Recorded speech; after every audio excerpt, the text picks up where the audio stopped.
Hello everyone. Today we bring you part 2. First, let's briefly recap the previous episode. In the fantastical world of Kixingdi, Fu Han, a young man from Earth who unexpectedly traveled to this realm, begins his extraordinary journey as a beast master. Initially, he was seen as a slow student at Zhuxing Academy, unable to awaken his beast master talent. However, an unexpected event granted him a unique advantage as a traveler from another world. The story begins with Fu Han's awakening in an ancient room, where he discovers he has become a young boy with the memories of this world. Kixingdi is a vibrant civilization where humans and star beasts coexist under the starlight.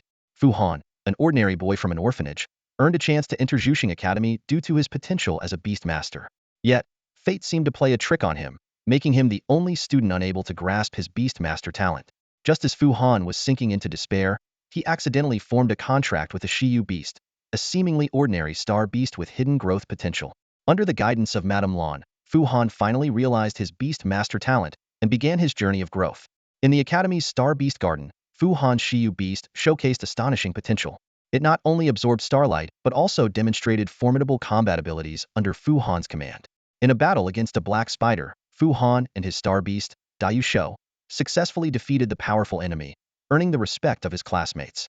As his strength grew, Fu Han gradually uncovered deeper secrets of this world. He discovered that the world he was in was not as simple as it seemed. The shadow of the old god followers loomed over the land, and the evil beasts they bred became the enemies of all beast masters. In his struggle against these cultists, Fu Han continuously improved himself, and his star beasts evolved. During an expedition, Fu Han stumbled upon a Xia beast, whose fur displayed a brilliant rainbow under sunlight. Using his starlight observation abilities, Fu Han discovered the secret within the Xia beast's star fragments, rapidly enhancing his strength. Over time, Fu Han not only gained recognition in the academy, but also gradually unveiled more mysteries during his travels across the southern continent. He leveraged his starlight observation abilities to gain an advantage in star fragment trading, allowing him to establish a foothold in this competitive world. In Lini Town on the southern continent, Fu Han experienced the local customs and hospitality, which were different from what he had imagined. There, he enjoyed sumptuous food and witnessed various star beasts and star fragment trades at the town market. However, the peaceful life in the southern continent did not make Fu Han lower his guard. He knew the threat of the old god followers still existed.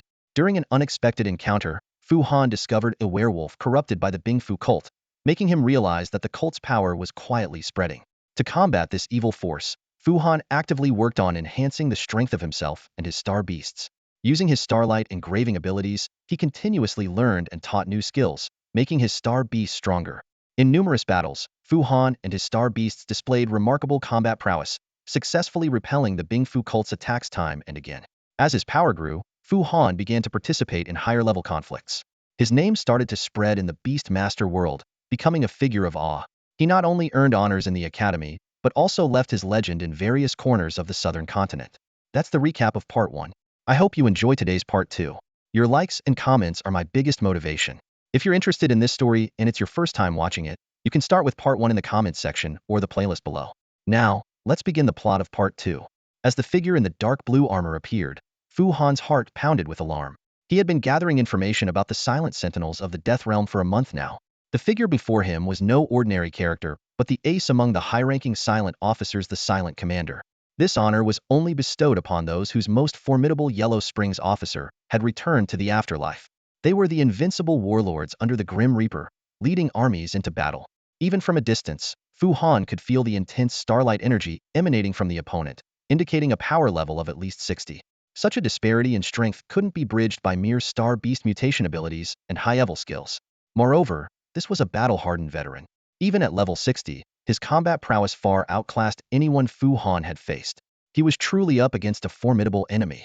Unexpectedly, the Silent Commander tore through the illusion and spotted Fu Han in the snowstorm. Without hesitation, he plunged into the storm to eliminate the intruder. Fortunately, Littletail intervened just in time. Although its star level was not impressive, the Silent Commander had stepped into a powerful rune illusion array. Using the array's power, Littletail managed to affect the formidable commander. Even the towering and imposing Silent Commander was forced to circle in place. Master, I can only hold him for a while. You need to think of something fast. Littletail exclaimed, hopping anxiously. Fu Han didn't have time to think.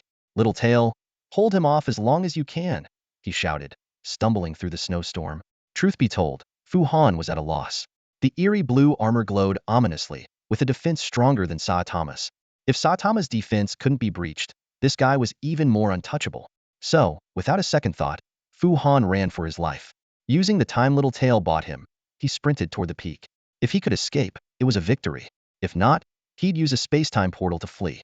Fu Han thought, as long as Luo Xun could remember the coordinates, they could chip away at this later. Just as Fu Han burst out of the snowstorm, the silent commander seemed to sense something. The blue glow around him intensified, forming a shadow behind him. The shadow raised its hand, sending a flash of light straight at Little Tail. Despite its best efforts to dodge, Little Tail was hit by the blue light. In an instant, it looked like a charred rag, missing half its body. Gazing at its tattered self, Little Tail sighed, "Master, farewell." Before the words had fully left its mouth, another soul flash came from the shadow. This time, Little Tail was smarter. It disintegrated into snowflakes just before the blue light could hit, disappearing without a trace. As Fu Han fled, he glanced back to see Little Tail being defeated. He couldn't help but wonder, can a mimetic entity really be destroyed? Kikalu explained, not completely destroyed. To eliminate a mimetic entity, you'd have to kill everyone who knows about it. But a soul-based attack can severely weaken it, causing it to temporarily disappear. As she spoke, Kikalu materialized, grabbing Fu Han by the collar. Despite the imposing silent commander, she couldn't help but exclaim, "Wow, he's so cool. No wonder he's the Grim Reaper's ace, absolutely unstoppable." Fu Han almost fainted from frustration. Is this really the time for compliments? Any bright ideas? He asked, jumping in anxiety. Run faster, Kikalu replied, flicking her tail to give Fu Han a boost. He instantly felt a surge of speed. Meanwhile, the silent commander had also broken free from the array and was in hot pursuit. Fu Han's only advantage was his slightly superior speed, but the silent commander soon realized he was falling behind. The blue light around him began to darken, turning pitch black. Once fully black, he swung his blade. A black flame scythe shot towards Fu Han's back. Watch out! Kikalu screamed in Fu Han's ear. Although Fu Han's mental power was only level 3, making his perception skills less refined, he sensed the gathering dark elements around the silent commander. Seeing the dark scythe coming, he was prepared and summoned Xiao Zi. Xiao Zi transformed into a shadow, leaping towards the scythe. It opened its mouth wide, swallowing the crescent-shaped energy in one gulp. The dark energy not only failed to harm Xiao Zi, but also solidified its shadow form. This scene stunned the silent commander, but he quickly regained his composure. The darkness around him began to shift back to blue and white, and the medium behind him reappeared. Damn, he's about to unleash a big move. We're screwed, Kikalu exclaimed. With powerful ice and soul energy gathering behind him, Fu Han could sense it too. He knew Xiao Zi couldn't block this one. He was on the verge of tears. This silent commander was insanely powerful, mastering dark, ice, and soul elements, adept at both close and ranged combat, with unbeatable defense. If this wasn't invincible, what was? To someone like Fu Han, this commander was like a deity. He knew he couldn't hold back any longer. Saitama, give me full power. As the silent commander's ice soul slash was about to hit, Fu Han did a swift leap, shooting into the sky. Saitama carried him high into the air, out of the commander's reach in an instant. Finally, Fu Han saw the moon pool at the peak. It looked like a crescent moon amidst the ice and snow, emitting a soft glow. In its embrace stood a pristine moon steel, bathed in moonlight, breathtakingly beautiful. Looking down, the silent commander had shrunk to a tiny black dot, still chasing relentlessly. Fu Han's head throbbed. These revenants were a headache, tireless and never giving up. Fu Han sighed. Saitama, head over there. With his command, Saitama glided towards the moon pool. After a quarter of an hour, although they were nearing the peak, Saitama's starlight energy was running low, forcing an early landing. Just as they were about to touch down, Saitama's energy was exhausted, and the armor state was instantly cancelled, throwing Fu Han off. Fu Han thought he could handle a fall, but Saitama couldn't. So, he quickly recalled Saitama back to the core. The next second, he plummeted headfirst into a snowbank. Unluckily, there was a rock hidden in the snow. With a crack, Fu Han's head split open. But for an undead dragon like him, such a minor injury was nothing. In no time, Fu Han climbed out, wiping the blood off his head with a handful of snow. Kikalu watched in amazement, exclaiming, "You're tough, little Fu Han. Who's little strong?" Fu Han snapped. Kikalu frowned, leaning close to his ear, using her mind power to clear the snow water from his ear. "I said little Fu Han." Oh, Fu Han finally understood. Rubbing his ear while complaining, "It's freezing." Kikalu pointed to the distance. "The sun is coming up. It won't be cold soon." Fu Han glanced at the dawn light and the steep, misty slope. He quickly got up and said, We need to mark the coordinates at the moon pool and get out of here. I have a feeling that Silent Commander is catching up, and we can't afford to waste a whole day here. What if he's guarding the moon pool? Kikalu asked. Then we'll deal with it tonight. I have better luck at night. Fu Han replied casually, heading towards the peak. The summit seemed within reach, but the actual climb took much longer than expected. Fortunately, with Saitama's maxed out levitation skill that didn't consume starlight, otherwise, Fu Han would have struggled to reach the top on his own. However, when he finally stood at the peak, the sight left him stunned. The bright moon pool he had seen from the sky was gone, replaced by a towering forest of fir trees. The ground was covered with pink rhododendrons, beautiful yet bewildering. Fu Han looked around and muttered to himself, "Where's the moon pool? How could such a large pool just disappear?" After circling the summit twice, Kikalu provided an enlightening explanation. The moon pool only appears under the moonlight. Fu Han nodded in agreement, but then frowned. Thick clouds were approaching from a distance, causing him to worry. If the clouds block the moonlight, what will happen to the moon cleansing festival? Kikalu explained that the moon god had no control over the weather.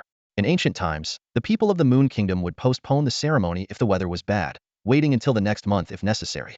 Although Fu Han wasn't aware of this, he believed his peak luck would turn things in his favor. To avoid the sudden appearance of the invincible Silent Commander, Fu Han quickly had Luotian mark the coordinates and then opened a space-time gate to leave the summit. Unlike the light flurries at the Moon Pool summit, Linny Town was experiencing a torrential downpour. Thunder rumbled through the overcast sky. Despite the saying, spring rain is as precious as oil, the lack of nearby farmland made this rain far from a blessing. The muddy streets were unusually deserted, but the dance hall was more lively than ever. The cheerful music and laughter drowned out the sound of rain and thunder. Fu Han intended to investigate, but, hearing that the dancers were scantily clad, worried it might affect Kikalu, so he headed straight to the mutton soup shop. Inside, the mutton soup shop was bustling with steam and activity. The shop assistant, seeing the regular customer Fu Han, apologized, "Brother Han, it's crowded today. You'll have to share a table." He pointed to a small table in the corner, where Fu Han was pleasantly surprised to find Li Yinfu drinking alone. As Fu Han approached, Li Yinfu looked up with joy. "There you are, kid. I was about to default on the interest." He eagerly pulled out 2 gold coins and some copper coins from his pocket, trying to hand them to Fu Han. Fu Han was taken aback, having assumed the 2 gold coins lent to Li Yinfu that day would be considered a consultation fee. He declined. "Mr. Li, we hit it off right away. Consider this money a fee for future consultations." Li Yinfu laughed heartily. "In all my years, this is the first time someone refuses to take back their money." He put the coins away and invited Fu Han to sit. "Today marks the first thunder of spring. According to tradition, we should drink and dance." Although the people of the Death God's domain weren't skilled in singing and dancing, everyone stood up, laughing and swaying to the melodious songs, honoring the occasion. Under Li Yinfu's guidance, Fu Han danced a bit, feeling quite happy despite not fully understanding the significance. The appetizers Li Yinfu ordered arrived quickly. Since Fu Han had to climb the snowy peak again, he only sipped a bit of wine. Li Yinfu, dissatisfied, urged, "The rain looks like it will last for 2 or 3 days. The star beasts are hiding. What else do you have to do? Come on, have another drink. I've got some news about the moon pool peak." Reluctantly, Fu Han poured himself another small cup. Li Yinfu lowered his voice and asked mysteriously, "Do you know why Moonpool Peak is a forbidden area?" Seeing Fu Han's puzzled look, he whispered, "The sealing ceremony for the snowy peak was based on a sacred tomb ritual." Fu Han's eyes widened in realization. In the Death God's domain, the existence of sacred tombs was itself a rarity. According to the Death God's teachings, the dead should undergo a star burial, allowing their souls to better return to the Star River. Star burial, akin to cremation, uses starlight to incinerate the body, leaving no ashes behind. There were no cemeteries or tombstones in the Death God's domain. People simply prayed to the stars to remember the deceased. This was one aspect of the Death God that Fu Han admired. Despite the power to control the bodies of the dead, the Death God advocated for complete incineration of remains. The Silent Army under the Death God's command were all volunteers, dedicated to protecting the living. Nowadays, the Death God's authority was deeply ingrained in the land of the sleeping gods. Even devout followers, priests, and high priests of other sects would request the Death God's priests to perform star burials upon dying. Tomb burials were only prevalent before the Death God's arrival, and a sacred tomb was the highest form of burial, reserved for those of extremely high status. With the sacred tomb ritual sealing Moonpool Peak, the identity of the tomb's owner became clear. It could only be the moon god. After finishing their early morning drinks, Fu Han felt he had gained valuable insights. Besides learning that Moonpool Peak was now the moon god's sacred tomb, he confirmed that to avoid disturbing the dead, the peak's guards were minimal. The silent guards patrolled only the path leading to the summit, not beyond the snowstorm barrier. The sole silent commander behind the barrier was the only tomb guardian. This information was crucial for Fu Han's plans. After the meal, Fu Han returned to the inn to take a nap. A short rest restored Saitama's starlight to peak condition. Instead of using the space-time gate to return directly to Moonpool Peak, Fu Han braved the rain and began climbing from the peak's backside once again. Although the rain on Moonpool Peak wasn't as heavy as in Linny Town, it still made the climb challenging. Determined not to miss the opportunity of peak luck tonight, Fu Han gritted his teeth and persevered. By the afternoon, he reached the snowstorm barrier again and stopped inside, waiting. After 2 hours, as dusk settled, Fu Han sensed powerful starlight fluctuations approaching through the storm. Knowing it was the silent commander, he smirked and had Luotian open the space-time gate, stepping directly to the summit. Fu Han had calculated that the silent commander could sense intruders' positions, so he devised this plan. This time, he even abandoned the coordinates of the inn, choosing instead to mark the space-time coordinates beside the snowstorm barrier. That invincible silent commander would have to make a 100-kilometer round trip through the snowy mountains. Let's see you tireless, relentless commander try to outsmart me. Go take a walk. Fu Han thought smugly. However, his smugness lasted less than 3 seconds before he realized the summit of Moonpool Peak was still a fir forest, shrouded in darkness. Looking up, he saw that although there was no rain or snow, the clouds were so thick that not a single ray of moonlight could penetrate. Fu Han stood atop Yuechi Peak, where the cold wind howled around him, feeling utterly perplexed. He muttered to himself, "Where's the peak of my good fortune? Did Xiao Mao really not deceive me?" Recalling Xiaoweba's reminder, he suddenly realized. The new moon had just risen, meaning his luck was still on the rise, not yet at its peak. At that moment, Kikalu offered a new perspective. Luck often works in unexpected ways. Maybe not seeing Yuechi today is actually your good fortune. Fu Han was stunned, Kikalu's words making him ponder deeply. He finally decided, since we're here, let's check it out. With that, he summoned the moon lantern spirit to light up the pitch-black forest. Shortly after entering the woods, something unexpected happened. The usually obedient moon lantern spirit suddenly became excited, floating ahead of Fu Han and moving rapidly in a specific direction. Fu Han's curiosity was piqued, and he followed. Before long, they arrived at a floating moon-shaped stone tablet. As Fu Han marveled, the moon lantern spirit suddenly darted into the tablet and disappeared. Fu Han quickly sensed that the spirit seemed to have entered the moon god's tomb beneath them. Kikalu excitedly pointed to the glowing cluster on the tablet. "Look, this is a teleportation portal. The moon tablet is inviting you to go down." Though a bit hesitant, Fu Han prepared himself. He had Luotian record the spatial coordinates. Chi-Yu transformed into armor, and then he reached out to touch the glowing cluster. A flash of bright light later, Fu Han found himself in a bright, transparent corridor. The walls were covered with vines bearing white flowers, emitting a pleasant fragrance. The moon lantern spirit was waiting nearby. As Fu Han surveyed his surroundings, Kikalu exclaimed, "Wow, moon elves!" Several glowing little fairies peeked out from behind the columns. Kikalu reverted to her pink form, immediately attracting their attention.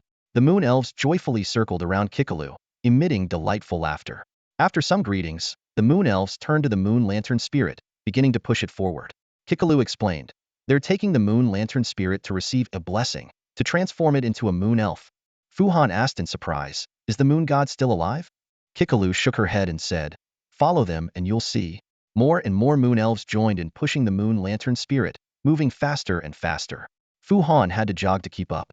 After winding down the corridor, they entered a bright, circular hall. Fu Han abruptly stopped, his gaze fixed on the scene at the far end of the hall. On a massive, soft couch lay a maiden dressed in a white gauze dress, adorned with a moon crown. Her beauty and sanctity were beyond imagination, and her figure was astonishingly immense. Fu Han instantly recognized her as the legendary moon god. The moon goddess isn't dead? That was Fu Han's first thought. He stood in the sacred tomb, his gaze fixed on the serene body lying before him.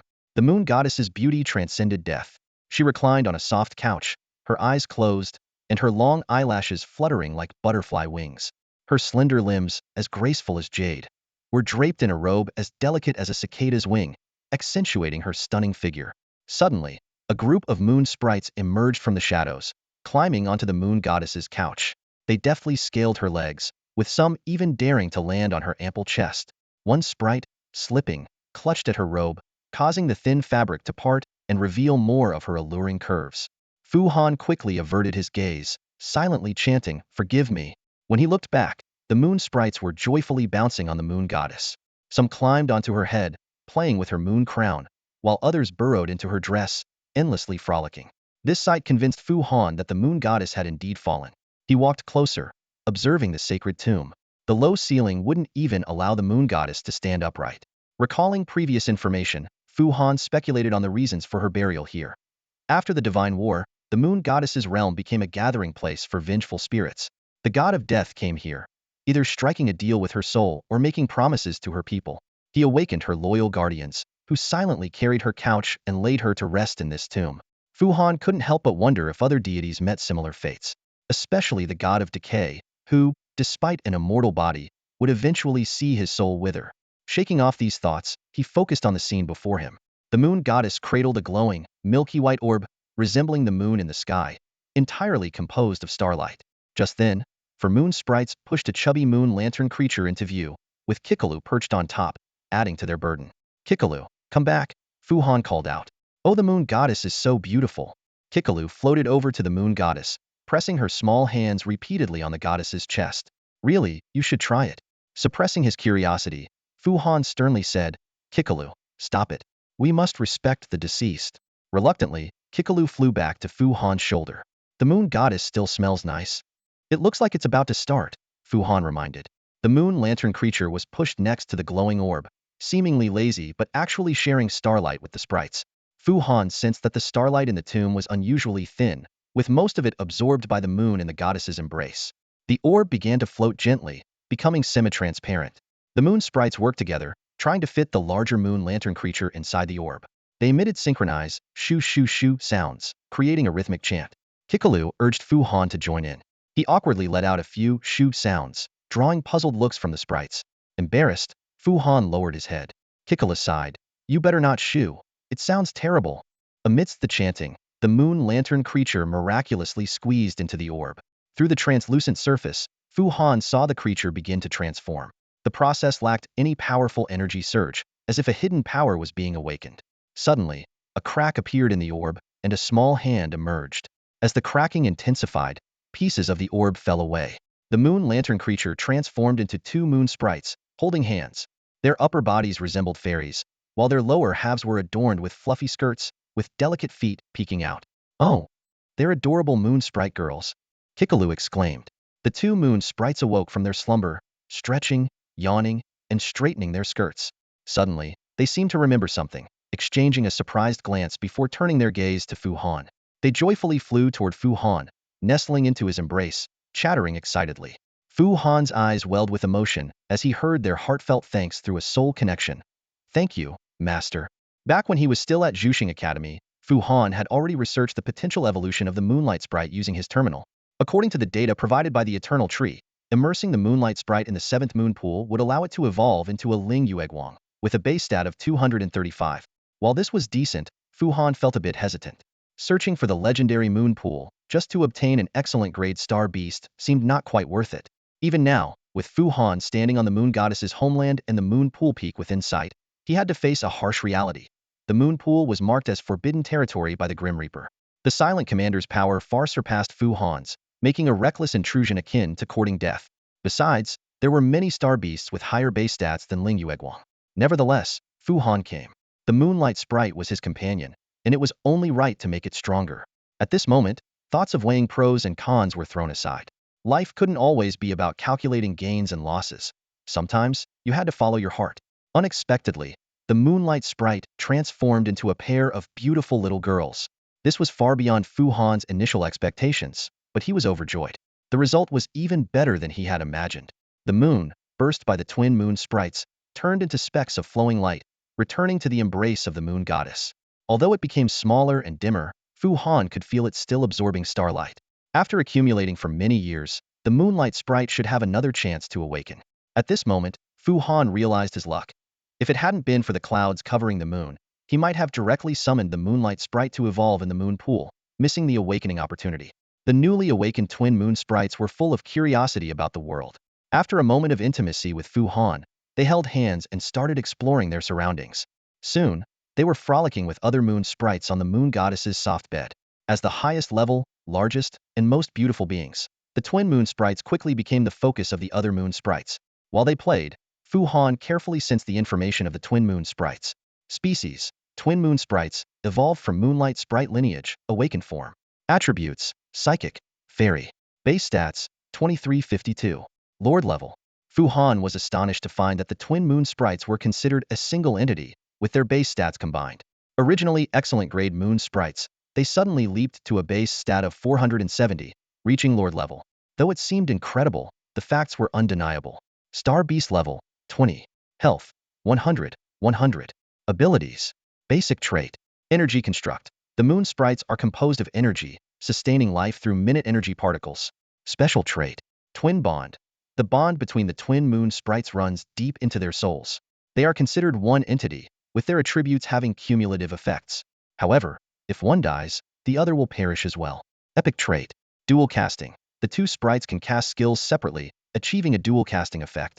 The Moonlight sprite skills remained unchanged, but its original exorcism ability and dual light trait disappeared, replaced by two extremely powerful new traits. Although Twin Bond carried some risk, it allowed the base stats of the Twin Moon sprites to accumulate. This was very rare, as typically, the combined power of two excellent grade star beasts would not match that of a single Lord level star beast. More excitingly, the Twin Moon sprites were currently in their awakened state and had not yet undergone the Moon Washington. Upon evolution, their base stats would increase, and it would be a double effect. With Lord level capabilities now, they had a high chance of reaching the Emperor level in the future. If Twin Bond made 1 plus 1 equal 2, then dual casting made 1 plus 1 greater than 2. Simultaneous casting by two sprites was far more than simply releasing two skills. Just like Bo Ya's dual breaths focusing on one point, it would produce a stronger attack.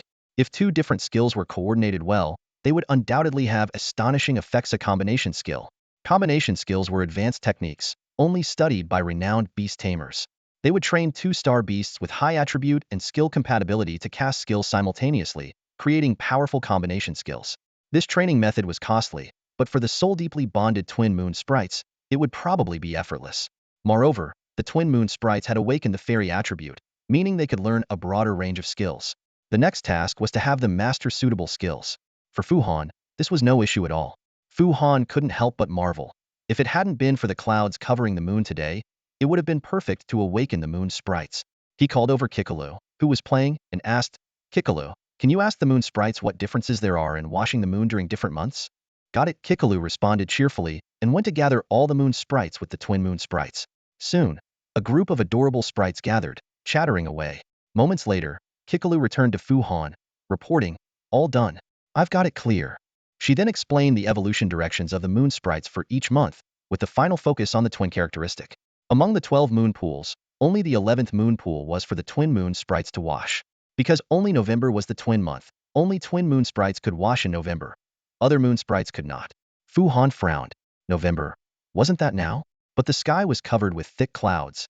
He originally thought that if washing the moon failed today, he could just come back next month. He didn't expect that the twin moon sprites could only wash in November. Missing today's new moon would mean waiting until next year. Just as Fu Han was worrying, Kikala suddenly said, "Oh, the moon sprite said the moon is beginning to sink into the moon pool, so they can wash now." Fu Han sighed. "Let's go out and take a look then." However, Fu Han's good luck didn't disappoint him. Following the moon sprites back to the exit and teleporting to the moon pool's edge, the first thing Fu Han saw was the moon pool reflecting moonlight. He looked up in surprise to see snowflakes mixed with moonlight falling gently. The clouds were still thick and low, and the wind and snow hadn't stopped, but the sky had just opened up a large hole, with the bright moonlight shining directly into the moon pool. This luck was simply incredible. Fu Han eagerly said, "Hurry, wash now, while there's moonlight." Hearing Fu Han's words, the twin moon sprites exchanged a smile and then flew towards the center of the moon pool. The other moon sprites stopped at the pool's edge, clasping their hands to their chests and emitting musical prayers. Amidst their companions' blessings, the twin moon sprites slowly sank into the moon pool. The moonlight in the pool began to flow towards the center, gathering on the sprites, radiating a brilliant light. Strong soul waves emanated from the pool, and the surrounding energy, elements, starlight, and essence began to converge rapidly. All this energy, especially the moonlight in the pool, was absorbed into the sprites' bodies. Standing on the edge, Fu Han tiptoed to peer into the pool, but still couldn't see the sprites' transformation. Yet he knew, the twin moon sprites were evolving. The evolution process of the moon elves took nearly an hour, and Fu Han's heart was in his throat the entire time. He kept his eyes fixed on the moon pool, afraid to miss any abnormalities. The shifting clouds made him constantly worry that the moonlight would be obscured, interrupting the evolution. Worse still, The silent commander could attack at any moment. Fortunately, none of his fears came true. When two moon elves emerged from the moon pool, Fu Han was delighted to see they had transformed into half-human-sized maidens. No longer glowing little fairies, they now had beautiful long hair, elegant dresses, and features as delicate as those of fairy tale characters. A wave of inexplicable pride surged in Fu Han's heart, as if he were watching his own daughters grow up. Kikalu exclaimed in admiration, "Wow, little chubby lanterns have become so pretty. Let's teach them to dance." Fu Han was momentarily stunned, thinking, teaching them to dance after traveling through time? Maybe later. Just as he was about to scrutinize the new information about the moon elves, a sudden, fierce killing intent, mixed with powerful starlight fluctuations attacked. The little moon elves sensed the danger and, in a panic, ran toward the moon's steel, disappearing in an instant. Fu Han immediately realized that the silent commander had caught up. Without hesitation, he scooped up the two moon elves and darted through the space-time gate opened by Luotian. The next moment, they found themselves in a harsh snowstorm. The two moon elves were shivering from the cold, so Fu Han quickly summoned them back to his core space. Kikalu also ducked into Fu Han's hood, complaining, "It's freezing." It dawned on Fu Han that the snowstorm was not an illusion but real. Thinking about having to travel through the snow, he sighed inwardly. Luotian can only remember 3 space-time coordinates. It's really not enough. By the time they returned to Lini Town, it was already afternoon. Fu Han had endured snow, hail, and heavy rain along the way, climbing slippery and steep mountain walls. An ordinary beast master would likely have been shattered to pieces, but even Fu Han was exhausted. Back at the inn, he immediately asked the attendant to prepare a hot bath. As he soaked in the steaming water, with only his nose above the surface to breathe, Fu Han finally felt rejuvenated. Watching Kikalu happily swim in the water, he thought of the recently evolved twin moon elves. Focusing his mind into his core realm, Fu Han saw 2 pale yellow twin stars orbiting each other so closely that they were accreting. This is the bond that goes deep into the soul, he mused, then carefully examined the twin moon elves' information. Holy Moonlight Elves. Race: Moon Lantern Monster Evolution. Level: Twin Evolution Form. Attributes: Psychic, Fairy, Light. Species Value: 3652. Emperor Level. Fu Han couldn't help but smile. Who would have thought that the Moon Lantern monster, originally with a species value of only 16, would first evolve into an Emperor-level star beast? The newly added Light attribute compensated for the loss of the Exorcism attribute, making Fu Han's Light attribute skill set useful. After evolution, the Holy Moonlight Elves level rose to 22, and the energy construct disappeared, replaced by a powerful legendary trait. Legendary trait: Holy Moonlight. Effect: Under Moonlight, the Holy Moonlight Elves can quickly replenish starlight.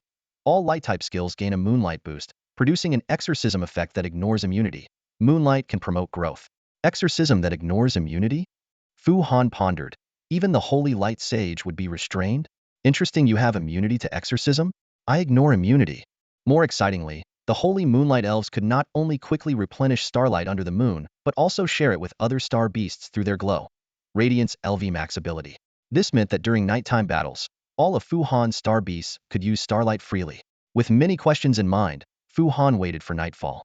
Unfortunately, the rain didn't stop, and the moonlight was hard to find. Even so, the Holy Moonlight Elves' starlight recovery speed at night was noticeably faster. At night, Kikalu still refused to leave the warm bath. It had a way to keep the water warm, so Fu Han let it be. Perhaps because the Moon Lantern monster had evolved into an Emperor-level star beast, Fu Han was too excited to sleep. Despite not having rested properly for 2 days, he felt no fatigue, constantly thinking about how to make his star beast stronger.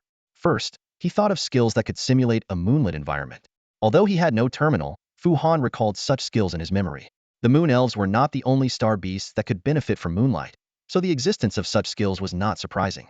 However, these skills would consume a lot of starlight, making it impractical for the Moon Elves to rely on them to replenish starlight. Nevertheless, Fu Han might encounter situations where there is no moonlight but exorcism is needed. In such cases, simulated moonlight would be very useful. Therefore, he decided to seek out skill fragments for the Holy Moonlight Elves.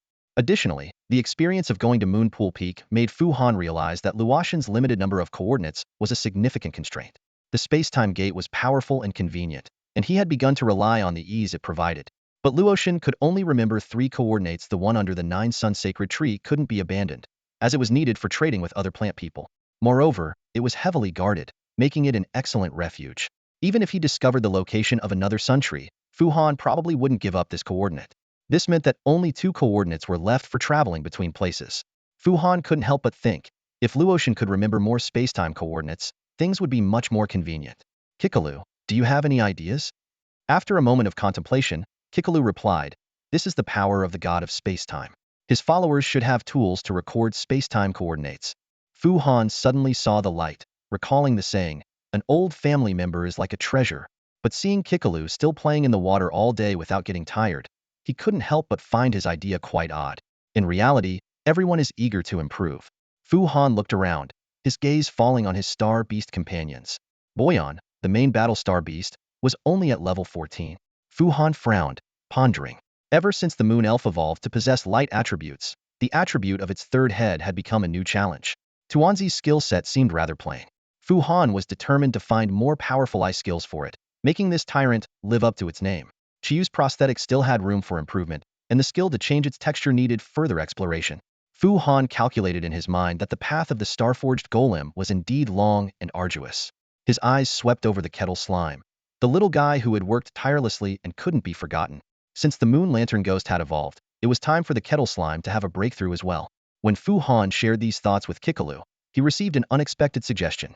"More than these," Kikalu said, "you should first go to the land of the dead and contract a medium. Otherwise, you'll never know if you're surrounded by spirits." "What?" Fu Han asked in surprise. "In the moon god's sacred tomb?" "Yeah, the moon god?" Fu Han's eyes widened. Kikalu shook his head. "Of course not. It should be the moon god's priests. There are 3 of them." Fu Han suddenly realized why he always felt like someone was watching him. He asked, "So, why didn't you tell me at the time?" "Well, I only discovered it when I was about to leave the sacred tomb, so I said it would be best to have a medium." Fu Han nodded silently. He knew that with Kikalu's abilities, it should have detected the undead immediately. But at that time, it was clearly engrossed in playing with the moon elf, neglecting other matters. Fu Han recalled the characteristics of undead spirits, invisible and intangible, with weak abilities to influence reality. Powerful undead like the Holy Light Sage were visible to the naked eye and had strong abilities to influence reality, capable of manipulating elements to cast powerful skills. Although invisible undead spirits had relatively weak attack abilities, they could still attack the soul, cast curses, and affect emotions. Fu Han was glad he hadn't done anything out of line, or he might have been burdened with various curses. Strictly speaking, only undead beast tamers needed to equip a medium, but Fu Han's soul domain was vast, making this issue worth considering. It's like having a large house that needs furniture. Otherwise, it would feel empty, and even conversations would echo. After advancing to the second tier, Fu Han felt an emptiness in his core. This feeling often appeared in high-level beast tamers and was believed to be a side effect of the ego's desire, similar to hunger or spiritual emptiness. Fu Han hadn't expected such a loud echo in his core domain after advancing to the intermediate level, even though he had already contracted so many star beasts. He had been considering contracting more star beasts, aligning perfectly with Kikalu's suggestion. As someone best suited to cultivating multiple star beasts, Fu Han's advantage was obvious. While others were busy upgrading their star beasts and training skills, he could handle it all with ease. This was thanks to his unique conditions and extraordinary beast-taming talent. Just as a giraffe should eat the tender leaves from tall trees, Fu Han should contract more star beasts and strive to make them stronger. At a young age, why waste time when he could be working hard? Fu Han's goal was to become like those legendary beast tamers, capable of completing tasks alone that would normally require a team or even multiple teams. Let's wait until the rain stops. Listening to the sound of the rain, Fu Han fell into a deep sleep. However, the heavy rain continued for 3 days, showing no signs of stopping. The innkeeper complained daily, "Is the sky leaking again?" Fu Han searched his memory and confirmed that the legend of Nuwa mending the sky came from his previous life. Not understanding why the innkeeper said again, he didn't ask further, afraid of revealing his oddity. Oddly, despite the torrential rain, the inn's guests were dwindling. Fu Han didn't know what urgent matters these people had to venture out in the rain. The innkeeper wore a worried expression, only forcing a smile when he saw Fu Han. Fu Han still had to go hunting in the rain every day. Whether it was luck or an increase in star beasts around, the recent hunts had been quite successful. He let Xiaoji find the prey, dealt with it, and then had Qiyu use the Jade Radiance Wall to shield them from the rain, allowing the star beasts to eat in peace. After hunting, Fu Han would return to the inn and rent a large tub to soak in hot water for 10 copper coins. Even while soaking, he didn't forget to improve his star beast skills. But without moonlight these days, the characteristics of Moon Frost and Moon Snow couldn't be properly tested. Moon Frost and Moon Snow were names Fu Han gave to the sacred moonlight elves. They evolved in the snow, pure and flawless like frost and snow. Most importantly, these names matched well with the character Han. Having been rejected by Tuanzi last time, Fu Han specifically asked for their opinions this time, and both were very satisfied. The only problem was that Fu Han couldn't yet tell who was Moon Frost and who was Moon Snow. One day, as usual, Fu Han took his star beasts to hunt in the forest. After everyone was full, he returned to the inn. He took out 30 copper coins, handed them to the attendant to fetch the bathtub, and then went to the lamb soup shop for some food, leaving the rest as a tip. The attendant enjoyed running errands for Fu Han, often waiting near Fu Han's room when he had nothing to do. He was familiar with the lamb soup shop, getting discounts and earning nearly 10 copper coins in tips each trip, much happier than the innkeeper. To Fu Han's surprise, it was the innkeeper who knocked and entered while he was soaking in the tub. The innkeeper not only brought a small pot of lamb soup, but also his own glowstone heater, which could heat the food and dispel the chill in the room. Seeing the innkeeper's fawning smile, Fu Han was a bit confused. "Is there something you need?" he asked. The innkeeper smiled. "I have a small favor to ask. If it's really a favor, then don't ask. Please close the door on your way out." The innkeeper hurriedly said, "Oh no, Han. Just hear me out. There's a benefit in it for you." Curious, Fu Han leaned back in the tub, closed his eyes, and remained silent. It turned out that due to the continuous heavy rain, a flood had broken out in the southern Haji Mountain. Normally, Haji Mountain was far from Lini Town, and its flood wouldn't affect the town. But the flood had forced powerful star beasts deep in the mountains to leave their territories. The less powerful star beasts, to avoid these giants, fled down the mountain, causing a chain reaction. "There's likely to be a beast tide, so we're hoping you could help fend it off." The innkeeper sighed. Fu Han abruptly opened his eyes and shouted, "How can I possibly fend off a beast tide? The beast tide. How am I supposed to stop it?" Fu Han exclaimed, his brows furrowed. He suspected the innkeeper might have some hidden motives. The innkeeper quickly explained, "No, Han, it's not like that. We have the silent guard." "Then why are you looking for me?"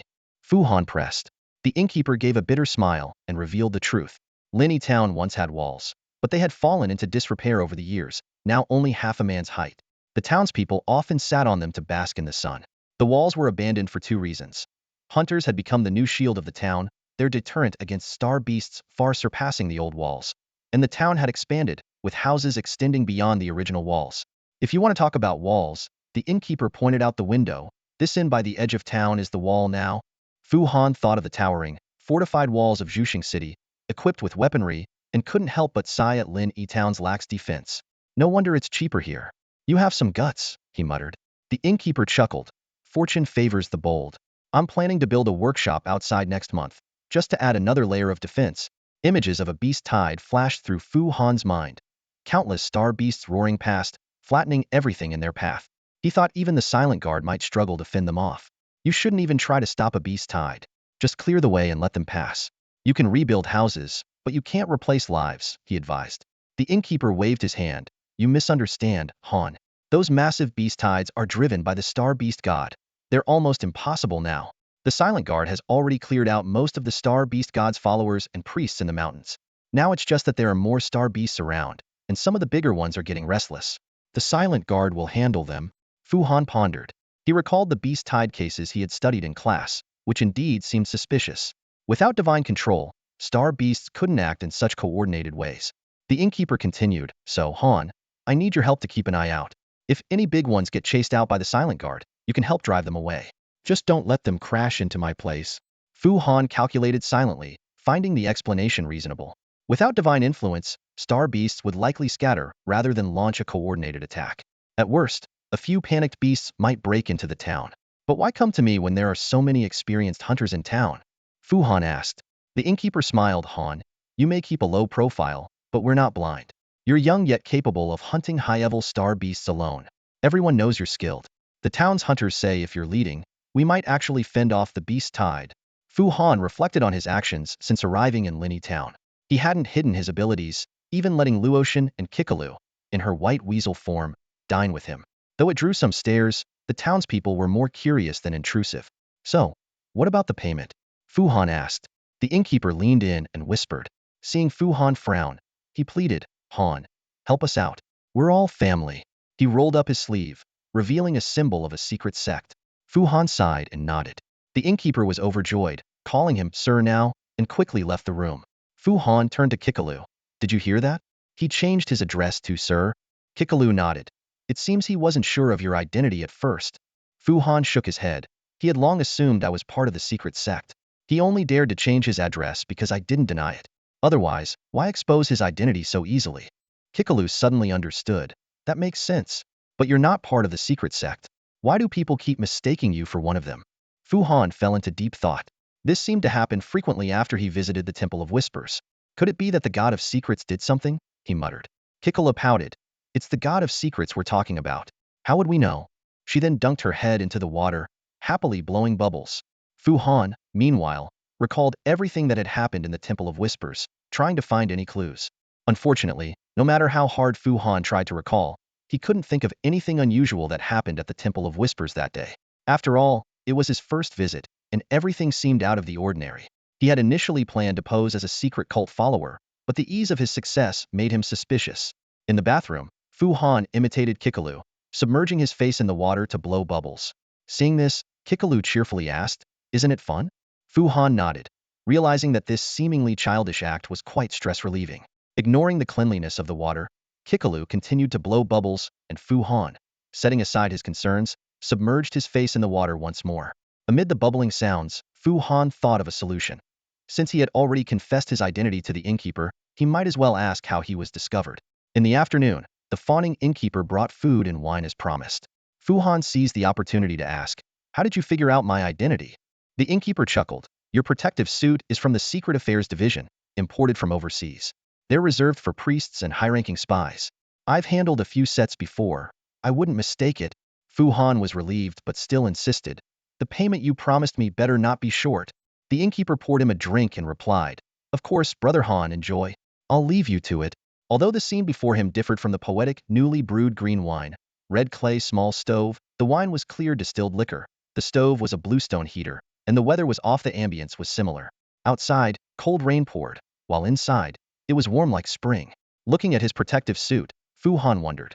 The suit Professor Chu gave him was the same as those used by the secret cult? Could there be a connection between them?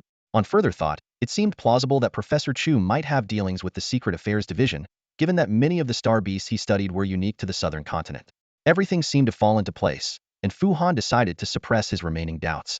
That night, perhaps due to the alcohol, Fu Han dreamed of the snow-white moon goddess. But instead of embracing the moon, she held a similarly white little tail. The little tail hopped over to Fu Han, nudged him and said, "You haven't dreamed in days. The master is very worried about your safety, my lord."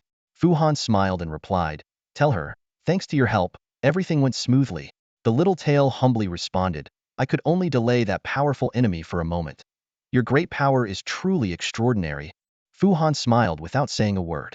After bidding farewell, the little tail circled behind Fu Han and disappeared. The next day, a violent tremor woke Fu Han. Even on the second floor, he could clearly feel the vibrations, as if an army of star beasts was approaching. Fu Han quickly got up, dressed, and grabbed his black spear. By the time he was ready, the tremors had stopped.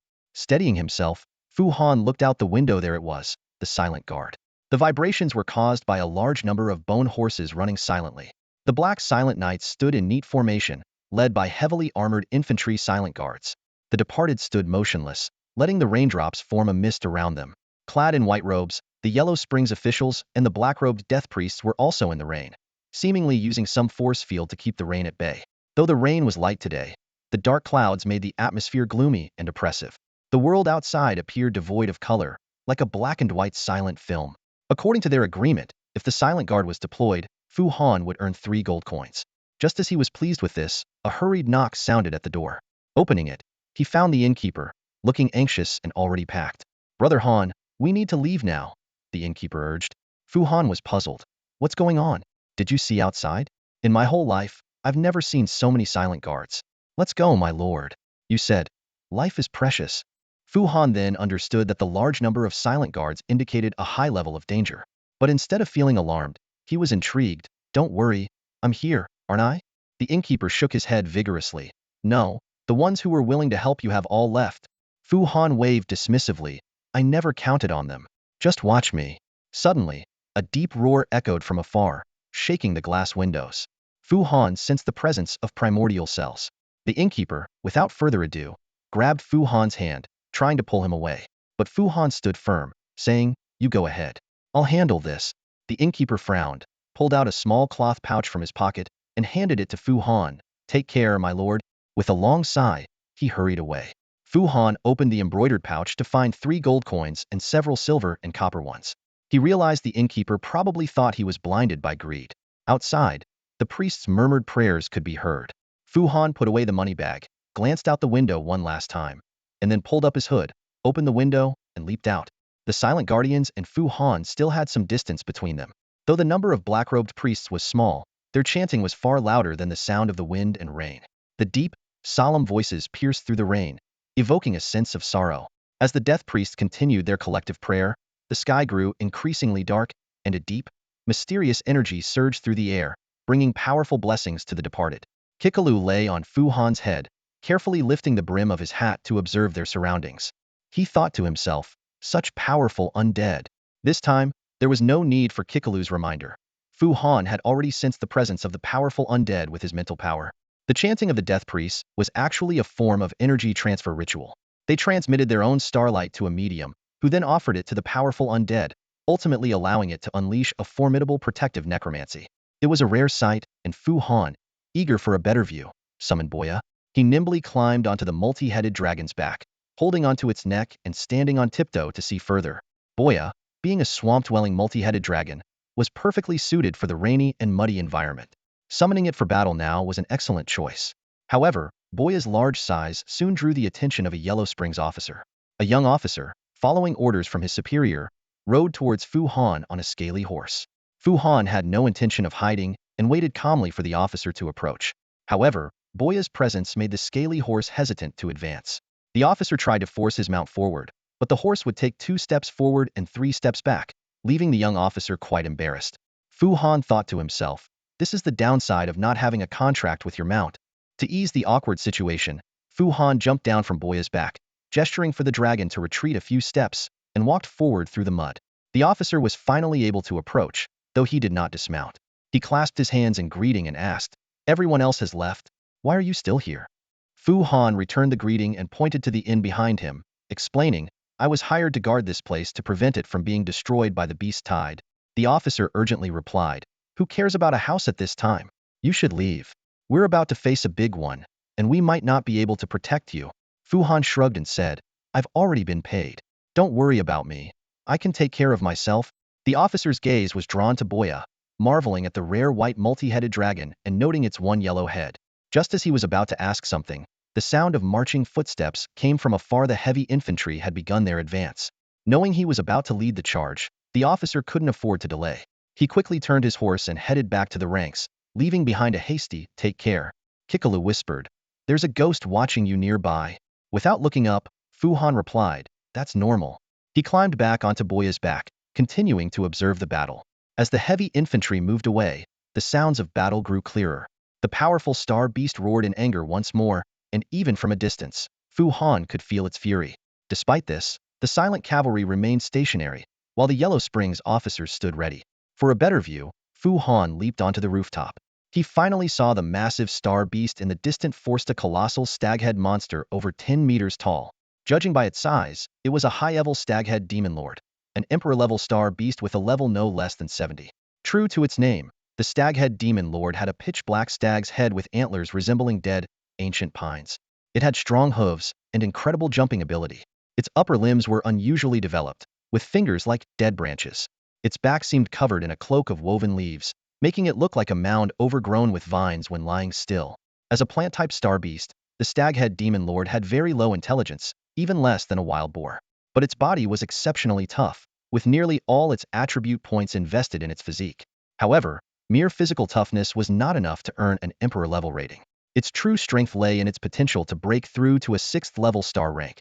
Most star beast starlight levels would eventually settle at the blue 5th level, but the potential to reach unlimited levels was the dividing line between infinite-level star beasts and emperor-level ones. Only those star beasts with starlight levels that, like their beastmasters, had no upper limit would be defined as infinite-level star beasts. Though the staghead demon lord had low intelligence, once it broke through to the 6th level, it would evolve into a staghead demon lord. Due to its higher star rank, its strength at the same level far surpassed that of Boya's mother. An ordinary staghead monster stood 2 to 3 meters tall, but if it successfully evolved, its size would increase 4 to 5 times, and its racial value would leap from elite to emperor level. The evolved staghead demon lord, though powerful, did not gain much intelligence and still acted on primal instincts. Its enormous size led to a voracious appetite, turning it into a constantly hungry monster, living up to its demon lord name. It ate anything and everything, especially humans. If it couldn't find prey, it would eat tree leaves and bark. A single staghead demon lord could strip a mountain bear in a short time, making it a true ecological killer. Although the Star Alliance also had such star beasts, very few actually evolved into staghead demon lords. This was because the Alliance placed high bounties on these star beasts, and beast masters hunted them down while they were still weak to claim the rewards. Just as Fu Han clearly saw the massive creature in the rain, the silent cavalry suddenly launched their charge. Their speed was astonishing, disappearing into the rain in an instant. The black-robed priests did not follow the cavalry but gathered in small groups, summoning their star beasts for vigilance, seemingly waiting for the battle ahead to end. Watching the staghead demon lord roar furiously, Kikalu couldn't help but exclaim, "So fierce! Such terrifying energy!" Fu Han nodded, but his thoughts were elsewhere.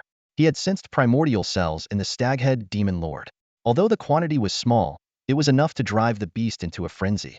It was likely that its evolution was also triggered by these cells, confirming that this was connected to the corruption cult. Fu Han began to strategize on how to obtain the primordial cells from the staghead demon lord.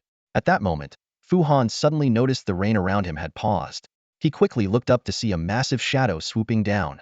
Furrowing his brow, Fu Han immediately summoned Qiyu. In his night demon form, Qiyu surged upward against the rain like a black lightning bolt, shooting straight toward the shadow in the sky. In the blink of an eye, the two figures collided fiercely in midair, producing a deafening roar. Qiyu moved with lightning speed, one hand gripping the shadow's throat tightly while the other seized its wing. His muscles tensed as he spun around, using inertia and strength to hurl the shadow forcefully toward the inn's courtyard. Boom! The shadow crashed heavily into the ground, kicking up a cloud of dust. However, Qiyu didn't stop. He dove down like a human missile, his entire body slamming into the shadow. The sequence of movements was seamless and so fast that it was almost impossible to follow. The tremor and loud noise from the impact woke up Fu Han. He snapped back to reality, a mix of surprise and regret flashing in his eyes. Muttering to himself, he said, "I was careless. This guy nearly tore the roof off." Then, remembering his responsibilities, he added with a hint of resignation, "I did get paid for this, after all." The shadow was a thieving wyvern, also known as a thief dragon. It's the smallest and most common dragon-type star beast among the subspecies of dragon beasts. The thieving wyvern is entirely black, with scales only covering its vital parts, while the rest of its body is covered in fur. Its head resembles a leopard's, with large ears and golden eyes. Its forewing claws are strong and powerful, used for flying and pouncing. The long, strong tail is often used to snatch prey and make a quick getaway. As an elite peak star beast, the thieving wyvern is just one step away from becoming a lord-level creature. Interestingly, its inherent skills are similar to those of a weasel. Its basic skill, stealth, allows it to become briefly invisible and increases its speed, facilitating escape. The thieving wyvern doesn't favor hunting agile wild prey. Instead, it prefers plump livestock raised by humans, which is why it's called the thief dragon. Recently, Linny Town has been plagued by thefts, and Fu Han heard from a sheep soup shop assistant that a thief dragon had stolen their sheep. Before the heavy rain, the town's hunters were busy setting traps to catch the thief dragon. The adult thief dragon before them was around level 30 to almost 40, agile and formidable. When Qiyu struck from the sky, it quickly adjusted its position, avoiding a fatal blow despite being hit. The heavy strike triggered its survival instincts, and it kicked wildly, pushing Qiyu away before leaping back to dodge Baya's bite. The thief dragon flapped its wing claws and ascended, its figure rapidly fading, almost disappearing into the rain. However, Baya wasn't willing to let the prey escape and unleashed a breath of crimson fire mixed with golden lightning towards the sky. The thief dragon reappeared, losing control and plummeting to the ground. Just as Fu Han thought it was doomed, the thief dragon suddenly turned into a stream of light and vanished. Fu Han immediately realized that a beast tamer was present, and the thief dragon had been recalled to its core realm. This explained why this thief dragon was so powerful it wasn't wild. Kikalu reminded. To the north, Fu Han leaped onto a rooftop, his gaze piercing through the rain, but he saw no trace of anyone. The beast tamer had clearly fled. Fu Han calculated in his mind. Despite Baya being only level 15, it was still the strongest star beast under his command. Its breath attack didn't rely on stardust but was launched by glandular organs, so its power wasn't affected by its level. Combined with its massive size, its attack power was significantly enhanced. The thief dragon, hit by Baya's dual breath attack, would be on its last breath even if it retreated to its core realm. Its beast tamer would have to treat it quickly, or the thief dragon would surely die, and the beast tamer would suffer from soul weakness. Fu Han began contemplating the identity of the opponent. He could rule out the disease cult because the thief dragon looked healthy, without grotesque tumors or nauseating self-healing abilities. Besides, apart from that deer-head demon lord, Fu Han hadn't sensed any other corrupted or primal cells nearby. Fu Han hadn't been in Linny Town long, and he was amicable and hadn't offended anyone, so it clearly wasn't the work of the town's hunters. Just as he was puzzling over it, Kikalu pointed out the answer. Look over at the death priest's side. Fu Han's gaze cut through the rain into the forest, where he saw several black-robed priests embroiled in a fierce battle with a group of dwarf ogres. Dwarf ogres are a relatively weak branch of the ogre family, short and stout, with strong limbs, round heads, sharp teeth, and reddish-brown fur. They have a pair of wind-catching ears on their heads and look quite ugly. Like flower plain fairies, they are social star beasts with a societal structure. Individual dwarf ogres vary greatly, with high-ranking ones reaching lord or even emperor levels, while low-ranking ones are only ordinary or pet level. Despite this, the greedy and savage dwarf ogres know how to help each other, with strong individuals protecting the weaker ones, allowing their tribe to proliferate. This knowledge isn't innate but taught by the priests of the star beast god. Dwarf ogres are the most faithful followers of the star beast god. Seeing these dwarf ogres wielding wooden clubs and stone axes, Fu Han finally understood the identity of the attackers. The star beast god priests, who lived like savages, had joined the fray. The continuous heavy rains and floods were just a facade. The real reason was these followers of the star beast god couldn't hold back any longer and had come out to cause trouble. Looking at the deer-head demon lord infected by the corrupted and driven mad, it wasn't hard to deduce that the disease cult and the star beast god cult had colluded. Fu Han couldn't help but sneer. After the God Wars, many neutral cults like the hidden cult lacked fixed strongholds and cooperated indiscriminately with others. The star beast god cult, however, was like a diamond in a latrina, stubborn and detestable, antagonizing all other cults. They revered nature and believed humans should live like star beasts, shunning any signs of civilization. The foolish star beast god refused to join the celestial unity and become part of the celestial cult, leading to their exile into the deep mountains by the allied forces and being branded heretics. History had almost forgotten them, but now they re-emerged. Ironically, according to their doctrine, the disease cult should be their greatest enemy, yet they had now allied. The fall of the star beast god had led its followers to forget most of their teachings. It was like a broken drum beaten by everyone and a crumbling wall pushed by Allah. Fitting portrayal of despicable collaboration. Kikalu asked, "What should we do?" Fu Han replied, "The enemy of my enemy is my friend. The friend of my enemy is my enemy. We should help the death cult." The distant battle had indeed disturbed the nearby star beasts, causing them to scatter. Thanks to Chiyu and Baya scaring them away, the inn was spared from complete collapse, though some damage was inevitable. The tavern across the street had its roof trampled by a star beast, and the star beast that fell inside, thinking it had fallen into a trap, frantically broke through the walls to escape. Kikulf proposed a solution. We can have Yushuang and Yushue create an illusion to amplify Tuanzi's bloodline pressure, which would keep most star beasts away. But we'll need to leave Yushuang, Yushue, and Tuanzi here. Fu Han nodded in agreement. All right, you stay and look after them. Got it. We'll take care of each other. Kikalu raised her hand excitedly. Moments later, Kikalu was riding on Tuanzi's head, leading Yushuang and Yushue into the house. Fu Han climbed onto Baya's back, with Xiaozi transforming into a shadow and attaching to his arm. As Chiyu took to the sky towards the distant battlefield, Fu Han urged Baya to charge into the fray. Amidst the swarm of dwarf mountain creatures besieging the priests, two elite ones stood at the forefront, wielding machetes. Despite their short limbs, their stout bodies were as tall as adult men. As Fu Han approached, he was horrified to see one of the elite creatures adorned with a necklace made of children's skulls. This sight ignited a fire of rage within him, and he signaled to Chiyu in midair to adjust his landing spot. With a thunderous crash, Chiyu landed heavily, smashing one of the elite dwarf mountain creatures into a pulp. Initially shocked, the priests quickly regained their composure and cheered. A quick-thinking priest cast a protective necromancy spell on Chiyu, though it had little effect on him.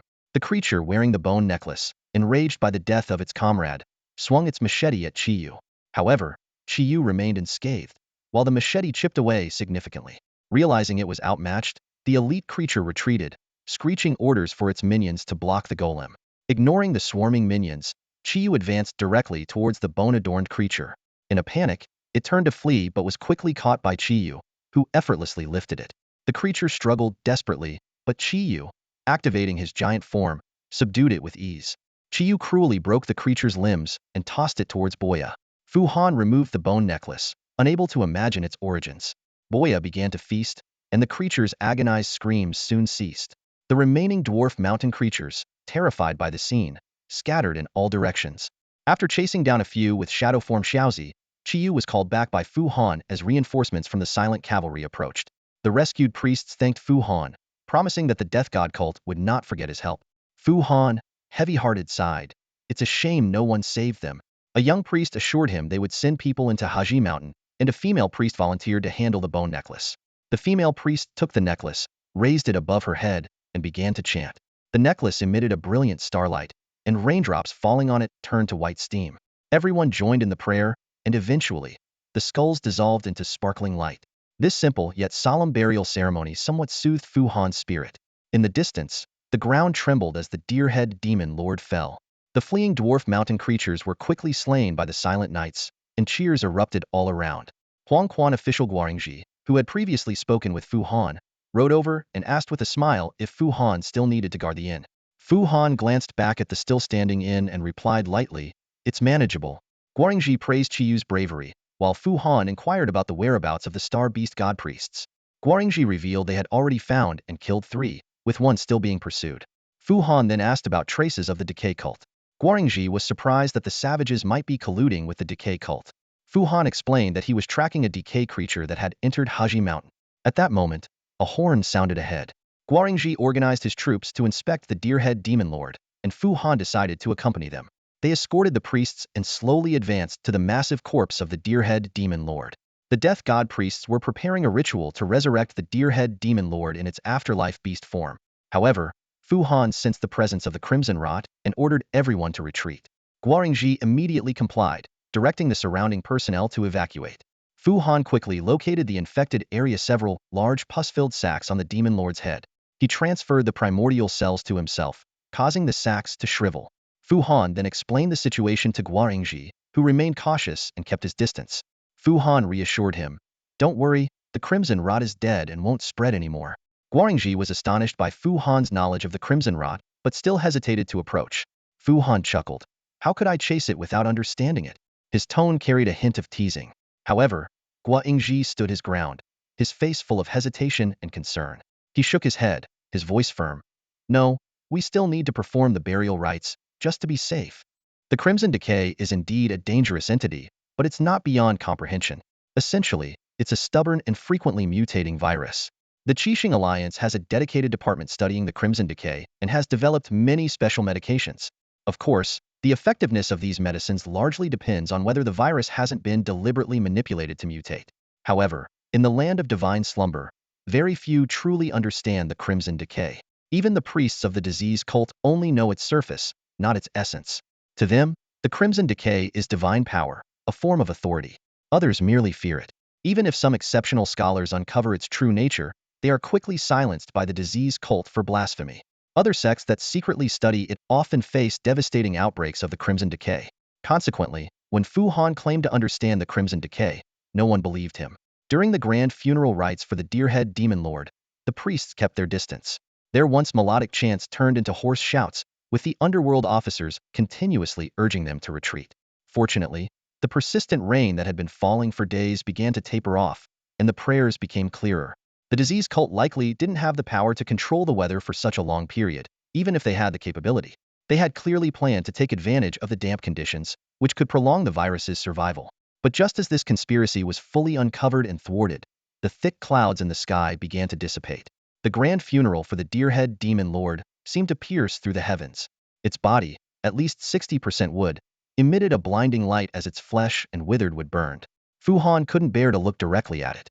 After this, Fu Han witnessed the controlled nature of the grand funeral.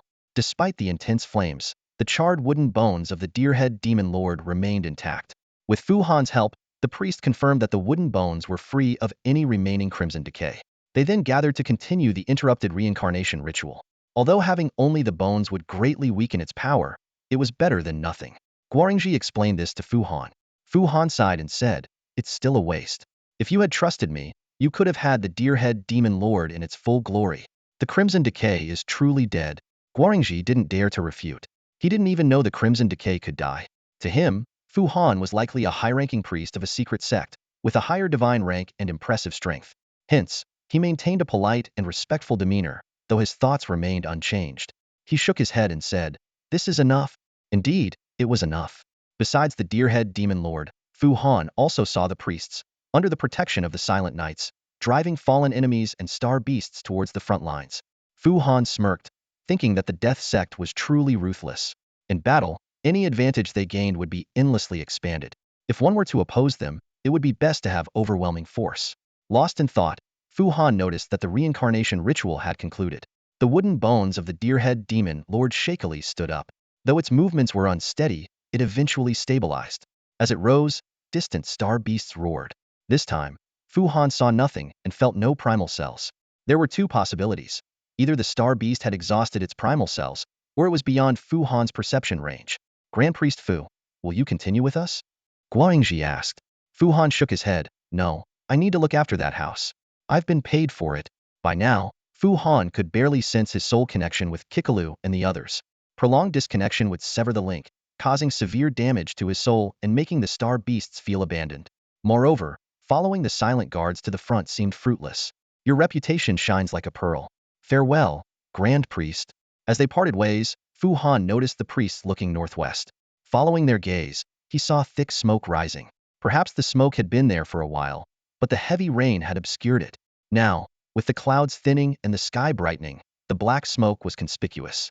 Furrowing his brow, Fu Han pondered for a moment, suspecting it might be a beacon fire but unsure. What's going on? He asked Guangji. Guangji snorted. That's the direction of Tualing Pass. Someone's attacking it. Damn, it really is a beacon fire? Fu Han asked, aren't you going to assist? Guangji smirked. The city of Radiant Burial might fall, but Tualing Pass never will. They're courting death. Guangji's confidence was shared by the other underworld officers and priests, who merely glanced at the smoke before continuing to lead the newly created reincarnated beings to the front lines. After bidding Fu Han farewell, Guangji led his team away. Fu Han shrugged and returned to the inn. If the Death Sect wasn't worried, he had no reason to be either. Fu Han had misunderstood the Death Sect's beacon smoke. While the southern continent's technology seemed primitive, the Qixing Alliance's advancements were merely extensions of the old era's radiant stone technology. The intricate radiant stone technology, mastered by the Star Cult, was sometimes beyond the understanding of Qixing Alliance scholars.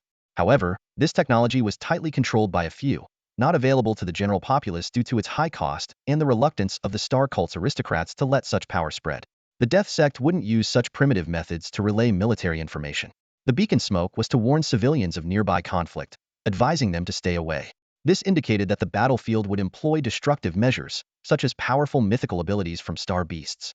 The beacon fire essentially meant, I plan to kill everyone who approaches. Stay away if you want to live. Hence, Guangji's cold laugh at the enemy's folly. Tualing Pass's commander was the Death Sect's undefeated chief underworld officer, Mo.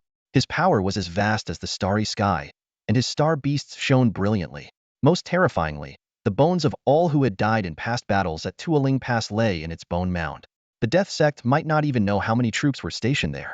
The attackers were indeed the Mad Disease cult, threatening to turn the Death Sect's land into a crimson decay-infested swamp if they didn't help retrieve their saintess's soul. Mo wasn't intimidated by such threats. He slaughtered the invading disease cult forces and sent troops to pursue the fleeing cultists. Fu Han couldn't fathom the disease cult's logic. Their god had fallen, their saintess trapped in a temporal rift, yet they threatened the Death Sect? The Death Sect, knowing their enemy's weakness, struck first, killing before declaring war, leaving the disease cult with nothing. Fu Han sensed that the disease cult, under the chaotic and vengeful leadership of Kira, was acting irrationally. Her fury and bitterness were evident in their foolish actions, which was good news for Fu Han. He hoped they would remain this way until their demise. Fu Han only learned of these events days later, once everything had settled. The information came from the innkeeper, who greeted Fu Han with an ingratiating smile. After the rain ceased that night, various groups who had fled Lin Yi town returned. The innkeeper was among them. Seeing the tavern across the street in ruins while his inn stood intact, he first negotiated a stake in the tavern with its owner, then approached Fu Han, bowing deeply. Mighty priest, I, Zhangjiu, will forever follow your lead. Fu Han thought that the innkeeper must have learned about his night demon golem, solidifying his identity as a secret priest in their eyes. Fortunately, the secret sect's habit of concealing identities meant the innkeeper would never uncover the truth. The secret cult isn't as enigmatic as people imagine. The elderly women basking in the sun at the village entrance function like a living surveillance system. They exchange all kinds of information, both true and false, among which are often details about secret cult members. However, these trivial pieces of information aren't worth much in the intelligence market. The innkeeper, Zhang Jiao, is a shrewd information broker. Running the inn isn't just a cover for him. It's a clever way to hedge risks. During peaceful times, the inn thrives, but in turbulent periods, it becomes a prime spot for intelligence trading. Cult members have a particular fondness for the concept of exchange, essentially making them shrewd business people. Even the secret god must offer something of equal value to learn their followers' secrets.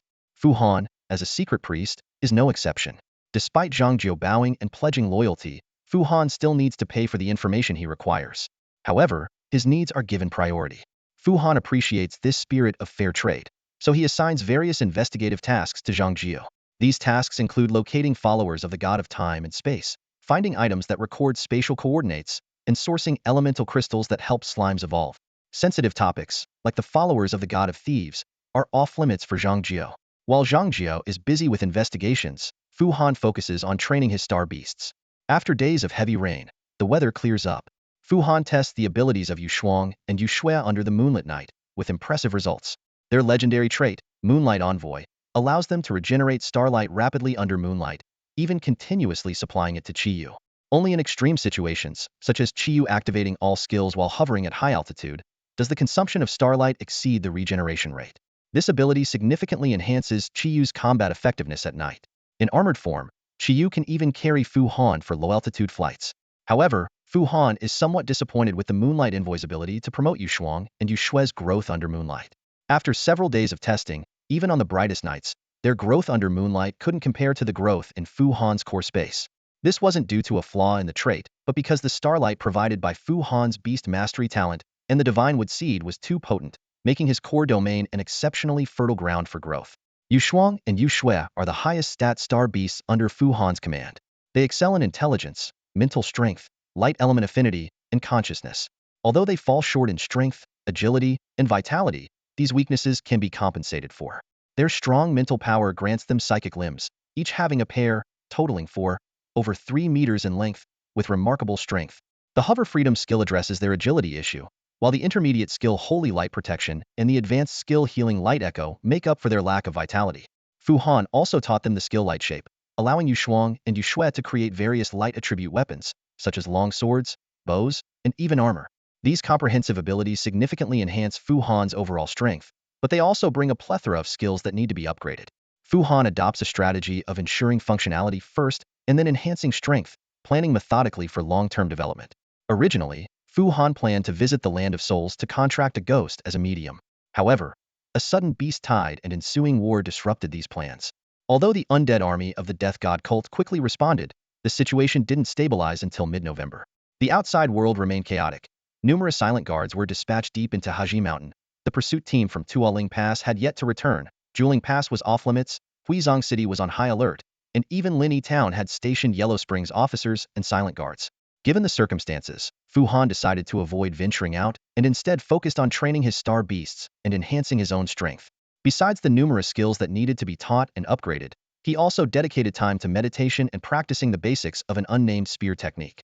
For convenience, Fu Han stopped taking his star beasts out for daily hunts and instead had the inn staff purchase large quantities of meat to feed them in the inn's beast pen. Amidst his busy days, Fu Han suddenly received a reminder from an elder. "Don't forget, tomorrow there will be a solar flare." It was only then that Fu Han recalled this important event. Without the elder's reminder, he might have missed this opportunity entirely. The scholar lady once said that if one could bring the divine tree seed to the Nine Suns divine tree during a solar flare, it would receive the greatest enhancement. If that wasn't possible, bringing it to a high and open place would suffice. Fu Han often forgot about this because reaching the Nine Suns divine tree was so easy. A simple reminder from the chief, and he could effortlessly reach it through a space-time gate. Before dawn, Fu Han passed through the space-time gate and arrived beneath the divine tree. The mist-shrouded bay remained unchanged. He summoned the divine tree seed, letting it roam freely by the tree while he practiced his spear technique, awaiting daybreak. Soon, the morning sun rose, bathing the land in golden light. However, the Nine Suns divine tree unusually did not emit any light, as if it were asleep. Suddenly, Fu Han noticed a beam of light slowly extending from the tree crown, connecting to the divine tree seed. "Is it starting?" Fu Han murmured in confusion. Kikalu, perched on his shoulder, looked up and said urgently, "We'd better step back a bit." No sooner had she spoken than the divine tree began to emit a subdued glow. Immediately, Fu Han felt an indescribable heat and irritation. Kikalu let out a startled cry, and quickly retreated into the core domain. Fu Han summoned Qiyu into the symbiotic armor state, but it was of little help. He had to have Qiyu deploy the Jade Radiance shield and quickly step back. After retreating nearly 300 meters, the discomfort still hadn't completely dissipated. It had merely shifted from the direction of the divine tree to overhead. Fu Han realized there was nowhere left to retreat, so he stopped, deactivated the symbiotic armor, and let Qiyu maintain the Jade Radiance shield, hoping it would hold out a bit longer. The sunlight was exceptionally peculiar, containing chaotic and violent energy. Fu Han speculated that this might be due to the close proximity. Other stars in the universe were far away, so only the purest, most refined starlight could reach the planet. Of course, this was just idle speculation without any basis. The solar flare lasted until dusk. Fu Han was tormented by the scorching sun for an entire day, and despite racking his brains for various sun-blocking methods, he found them all ineffective. He longed to dive into the cold sea. As dusk fell, the discomfort quickly faded. Fu Han dismissed the idea of jumping into the icy sea. Once the beam of light connecting to the divine tree seed dissipated, he immediately recalled it to the core and carefully sensed its state. The divine tree seed had leveled up to 17, and its size had increased. Its legendary trait, Starlight Bloom, had upgraded to level 2, significantly enhancing the starlight it refracted, which further accelerated the growth rate of star beasts in Fu Han's core domain. What delighted Fu Han even more was that the divine tree seed had acquired a new trait, the legendary trait, Starlight Lens. This trait could temporarily reduce the starlight concentration in the core domain by half while increasing the starlight level by 1 tier. After use, the divine tree seed would need to enter a period of dormancy. This trait was incredibly valuable for any beast master. Its most direct effect was making it easier to contract with higher-level star beasts. By temporarily boosting one's starlight level to complete the contract, the soul connection would remain relatively stable even after the starlight level enhancement faded. Fu Han already had several star beasts with higher starlight levels than his own, and there hadn't been any major issues. Additionally, this trait's enhancement effects varied depending on the beast master's abilities. For those with starlight resonance, life resonance, or star beast fusion talents, this trait could significantly boost their combat power in a short time. For Fu Han, this trait removed a major obstacle in transmitting skills across levels. Although the power of the Starforger's authority was immense, it also came with numerous limitations and high consumption. Physical strength, mental strength, and starlight were all indispensable. Physically, Fu Han had already modified his body via the primal sequence chain, making it easy to transmit legendary skills. The Starlight Lens solved the problem of insufficient starlight levels. The only remaining issue was mental strength. There were potions and skills to temporarily boost mental strength, and they could be found with some effort. Once he had those, even epic skills like Holy Light Judgment could be transmitted. As Fu Han's starlight level and mental strength further advanced, even legendary skills like Holy Light Rebirth would be within reach. After using this trait, the divine tree seed would enter a dormant state, so it was only feasible to let star beasts master skills. Frequently transmitting skills to level up was unrealistic, but having this trait was better than not having it. Master the skills first, then consider leveling up. Back at the inn, Fu Han immediately assigned Zhangju a new task, to find potions that could temporarily boost mental strength. Zhangju had failed to deliver on the previous tasks, but this time, the potion assignment made his eyes light up. Lowering his voice, he said, "There's an alchemist in Wuzong City who has good relations with us. We should get a response quickly." Fu Han frowned and asked, "Good relations? Is he one of those alchemists who sell employer information?" Zhangju hesitated for a moment before asking, "What else would he be? Are you concerned, sir?" "No worries. At most he'll know it's me buying it." Fu Han shook his head. "No, it's fine. Go ahead." He was worried that such an unprofessional alchemist might be unreliable. But on second thought, perhaps there weren't any alchemists here who met his ethical standards, so he had no choice but to rely on him. Zhangju's efficiency exceeded expectations, bringing back a response by noon the next day. The alchemist said that the spirit communication potion could effectively boost mental strength, but it would significantly impair consciousness when it took effect, so it needed to be used cautiously. The potion's effectiveness also depended on the quality of the ingredients. For those with mental strength above level 3, it was best to add fresh spirit bud as an auxiliary ingredient to ensure efficacy. The materials cost 10 gold coins, and the production fee was 5 gold. If adding spirit bud, it would cost an additional 15 gold, though customers could also provide their own ingredients. Fu Han frowned upon hearing this. So expensive. Zhangju nodded. Indeed. But sir, with your might and prowess, you could actually find a necromancer to take a trip to the Land of Souls. With some luck, you could save the 15 gold coins for the spirit bud. Oh. Fu Han thought this might be a good idea. Spirit bud can be found in the Land of Souls? What does it look like? Zhangju shook his head. I've never seen it. I've heard it emits a deep glow. By the way, Mr. Li Yinfu might have an atlas or even a specimen. You have a good relationship with him. You could ask him. Fu Han was taken aback. How do you know I have a good relationship with him? Have you been investigating me? Zhang Jiao quickly waved his hands in denial. That was when you first arrived. We didn't dig deep. You and Mr. Li were seen having a meal together by the townsfolk. Oh, what else have you found out about me? Zhang Jiao smiled sheepishly. Not much. People think you're a young master from Crystal City. Why? What are the characteristics of a young master from Crystal City? Fu Han pressed. Rich. Huh. Fu Han sneered and shook his head, thinking, I'll soon be so poor I can't even afford food. With that thought, he pulled out 2 silver coins and handed them to Zhang Jiao, who had been lingering. Fu Han stood in the eerie, moonlit land of the dead, the cold biting into his bones. Even with Tuanzi in his arms, he couldn't dispel the chill that seeped into his very marrow. He had no choice but to explore this forbidden place at night, as the holy effects of moon frost and moon snow could only be activated under the moonlight. Around him, locust trees stood tall, their gnarled branches like ghostly claws reaching for the sky.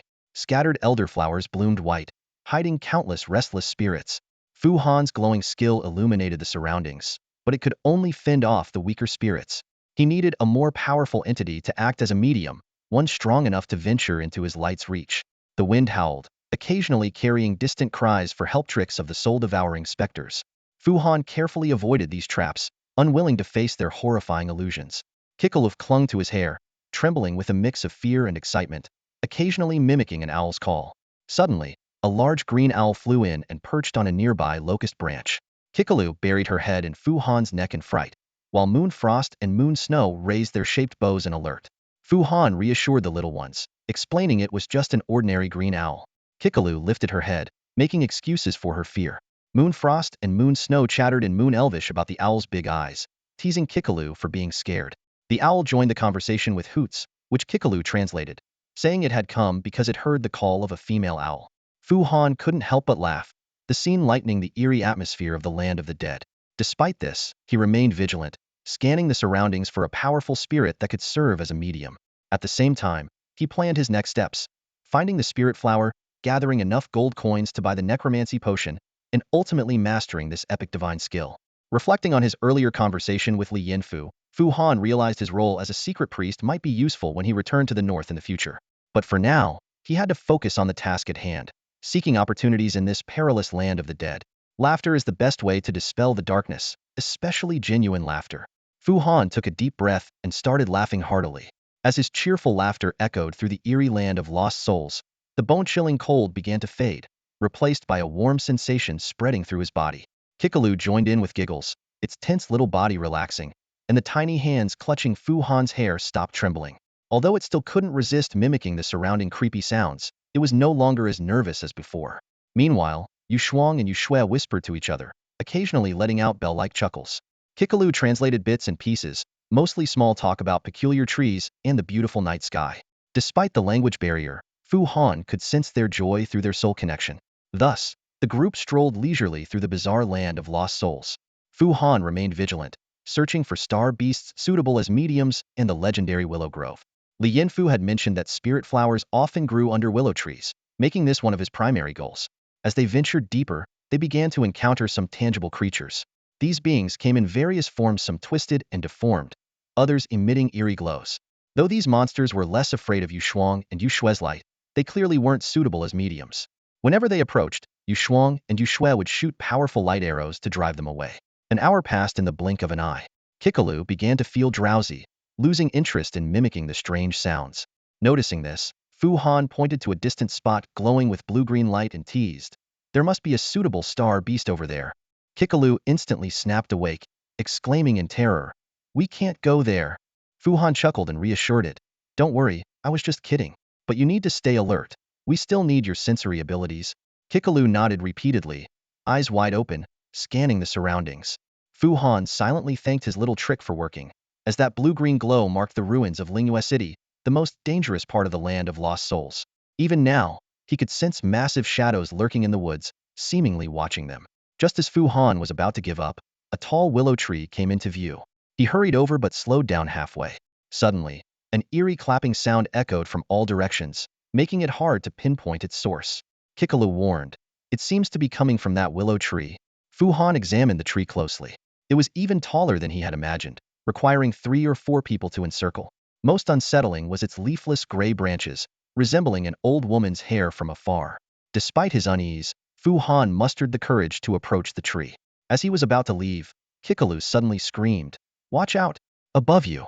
Fu Han looked up to see a wrinkled, ugly face with blood-red eyes glaring at him.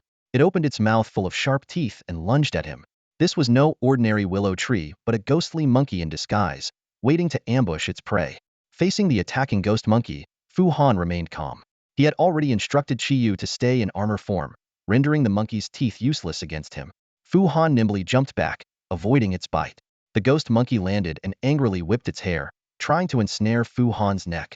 With a cold smile, Fu Han grabbed the hair, yanked it hard, and thrust his spear forward. The ghost monkey lightly landed on the spear tip and instantly turned into a wisp of green smoke, leaving behind an orange-yellow star fragment. Just as Fu Han sighed in relief, a series of cracking noises surrounded him. He looked up to see countless grotesque faces emerging from the tree, greedily staring at him. Fu Han calmly ordered, "Yu Shuang, Yu Shui, fire at will." If a ghost monkey is touched by Fu Han's spear or struck by the light arrows of Yu Shuang and Yu Shui, it will inevitably be reduced to ashes. Fu Han swung his black spear, the tip slicing through the air, each strike precisely hitting a ghost monkey. Yu Shuang and Yu Shui's light arrows streaked across the night sky like meteors, piercing the ghost monkeys' bodies. However, no matter how many they killed, more ghost monkeys kept charging forward fearlessly. Fu Han began to see the battle as training, patiently wielding his spear and imagining his opponent as a formidable enemy who could defeat him with a single blow. Yu Shuang and Yu Shui also changed their strategy. They stopped using bows and arrows and instead formed longswords, wielding them with telekinetic phantom limbs. Kikalu cheered them on from the side, her voice full of energy. The battle raged on for a long time. When the last ghost monkey fell, Fu Han was delighted to notice that the tip of his black spear seemed to have become brighter. He carefully checked the tree, ensuring there were no hanging strands of long hair, and then called Kikalu over to help him inspect. Kikalu circled the spear, hesitantly saying, "It seems, maybe, possibly." Although Kikalu couldn't be certain, Fu Han was increasingly convinced that the spear tip had indeed brightened. He remembered its silvery white appearance from the time-space rift and resolved to use it more in battle, hoping to rekindle its divine-slaying power. After the battle, the ground was covered with orange star fragments. Fu Han picked one up to examine it closely, finding that the entangling hair skill it contained was useless. Although the fragments were of low quality, their abundance made them worth collecting. With Yu Shuang and Yu Shui's help, they quickly gathered the fragments into Fu Han's cloth bag. Once they were done, Fu Han carefully observed the ancient tree and realized it was actually a locust tree, not a willow as he had initially thought due to the ghost monkey's hanging hair. He climbed to the treetop in a few swift moves and was pleasantly surprised to see a shimmering pond in the distance, surrounded by trees. Suspecting there might be a willow grove there, Fu Han immediately headed toward the pond. Upon seeing the drooping willow branches again, Fu Han was extra cautious. Although he didn't hear any clapping sounds, he still had Yu Shuang and Yu Shui test the area with arrows. This time, they were indeed real willow trees, their branches lush with new leaves because they grew by the water. The ground around the pond, unlike the cracked and dry earth elsewhere, was covered with green grass and yellow flowers, forming an oasis in the land of the dead. The pond's surface reflected the bright moon, occasionally illuminated by ghostly flames that floated and then disappeared into the water. These flames guided their gaze to the center of the pond, where the bottom glowed with colorful lights.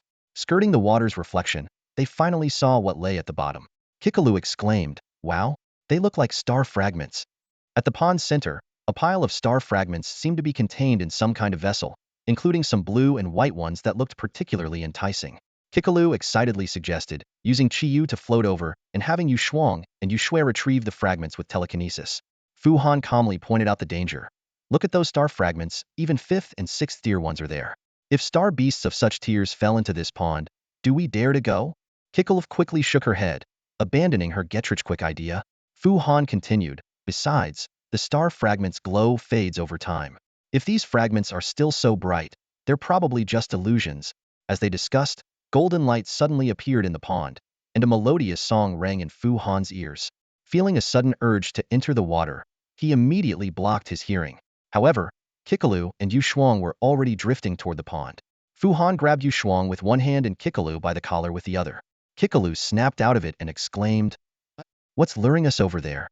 Fu Han reminded her to block out the sound, and Kikalu quickly created a force field with a flick of her tail, isolating them from external noises. At this moment, A beautiful girl in a golden gauze dress appeared at the pond's center, dancing gracefully. Her face was lovely, her figure supple, and her dance lively and exuberant. However, the lack of a reflection, ripples, or accompaniment made it clear that she was not real. Yushuang also snapped out of it, chattering about the danger they had just faced. Just then, something splashed into the water from the other side of the pond, swimming vigorously toward the center before sinking. After the ripples subsided, the pond returned to calm, and the girl, the star fragments, and the mysterious object all vanished. Fu Han and Kikalu exchanged a wary glance. Once the pond was peaceful again, Fu Han had Kikalu lift the sound barrier. The area immediately became lively with various sounds. It turned out that even in the land of the dead, there were living creatures. This pond, being the only water source in a large area, naturally attracted many animals. Fu Han noticed shadows flickering at the pond's edge, and even a flock of birds landing in the light to drink. He guessed that the unknown threat in the pond only hunted once in a while, so the danger was temporarily lifted. Relieved, Fu Han began searching for traces of the Linghua flowers by the willow trees. Suddenly, ethereal hoofbeats sounded behind Fu Han. He quickly turned around but saw nothing, which only made him more excited. Even more surprising, the hoofbeats seemed to be slowly approaching them. Kikalu, do you sense it? Fu Han asked. Kikalu excitedly replied, Oh, oh, oh, it's a spirit steed. It's coming toward us. Whether it's the Star Alliance or the Celestial Sect, only a few truly understand the undead. The Dark Academy of the Western Continent and the Reaper Sect of the Land of Eternal Sleep keep the secrets of the undead closely guarded. Fu Han's knowledge of the undead is limited to legends, which are far from reliable. In this mysterious realm, the spirit steed is an extremely rare undead star beast. It is said that these creatures are transformed from loyal war horses, carrying the regret of not being able to fight alongside their masters in life. They wander the battlefields, searching for new masters. As a result, spirit steeds seldom appear and only reveal themselves when they intend to bond with a new owner. Even in the Reaper's domain, Fu Han had never seen anyone riding a spirit steed. If not for Li Yanfei's mention in his tome, Fu Han wouldn't have known of their existence. Upon hearing about them, Fu Han couldn't help but fantasize about encountering such a star beast that could serve both as a medium and a mount. When Kikalu said a spirit steed was approaching, Fu Han trembled with excitement. The ethereal sound of hooves stopped in front of him, and under the glimmer of moonlight, the pond reflected the image of the spirit steed, a pure white horse with a short horn on its forehead, clad in golden armor. The patterns on the armor were strikingly similar to those in the sacred tomb of the moon god. Fu Han realized that this spirit steed was once the mount of a knight under the moon god, drawn by the moonlight. Fu Han cautiously approached and reached out to touch the seemingly intangible spirit steed. At that moment, it materialized, and its appearance left Fu Han in awe. In its undead form, the spirit steed retained its former grandeur, now enhanced with an air of majesty. The golden armor had turned a dark hue, and its eyes, mane, and tail flickered with black and gold flames. Its demeanor remained noble, now imbued with an aura of darkness. Fu Han was captivated by its majestic beauty, with only one thought in his mind. He must form a pact with it. However, Kikalu's sudden exclamation interrupted his thoughts. Oh no! Its star level is so high. Only then did Fu Han realize that the spirit steed's star level was about 3, higher than his own. He quickly relaxed, grateful that the newly awakened power of the divine tree seed could come in handy. Without hesitation, Fu Han activated the legendary trait of the divine tree seed starlight lens. Instantly, he felt the starlight from his core surge towards the divine tree seed, not through a soul connection but directly into its round body. As the starlight gathered, the originally yellow glow turned golden and then white. Moments later, white starlight burst from the divine tree seed, enveloping Fu Han's core. Although the black hole halo and core starlight remained golden, with no new powers emerging, Fu Han was confident that he temporarily possessed the starlight of a 3-star level. This state would last for about 10 minutes, so he had to act quickly. Returning to reality, Fu Han swiftly drafted the pact and presented it to the spirit steed. The spirit steed, seeking a master, gladly accepted the pact. Moments of tension followed as Fu Han waited, unsure if the soul connection would succeed under this false star level. Soon, Fu Han's brows eased, and a smile spread across his face. The pact was successful. The soul link was established, and he sensed the spirit steed's information. Yueshu spirit steed.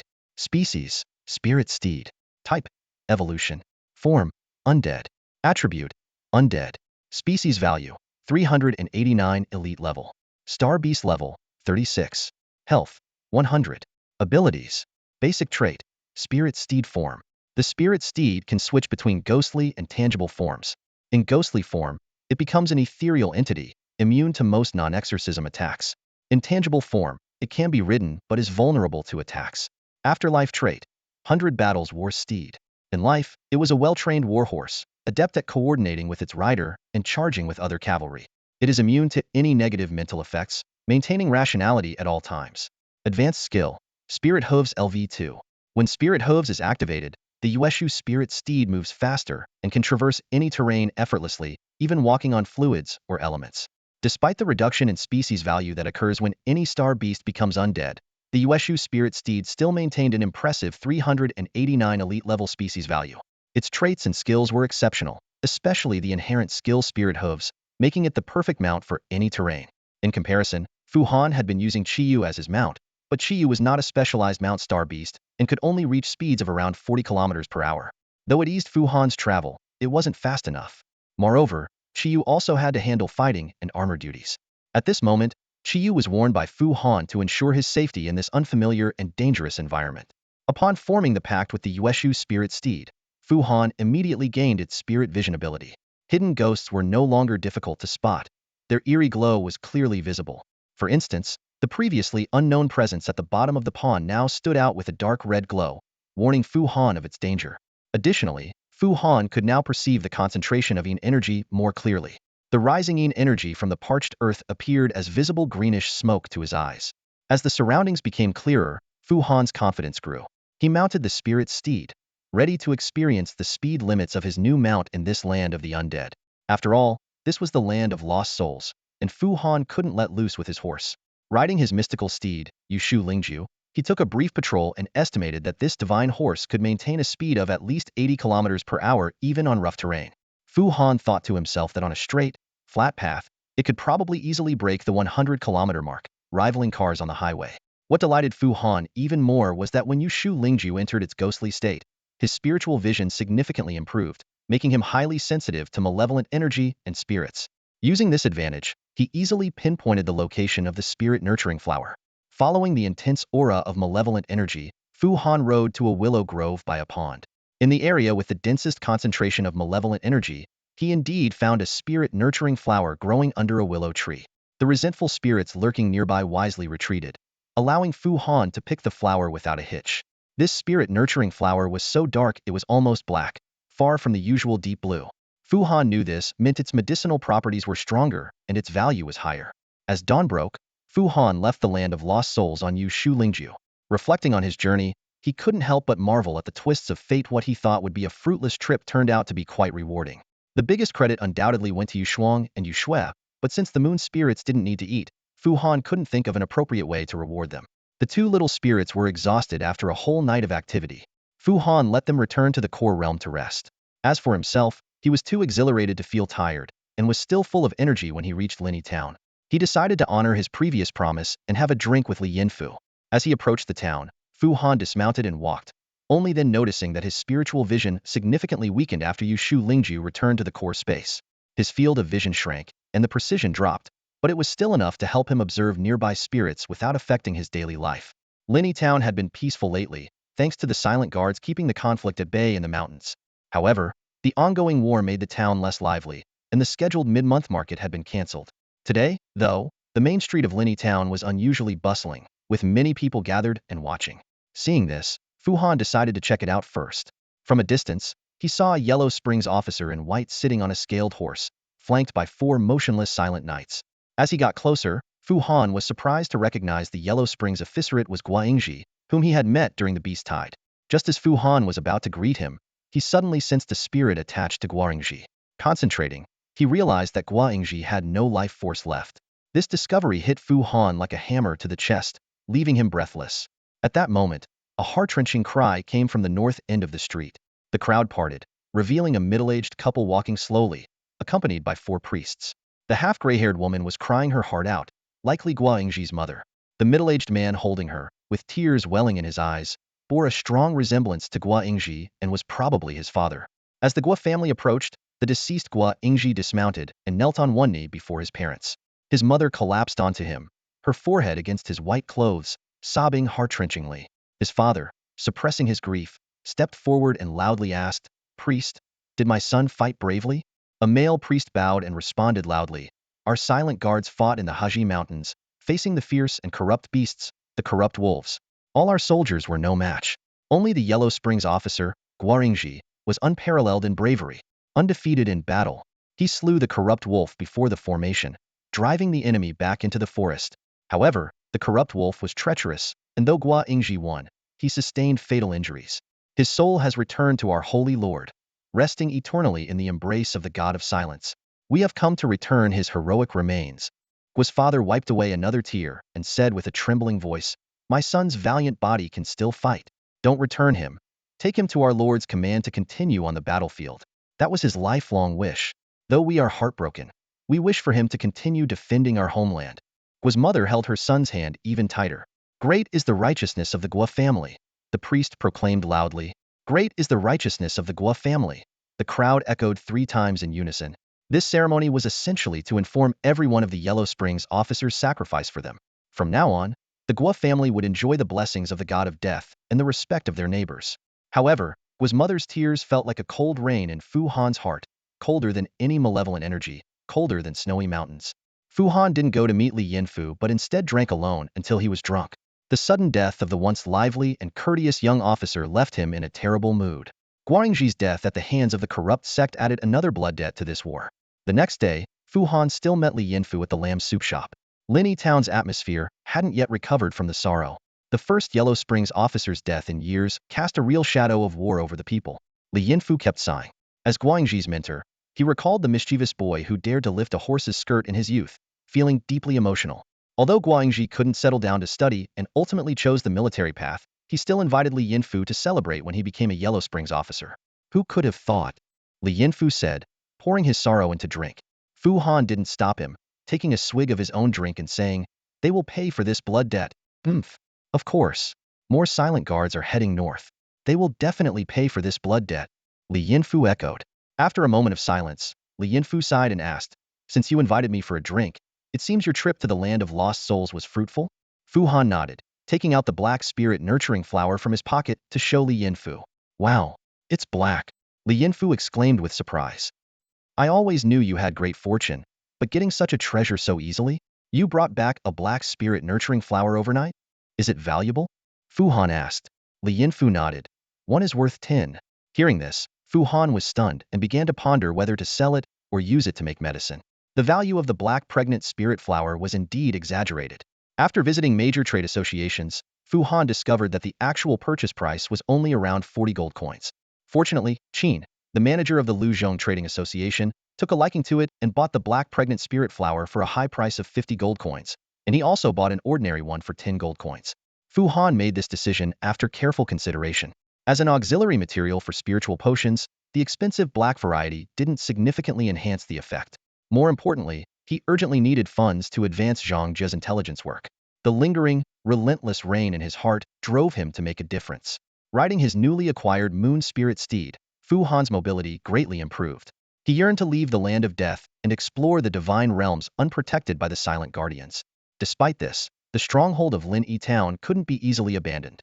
Here, he had familiar contacts, reliable trade associations, and even a subordinate who was half loyal to him.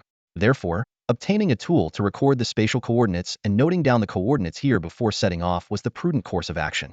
Returning to the inn, Fu Han handed the materials and potion-making fees to Zhang Jie.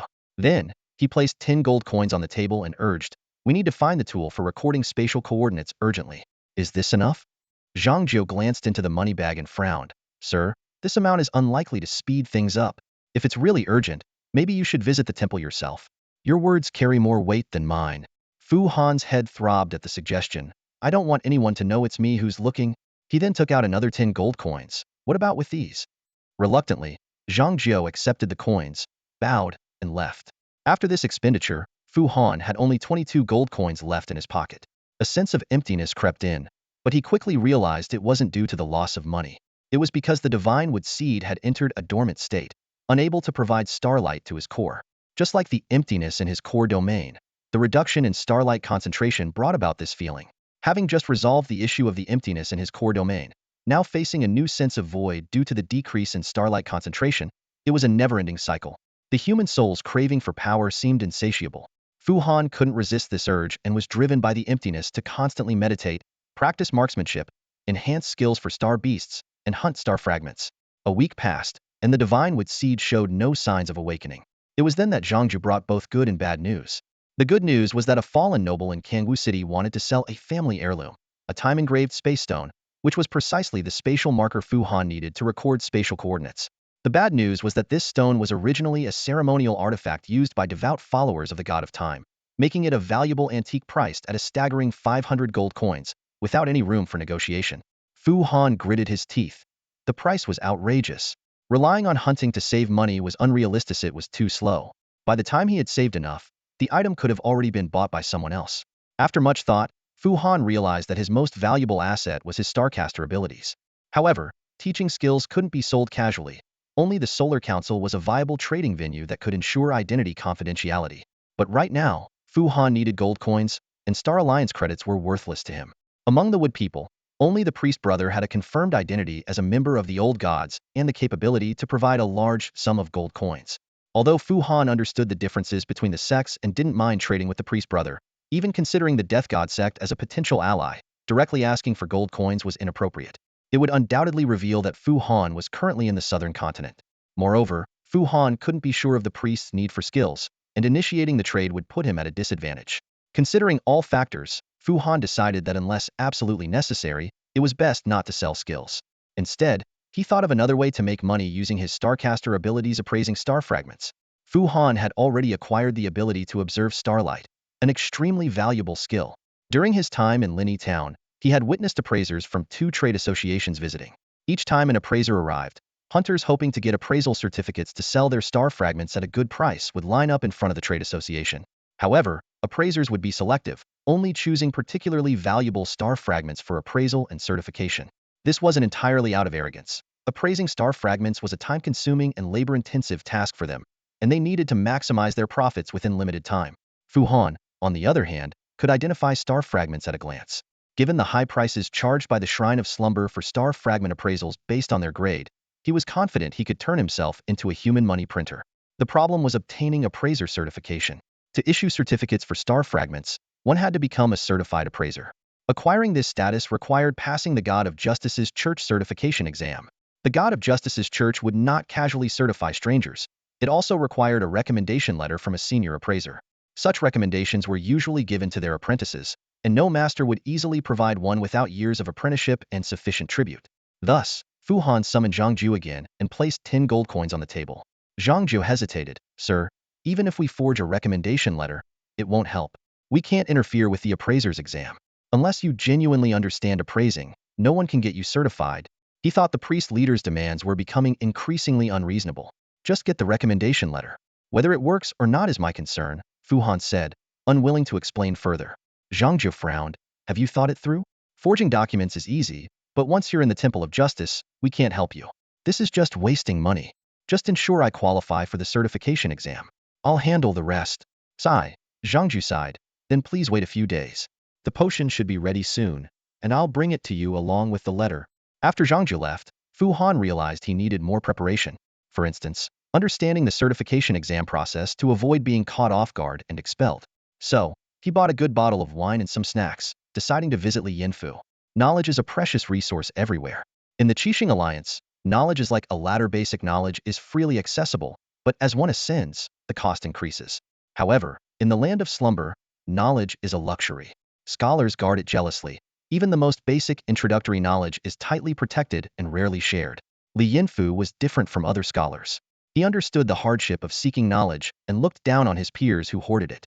As a result, his life was far less comfortable than that of other scholars, and he often had to put drinks on credit at the dance hall. Outsiders might think he was not knowledgeable, but in reality, Li Yinfu simply had modest needs. Whenever Fu Han sought his advice, all he asked for in return was a fine drink. Today was no exception. Fu Han brought a high-quality wine to visit, and Li Yinfu knew exactly why. He took the wine jug, inhaled deeply and smiled. You're always so eager to learn. Looks like you're planning something big. Good, good. This old man gets to enjoy some more wine. Fu Han humbly replied, just curious, just curious. I see those appraisers acting all high and mighty and wanted to know more about them. Hearing this, a glimmer of nostalgia flashed in Li Yinfu's eyes. I dreamed of becoming an appraiser when I was young, but alas, it requires talent. And I never even awakened. Fu Han was surprised. Weren't you dreaming of becoming a painter? Li Yinfu's face flushed, and he quickly changed the subject. Young people's dreams change all the time. Wait here. I'll find you a book. He rummaged through an old bookshelf and finally found a leather-bound book. Ah, here it is, The Supreme Appraiser. It's actually a novel, probably written by a frustrated apprentice. But the plot is so captivating that once you start, you can't put it down. I read it for 3 days and nights straight and dreamed of becoming an appraiser. Take a look. Fu Han eagerly took the book, but was stunned the moment he opened it. It was all in ancient script. Seeing this, Li Yinfu was surprised. Ancient script? What? You, a priest, can't read ancient script? Fu Han scratched his cheek awkwardly. It's not that I can't read it, just not very well. Li Yinfu shook his head in resignation and sipped the wine while explaining the appraising profession to Fu Han. Though Fu Han had learned some basics in class, the real world of appraisers was quite different from what he knew. Li Yinfu explained that the only recognized professional appraising method was the spectral mapping method. While divination methods were varied, they lacked standards and had questionable accuracy, mostly used for personal purposes. The time reversal method was reliable but extremely rare, and since the god of time fell into eternal slumber, such talents seemed to have vanished. The spectral mapping method had a strict standard process. First, place the star fragment into a special device to capture the internal starlight and imprint it onto a sheet. Then, sense the starlight spectrum with the device and map it out. Finally, compare the mapped circular starlight spectrum with known spectra to draw conclusions. The only weakness of this method was its high requirement for the appraiser's starlight sensing ability, but excluding human error, its accuracy could reach 100%. For Fu Han, there were 2 pieces of good news. First, the equipment required for the spectral mapping method was large and could not be carried around, so the Church of Justice would provide the appraisal room and equipment during assessments. Second, many steps had to be done in a completely dark, enclosed environment with no invigilators, giving Fu Han a chance to bluff his way through. After hearing this, Fu Han felt a sense of relief.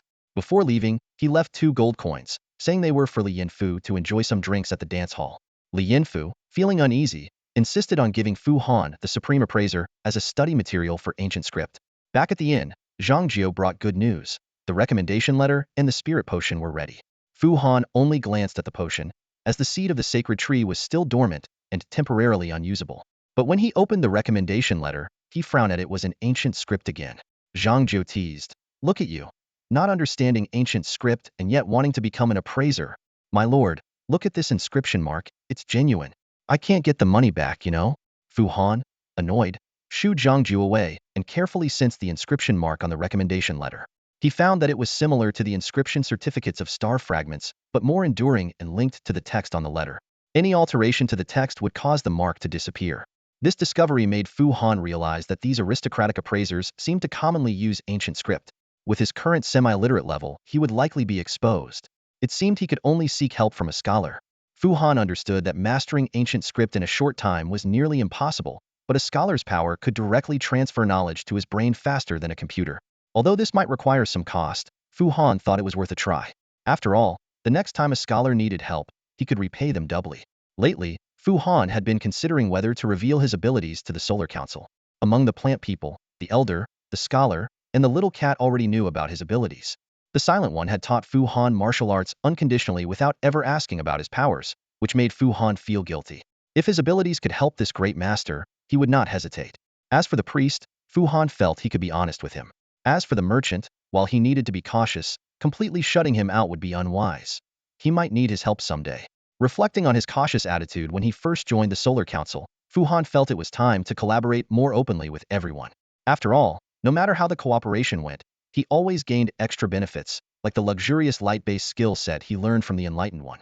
As he checked the time, Fu Han realized the last Sunday of November was just around the corner.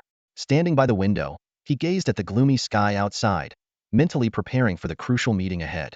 His eyes sparkled with determination, clearly indicating that he was fully prepared for the encounter.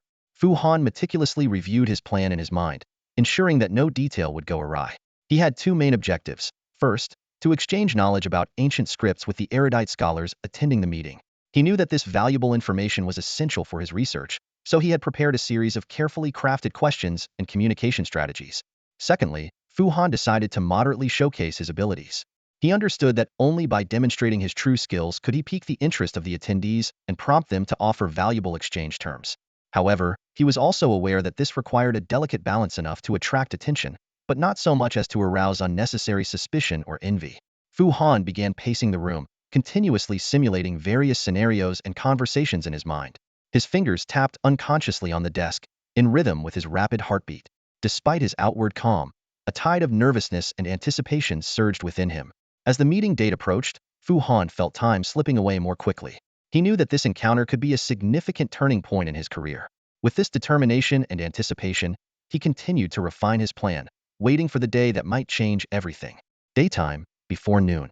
Fu Han gazed at the slumbering seed of the sacred tree within its core, a wave of unease washing over him.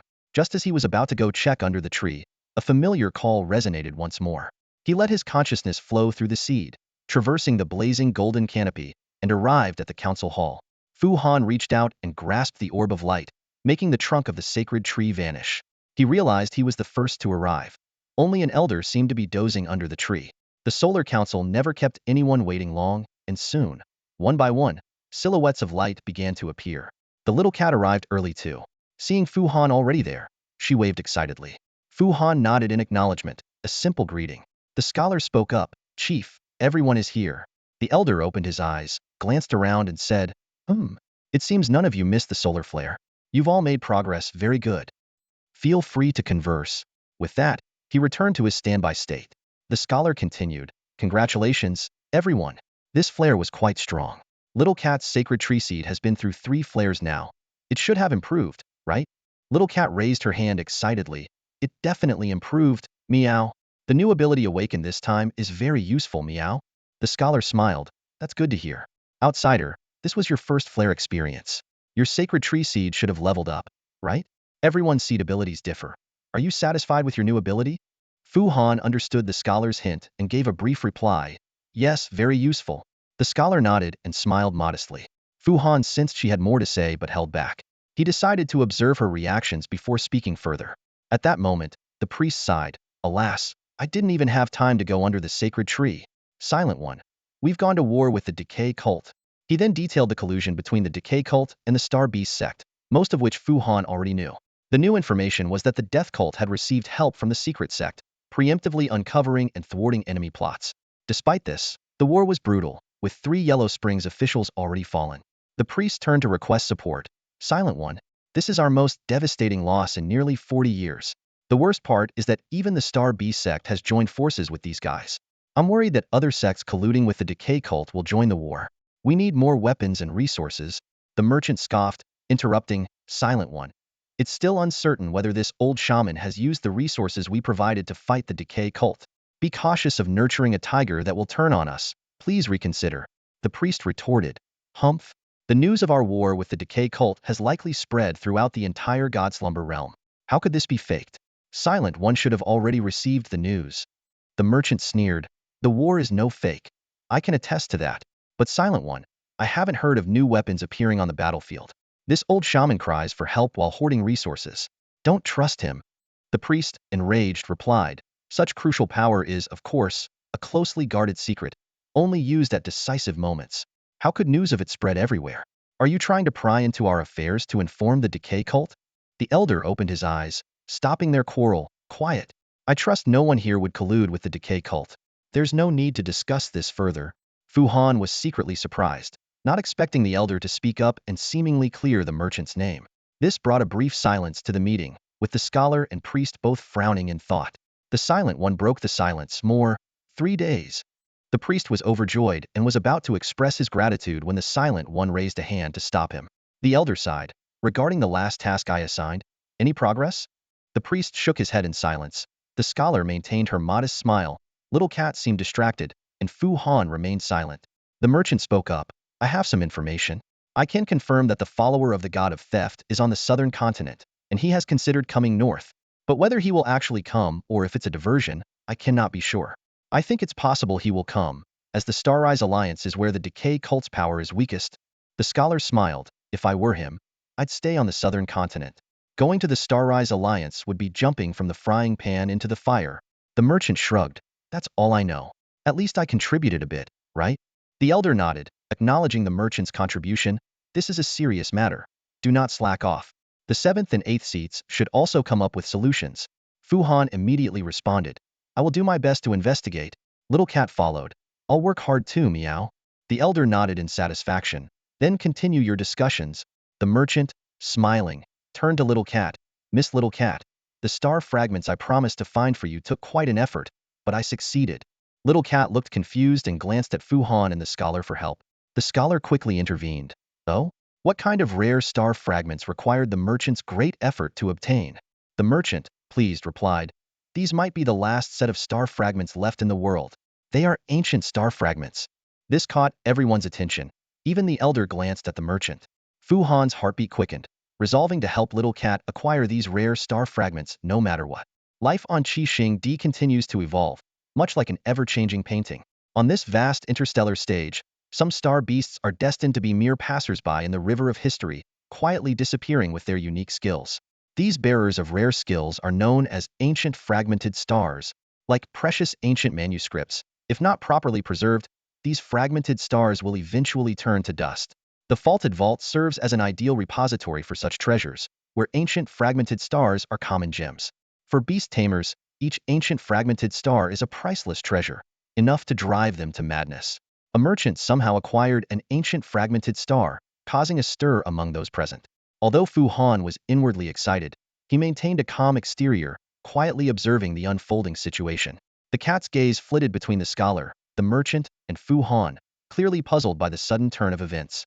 The taciturn one remained silent, while the elder merely opened his eyes for a glance before closing them again in feigned sleep.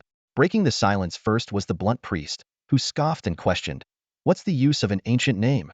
Miss Cat is not a collector. Practical skills are what matter. Keep in mind, a set of fragmented stars doesn't guarantee your star beast will learn the skill. If it's too expensive, it's not worth buying. Most ancient skills have alternatives." The merchant retorted defiantly, "What a joke. Do you think you know Miss Cat's needs better than I do, you charlatan?" The scholar shook his head with a smile. "Why don't you enlighten us, esteemed merchant? What kind of fragmented star is it?" The merchant, brimming with pride, replied, "Heh, getting this set of fragmented stars was just a matter of money. The real effort was in finding someone to appraise them. These fragmented stars come from the mythical bird Mo Yunan Ku, the most beautiful creature of ancient times. The scholar should be familiar with it, right?" The scholar nodded and proceeded to describe Mo Yunan Ku's features in detail. A star beast native to Nanli Mirror Mountain in the land of divine sleep, adorned with black, magnificent feathers and surrounded by golden glimmers. It had a habit similar to a peacock's display but only admired itself within the mountain, disliking being watched by others. Mo Yunan Ku's feathers were once the most sought-after luxury adornments in ancient times, but sadly, this divine bird went extinct during the End Barrier era. Feigning forgetfulness, the scholar asked about the skills contained within Mo Yunan Ku's fragmented stars. The merchant, understanding the cue, began to elaborate. Mo Yunan Ku's skill is called Adoration Effect, a psychic type enhancement skill. When activated, it boosts the star beast's intelligence, mental power, elemental affinity, willpower, and soul strength, with the magnitude of the boost determined by the adoration received. Fu Han immediately recognized this as a mimetic skill, its effect influenced by collective belief. He pondered how fitting it was that this skill matched Mo Yunan Ku's aloof nature, wondering if the bird itself was a mimetic entity. The scholar steered the conversation towards the appraisal of the fragmented stars. The merchant, exuding confidence, assured them he could provide certification from various authoritative institutions. As the scholar fell silent, Fu Han tactfully intervened, offering to conduct the appraisal himself. Both the cat and the scholar agreed to Fu Han's proposal, surprising the merchant. He noticed that the cat addressed Fu Han with a respectful title, further confirming his suspicions that Fu Han possessed extraordinary powers. The merchant then laid out his terms for the transaction. He hoped the cat would assist him during times of bad luck, sought some intermediate inscription knowledge, and lastly, wished to understand Fu Han's powers. Initially reluctant, the cat eventually agreed to the merchant's conditions with the support of the scholar and Fu Han. Thus, a trade centered around the ancient fragmented star began to take shape, with everyone seeking their own gain in this delicate dance of negotiation. The merchant's eyes flashed with cunning as he feigned overwhelming joy, exclaiming repeatedly, "Wonderful, wonderful! Esteemed sirs, how shall we proceed with this transaction?" Feigning humility, he continued, "I have complete trust in all of you. Please, arrange it as you see fit." The scholar smirked inwardly. This old fox must be plotting something. She thought, the only flaw in this deal is if that sly merchant tries to pass off ordinary star shards as ancient relics. Where would that girl Xiaomao get the money to hire an appraiser? The scholar shook her head. Not to mention the exorbitant appraisal fee for such rare treasures. If she can't discern the authenticity and lets a star beast absorb a fake, there would be no evidence left. Only because the outsider demonstrated appraisal skills did the transaction seem foolproof. The scholar's lips curled slightly. If that merchant tries any tricks, he's doomed for life. She decided without hesitation and spoke up. Since the esteemed outsider can appraise the star shards, everything is settled. I will now teach you some intermediate inscription knowledge. You can choose as you wish. Xiao Mao was about to speak when she saw the outsider wink at her. The clever girl immediately understood and swallowed her words. The merchant naturally had no objections, and the two began their exchange immediately. Fu Han, with sharp eyes, noticed that when the merchant's and scholar's souls touched, the sly fat man deliberately hid the orb of light in his left hand behind his back. Though he didn't understand the significance, Fu Han made a mental note of this detail, feeling it might be important. The exchange was quickly completed, and the fat merchant smiled like a cat that got the cream. He showered compliments and then turned his gaze towards Fu Han, clearly wanting to get closer. Unexpectedly, Fu Han spoke first. In that case, let me share my abilities with everyone as well. This caught the merchant off guard. He stood frozen, his smile stiffening. Fu Han explained with a smile, as the merchant suggested, it's for the convenience of our cooperation. The priest burst into loud laughter upon hearing this. Ha ha ha, good, good. Cooperation, cooperation. He clapped vigorously, as if to break his hands. The merchant quickly composed himself and pretended to be serious. Ha ha. It seems I have contributed to the cooperation of the Solar Council. Excellent, excellent. At this moment, the meditative elder opened his eyes and nodded approvingly. Fu Han bowed and began his well-prepared speech. My ability is related to skills. I can copy a skill from one star beast to another, provided the skill is compatible with the star beast, and it can be done through soul contact. He deliberately withheld his ability to imprint skills into a library, a trump card not to be revealed lightly. The priest stopped laughing and listened intently. The merchant's face showed mixed emotions as he rapidly calculated in his mind. Both were inwardly shocked. This ability was a dream come true for beast masters, explaining Xiao Mao and the scholar's respect for the outsider. Fu Han continued, however, the level of skills I can copy is limited. Currently, I can copy up to epic level skills, but anything higher is beyond me. The higher the skill level, the greater the cost for me. Also, after each use, I need some time to recover, the duration of which depends on the quality of the essence I absorb. Much of this was fabricated to make his ability seem more precious. If someone urgently sought his help, they would have to trade essence for it. Fu Han paused, waiting for questions. As expected, the merchant immediately jumped in. What happens if you repeatedly teach the same skill to a star beast? The merchant's eyes glimmered, clearly hatching a scheme. The scholar had asked this before, and Fu Han's answer remained the same. It would only waste the resources used to copy the skill. The merchant nodded in disappointment, his hopes dashed. Next, the scholar posed a tricky question. Esteemed outsider, I've always wondered, can you copy a star beast's exclusive skill to another star beast? She explained, an exclusive skill is one that a star beast comprehends under specific conditions. For example, the time-space gate that Luotian comprehended during its evolution in a temporal rift is an exclusive skill. Not all of its kind can possess this skill, making it difficult for beast masters to acquire such skills for their pets through star shards. Hence, it's called exclusive, though it's not truly exclusive, just non-transferable. Fu Han was prepared and confidently answered, exclusive skills are not a problem either. However, it still depends on the compatibility of the skill with the star beast. Some skills require specific traits to be effective, which must be considered. Hearing Fu Han's affirmative answer, the scholar was so excited she almost jumped up.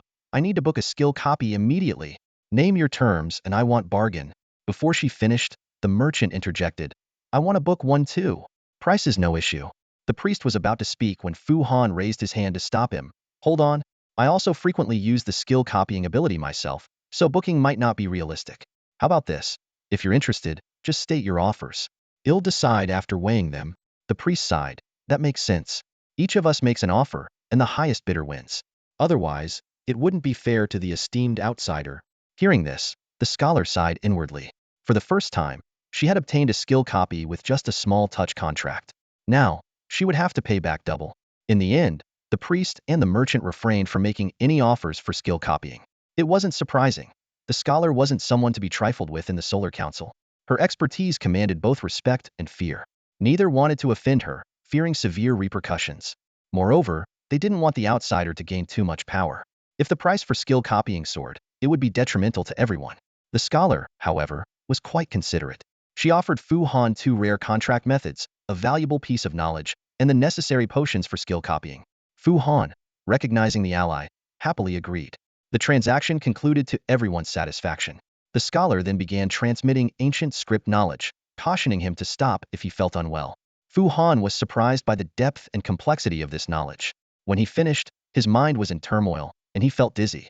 Even so, the scholar praised his remarkable comprehension, saying that most people could only digest half and would need several days of sleep. Fu Han, however, managed to absorb it all in one go, proving to be a prodigy. Despite his dizziness, the taciturn one didn't forget to test his martial skills.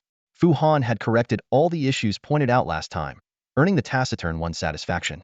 He instructed Fu Han to consolidate for another month before learning new techniques. Fu Han felt embarrassed. Am I too slow?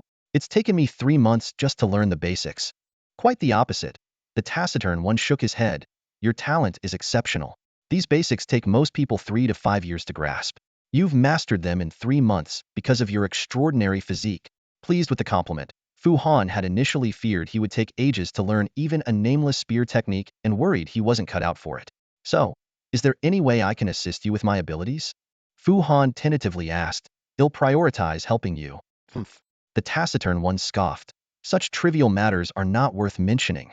Remember, no matter how powerful a star beast is, it's still an external aid. True strength comes from within. Startled by these words, Fu Han was left speechless for a long time. The power of Fu Han was so strong that even a slight display of it attracted numerous would people like moths to a flame. Scholars addressed him as Your Excellency, and the little cat even called him Master. However, a reticent individual gave Fu Han a lesson. The reticent one didn't teach him martial skills, but reminded him that even in this world that revered beast tamers, there were formidable individuals who believed their own strength was more important than that of star beasts.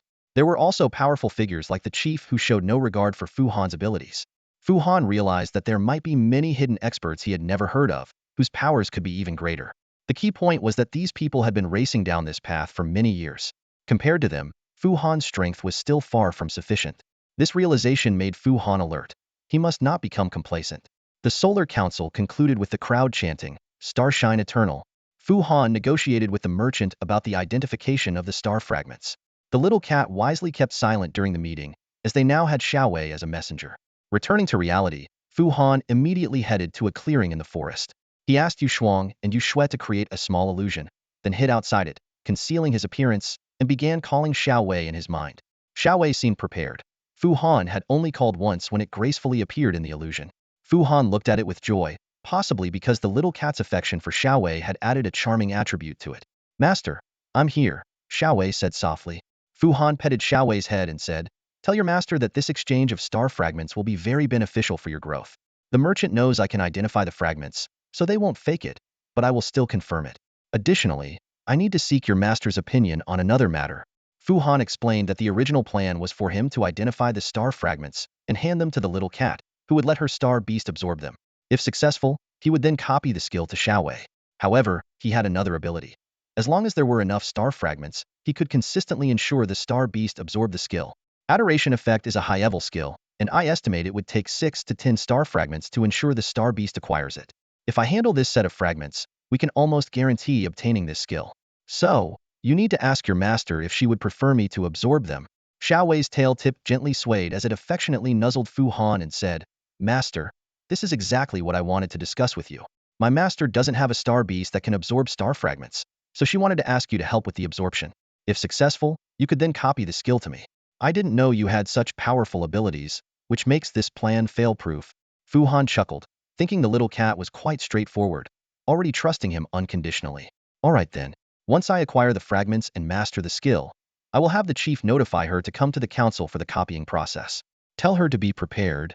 Xiaowei pondered for a moment and asked, Understood, master. Is there anything else you need my master to assist with recently? Fu Han shook his head, feeling that the little cat's abilities were best used for uncertain matters. What he needed to do recently was relatively certain. One thing I'd like to know, do the scholars know about your existence now? They do, master. Then, there might be times when we need you to relay messages for us, so I will rely on you and the little cat. Master, it is my honor. Please summon me anytime.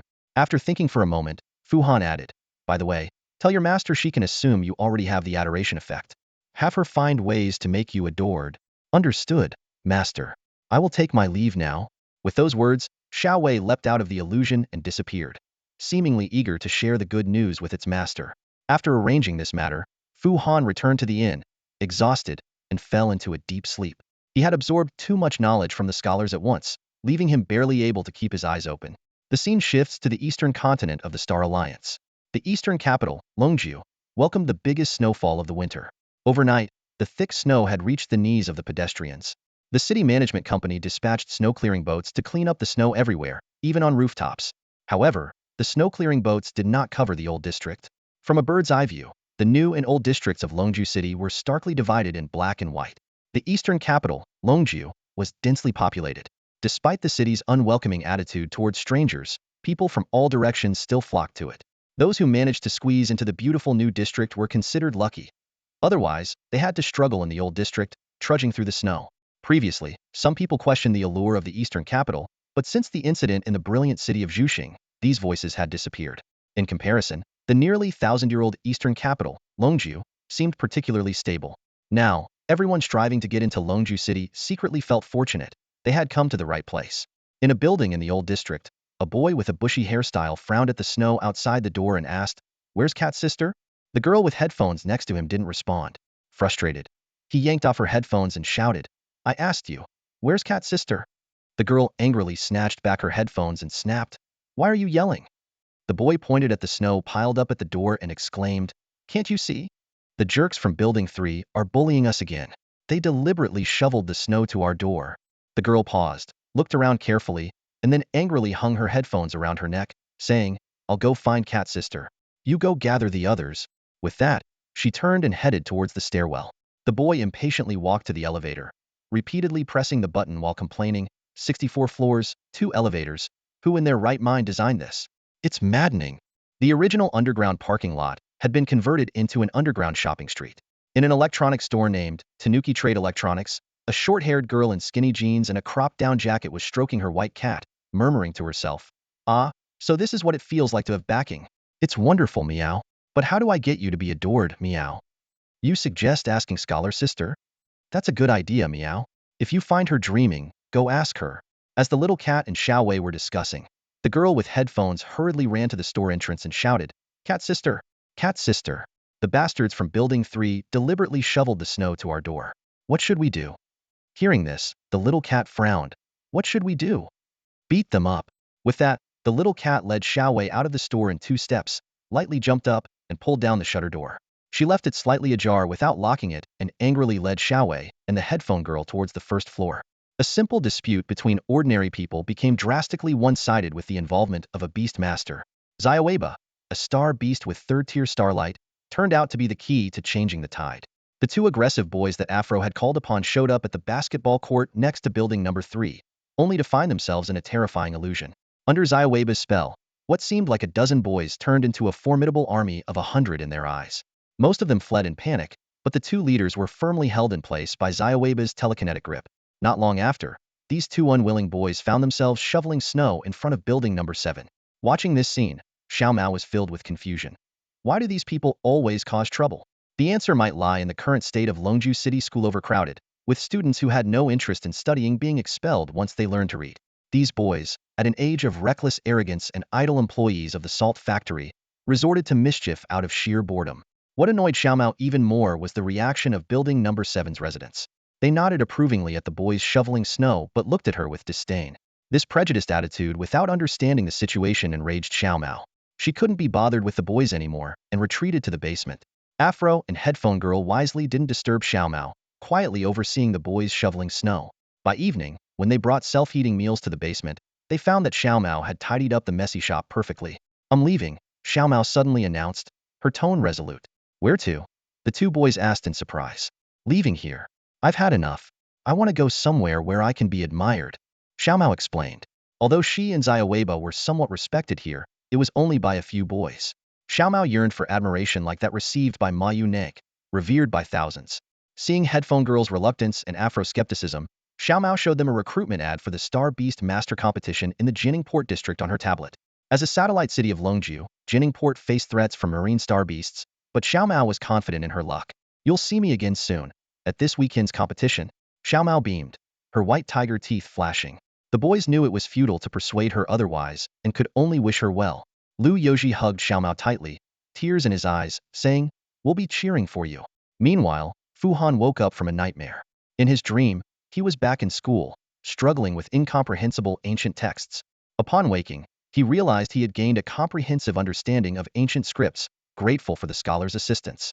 Fu Han read the recommendation letter again, fully grasping its contents this time. The Grand Appraiser Wu Xian, despite boasting extensively about his achievements, acknowledged Fu Han's talent and requested the Temple of Justice to grant him an appraisal certification opportunity. After confirming the letter's accuracy, Fu Han began reading the novel Supreme Appraiser. He read through the night, and by morning, felt a stirring in the core of his being. News had come from the elder that the ancient fragments from the merchant were now with the chief.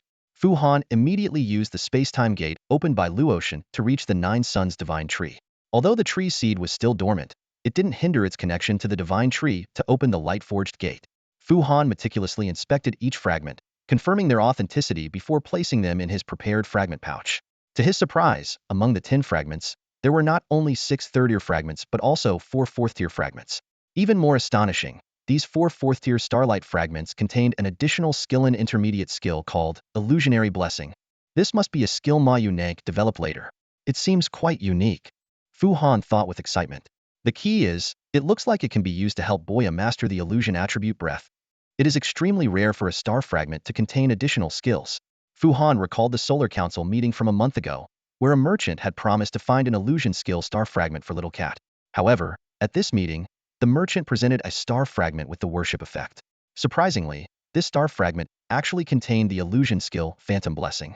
Fu Han realized that the merchant, using his own powers, had unknowingly provided Little Cat with exactly what she needed. Fu Han pondered for a moment, confirming his previous suspicion about the merchant's abilities.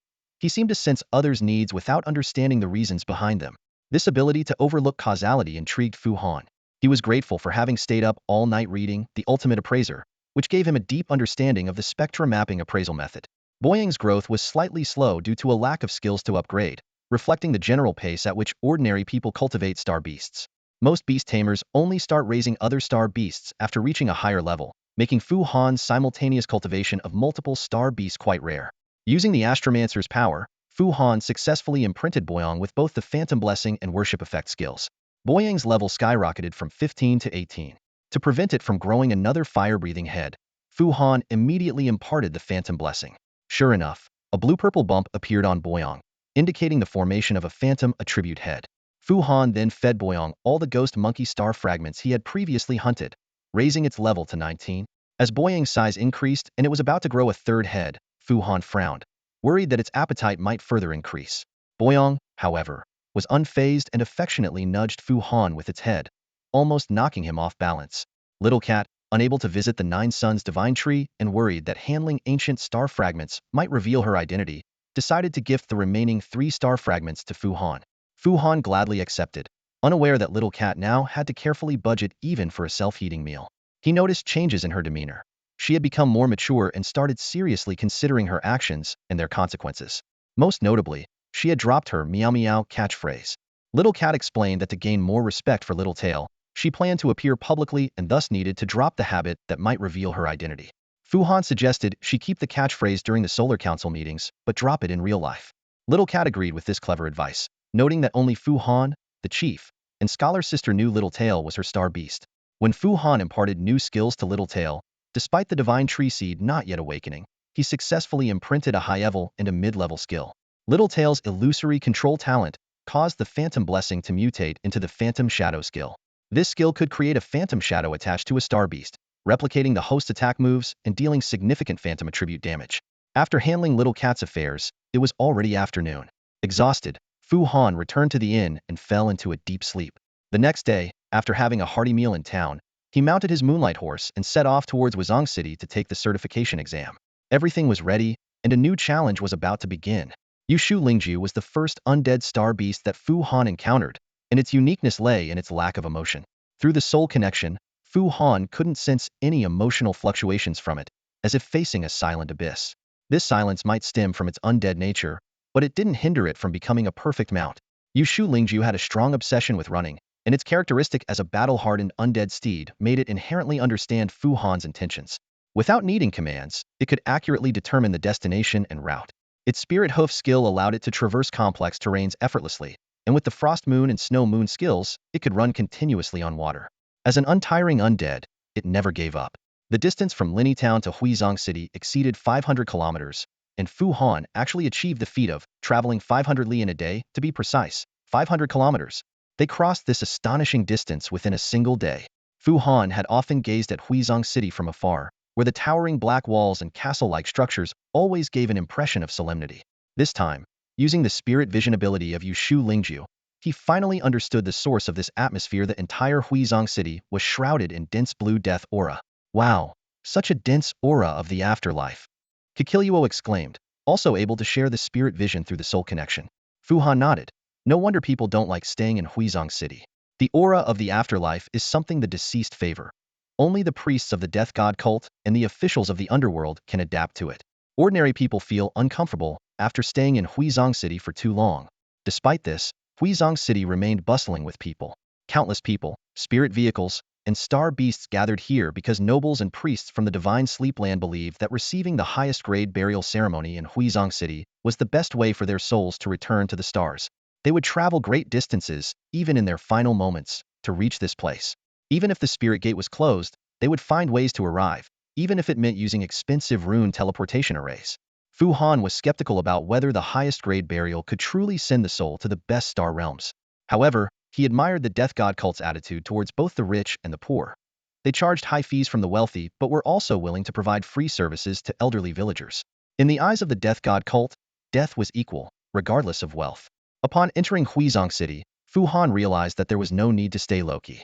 The luxurious spirit vehicles, powerful star beasts, and people riding spirit steeds frequently passing through the city gates made him and Yushu Lingju inconspicuous. Perhaps because of the spirit steed, Fu Han was not subjected to any checks when entering the city. The aura of the afterlife within the city was absorbed by Yushu Lingju, leaving Fu Han unaffected. However, those without undead star beasts looked visibly burdened as they entered the city. Kikilyo excitedly asked, "Where shall we go to have fun?"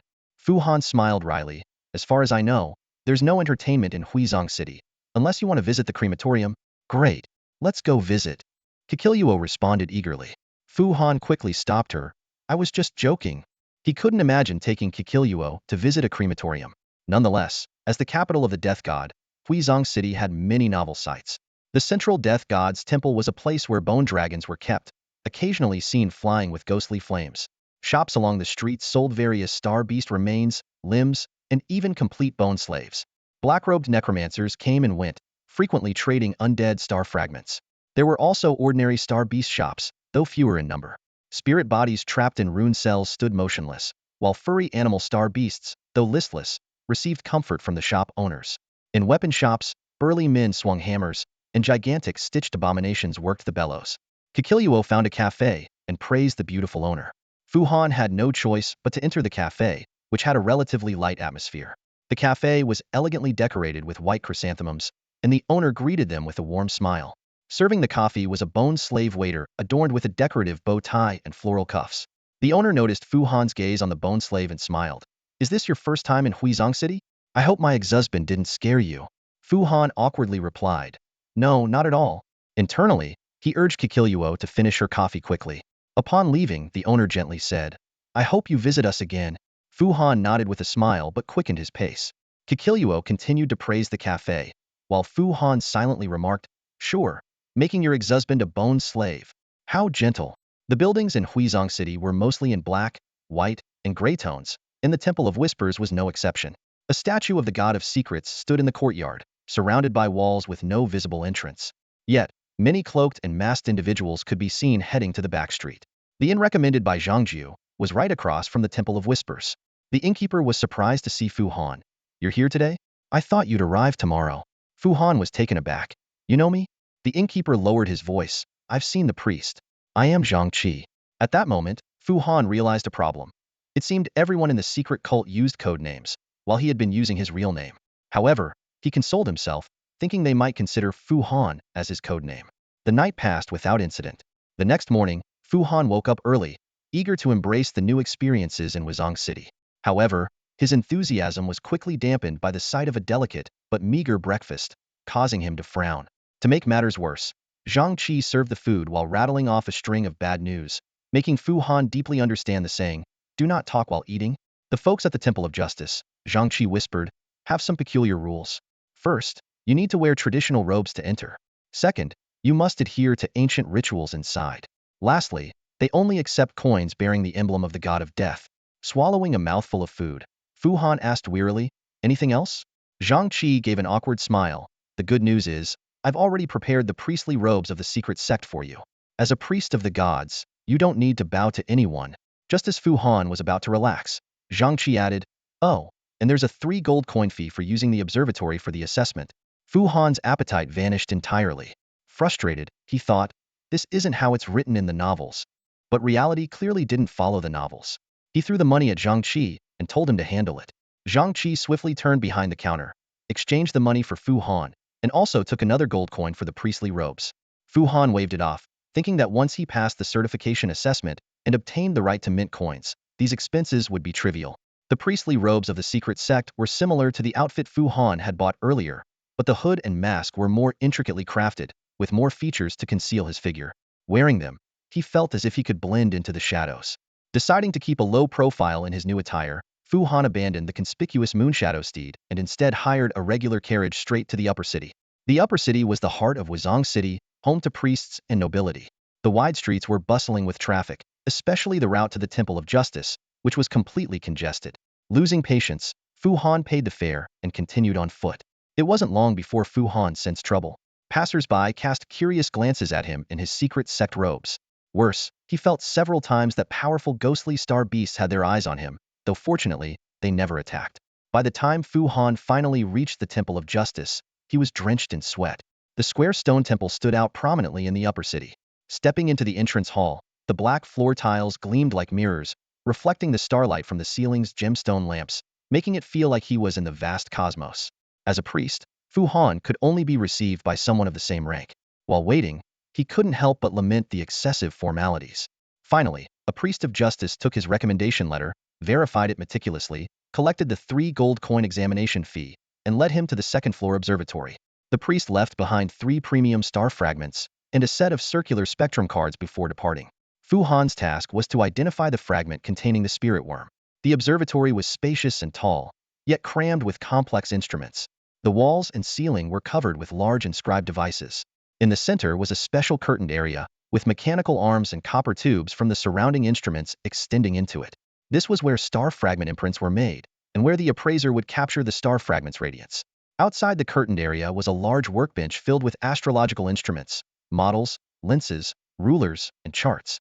The appraiser needed to use these tools to draw the ring-shaped spectral lines from the star fragment imprints onto the cards and compare them with the standards to identify the corresponding star beasts. During the certification assessment, the comparison would be relatively straightforward, as the standard spectrum of the spirit worm was right there. But for Fu Han, these steps were unnecessary. The moment the priest took out the star fragments, he already knew the answer. Nevertheless, Fu Han went through the motions of fiddling with the instruments, even trying to start the star imager surprisingly. The methods from the novels actually worked. After examining the lenses and rulers on the table, he started to feel bored. Fortunately, the observatory had reclining chairs for the appraisers to rest. Fu Han lay down and took out his unfinished book, Master Appraiser, reading it with great interest. Interestingly, the Master Appraiser in the novel wasn't as powerful as Fu Han. He could only see the ring-shaped spectrum, while Fu Han could directly see the skills. Lunch was served. A small bowl of nut porridge said to enhance perception and a pot of coffee. Fu Han felt like a fed cat. After eating, he didn't feel any change in perception but was even hungrier. The coffee was rich, but he didn't dare drink much, fearing it would affect his nap. Most of the coffee ended up in Kikalu's stomach. The certification assessment usually took 13 days, depending on luck. Fu Han planned to be a lucky one and called the priest of justice before the temple could serve him more porridge. Done with the identification, Fu Han said confidently, handing the spindle-shaped fragment among the 3 to the priest. This one belongs to the spirit worm. The priest was taken aback and frowned. Where's your spectrum drawing? Do I have to draw the spectrum? Fu Han asked. Of course, the priest explained, without comparing the two. How do you know you're correct? More importantly, how do I know you're not just guessing? The spectral lines of the star fragment and the standard spectrum have subtle differences, so blindly drawing based on the standard spectrum won't work. Fu Han knew this well, which was why he hadn't drawn the spectrum. Fortunately, he was familiar with the star beasts each fragment belonged to. This was the benefit of diligent study. So, Fu Han handed the remaining 2 fragments to the priest one by one. This one belongs to the frost-winged bird, and this one to the warm fluffy. Is that acceptable? Any other questions? The priest, holding the star fragments, was stunned. He wanted to unveil the hood and mask of this secret priest to see what kind of creature was wrapped inside. Things didn't unfold as dramatically as in a novel. Fu Han stood in the hall of the Temple of Justice, watching the surprised expression of the justice priest, secretly hoping for something more. However, the priest carefully placed the 3 star shards into separate boxes, sealed them, and labeled them with Fu Han's assessment results. Come back in 7 days, the priest said calmly. We will issue you the seal of justice and the appraiser's badge. Then you can certify the star shards with the inscription certificate. And just like that, the certification assessment was quietly passed. Apart from Kikalu's congratulatory remark, the entire process was uneventful and bland. Fu Han couldn't help but think that this was, after all, Wuzong City, where melancholy was the main theme. No one would celebrate in a crematorium. In the following days, Fu Han was surprised by how dull Wuzong City was. This feeling was especially strong after finishing a novel. The city seemed to have been drained of all entertainment, with not even a hint of hidden excitement. Boredom drove Fu Han to frequent a nameless cafe, which he privately called Skeleton Ex-Husband Cafe. Every time he opened the cafe door and saw the warm smile of the proprietress, Fu Han felt an inexplicable thrill.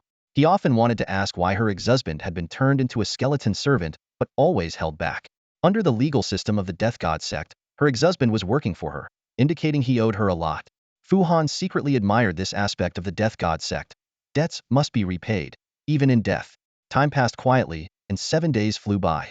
Fu Han donned his ceremonial robe again and took a carriage to the Temple of Justice. This time, he didn't risk walking but sat quietly in the carriage, listening to the noise outside. At the Temple of Justice, the priest conducted a simple ceremony for Fu Han. He stood before the statue of the God of Justice and solemnly took an oath, promising never to give a false appraisal. This was not a casual vow but a truly binding one.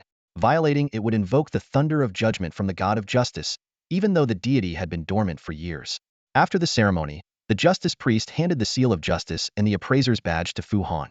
These inscription tools were not only symbols of his identity but also essential for certifying star shards. Fu Han had to sign a contract with them to use them, reminding him of signing a contract with a star beast. During the signing, Fu Han was grateful he had exchanged ancient literature knowledge with a scholar beforehand. Otherwise, he would have been at a loss with the complex ritual. However, after completing the contract, Fu Han realized he had no idea how to use the inscription tools. As if anticipating this, a young female priest approached and began explaining how to use them. She patiently explained that the seal of justice worked like a pen. Once infused with starlight, it could write the appraisal results on special inscription certificates. Where are the inscription certificates? Fu Han asked.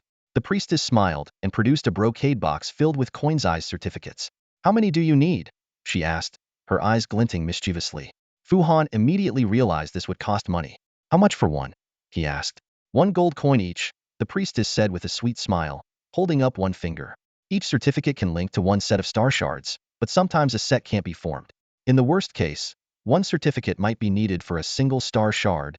Gritting his teeth, Fu Han bought 3, already planning where to find a wealthy client to quickly earn back the money. Before he left, the priestess added, by the way, your appraiser's badge is not just an identification mark. By projecting your consciousness into the badge, you can access the source of knowledge, which can help with some of the spectral comparisons. Fu Han was taken aback. The source of knowledge? The term sounded strangely familiar. He immediately focused his consciousness on the badge. Suddenly, a familiar male voice echoed in his mind. Hey there, isn't this my good friend Fu Han? How did you end up in the land of slumber? I was so sad when they deactivated your Beastmaster terminal. Have you defected from the Star Alliance? And become a high-ranking priest? Oh wait, an appraiser. You never cease to amaze me. Fu Han asked in surprise. Are you the Eternal Tree? Yes, it's me, your friend, the Eternal Tree. I found you again, my friend. Let me continue to watch over you. At that moment, Fu Han almost teared up. It was the first time he had encountered an old acquaintance since arriving in a foreign land. Truly a feeling of meeting an old friend in a distant place. Leaving the Temple of Justice, Fu Han sat comfortably in the carriage, even hoping for a traffic jam. He spent the entire journey talking with the Eternal Tree, sharing some of his experiences. The Eternal Tree was deeply interested in Fu Han's adventures, listening attentively. Learning that Fu Han intended to treat this trip to the land of slumber as a study tour, the Eternal Tree expressed approval and support, promising to assist Fu Han. It reopened Fu Han's access to the knowledge database and added the spectral database needed for an appraiser. Through their conversation, Fu Han realized that the Eternal Tree's mental network extended throughout the entire Star Alliance. In the Star Alliance, the Eternal Tree only communicated with beast masters it was interested in, mostly providing information with the aid of computers. This was an advanced technology of the Star Alliance. In the Land of Slumber, only high-ranking priests or appraisers like Fu Han had the right to communicate with the Eternal Tree and receive its help. Fu Han regretted not realizing this sooner. The northern continents were once under the rule of the Starry Sect. Everything the Star Alliance had was developed and extended from the Starry Sect's foundation. What existed in the Star Alliance should also exist here, just in a different form. With this in mind, Fu Han asked another question. So, is there a legendary treasury here? The Eternal Tree replied, of course not. But there is a treasury of blessings. Sure, I'd be happy to help you translate and refine your sentences into natural English expressions. Just provide me with the Chinese sentences, and I'll get started right away. Go to the City of Grace on his own? Fu Han smiled bitterly. He didn't even know which way the gate of the City of Grace opened. He looked down at the appraiser's badge on his chest and recalled his conversation with the Eternal Tree. The badge not only connected to his consciousness, but also allowed him to transmit information about star beasts to the Eternal Tree when he permitted. Fu Han calculated silently. The information on Yu Shuang, Yu Shui, and even Luo Shun could earn him favor points from the Eternal Tree. However, at this moment, these points were nothing more than empty promises to him. He didn't rush to share the information, only promising to inform the Eternal Tree if he encountered any rare star beasts. The Eternal Tree, however, chuckled. It doesn't have to be rare. As long as it's information about star beasts, you can share it.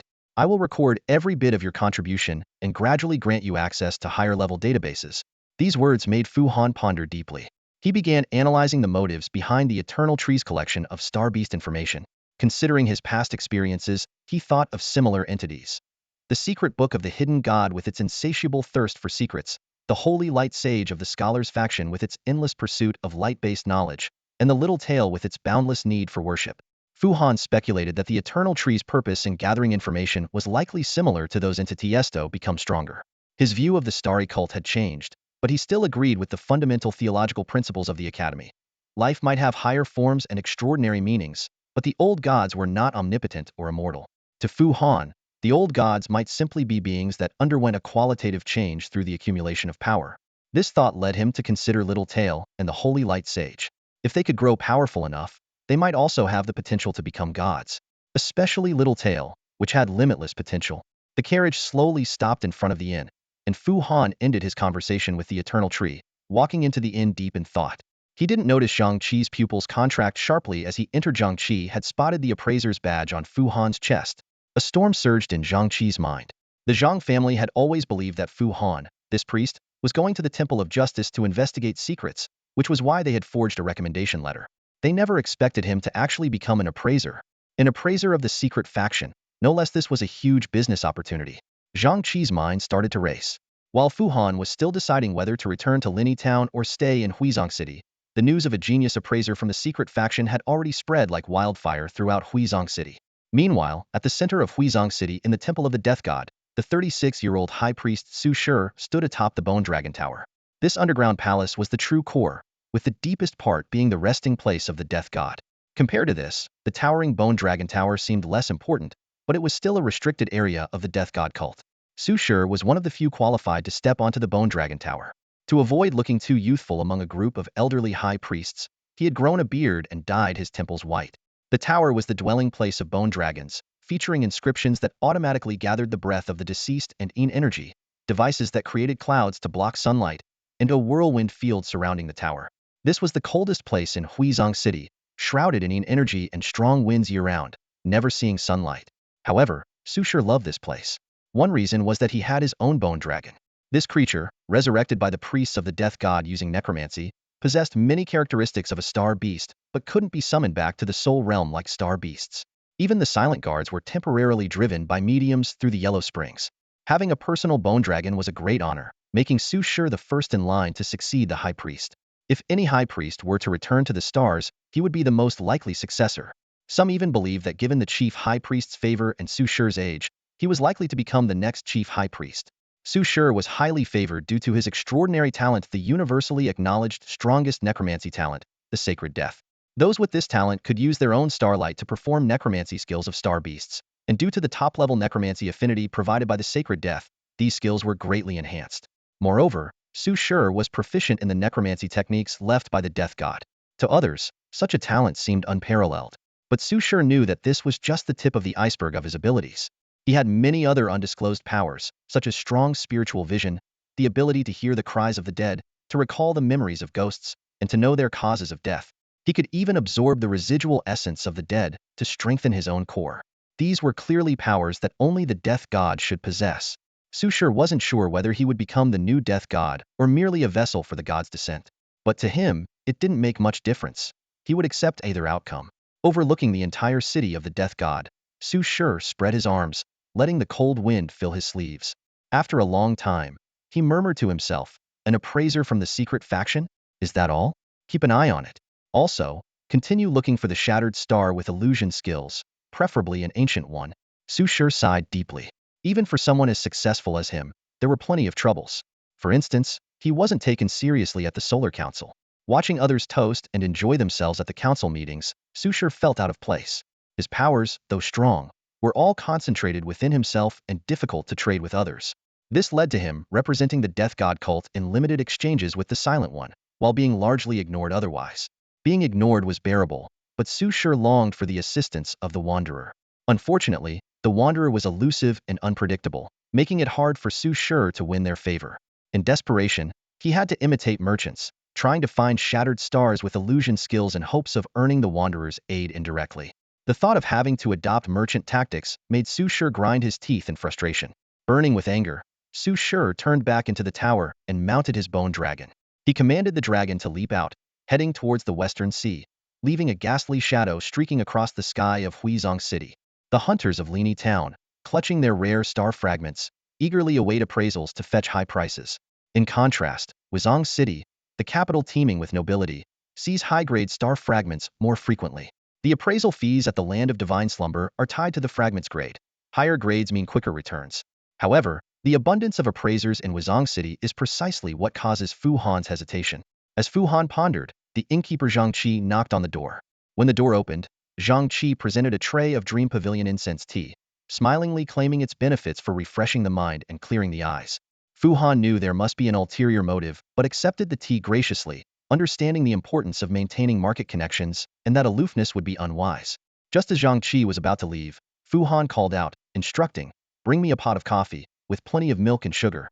If there are any suitable desserts, bring those too." He was mindful of his upcoming meeting with Kikalu. Zhang Qi, delighted, nodded repeatedly and left. Moments later, Zhang Qi returned with an exquisite tea tray. In addition to the coffee pot and cup, there was a 3-layer cake, one dusted with cocoa powder, one with dried roses, and a pink one of an unknown variety. Fu Han waved off Zhang Qi's detailed introduction, saying, "Let's skip that and get to business." Zhang Qi sat down, shyly sharing rumors about a talented appraiser from the secret guard. Fu Han was not surprised and calmly confirmed his identity, pinning his badge onto his coat. Zhang Qi cautiously inquired about Fu Han's appraisal skills and his willingness to take on jobs. After a moment of thought, Fu Han replied, "I'll take it. Do you know the antique I want?" Zhang Qi nodded, explaining that the Zhang family had been keeping an eye on it. Fu Han said he needed to quickly earn 500 gold coins. As for the fragment's grade, he hesitated. Although Fu Han could appraise fragments of any grade, most appraisers could not. The higher the grade of the star fragment, the greater the talent required from the appraiser. Fu Han decided to publicly claim he could barely appraise up to grade 6 fragments, which would suffice as a topic of conversation in Huizong City. The next day, Zhang Qi brought a standard star fragment storage box from the Star Alliance, containing over 10 fragments of various shapes and colors, mostly grade 4. Zhang Qi explained that these were premium fragments left by spies, hoping Fu Han could appraise them. Fu Han questioned why they hadn't approached other appraisers before. Zhang Qi admitted that due to the small quantity and mixed types, other appraisers charged too much. Fu Han pointed out that he shouldn't be cheaper either, but Zhang Qi pleaded, saying they only charged Fu Han the basic fee for their services. In the end, Fu Han agreed to take the job but insisted on charging the market rate. Zhang Qi joyfully informed Fu Han that the desired antique had already been secured and would be delivered in about 10 days. Fu Han calculated privately that earning 500 gold coins in 10 days would be challenging. Zhang Qi suggested Fu Han could use it first and pay back gradually, flattering him by saying appraisers never lack money. Fu Han smiled slightly, thinking whether or not someone genuinely wanted to buy the inscribed temporal gem. Zhang Qi's flattery had hit the mark. Finally, Fu Han asked Zhang Qi to find him an observatory room. Zhang Qi assured him that it was already prepared and nearby.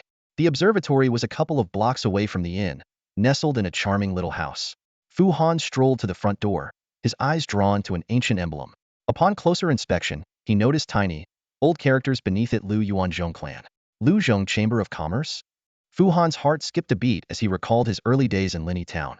His first star shard sale had been at the Lu Zhong Chamber of Commerce, and the outfit resembling a secret cult's robe was bought at a tailor recommended by manager Qin. I've been set up. This thought flashed through Fu Han's mind like lightning. But then, confusion arose. Who was orchestrating all this? He remembered his first encounter with the secret cult while selecting the night demon armor for Qiyu. If someone had been arranging things since then, it was too bizarre to believe. As Fu Han was lost in thought, Zhang Qi lowered his voice and said, "Sir, there's no need to worry. There are things we might understand better than you.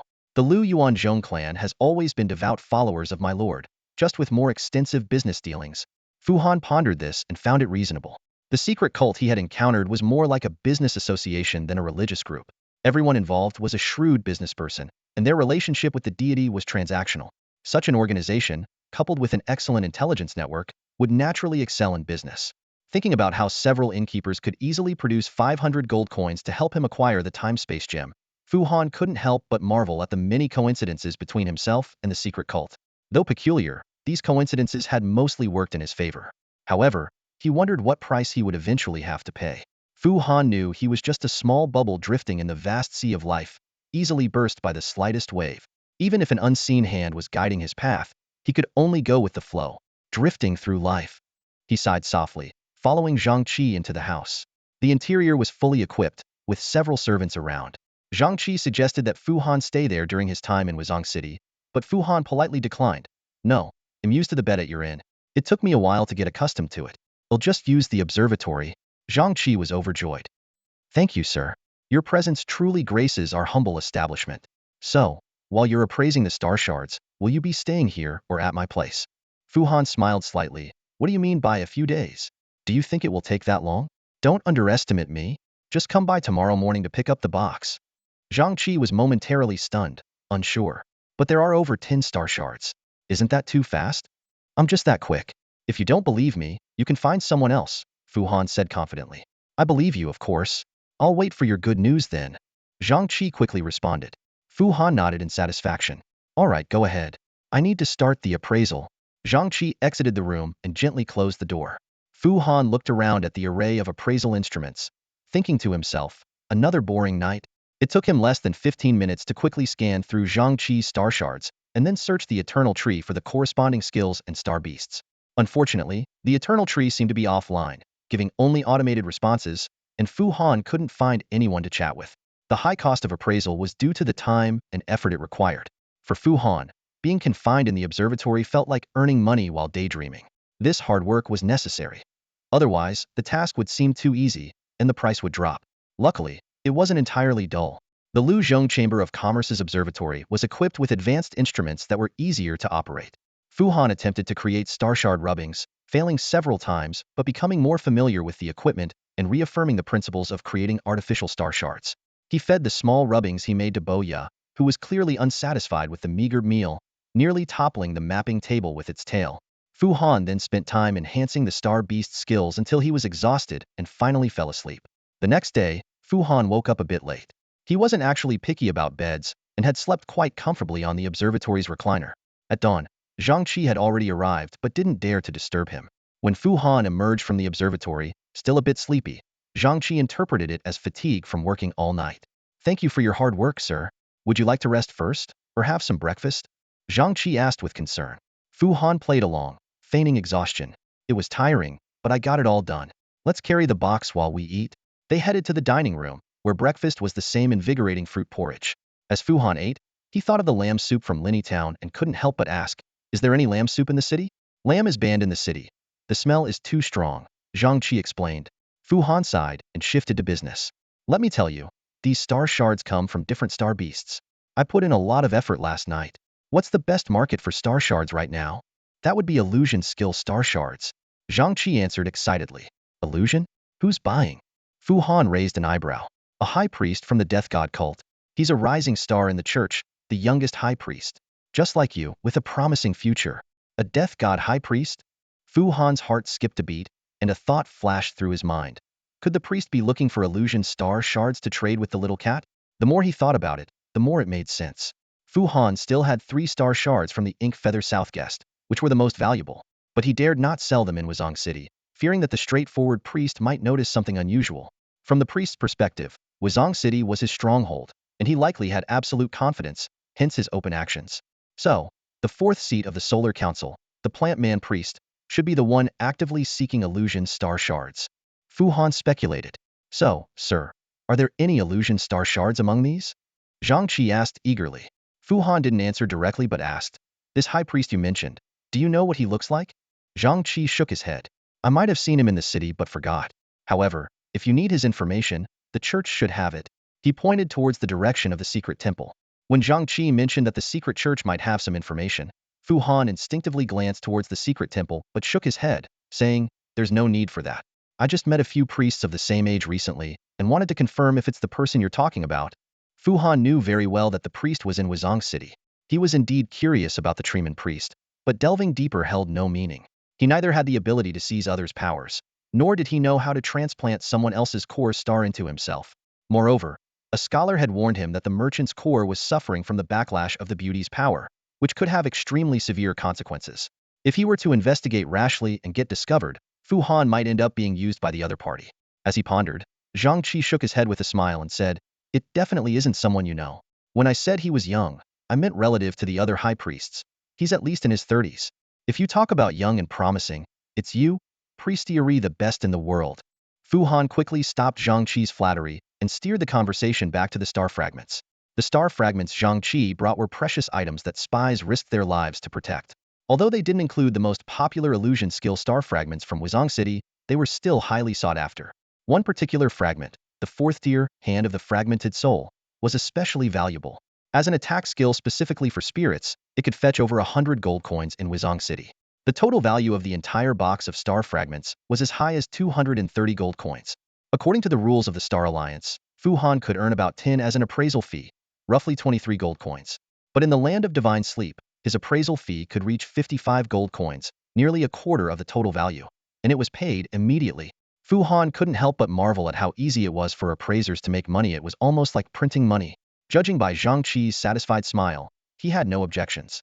Zhang Qi was busy preparing more inscription tags, asking Fu Han to link all the star fragments with appraisal inscription tags. In front of Zhang Qi, Fu Han added appraisal inscription tags to the star fragments. As the tags lit up with a stream of light and took effect under the guarantee of the God of Justice, Zhang Qi was completely relieved, his smile becoming even more ingratiating. Then, Zhang Qi took out an exquisite velvet pouch containing over 50 heavy gold coins. Fu Han weighed the pouch in his hand, marveling at how easily appraisers made money. He took out 5 gold coins from the pouch and returned the remaining 50 to Zhang Qi. Keep these to offset the cost of the time-space gem. Also, find me some more appraisal work. I'll make up the money quickly. Zhang Qi hurriedly said it wasn't urgent, but Fu Han insisted, I don't like owing people money. Find me some worthwhile jobs and I'll reward you. Zhang Qi happily left with the box of star fragments. Fu Han downed the remaining pot of dried fruit porridge on the table.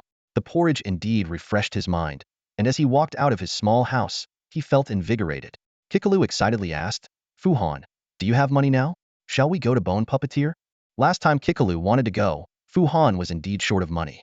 To ensure the star beast's nutrition, he had ordered some better meals for them, and the money disappeared like water. But now that Fu Han was earning money like a waterfall, taking Kikalu for coffee was no problem. Just as they were about to leave, the streets suddenly became lively.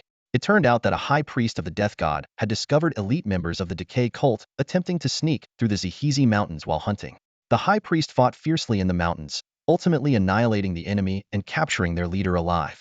Now, the death cult was preparing a sacrificial ceremony in front of the temple, awaiting the high priest's triumphant return and planning to execute the captured leader publicly, turning him into a bone slave to atone for his sins for eternity. Kikalu, always keen on excitement, immediately urged Fu Han to go watch. Fu Han, also interested, followed the crowd to the temple. He thought to himself that since coming to the land of divine sleep, he had sensed the decay cult's decline. Today's events further confirmed his suspicion the decay cult was incredibly unlucky. Their infiltration plan went unnoticed by even the secret church, but happened to run into a formidable high priest of the death god. Fu Han couldn't help but recall his previous experiences, feeling as if he had been orchestrated. Now it seemed that the decay cult was the main course in this arrangement, and he was merely a pair of chopsticks. He speculated that the high priest who single-handedly defeated the elite Decay cult members might be the priest he knew. According to Fu Han's understanding, the Decay cult was despised by everyone. Even their devout followers didn't like the god of decay. They prayed only in hopes that the deity would spare them for their devotion. After all, who likes disease and rot? People naturally feel disgust and fear towards decay. The old god's followers feared the Decay cult, while the death god's followers didn't fear decay at all. They outright hated it. Hearing about the public execution of a Decay cult member, the death god's followers packed the square in front of the temple. Arriving late, Fu Han had to follow other beastmasters and use his star beast to climb to a high spot to watch. Fortunately, his moonlight spirit steed was majestic and eye-catching, and others, recognizing Fu Han's status, made room for him. With his exceptional eyesight, Fu Han saw that the priests in the square had already taken their positions, watching the northwest direction, waiting for the main event. Soon, a bone dragon flew over the crowd and landed in the square amidst exclamations and praises. The man who dismounted from the bone dragon had a beard and graying temples, but Fu Han felt he wasn't as old as he appeared. To Fu Han's surprise, this high priest's hair was immaculately groomed, and his luxurious robe showed no creases. He didn't look like someone who had just finished a battle and returned from afar.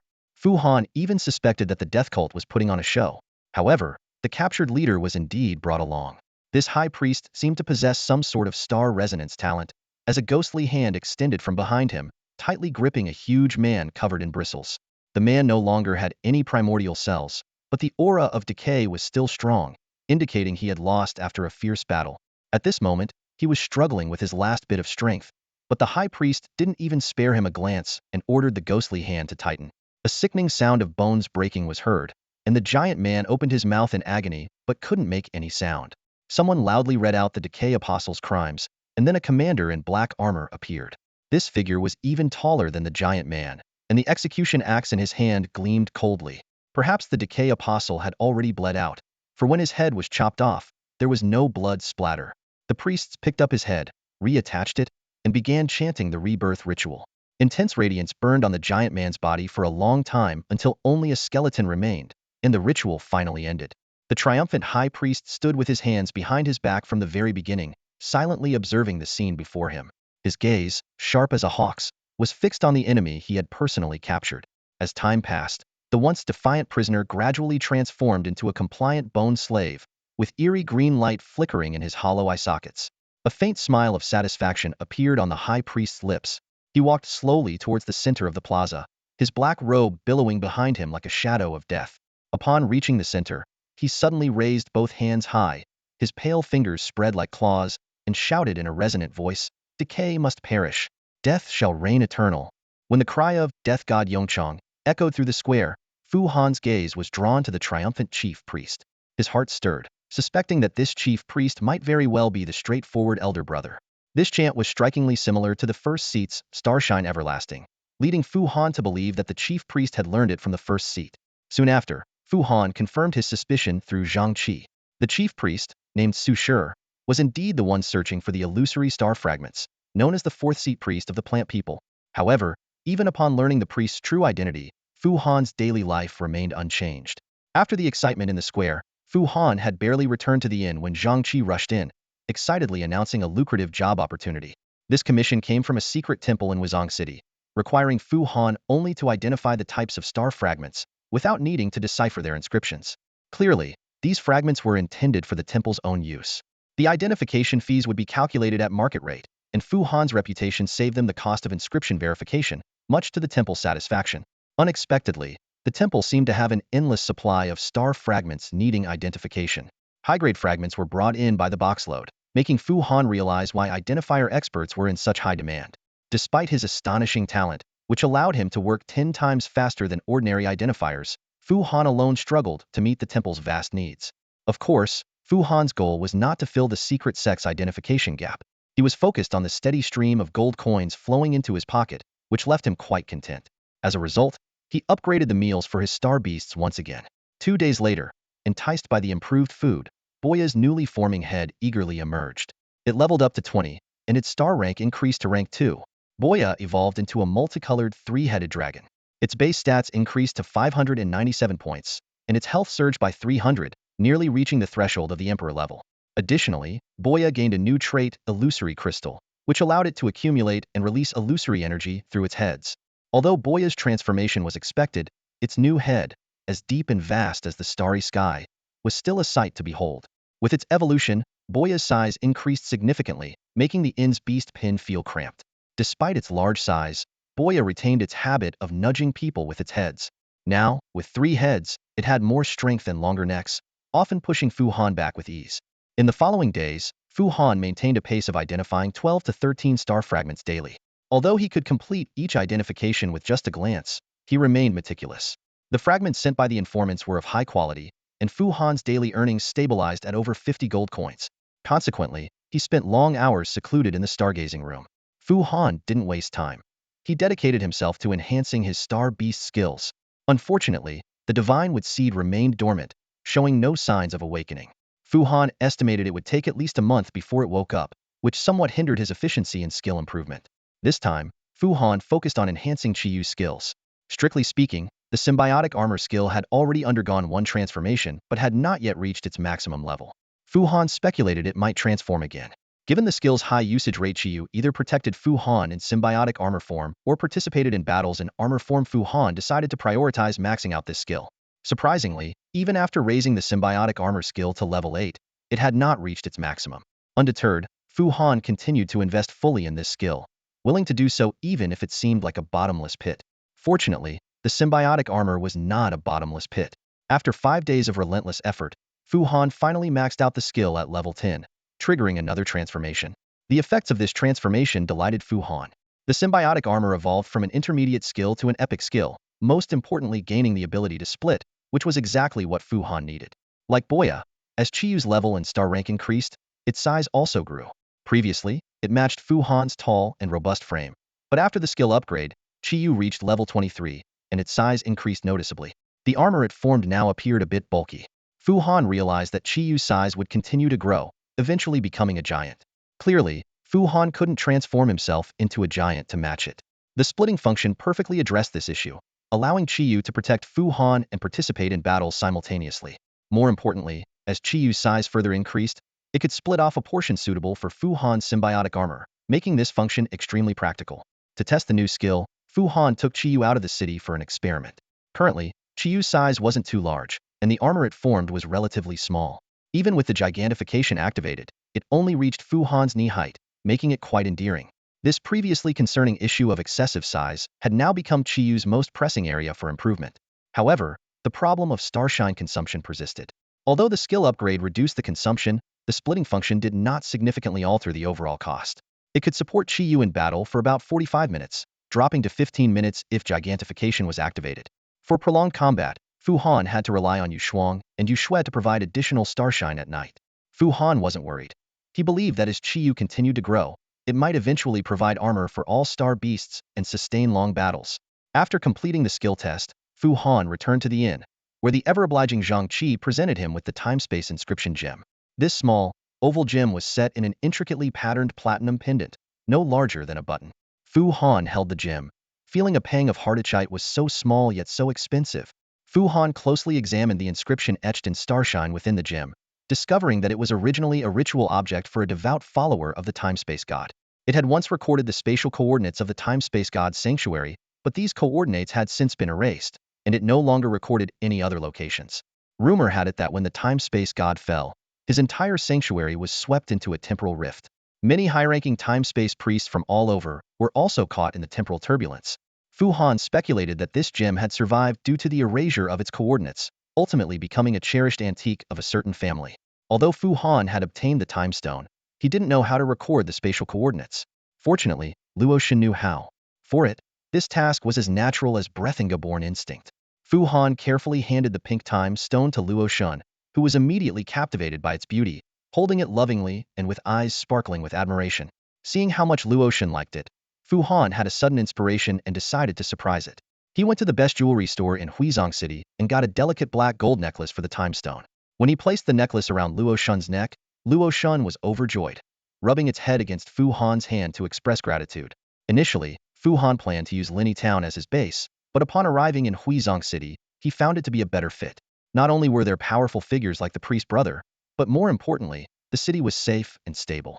So, Fu Han had Luo Shen record the coordinates of Huizong City. Despite being ready to leave, Fu Han didn't depart immediately. He had a habit of not leaving debts unpaid, deciding to clear all his dues before leaving in peace. During this time, he also continued to enhance Chiyu's giantification skill. A few days later, Chiyu's giantification skill was upgraded to level 8, and its overall level reached 25. The advanced skill giantification, intimidation, hit its peak level, showing mixed results. The advantage was that giantification no longer consumed starlight continuously, but instead used a one-time expenditure to last for 30 minutes. However, the intimidation effect was significantly reduced due to Chiyu's lack of Titan bloodline. Nonetheless, Chiyu's combat ability saw a notable increase, capable of exerting considerable power even in its fractal state.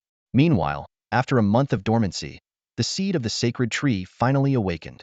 However, the meticulous Fu Han didn't give it a chance to fully wake up and immediately put it back to sleep. He had long coveted the skill Holy Light Judgment, and now finally had the chance to try it. Bracing himself against the indescribable taste of the psychic potion, Fu Han gulped it down in one go.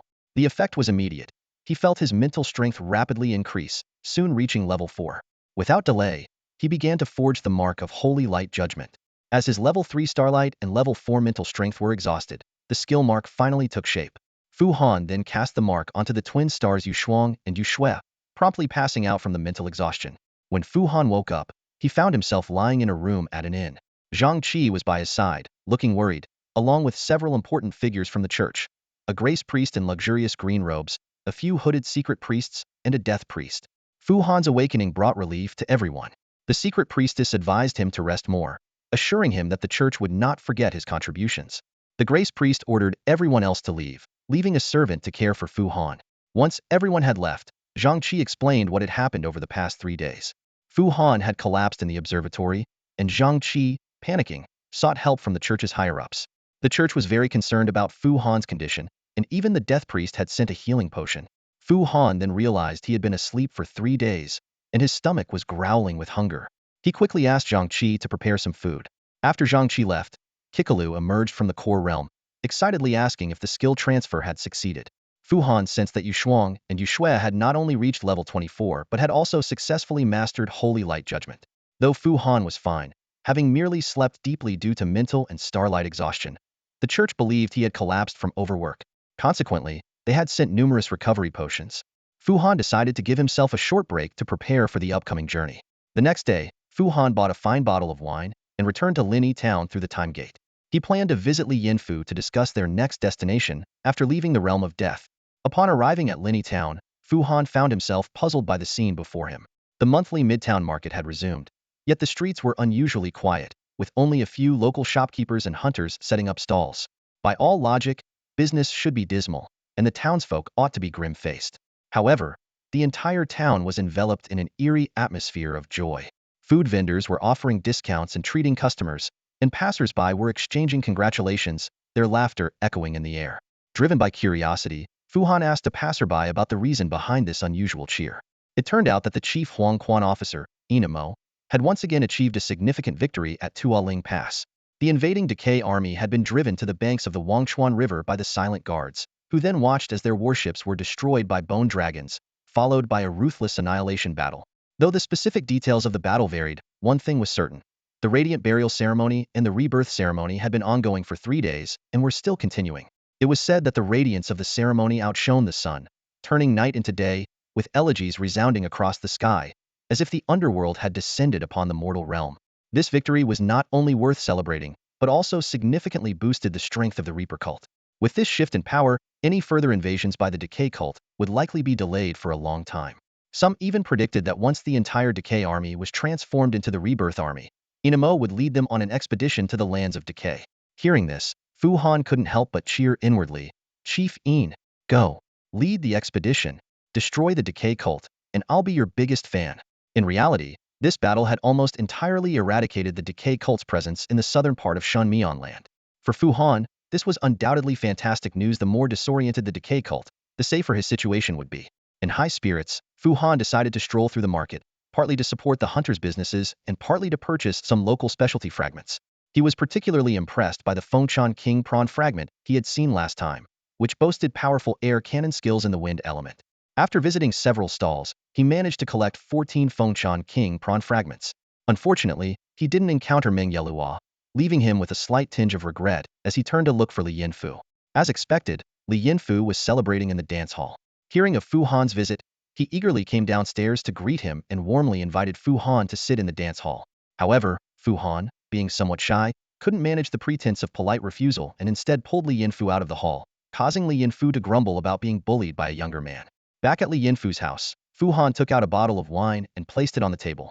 Li Yinfu's eyes lit up at the sight, and after inspecting it closely, he asked about the price. Fu Han gestured 8, which left Li Yinfu exclaiming in amazement at Fu Han's apparent fortune from the radiant burial city. When Fu Han mentioned his plans to continue his travels north, Li Yinfu readily offered his advice. He took a few illustrated geography books from his shelf and began explaining the geographical layout of Shun Mian land.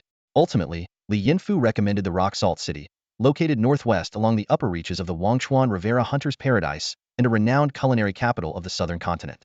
Li Yinfu explained that the god of hunting, through marriage with the god of salt, had integrated the powers of cooking. As a result, Rock Salt City had become a pilgrimage site for food enthusiasts, especially famous for its charcoal-grilled salt roast. He solemnly advised Fu Han not to try charcoal-grilled salt roast elsewhere after leaving Rock Salt City, lest it spoil his impression. Listening to this, Fu Han suddenly understood. So it's basically a barbecue city? I have to go there. Definitely. In the world of martial arts, there's a saying, there's nothing a barbecue can't solve. If it can't have two. Han Shen firmly believed this. Most things in life really weren't as important as a couple of good barbecues. Li Yinfu's taste in food was impeccable.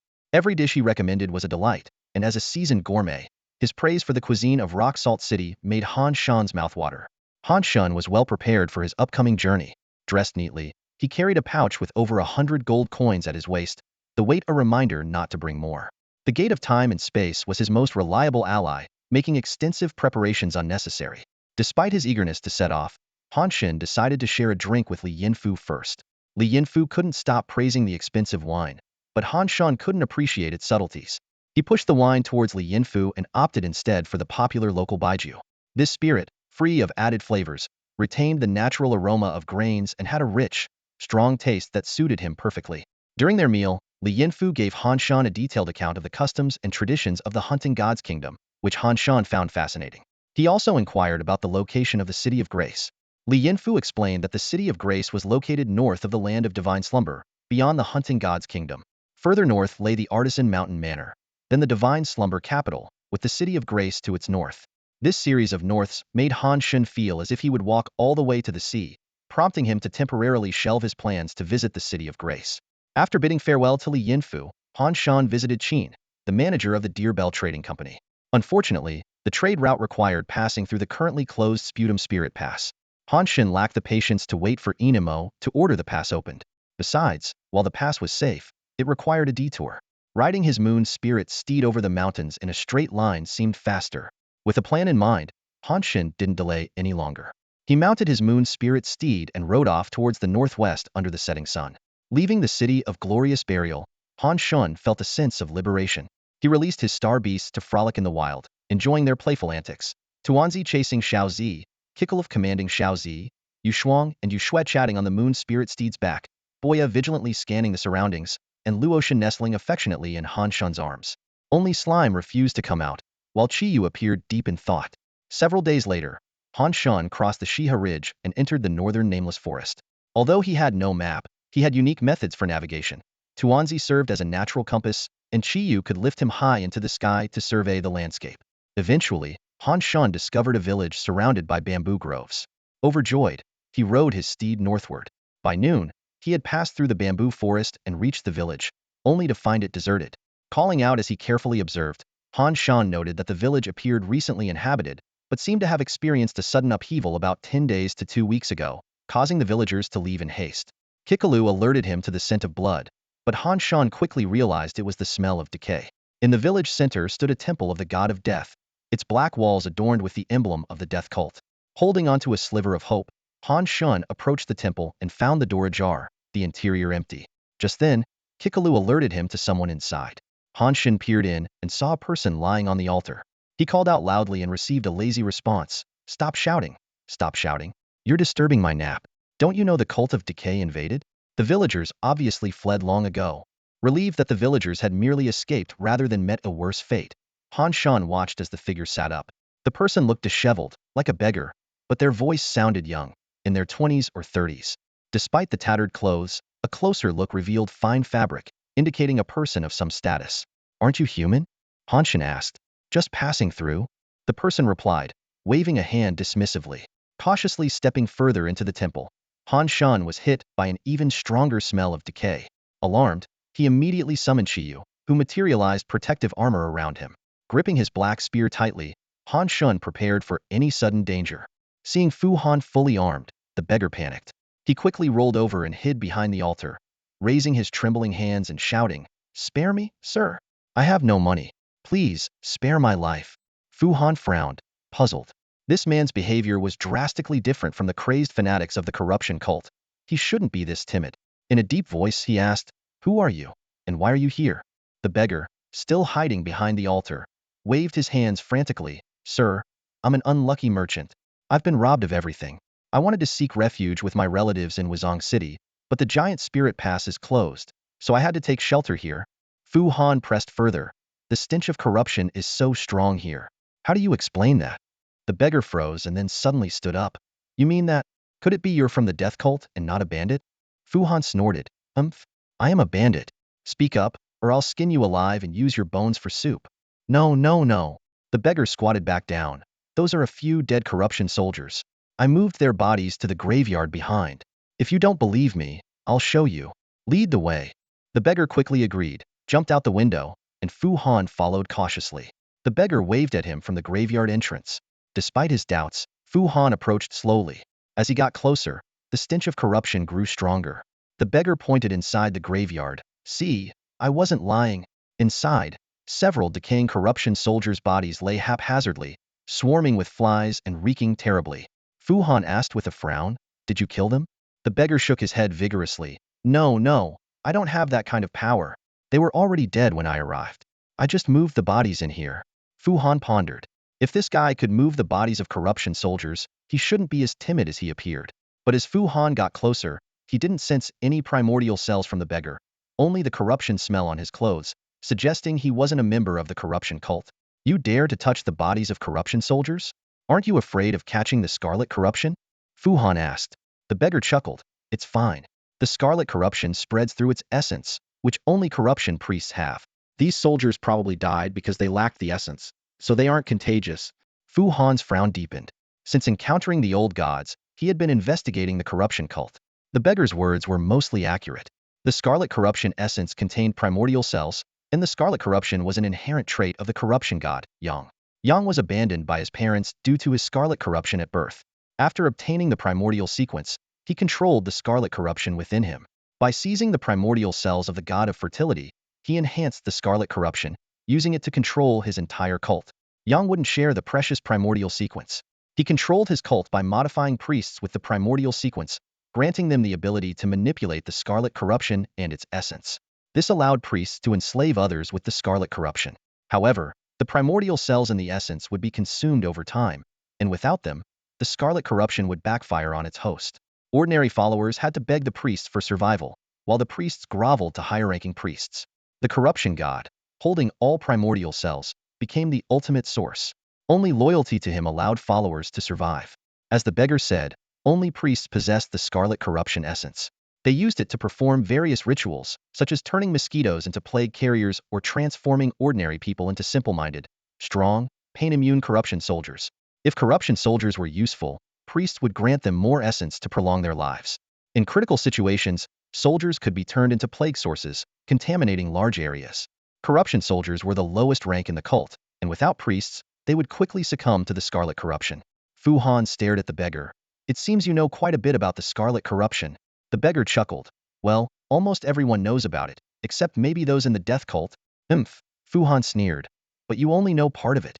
While they may not spread the scarlet corruption, their bodies are still breeding grounds for other diseases like dysentery, typhoid, and cholera." "Ah." The beggar was shocked. "What should we do then? Are you a priest from Wuzong?" Fu Han shook his head. "I'm a bandit." The beggar spread his hands helplessly. "So, what now?" "Burn them." Fu Han commanded, summoning Boya. The three-headed dragon Boya appeared, staring at the beggar. But the beggar, instead of being afraid, admired. "What a beautiful multi-headed dragon." Fu Han noticed the beggar's reaction but ignored it. He directed Boya to breathe fire on the pile of corpses. As the flames roared, releasing various foul odors, Fu Han recalled Boya and left the graveyard. The beggar followed closely, asking, "Bandit brother, I've been here so long. Do you think I've caught those diseases you mentioned?" Fu Han glanced at the dirty beggar and stepped back. "You're so filthy." "It's highly likely." The beggar looked at his tattered clothes helplessly. "Well, I've heard that dirty people don't get sick easily. The corruption god wouldn't bother with me." Fu Han was taken aback. What kind of nonsense was this? Did the corruption god have a cleanliness obsession? Even if the corruption god ignored him, other diseases wouldn't. "Do you have any symptoms like coughing, chest tightness, sores, or rashes?" Fu Han asked. The beggar confidently shook his head. "Nope, I'm perfectly fine." Seeing his smug look, Fu Han asked, "How about diarrhea?" The beggar shook his head again. "None of that either. I don't even have enough to eat. How could I have diarrhea?" Fu Han sighed. "Then you're doomed." The beggar panicked. "What? How serious is it? What disease do I have?" Fu Han looked at him like he was an idiot. "You don't have enough to eat. Won't you starve to death? People need food to survive. Without it, hunger is inevitable, and no one is exempt." Fu Han understood this well. Even the ancient gods weren't an exception. He recalled the famous snack shop in Wuzong City that claimed even the god of death was a fan. Shaking his head, he sighed, thinking the god of death had peculiar tastes. After spotting the village in the morning, Fu Han hadn't eaten anything. He planned to buy some local delicacies from the villagers, but the place was deserted. Left with no other choice, he returned to the fenced yard he had seen earlier. There was an earthen stove and some dry firewood in the yard, perfect for roasting something to fill his stomach. Despite calling Fu Han a bandit, the beggar knew he wasn't a real robber. Boldly, he followed Fu Han, chattering non-stop. Fu Han ignored him, but the beggar was undeterred. Remarkably, the beggar hadn't eaten properly for 2 or 3 days, yet still had the energy to talk incessantly, as if he weren't hungry at all. Fu Han squatted by the stove, pulling out 2 charred objects from the fire. The beggar curiously leaned in and asked, "Big brother bandit, what are you roasting?" "It smells great." Fu Han sighed and explained, "I'm roasting wild mountain yams. They have a faint fragrance. What you're smelling is the scent of burning fat and protein. If you want that, you'll have to put out the fire in the cemetery." The beggar groaned. "Oh, come on. Big brother bandit, can you not say such gross things while we're eating?" He reached for the charred yams and yelped in pain as they burned his hand. Fu Han moved all 4 yams to his side and said coldly, "I'm just telling you the truth. And remember, I'm the bandit here, so don't think about stealing my food. This stuff is precious." Fu Han wasn't exaggerating. Wild mountain yams were indeed valuable medicinal herbs, typically found dried and ground into powder. They could enhance mental strength and treat high blood pressure. Fu Han had tasted them in a fruit porridge in Wuzong City, but those were cultivated by bone slaves. What he had now were wild yams, more potent and precious. Wild mountain yams were rich in starch and had a delicate fragrance. Before their medicinal value was discovered, mountain folk used to eat them as vegetables, consuming basketfuls in one meal. Fu Han wasn't as skilled as those mountain folk. He had only found 1 yam with 4 skinny tubers, which he carefully kept in his coat. The beggar watched with wide eyes as Fu Han broke open a yam and stuffed the steaming white flesh into his mouth. Trembling, he pitifully begged, "Big brother bandit, please, just a bite. I'm starving." Fu Han didn't even look up, focused on eating his yam. "Honestly, I've met people as pitiful as you before. I didn't pity her. I charged her a lot of money, and she was much prettier than you. You have no money and look like this?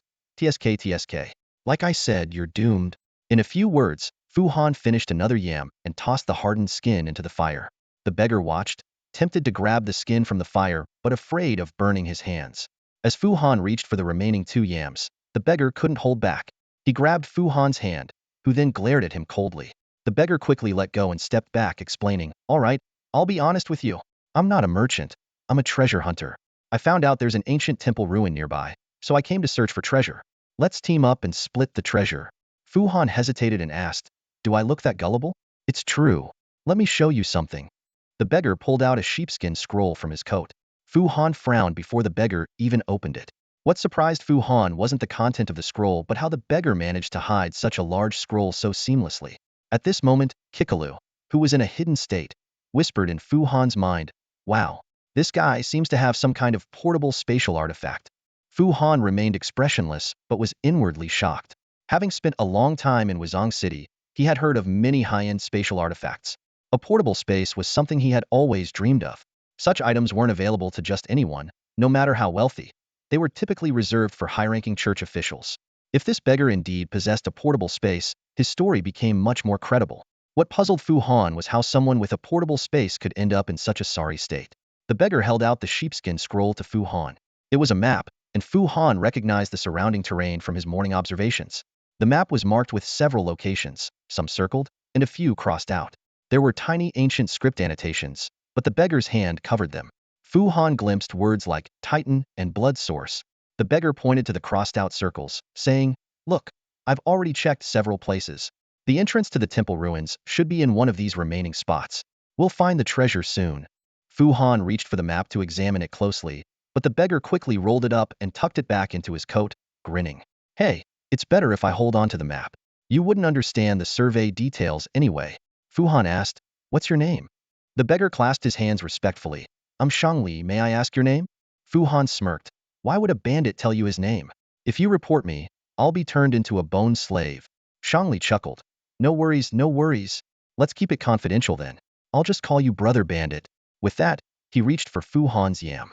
This time, Fu Han didn't stop him and even handed him another yam. Shangli eagerly accepted and began devouring it. Watching Shangli eat ravenously, Fu Han finally believed he was genuinely hungry. But his doubts remained. He asked Kikalu in his mind, "What do you think of this guy?" Kikalu pondered for a moment and replied, Not sure, but I'm really curious." That aligned with Fu Han's thoughts. He wasn't particularly interested in the elusive treasure, but was intrigued by Shangli himself. There was something unusual about this guy. The villagers didn't know how long it would be before they could return. Han Fu worried that the cemetery fire might spread to the village, so he went back alone to the cemetery, quietly waiting for the flames to die down. In the night, the flickering firelight cast shadows on Han Fu's contemplative face. He couldn't help but fall into deep thought inside. Shangli noticed his unease and asked, "Brother Bandit, why the sigh?" Han Fu pointed to the dying flames and slowly voiced his thoughts. "Perhaps some villagers have already returned." He explained that during a mass exodus, there are always some who either cannot or will not leave. These people might have been captured by the cult of decay, transformed, and sent to fight. When the cult was defeated, these altered villagers might have instinctively returned home, only to perish in the village. Shangli remained silent for a long time, his gaze shifting from the fire to Han Fu. "If you had a choice, where would you want to be buried after you die?" Han Fu chuckled. "If I had a choice, I'd prefer not to die." Shangli raised an eyebrow. "That doesn't sound like something a follower of the death god would say. Are you aiming to become a god?" Han Fu shook his head. "What I mean is, before deciding where to be buried, it's best not to die." Shangli squinted at Han Fu for a moment and said, "Aren't you death god's devotees keen on having your bodies completely incinerated?" Han Fu shrugged. "I never said I was a devout follower of death god." Shangli was taken aback. "Then, why do you harbor such animosity towards the cult of decay?" Han Fu sighed. "Is it strange?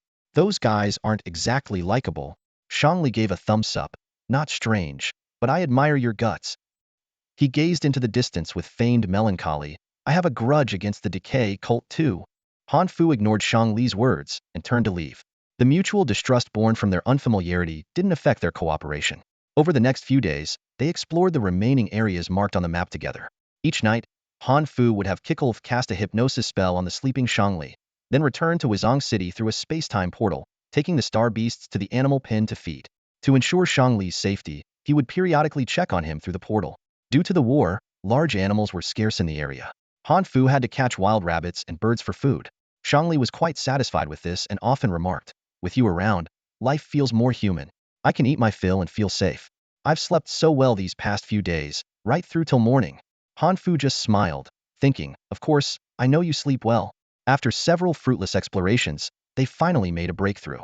Shangli discovered a unique blue-flowered vine and followed it. Pushing through dense shrubs, they arrived at a circular clearing where the vines were thicker and the flowers larger. In the center of the clearing was a giant, deep purple flower surrounded by massive dark blue leaves. Han Fu felt the surge of elemental energy from a distance. Shangli excitedly shouted, "This must be the place." However, Han Fu frowned. The area looked extremely dangerous. Just then, Kikalu warned, "There's water below." Han Fu looked down and realized that beneath the dense vines was a pond. Shangli was about to step forward when Han Fu pulled him back just in time. "It's a pond." Shangli only managed to get one shoe wet before the pond suddenly began to churn. In the blink of an eye, a colorful figure leaped from the water and landed steadily on the giant blue-purple flower's petal. Han Fu didn't have time to see what it was and immediately pulled Shangli to run. The star energy emanating from it was too strong to contend with. But before they could get far, they noticed the ground was covered in vines that started to encircle them. The vines hidden beneath the bushes suddenly sprang to life, surging towards Fu Han as if to drag him back into the pond. Quick on his feet, Fu Han immediately summoned Boya. With a dragon's roar, Boya spewed a scorching breath of fire, burning a large hole in the net-like vines. Turning around to grab Shangli and continue their escape, Fu Han found himself alone. He furrowed his brows, thinking it made sense. That guy probably had plenty of ways to save himself, or he wouldn't have come to the ancient temple ruins alone. Without wasting any more time, Fu Han mounted his moonlit steed and charged through the hole in the vine net. The breakout was relatively smooth, but to prevent any counterattack from the vines, he didn't stop until he reached their camp from the previous night. Although he hadn't clearly seen the figure lying on the purple flower, the blue-violet giant flower was etched in his memory.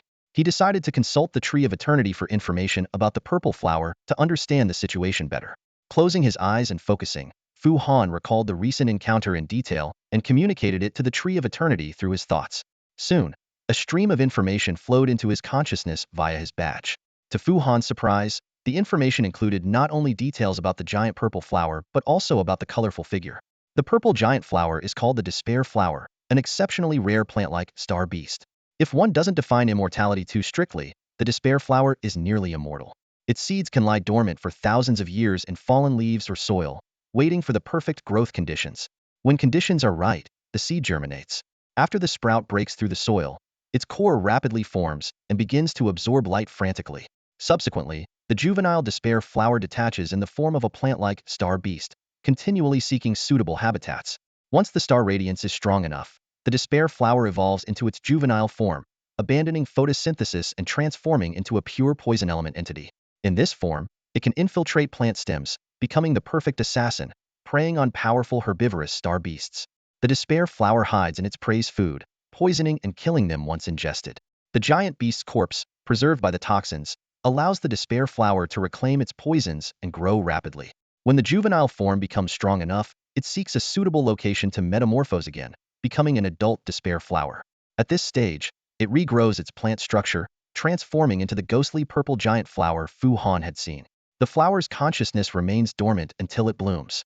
The previous poison element entity becomes the flower's core, merging with the plant. At this point, the despair flower produces seeds, with the core responsible for hiding them in suitable locations. Regardless of its form, when faced with a fatal blow or natural death, the despair flower transfers its consciousness and some poison elements to pre-hidden seeds, waiting for the right moment to restart its life cycle. From a biological perspective, this cycle isn't entirely successful. The rarity indicated by the Tree of Eternity shows that the despair flower, like Kikalu, belongs to the legendary rarity of star beasts, making it extremely rare and nearly extinct. Fu Han speculated that the despair flower could originally reproduce but evolved into its current state under special circumstances. Perhaps the extinction of opposite-sex plants, the arrival of a catastrophic event, gender-specific viruses, the fall of old gods, or the misuse of powers led to this evolution. But these are just guesses.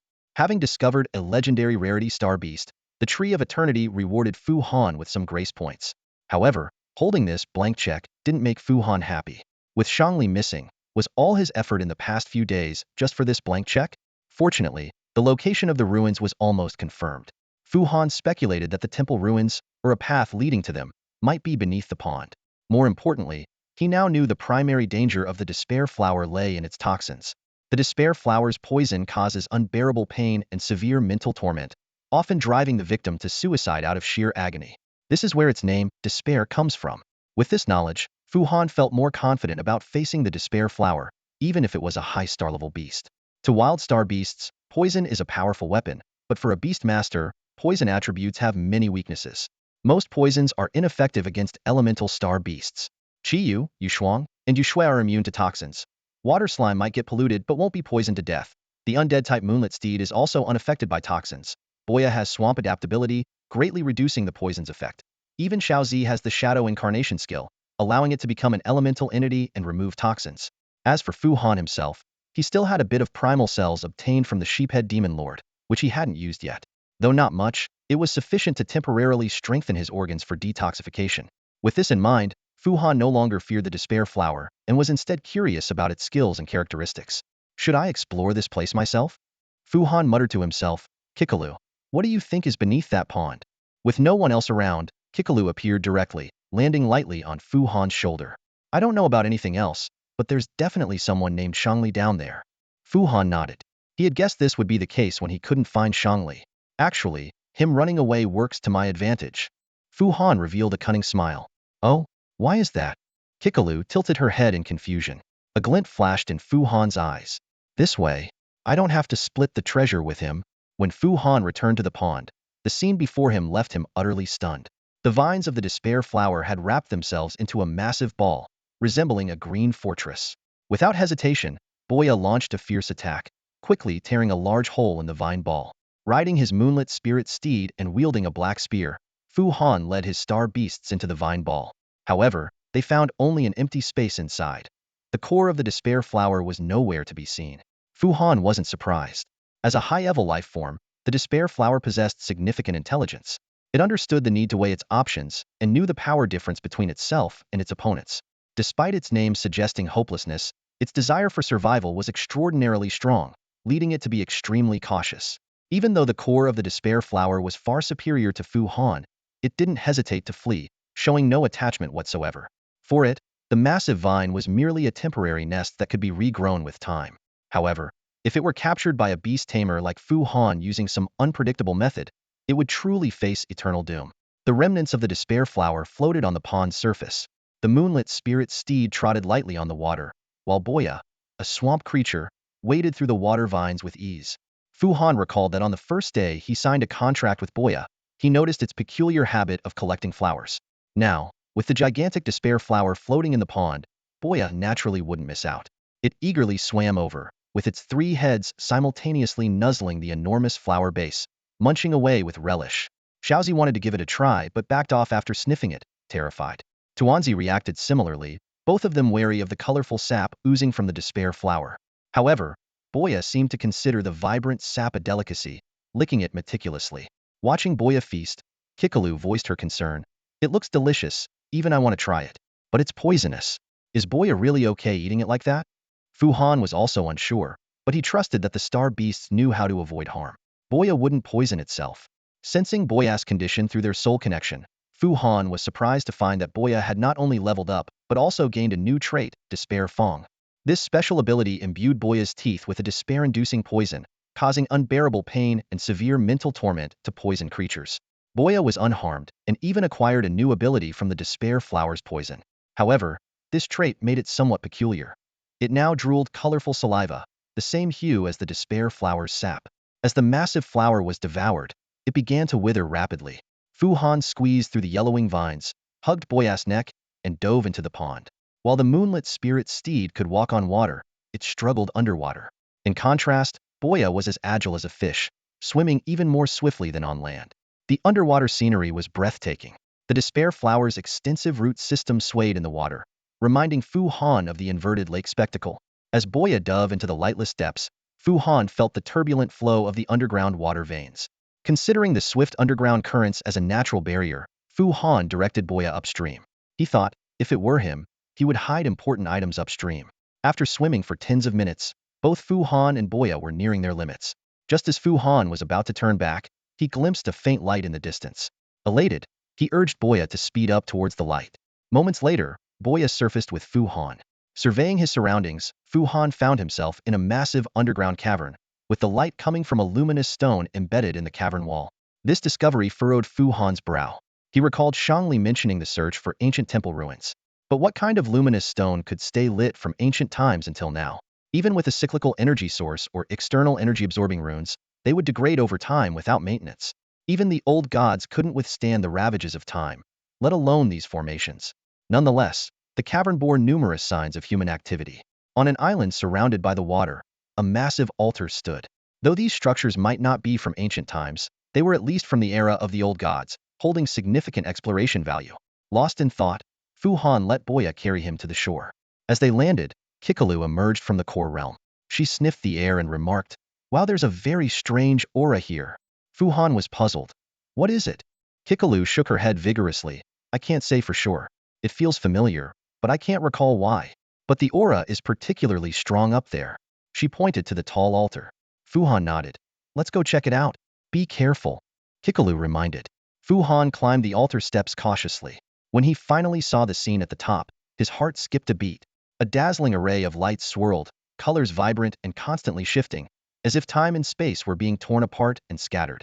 The last time Fu Han saw such a sight was outside Juxing City in the northern forest, on a rainy day. Back then, he had mustered the courage to be the first to enter that luminous space. The experience wasn't pleasant. Fu Han felt as if he had died and been reborn, receiving a costly gift from fate. Now, seeing it again, he instinctively shivered. Honestly, Fu Han hadn't expected such a strong reaction. It was merely a tear in the fabric of time and space, a minor flaw in the rules of reality. Yet, seeing it made him feel as though he'd seen a ghost. Kikalu, however, was excited. Wow, Fu Han, this looks like the entrance to a rift treasury. We've hit the jackpot. Hold on, hold on. Fu Han stopped the excited Kikalu, pressing his temple. Let me think this through. In truth, Fu Han already had an answer. It was a spatial rift, likely an entry to some temporal treasury, and the identity of Shangli, who had been searching for him, became clear was likely a follower of the god of thieves. He knew how to find and open the back doors to temporal treasuries. At this moment, though, Fu Han wanted nothing more than to stay far away from the rift. This time, he truly understood what post-traumatic stress disorder felt like. As the saying goes, once bitten by a snake, 10 years afraid of a well rope. Fu Han had once believed in the adage that wealth lies in danger, but his last venture into the faulty vault left him deeply shaken. He vividly remembered entering it in one piece, only to inexplicably find himself in the southern continent upon exiting. The feeling of losing control still haunted him to this day. When Fu Han saw the rift in time and space again, his first instinct was to turn and leave. He thought to himself, no treasure is worth more than his life. However, a sudden thought crossed his mind. Shangli had found the entrance to the vault. Even if he wasn't favored by the god of thieves, he must have some significant connection. This realization made it hard for Fu Han to walk away. Clenching his fists, a determined glint appeared in his eyes. He could forego the treasure, but as long as the plague-ridden Saintess remained, he would never sleep soundly. The god of thieves, chosen one, might know Kyla's whereabouts, and this lead was too vital to abandon. Moreover, the situation had changed significantly. Fu Han glanced at Luo Shan by his side, a chaotic being capable of surviving in any time-space, ready to open a return portal at any moment. With its help, exploring the faulty vault should theoretically be foolproof. After weighing his options, Fu Han took a deep breath and decided to take the plunge. He whispered to Luo Shan, "Go check it out." Luo Shan silently slipped through the rift and returned to Fu Han moments later. Seeing it unchanged, Fu Han breathed a sigh of relief, knowing the environment on the other side was the same as their main timeline. Cautiously, Fu Han squeezed through the rift, and the sight before him left him in awe. Starlight enveloped the surroundings, and not far away, the treasury's sanctuary shimmered like a flowing galaxy. Kiki Lu couldn't help but exclaim, "Wow, it's beautiful." Fu Zhai looked around, secretly amazed. It turned out that following the path of the god of thieves, chosen one led directly to the vault's time-space, bypassing the dangerous temporal fragments. It was as convenient as using the front door. The vault's exterior was paved with mirror-like tiles, reflecting the starry ceiling above, creating a stunning scene. Fu Han cautiously advanced and soon discovered the hidden secrets beneath these mirrored tiles. What appeared to be beautiful bricks were actually part of a clever natural illusion array, designed to deceive intruders and cause them to fall into hidden pits. Mounting his spirit steed, Fu Han activated his spirit vision. Under this effect, the illusion array became transparent. The spirit steed effortlessly avoided all the traps and soon arrived at the open vault door. A slight smile appeared on Fu Han's lips. Having Shangli go first does have its benefits. Kiki Lu urged, "Indeed. Let's get inside before Shangli loots the entire vault." Fu Han nodded, dismounted quietly, and cautiously slipped through the door. Inside, he found himself in a long corridor, the ceiling adorned with a starry sky. The walls were densely inscribed with ancient characters, different from the usual reliefs found in other vaults. Just as Fu Han was about to move forward quickly, a particular character caught his eye. It was a glyph used to convey a specific meaning. He couldn't help but stop and read the inscriptions on the wall. To his surprise, these ancient characters described events related to the end barrier. As he read further, Fu Han gradually uncovered the vault's origins. It was named the Left Eye of Dawn Vault, established by an organization called the Eye of Dawn. This organization was founded during the ancient End Barrier era by a mysterious hermit. The hermit gathered a group of experts who could survive the End Barrier and tirelessly investigated its causes. They eventually deciphered its essence as the barrier dissipated and inadvertently discovered a way to prevent its return. However, just as the members of the Eye of Dawn were overjoyed, their secret hideout was attacked by unknown enemies. The attackers were powerful, and the battle was extraordinarily fierce, resulting in the deaths of most high-ranking members. Only the hermit survived by hiding in the shadows. After years of covert investigation, the hermit finally identified the attackers. When Fu Han read the last line, he was utterly stunned. The attackers were a mysterious organization known as the Solar Council. Fu Han was stunned on the spot, utterly confused. How did I become the villain? He fell into deep thought. While he never considered himself a saint, he certainly didn't see himself as a bad person. Yet, the facts before him forced him to re-evaluate his stance. The impending calamity known as the End Veil, which would soon engulf the land of Kixingdi, threatened to bring about widespread devastation and a regression of civilization. Fu Han had always believed that, as a member of the Sun Council and a treefolk, they were the last hope for preserving life and continuing civilization. But reality had dealt him a harsh blow. The Eye of Dawn had discovered a way to prevent the End Veil, only to be immediately targeted for eradication by the Sun Council. This revelation sent chills down Fu Han's spine. Destroying a group that could save the world and allowing the End Veil to descend, what else could that be but villainy? Fu Han muttered to himself, his confusion deepening. He began to analyze the motives of the Sun Council. When the End Veil covered Kixingdi and left the land in ruins, who would benefit the most? The answer seemed obvious: the treefolk who possessed the seeds of the sacred tree. They would control the remaining habitable areas and could do as they pleased. But Fu Han quickly dismissed this theory. He recalled the current status of the Sun Council members. The High Priest was a prominent figure in the Death God's realm and likely to become the Chief High Priest, overseeing the entire Death Domain. The Taciturn one seemed to be a high-ranking military official within the Qixing Alliance, holding significant power. The Merchant was a wealthy capitalist, living more comfortably than an emperor. The Scholar was generous and extraordinarily wealthy. The Elder was an unfathomable guardian of the sacred tree. These individuals already had substantial pieces of the pie and had no reason to destroy the world for a slightly larger share. Fu Han and the cat, although lower in rank within the council, were rapidly growing and had bright futures ahead. Even if they could become local tyrants after the End Veil, Fu Han was unwilling. Unless they are unaware, or there is a greater interest worth sacrificing half the world for, Fu Han pondered. But what could that be? As he continued studying the ancient texts on the wall, a sudden noise came from the end of the corridor, like a mechanism being triggered. Immediately, the entire sanctuary began to shake violently, and the luminous stone lamps fell and shattered. It must be Shangli triggering some mechanism. I can't let him escape. Fu Han frowned and summoned Luotian to mark the current space-time coordinates. However, Luotian indicated that it couldn't complete the task. The coordinates within the fragmented space-time layers were changing erratically and required special calculations or markers to anchor. Worse still, an unknown force was interfering with Luotian's tracking ability. This discovery only strengthened Fu Han's resolve to find Shangli. He quickly moved towards the depths of the corridor, trying to decipher the ancient texts on the walls as he went. Suddenly, Fu Han noticed that the ancient texts seemed to describe the method of crafting a sacred artifact. Could it be the Dawn artifact used to dispel the End Veil? He wondered. At that moment, another noise came from ahead.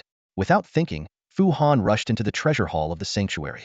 The hall's dome was still decorated with stars, supported by no beams, seemingly held together by luminous stone inscriptions. Below, there was no floor. 3 altars holding treasures floated in the air.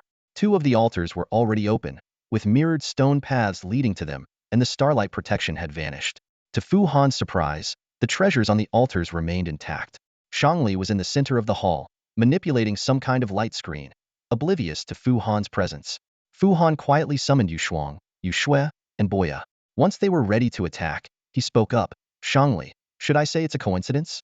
Hearing the voice, Shangli froze and slowly turned around, seeing Fu Han's star beasts aiming at him. Fu Han held a black spear, and his crystal armor was slowly unfolding. Shangli quickly raised his hands, feigning a relaxed demeanor. Ah, it's you, my robber friend. What a coincidence indeed. You've already dealt with that despair flower? Impressive. Really impressive.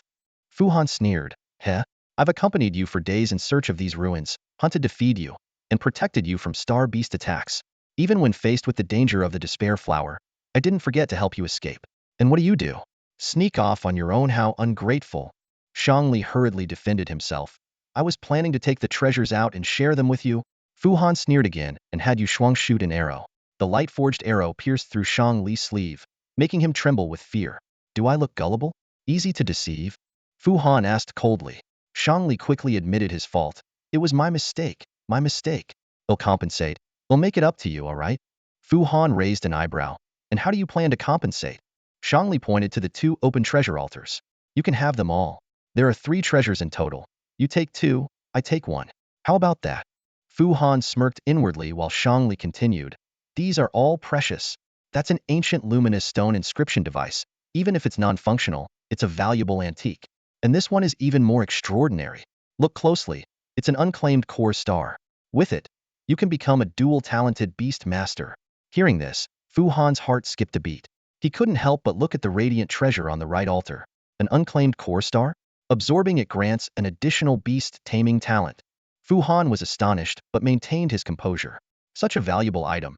And you're willing to give it to me instead of using it yourself? Communication is like a delicate transaction. The moment Han Fu posed the question, Shang Li's heart leapt with joy. He had keenly sensed the other's interest and immediately began to explain. You're right, brother bandit. This is indeed a rare treasure. Unfortunately, it's of no use to me because I already possess a dual talent. Han Fu was slightly taken aback and probed further. Wouldn't having 3 talents be better? Shang Li quickly shook his head, his expression serious. No, no. If a person has 3 core stars, the internal core's operation becomes extremely chaotic, and they won't live long. Han Fu frowned, deep in thought.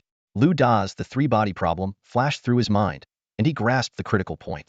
He compared a person's core to a stellar system. 2 core stars orbiting each other create stability, but 3 core stars, like the 3-body problem, become chaotic and unpredictable, leading to inevitable death. No wonder the geniuses at the Star Chasing Academy all had dual talents. He'd never heard of anyone with 3 talents. It turns out that extreme luck is the beginning of disaster. However, Han Fu's situation was different. His core star system comprised a black hole and a star, more like a galaxy than a stellar system. This structure seemed capable of accommodating more stars in stable orbits, much like the countless stars orbiting the supermassive black hole at the center of the Milky Way. A bold idea flashed through Han Fu's mind. Perhaps my core can accommodate that unclaimed core star and gain a new beast-taming talent? His gaze involuntarily shifted to the altar on his right. Shang Li's voice broke Han Fu's train of thought. So, what do you think? You have no objections to this distribution, right? We each take what we need. Han Fu snapped back to reality, looking at the altar still bathed in starlight and asked, You haven't told me what the treasure on the last altar is yet. Shang Li smiled wryly. Brother bandit, it hasn't been opened yet, so I don't know either. If you're worried, let me unlock the last restriction first. Then we can see what's inside and decide how to split it. Han Fu sneered inwardly, knowing Shang Li must be aware of what the final altar held. Shang Li was undoubtedly here for that treasure, but Han Fu had no idea how to unlock the altar's restriction. After a moment of thought, he said, If you answer one question for me, I think we can have some room for cooperation. Otherwise, all right, ask away. Shang Li responded readily. You must be a follower of the god of thieves, right? Shang Li grinned slyly. Since we've entered the dimensional treasury, there's no point hiding it. You're right. I am a follower of the god of thieves. Han Fu nodded. In that case, I have something I'd like your help with. We can negotiate the reward. As he spoke, he gestured for Yu Shuang and Yu Shui to lower their bows. Boya also relaxed his guard and began looking around. Shang Li lowered his raised hands. Curiosity piqued. Tell me what it is first. I want to know Kyra's temporal coordinates, Han Fu said directly. Shang Li's face darkened. You want to save her? Are you with the cult of decay? Han Fu shook his head. Quite the opposite. I want to kill her. Shang Li scrutinized Han Fu, calculating. Han Fu indeed didn't look like a decay priest. He lacked the telltale signs of those lunatics. His star beast, though unique and precious, showed no signs of decay mutation. Instead, the wolf resembled a dark mutation beast. Shang Li guessed that Han Fu was more likely from the night cult or the hidden cult. Ruling out the possibility of Han Fu being a decay follower, Shang Li said generously, Then you don't need to do anything. She'll surely die. Han Fu explained. I know, but she can now issue orders within the cult of decay. Once she's been tortured enough by the temporal fragments, she'll probably go mad. You wouldn't want to see her spreading the decay everywhere, would you? I believe we share the same stance. Otherwise, you wouldn't have sent her north and then left her there when she got trapped. Shang Li neither confirmed nor denied Han Fu's deductions, merely smirking, You better not go courting death. He then turned back to the light screen, continuing his work. Han Fu frowned, realizing this cunning fellow had seen through his reluctance to kill him. Shang Li could now focus on unlocking the restriction without fear. I'm not alone, and we can easily deal with Kyra. Han Fu insisted. Shang Li's hands didn't stop. From what I know, the best way to deal with that monster is to maintain the status quo. I don't think she can cause much trouble while trapped in the temporal fragments. I suggest you don't waste your effort. What if she does? At least when it comes to her, we're natural allies. Just help us find her location, and we'll take care of her. Allies? Shang Li paused his work, turned and asked, I don't even know your name. Would you ally with someone like that? Han Fu replied candidly, I'm Han Fu, a follower of the god of secrets. Shangli pondered for a moment, then smiled. The cult of decay definitely shouldn't have crossed you guys. So you believe Kyra might go mad and spread the decay? That does need attention, but figuring out the location of those temporal fragments requires a lot of preparation and effort. We might even need to risk going to Decay City for some things. Let's deal with it after we get out of here. With that, Shangli focused intently on the light beams on the screen. Han Fu furrowed his brow, sensing Shangli still didn't trust him. The so-called deal with it later was just a stalling tactic.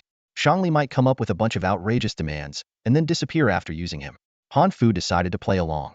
He didn't know how to unlock the altar's restriction using the light screen, so he might as well wait for Shangli to finish and then subdue him. At least in terms of combat power, Han Fu had the upper hand. Otherwise, Shangli wouldn't be starving. As for trust, that could be built over time. Both maintained a facade of calm, each harboring their own schemes. Shangli pretended to lower his guard, allowing Han Fu to approach. Even as Han Fu observed his manipulation of the light screen up close, Shangli seemed unconcerned. Han Fu watched closely, gradually understanding some of the process. Shangli seemed to be solving and creating some sort of inscription device. Han Fu guessed. Could it be the method to create the Dawn artifact? Did the Eye of Dawn establish this treasury to pass down the method to break the end barrier? In that case, the last altar must be related to the Dawn artifact. Though Han Fu had many speculations, he kept silent. He waited patiently for Shangli to solve the puzzle, ready to summon his star beast and subdue Shangli at any moment. The speed at which the barrier was being broken was as slow as a snail's crawl. Shangli, whose face usually wore a cunning smile, was now drenched in sweat, his brows furrowed as if he could crush a fly between them. Fu Han saw this and felt a surge of joy. Wasn't this the perfect time to gather some intel? He casually taunted. Hey, having trouble? Could it be that even the favored one of the legendary god of thieves can't handle this? Shang Li's temper flared at the words.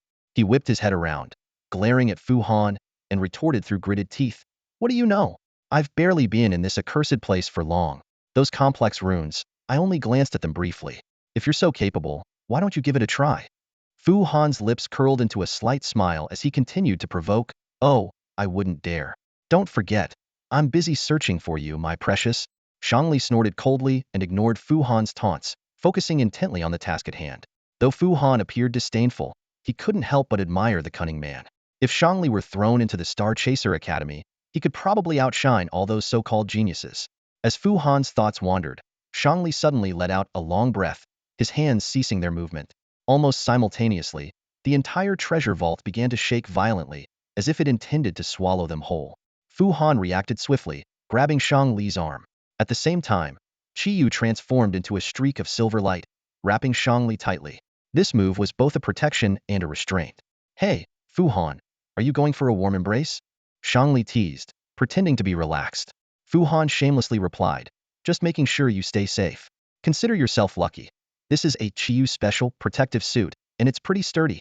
Ha, you've got some nerve, Shang Li sneered, saying no more. At that moment, a mirrored stone slab descended slowly from above the hall, and the starlight shield around the last altar began to dissipate. Fu Han squinted at it, and his breath caught. It wasn't a treasure at all, it was a living eyeball. The sinister cross-shaped pupil glowed eerily, and worse, it was looking around, finally locking its gaze on the two of them. Is this the legendary Dawn's left eye? Fu Han exclaimed. Before he could finish, a phantom appeared in front of the altar.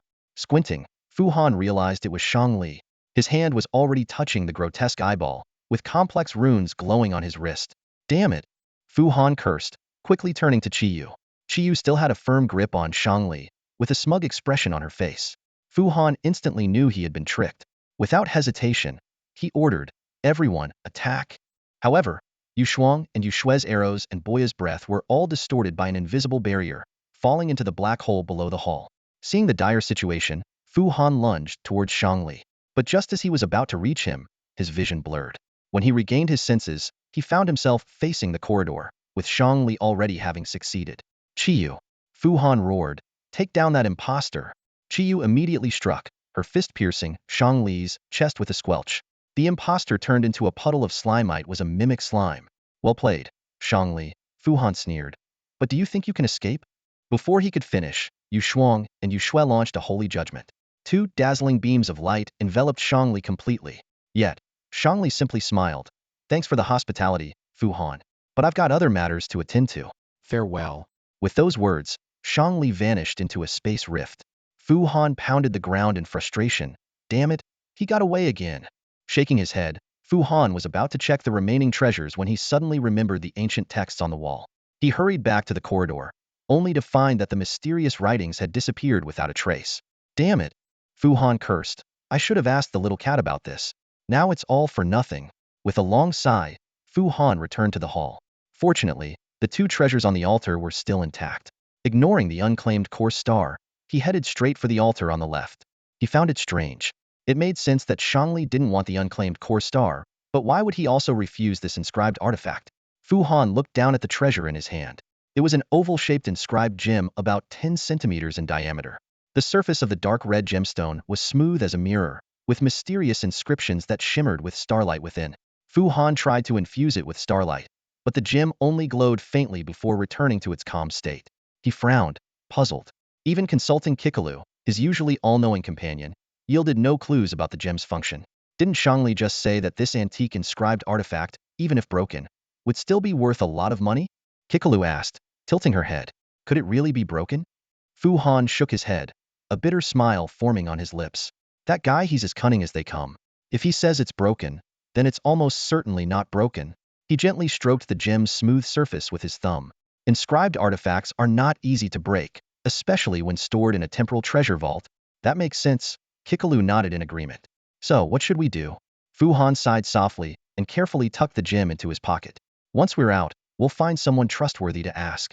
With that, Fu Han signaled to Kikalu, and the two of them headed towards the unclaimed core star. The mystery of the gem remained unsolved, but greater adventures awaited them. Fuan still harbored some apprehension about the unclaimed core star. Despite his inner core being a galactic structure, he could only speculate about its capacity to accommodate multiple core stars. This was uncharted territory, not taught in the academy, as such opportunities were exceedingly rare. Fuan mused that only scions of noble families like Songjia might possess such esoteric knowledge through family lore. He wasn't even certain if the object before him was indeed a core star. Shang Li's words couldn't be trusted entirely.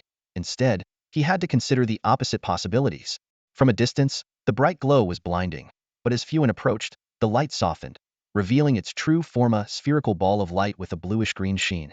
As he got closer, Fuan felt an intense surge of source essence. Wow, it's really a core star. This is the first time I've seen one in the real world, Kikiru exclaimed, flying over to examine the core star closely. An idea struck Fuan. Kikiru could traverse the soul world freely and had likely seen numerous core stars.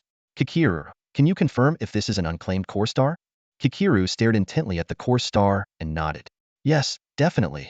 Seizing the opportunity, Fuan asked the question that intrigued him the most. Kikiru, do you know how these unclaimed core stars are formed?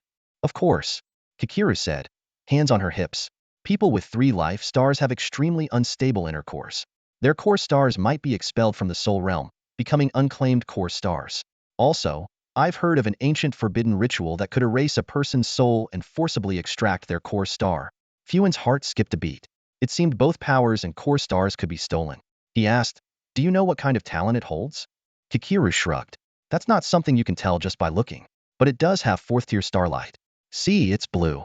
Fuan was taken aback, grateful for Kikiru's reminder about star tiers. His own tier was only 2nd, while this core star was 4th. Absorbing a mismatched star might have adverse consequences. If I try to absorb this unclaimed core star, will there be any problems? Kikiru chuckled. Of course not. You're a star forger. A star forger. Fuan's heart leaped with joy. What should I do? Is it like absorbing source essence? Kikiru spread her hands, looking uncertain. Still, as long as he could absorb it, the method shouldn't be too difficult to figure out. Fuan summoned Qiyu and activated the Jade Radiance Barrier. He also instructed Xiaozi, Yu Shuang, Yu Shui, Boya, and Tuanzi to stand guard around the treasure vault. Then, he began to meditate, attempting to absorb the core star. During his usual meditations, Fuan felt as if he were in some corner of the universe, slowly gathering scattered source essence with the gravitational pull of his core star. This time, it felt more like absorbing source essence. Essency was enveloped in a dense, surging wave of source essence, more concentrated than ever before. Fuan could clearly feel his inner core's black hole and core star becoming extraordinarily active, frantically absorbing the source essence, forming visible rings of light in a short time. The process lasted a moment when suddenly, Fuan noticed a bright star appearing in a hard-to-discern corner of the void. It trailed 2 long tails of light, faintly connecting to Fuan's core star. The bright blue light was the unclaimed core star, hurtling toward his inner core at an astonishing speed. Panic set in. The unclaimed core star was approaching at a terrifying speed, like a bullet toward his inner core. If it merely passed through, it might be fine, but if it collided with his core star, the consequences would be dire. He tried to stop meditating, only to find that the process of absorbing the core star couldn't be reversed. Meditation couldn't be halted. Fuan had no choice but to steady himself and continue observing the situation. He could distinctly feel his black hole and core star frantically absorbing source essence from the unclaimed core star. The light rings around the black hole and his core star's starlight were shifting from golden to white, a rapid growth that left him exhilarated. On the other hand, the unclaimed core star's color was also changing swiftly, transitioning from blue to white. Fuan noticed the unclaimed core star shrinking, but its speed didn't seem to decrease. As the distance closed, Fuan felt his soul being disturbed by the star's movements. His sense of time became extraordinarily sluggish, making it impossible to recall how long this state lasted. In an unpredictable instant, Fuan's soul trembled violently. His vision went black, and he lost consciousness entirely. He didn't know how much time had passed when a familiar sensation in his core awakened him. Groggily, he opened his eyes to find himself lying in Chiyu's large hand, surrounded by concerned star beasts. Seeing Fuan awake, Yu Shuang and Yu Shui immediately chattered excitedly, pulling at his hair and prying open his eyes to inspect him. Boya, Xiaozi, and Tuanzi also nudged him vigorously, as if to confirm he was all right. All right, I'm fine. Fuan patted each star beast on the head before summoning them back to his core to restore order. Once things quieted down, Fuan asked, Kikiru, how long was I unconscious? Over an hour. Kikiru answered. What? Fuan was stunned. It felt like he had been unconscious for centuries. Looking up at the altar beside him, the unclaimed core star was gone, leaving the altar empty. Fuan sat up, cleared his mind, and let his consciousness sink into his inner core. There, he saw a new core star orbiting his black hole, just as he had anticipated. The new star was following a stable orbit, avoiding the complexity of a three-body problem, indicating a successful absorption. However, the absorption process seemed incomplete. The star forger's black hole and his core star were still drawing source essence from the new core star, and Fuan's starlight was gradually turning white. He couldn't help but wonder if this would elevate his star tier, and how much longer it would take. As he pondered, he noticed the divine wood seed emitting a faint glow. It dawned on him that the familiar sensation that woke him up came from it. Directing his consciousness toward the divine wood seed, the scholar's voice echoed in his mind, Honored outsider, I am ready to replicate the exclusive skill. You can contact me whenever you have time. In an earlier meeting, the scholar had exchanged ancient linguistic knowledge, 2 contract laws, and a spiritual elixir for a chance to replicate a skill. The scholar's delayed contact had almost made Fuan forget about it. Clearly, today wasn't the right time. Fuan didn't respond to the scholar and withdrew his consciousness to the real world, then summoned Luotian to open a portal back to Wuzong City. At this moment, what Fuan needed most was a good rest. 3 days later, in Wuzong City, Fu Han was indulging in a feast at the inn opposite the secret temple. The table was laden with sumptuous dishes, various meats, vegetables, desserts, and fine wines. He was savoring a roasted blue pigeon, its enticing aroma and glistening juices evident on his satisfied lips. Standing beside him, Zhang Qi enthusiastically introduced each dish. These are authentic elemental meals, each enhanced with rare medicinal herbs. He lifted a steaming bowl of soup. Try this. It contains the yunling flower, which can boost mental strength. And this one. Seeing Zhang Qi's endless enthusiasm, Fu Han quickly raised a hand to stop him and pulled out a bulging pouch of coins. Zhang Qi, upon receiving it, was astonished. 30 gold coins? This meal doesn't cost that much. Fu Han mumbled. The rest is for finding something for me. Zhang Qi immediately understood and retracted his hand that was about to return the coins. What do you need? Fragmented stars, Fu Han replied, setting down the roasted pigeon and wiping his hands meticulously. Any skill that can alter the properties of rock-type star beasts. Skills like jadification and crystallization are excluded. Any other skills are fine, regardless of their level, but only one set of each. Shall I get on it right away? Zhang Qi asked eagerly. Fu Han added, no pre-appraised ones. I'll do the appraising myself. Of course. I'll get right on it, Zhang Qi said, hurrying off with the coin pouch. Finally, he's gone. Kikalu's voice suddenly rang out as she appeared and began devouring the desserts voraciously. Fu Han chuckled and resumed enjoying his meal. Fu Han recalled the past 3 days of deep sleep. If he hadn't given prior instructions, Zhang Qi might have gone to fetch the Grace Priest again. Fortunately, the unowned core star had been successfully integrated. The 2 core stars now orbited the black hole stably, and Fu Han felt no discomfort. With the help of the new star, he had acquired a large amount of elemental essence. His core began to emit a white starlight, marking his official promotion to a senior beast master. As usual, the increase in star level also enhanced his starforging abilities. Upon waking this morning, Fu Han sensed a new ability from the black hole, star fusion. This new ability allowed him to truly grasp the power of starforging. With star fusion, Fu Han could now merge the skills of star beasts to create entirely new ones. However, this ability also tested his expertise. Unlike the straightforward skill transfer, star fusion required Fu Han to judge the compatibility of the skills. If the skills were incompatible, the process might complete, but it could result in the disappearance or degradation of existing skills, or even harm the star beast's soul. Fortunately, this enhancement also improved Fu Han's ability to observe starlight. He could now understand the principles of skill operation from fragmented stars, imprinted skills, and star beasts. Moving forward, Fu Han needed to delve into the principles of starlight, mastering more starforging knowledge to complete skill fusions, thereby granting his star beasts more powerful abilities. This was a daunting task with almost no existing knowledge to reference. Everything had to be explored on his own. Fu Han realized that the only reference might be the experience of predecessors with combination skills. In theory, two skills that could form a combination skill should also be able to fuse smoothly. However, existing combinations were often secrets among beast masters and not easily shared. Fu Han decided to seek out books on combination skills or exchange knowledge with scholars.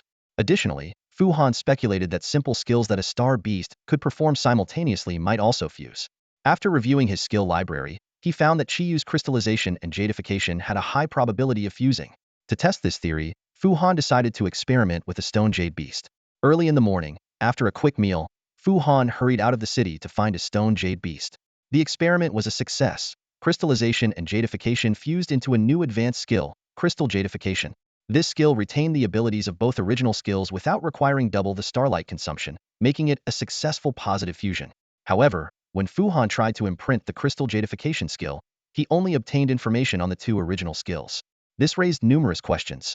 How is the level of a fused skill calculated? What happens when max-level skills are fused? What if original and fused skills are taught together? Can crystal jadification be further fused? These questions left Fu Han dizzy and hungry. He hurried back to Wuzong City, asking Zhang Qi to bring the city's best food, leading to the scene at the beginning. Fu Han understood that these questions had no answers and could only be resolved through his own experiments. This was why he had Zhang Qi search for fragmented starsto, further understand the mysteries of starlight fusion. Enjoying this lavish meal was not just to replenish his energy, but also a celebration for himself. Besides his promotion and new abilities, he had also gained a new core and a new beast mastery talent called Soul Communion. This talent brought immense joy. With Soul Communion, Fu Han could establish a soul connection with the star beast. Once connected, he could not only use the star beast's skills through his own starlight, but also gain some of the star beast's attributes. This was more powerful than starlight resonance, which only allowed a beast master to use star beast skills without gaining their attributes. For instance, after connecting with Luotian, Fu Han acquired Luotian's spacetime attributes, enabling him to open a spacetime gate. He had used this ability to leave this morning. However, Soul Communion had its limitations. Skills requiring physical coordination, like Qiyu's jadification, could not be performed by Fu Han, and implanting was similarly challenging. Despite these limitations, this power was already formidable. This trip to the treasure trove had significantly boosted Fu Han's strength. By dusk, Fu Han was so full he could hardly move. Kikalu, however, continued to devour sweets as if she had a bottomless pit. While Fu Han and Kikalu were satiated, the other star beasts were still hungry. Fu Han, struggling with his swollen belly, made his way to the largest beast pen in Wuzong City, his steps unsteady. The air was thick with the pungent stench of beasts, assaulting his sensitive nose. He stood outside the railing, eyes fixed on the star beasts greedily devouring the fresh, crimson meat, blood dripping from their fangs. The sight made Fu Han frown, but it also gave him a rare moment to gather his thoughts. As the star beasts chewed noisily, Fu Han's mind wandered back to the events of the past few days. Scenes flashed through his head. The mysterious mission, the unexpected pregnancy, the conversation with the chief. Suddenly, a crucial detail sprang to mind the lady scholar. He realized with a start that he had left her waiting for quite some time. Fu Han was not one to owe favors, and this thought made him uneasy. He closed his eyes, focusing his mind, and reached out to the divine seed within him. The familiar, warm energy responded immediately to his call. In his mind, Fu Han softly called out, "Chief, could you please help me contact the lady scholar? I want to let her know that I can assist her with skill replication soon." Sometimes, Fu Han felt like the old man was a butler always on standby. He never delayed and promptly responded to every request. This time was no different. Fu Han quickly received the old man's reply.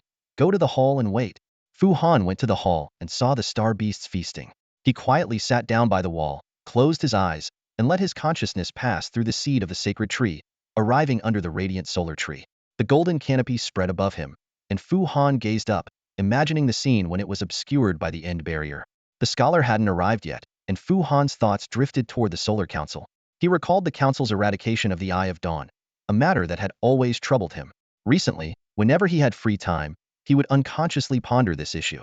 The Solar Council had always left a positive impression on Fu Han, not only because the solar tree was the last hope when the end barrier descended, but also because, when facing the corrupt Saintess Kyra, the old man had solemnly issued a task, hoping everyone would work together to eliminate her. Fu Han had ample reason to believe the Solar Council was just. Most members of the council also left a good impression on Fu Han. The Silent One was generous and selfless, the little cat was innocent and kind, and the scholar had been friendly from the start. Even the Priest of Death didn't give Fu Han a bad feeling anymore. Only the merchant seemed a bit cunning, but still within tolerable limits.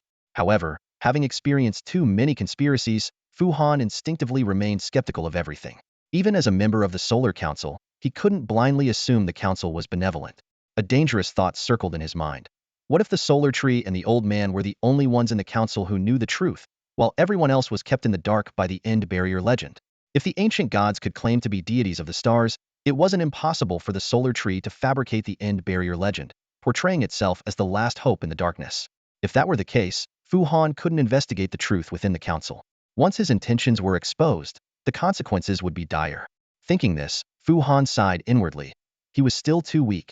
As a high-level beast tamer, he might be towering in the ordinary world, but in the Solar Council, filled with powerful beings, he was merely a small fry.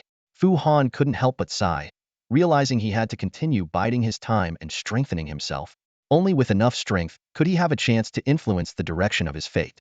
Just as Fu Han was lost in thought, the scholar arrived late, interrupting his meditation. Sorry, I got held up by some trivial matters, the scholar apologized. Fu Han smiled and replied, I just got here myself. In fact, I've kept you waiting for days. The scholar was about to exchange more pleasantries, but upon seeing Fu Han, she paused. Congratulations, I didn't expect an outsider like you to improve so quickly. I shouldn't have compared you to the little cat. Just luck. Fu Han modestly replied. Oh. The scholar smiled. It seems your luck is even better than the little cat's. Not wanting to dwell on the topic, Fu Han changed the subject. It's just a fluke. What skill do you want me to copy this time? The scholar understood and nodded. Hold on. She then bowed to the sacred tree. Chief, please.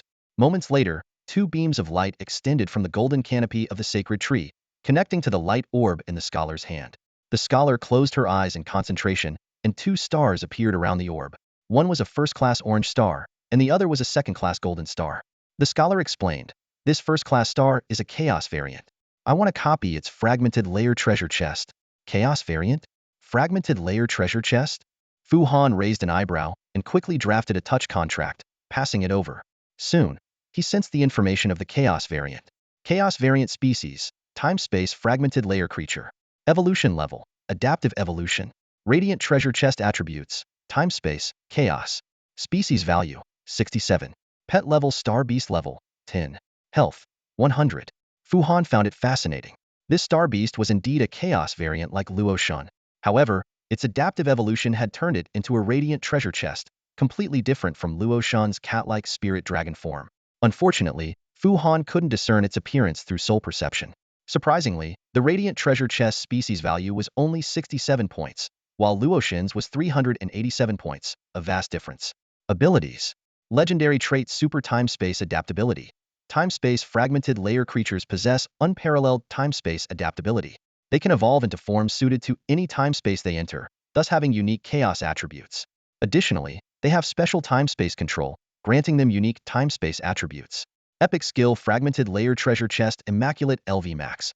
Opens a vast fragmented space with star radiance to store treasures. Only valuable treasures can be placed in the chest.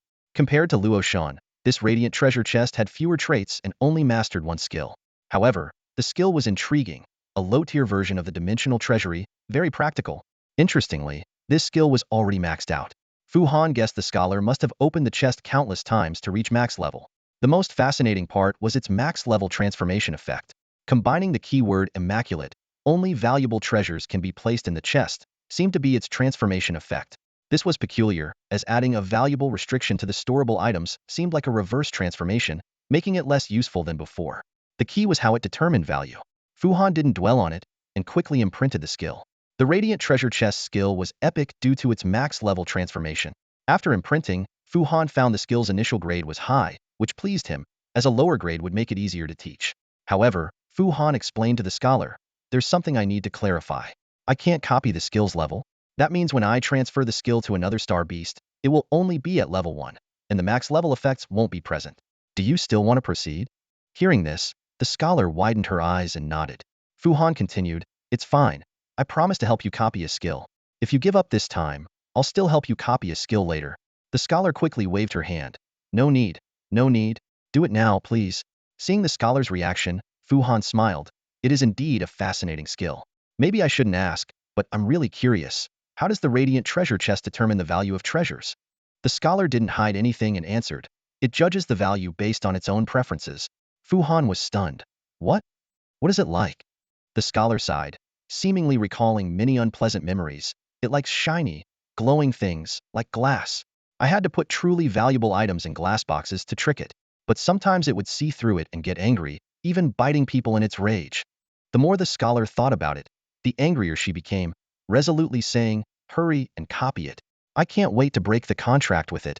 Biting people? Fu Han chuckled inwardly. Doesn't that make it a mimic chest? Fu Han had heard numerous stories at Zhuxing Academy about unruly star beasts, with reasons varying widely. Some star beasts lacked the intelligence to follow complex commands. Others were too timid or intimidated to act, and in extreme cases, some even attacked their owners due to mistreatment.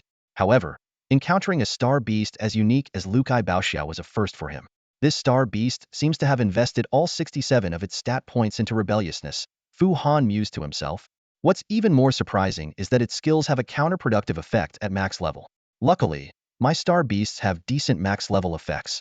After briefly explaining the situation to the scholar, Fu Han reached out to touch another star, beginning to sense the information of a new star beast. As expected, it was another chaotic variant, named Kangwu Jiren. It had reached level 23, and had evolved into some kind of weapon form. Although Fu Han couldn't see its exact appearance, the name alone suggested something extraordinary. Kangwu Jiren's data caught Fu Han's attention. Its stat points were a staggering 411, reaching Lord level, far surpassing Lukai Baoxia's 67. However, when he saw its health status, he was taken aback. 100 irrecoverable. This meant that any damage it sustained would be permanent. Further examining its traits and skills, Fu Han found that Kangwu Jiren not only possessed the legendary trait transdimensional adaptability, but also a unique trait void, making its form invisible and irreparable. Though it seemed like a disadvantage, Fu Han quickly focused on its skills. The epic skill, Dimensional Slash, immediately caught his eye. A space-rending slash that could destroy anything, almost undetectable by enemies. Without hesitation, he imprinted this skill, feeling a surge of excitement. The scholar's star beast skills are indeed outstanding. Now they are mine too. After successfully mastering the fragmented layer box, the scholar appeared very pleased. As they parted, Fu Han kindly reminded her, Kangwu Jiren cannot be restored. Be cautious when using it. If it perishes, the treasures in the box will be sealed forever. The scholar nodded in gratitude. I will be careful. Thank you so much for your help. I will send a token of appreciation later. Fu Han didn't refuse. I'll look forward to it. The monthly meeting is about to begin, so let's meet again then. All right. May your starlight shine eternal. May your starlight shine eternal. As their light and shadows faded away, the resplendent council hall returned to silence. The entire skill transfer process took only a few minutes. Upon returning, Fu Han found the star beasts still enjoying their feast. He quickly took a heart-nourishing pill to restore his mental energy and immediately began transferring the fragmented layer box to Luotian. Once the skill was mastered, Fu Han handed over all his valuable items, herbs, gold coins, star fragments, and the inscription orbs from the treasure-ito Luotian for safekeeping. To his delight, even at level 1, the fragmented layer box had enough storage space to hold all his precious items. Fu Han thought, once his mental energy recovers, he would transfer the skill again to upgrade the fragmented layer box to level 2. For someone as poor as him, that should suffice. As for Dimensional Slash, Fu Han decided to consider it later. As an epic skill, transferring it required more preparation. Although his star rank had increased, his mental energy was still insufficient, and he needed special potions to forge the skill imprint. Fu Han also pondered whether to transfer Dimensional Slash to Luotian. In his mind, the small and adorable Luotian seemed more suited for functional roles like opening space-time gates and storing treasures, rather than pure attack skills. He planned to first try transferring dimensional slash to Yushuang, Yushue, or Chiyu once he had the necessary potions. If they couldn't learn it, he would then consider transferring it to Luotian and use soul connection to wield it. The day had been exhausting for Fu Han. From testing his abilities in the morning to completing the transaction with the scholar without much rest, he relied heavily on herbs and high-quality meals. Once the star beasts were full, he immediately returned to the hotel and fell asleep. The next morning, Fu Han woke up early, and the first thing he did was upgrade Luotian's fragmented layer box. To conserve his remaining 3 heart-nourishing pills, he went back to sleep. By noon, with his mental energy somewhat restored, Fu Han got up and opened a space-time gate, arriving at the pond where the despair flower grew. By now, the vine of the despair flower had disappeared, likely submerged in the water. He didn't dive in to investigate, assuming that the space-time rift on the other side of the water vein had closed. Fu Han climbed to a high vantage point and saw that the village surrounded by bamboo forests had returned to peace, with smoke curling from chimneys, indicating that the frontline battles had ended. He sighed, such tranquility, and then slowly descended back to the ground. Kikalu remarked, "The starlight in humans is really abundant. You can float so high with such ease." Fu Han smirked, "That's because I'm much lighter than Chiyu once the divine tree seed awakens. My starlight should be just enough. But my mental energy is still stretched thin. Do you have any way to help me?" Although he could gain the star beast's attributes and skill levels through soul connection, the energy consumption was solely his own. To wield it effectively, he needed to keep improving. "How about some pink fur? It's supposed to be very effective," Kikalu suggested. Fu Han shook his head. "No way. A real man can't turn pink." All right, not important," Kikalu urged. "Let's hurry up. How many days have we delayed going to Barbecue City?" All right, we're going." Fu Han chuckled and mounted his moonlit spirit steed, speeding away. Time flies, and it's already the end of the year. Fu Han felt like a leaf adrift in the river of fate, carried away by the current. Who would have thought that his first new year after traversing to another world would be spent in the southern continent? No matter where you are, New Year's is always a time to celebrate. Even in a dreary place like Wuzong City, the streets would be mildly decorated and some sparse festivities arranged. However, upon hearing that the high priest of the death god cult would be giving a speech in the main square, Fu Han promptly dismissed the idea of spending New Year's there. After all, who in their right mind would celebrate in a place akin to a crematorium? Fu Han could have gone to Linny Town, where there would undoubtedly be lively celebrations, and he could enjoy a drink with his old friendly Yinfu. But after some consideration, he found it inappropriate. At the start of the new year, the old gentleman would likely be passed out in a dance hall, and disturbing him might truly irritate him. More importantly, Fu Han had his own plans to spend New Year's Eve with the star beasts, which he believed would make for a meaningful first new year. With this in mind, Fu Han quickened his pace northward. He aimed to reach the realm of the hunting god by New Year's Eve. Even if he couldn't make it to Yinyan City, finding a small village would suffice. At the very least, he hoped to find a place rich in Yinyan fruits. However, when he arrived at the banks of the Wangchuan River, he was blocked by a soul stream. A soul stream refers to the flow of souls that haven't returned to the stars, along with accumulated grievances and residual thoughts. These souls flow upstream along the Wangchuan River towards the peak of the sky, creating a strange spectacle. Typically, a soul stream, accompanied by ghostly energy, would turn the Wangchuan waters a ghostly green, giving off a chilling aura.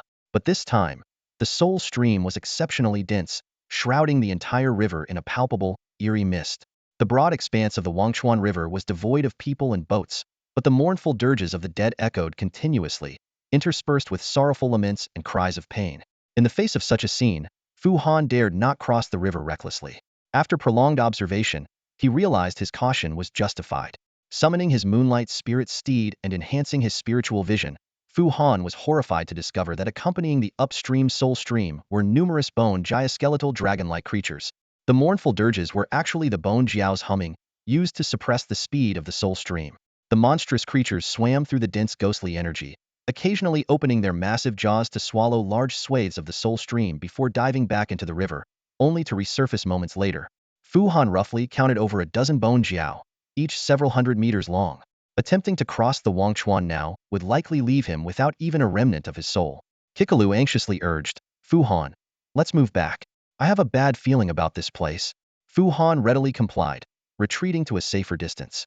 However, the shock in his heart lingered. The reason for the dense soul stream was not hard to guess. In previous years, only occasional soul streams flowed into the Wangchuan. This time, the High Reaper of the Death God cult had sent tens of thousands of diseased and corrupted soldiers to their deaths. The resulting mixed stream had become the Bone Jiao's feast. What was even more chilling was that these bone jiao were actually reared by the death god cult, ensuring nothing went to waste. Although failing to cross the Wangchuan in time was a bit disappointing, it didn't dampen Fu Han's enthusiasm for celebrating New Year's with the Star Beasts. For someone with a space-time gate like Fu Han, having a well-supplied New Year's in the wilderness was not difficult. He first set up a temporary camp, then returned to Wuzong City on New Year's Eve to purchase some barbecue seasonings. These seasonings were said to come from Yinyan City, and though not as fresh as Yinyan fruit seasonings, they were quite close. He also bought drinks and sweets that Kikalu liked, as well as some vegetables he wanted to eat. After shopping, Fu Han carried bags of food through the space-time gate back to his camp. Once everything was in place, he took the star beasts out for a hunt, returning to the camp by dusk. He cleaned the game and seasoned it with the best seasonings, allowing the star beasts to feast. The now sizable creatures ate and played, occasionally squabbling but never fighting, creating a harmonious and warm scene. Fu Han set up a pot over the campfire, adding tender meat slices and vegetables to the boiling broth, making a delicious hot pot. He also buried some sweet potatoes in the fire and roasted 2 fresh corns, filling the air with a mouth-watering aroma. Kikalu showed some interest in the hot pot soup, but, after tasting it, declared that sweet cane juice was still more to her liking. However, the slightly charred corn won her heart. Following Fu Han's suggestion, Kikalu tried dipping corn kernels in condensed milk, opening up a new culinary world for her. She patiently dipped each kernel in condensed milk and even dipped the hot pot ingredients in it. Seeing this, Fu Han sighed. "You get kicked out of China for that." Kikalu ignored him, busy dipping the last piece of taro in the condensed milk. She then flew to the top of the tent, where Yu Shuang and Yu Shui were praying to the moon, serving as a light source. Kikalu tried to share her newfound delicacy with the sisters, but to no avail. "I told you they don't eat," Fu Han chuckled. "They could at least try and spit it out. That's what I do." Kikalu retorted. Fu Han was taken aback. "Where did you spit it out?" "Far, far away." Kikalu wagged her tail. Though puzzled, Fu Han didn't press further. He called over Boya to help light the huge bonfire he had prepared. As the fire illuminated the forest, Fu Han couldn't help but let out a monkey-like cry of excitement. To his surprise, Xiao Zi joined in, followed by the excitable Kikalu, Boya, Tuanzi, Yu Shuang, Yu Shui, and even Luoshin emitted a couple of soft whimpers. Though Qiyu couldn't howl, he mimicked Fu Han and raised his hand. In that moment, Fu Han felt tears welling up. He remembered the wild times with his friends. Even though he couldn't see his old friends and family now, he had a reliable group of companions. However, this touching moment was short-lived.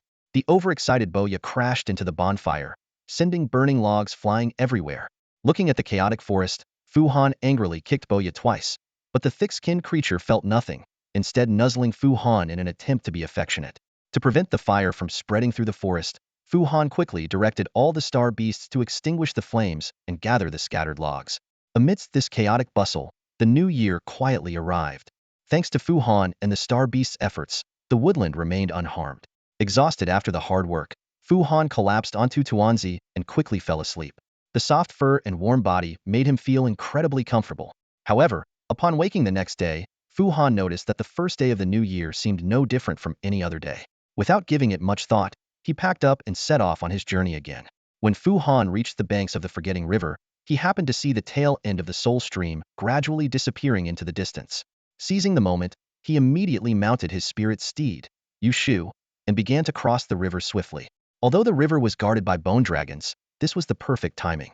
Yu Shu activated its spirit hooves and galloped across the water for over 10 minutes, successfully reaching the other side and entering the domain of the god of hunting. To Fu Han's surprise, he encountered no wild star beasts in the following days. The land was overrun with hunters, leaving little chance for prey to survive.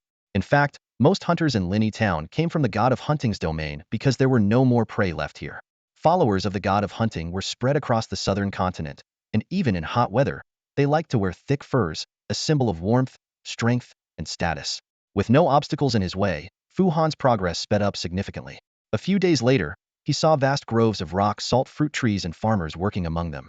The scene was much more harmonious compared to the fields near Huizong City, which were tended by bone slaves. At this moment, an elder sent word that the long-delayed Sun Council would convene the next day. Fu Han recalled receiving the notice of the council's postponement while he was busy preparing for the new year with the star beasts. He was only momentarily puzzled then, thinking everyone was preoccupied with the festivities. But after the new year, the matter began to weigh heavily on his mind. A couple of nights ago, Fu Han dreamt of Xiao Weiba, who came to deliver a message from the scholar.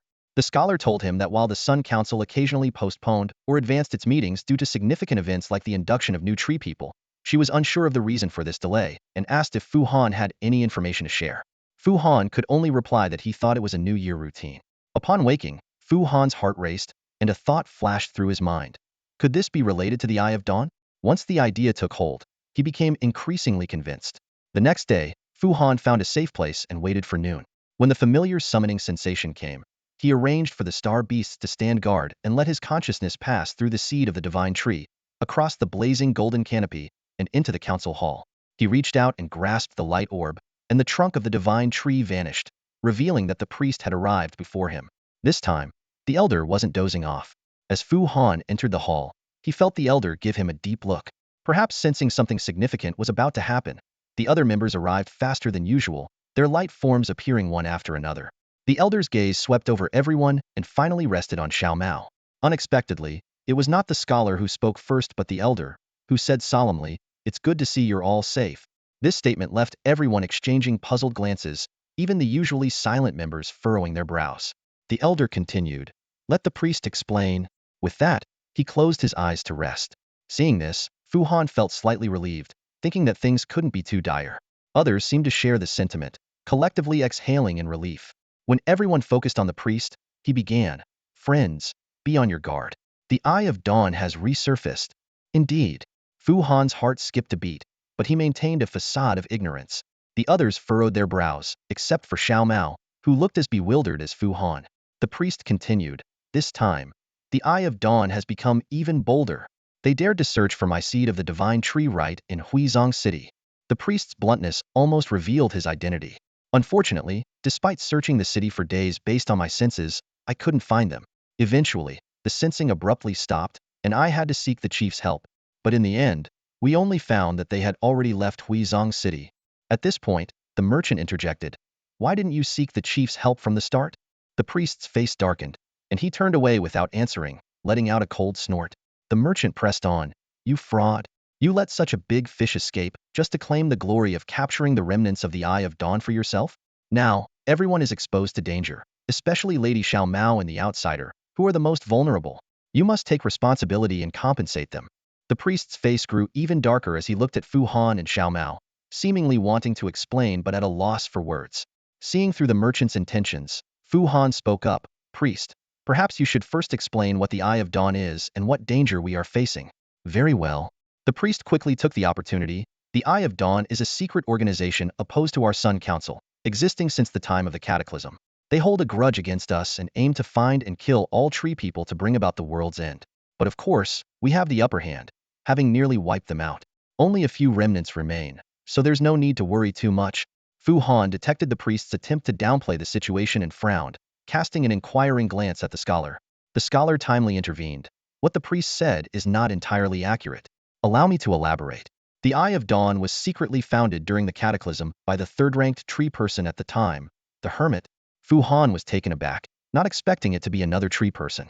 The scholar continued, "The Hermit believed, after contacting ancient evils, that the Sun Council intentionally caused the Cataclysm.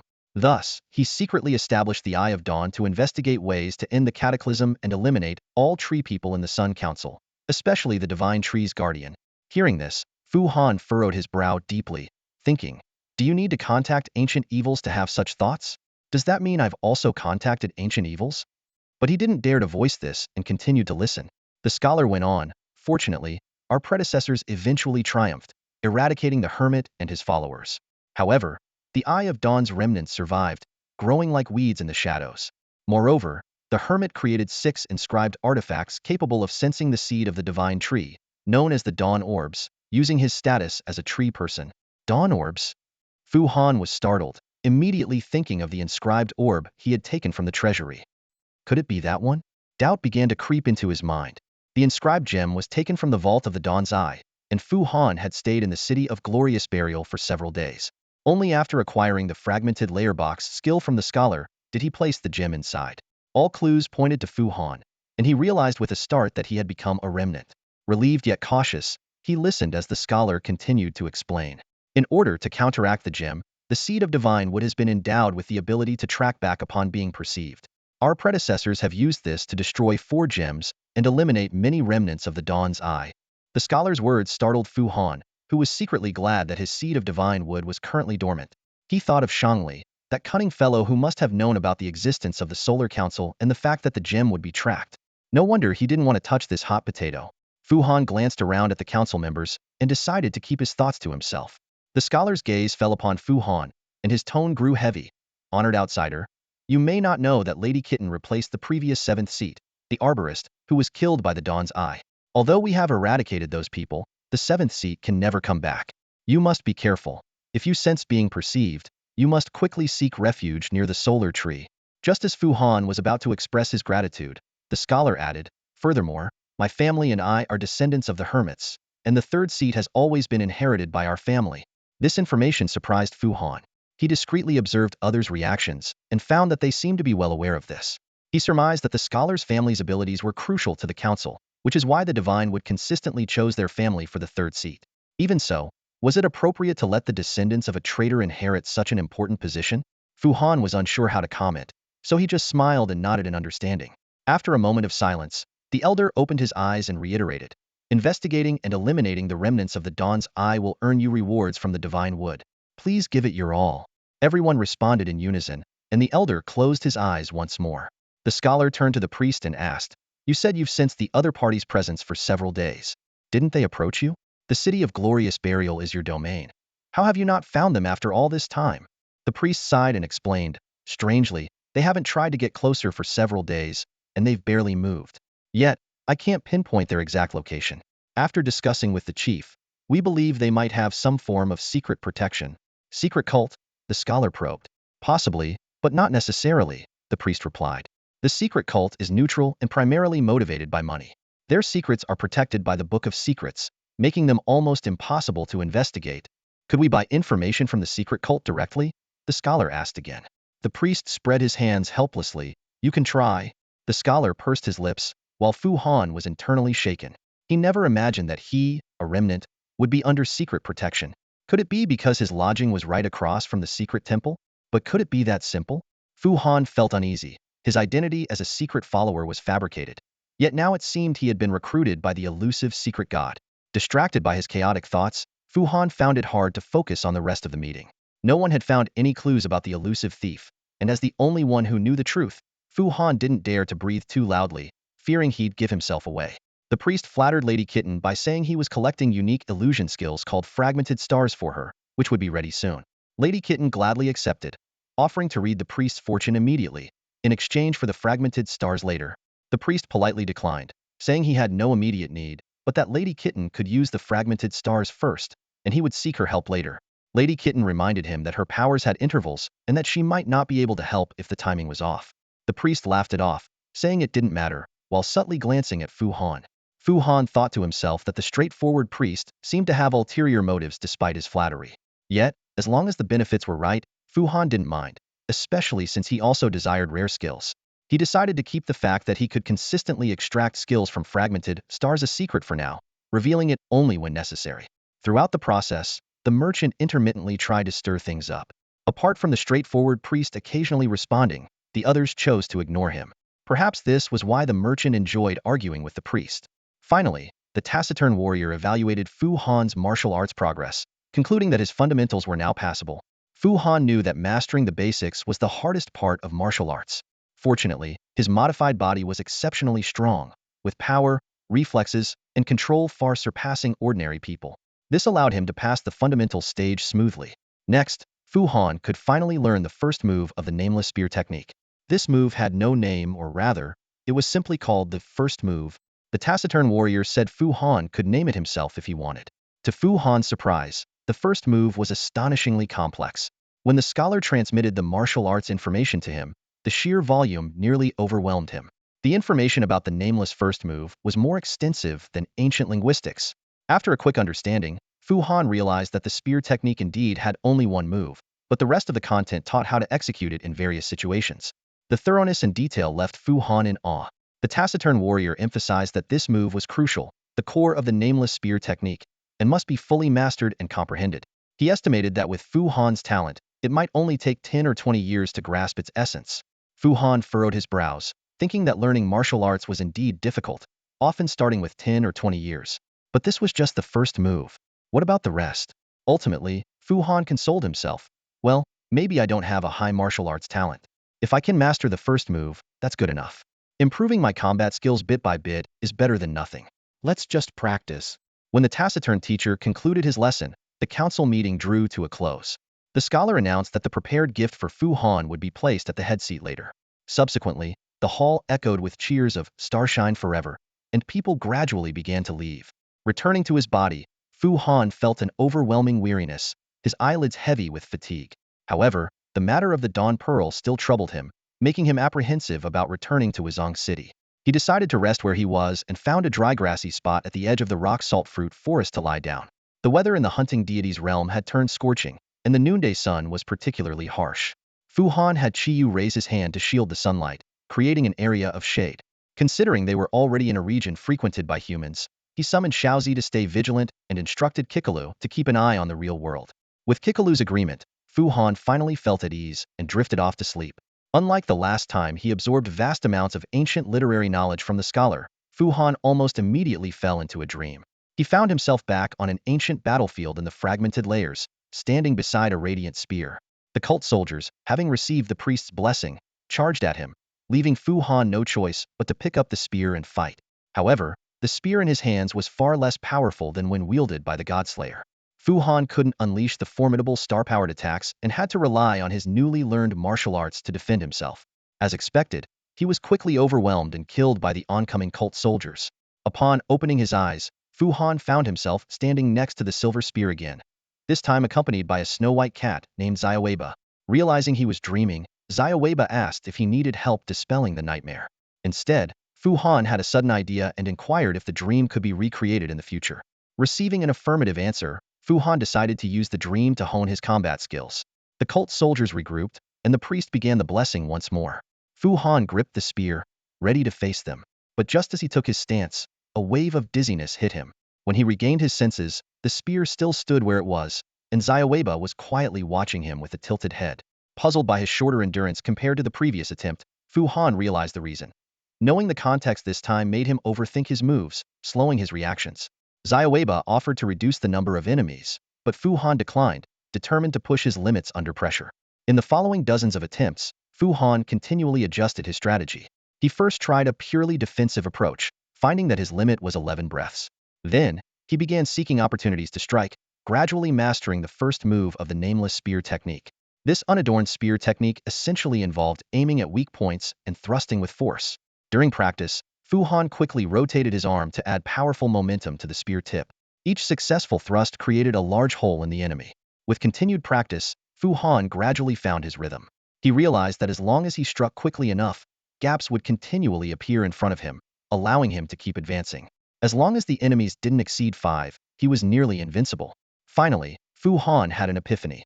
The essence of the nameless spear technique lay in its relentless forward drive. His eyes sparkled with excitement, envisioning himself as an unstoppable force on the battlefield. Although Fu Han had grasped the essence of the unnamed spear technique, he struggled repeatedly in practice. Every time he lunged forward, he exposed a flaw and had to start over. Despite this, the relentless forward thrust of the spear technique fascinated him inexplicably, making him feel a rush of excitement. With a stiff neck and unyielding determination, Fu Han continued to practice. On his 151st attempt, he finally managed to block an attack after stepping forward and then counterattack. By his 230th attempt, he even succeeded in moving forward a step, although he immediately found himself on the defensive. However, by his 280th attempt, Fu Han began to sense something was off.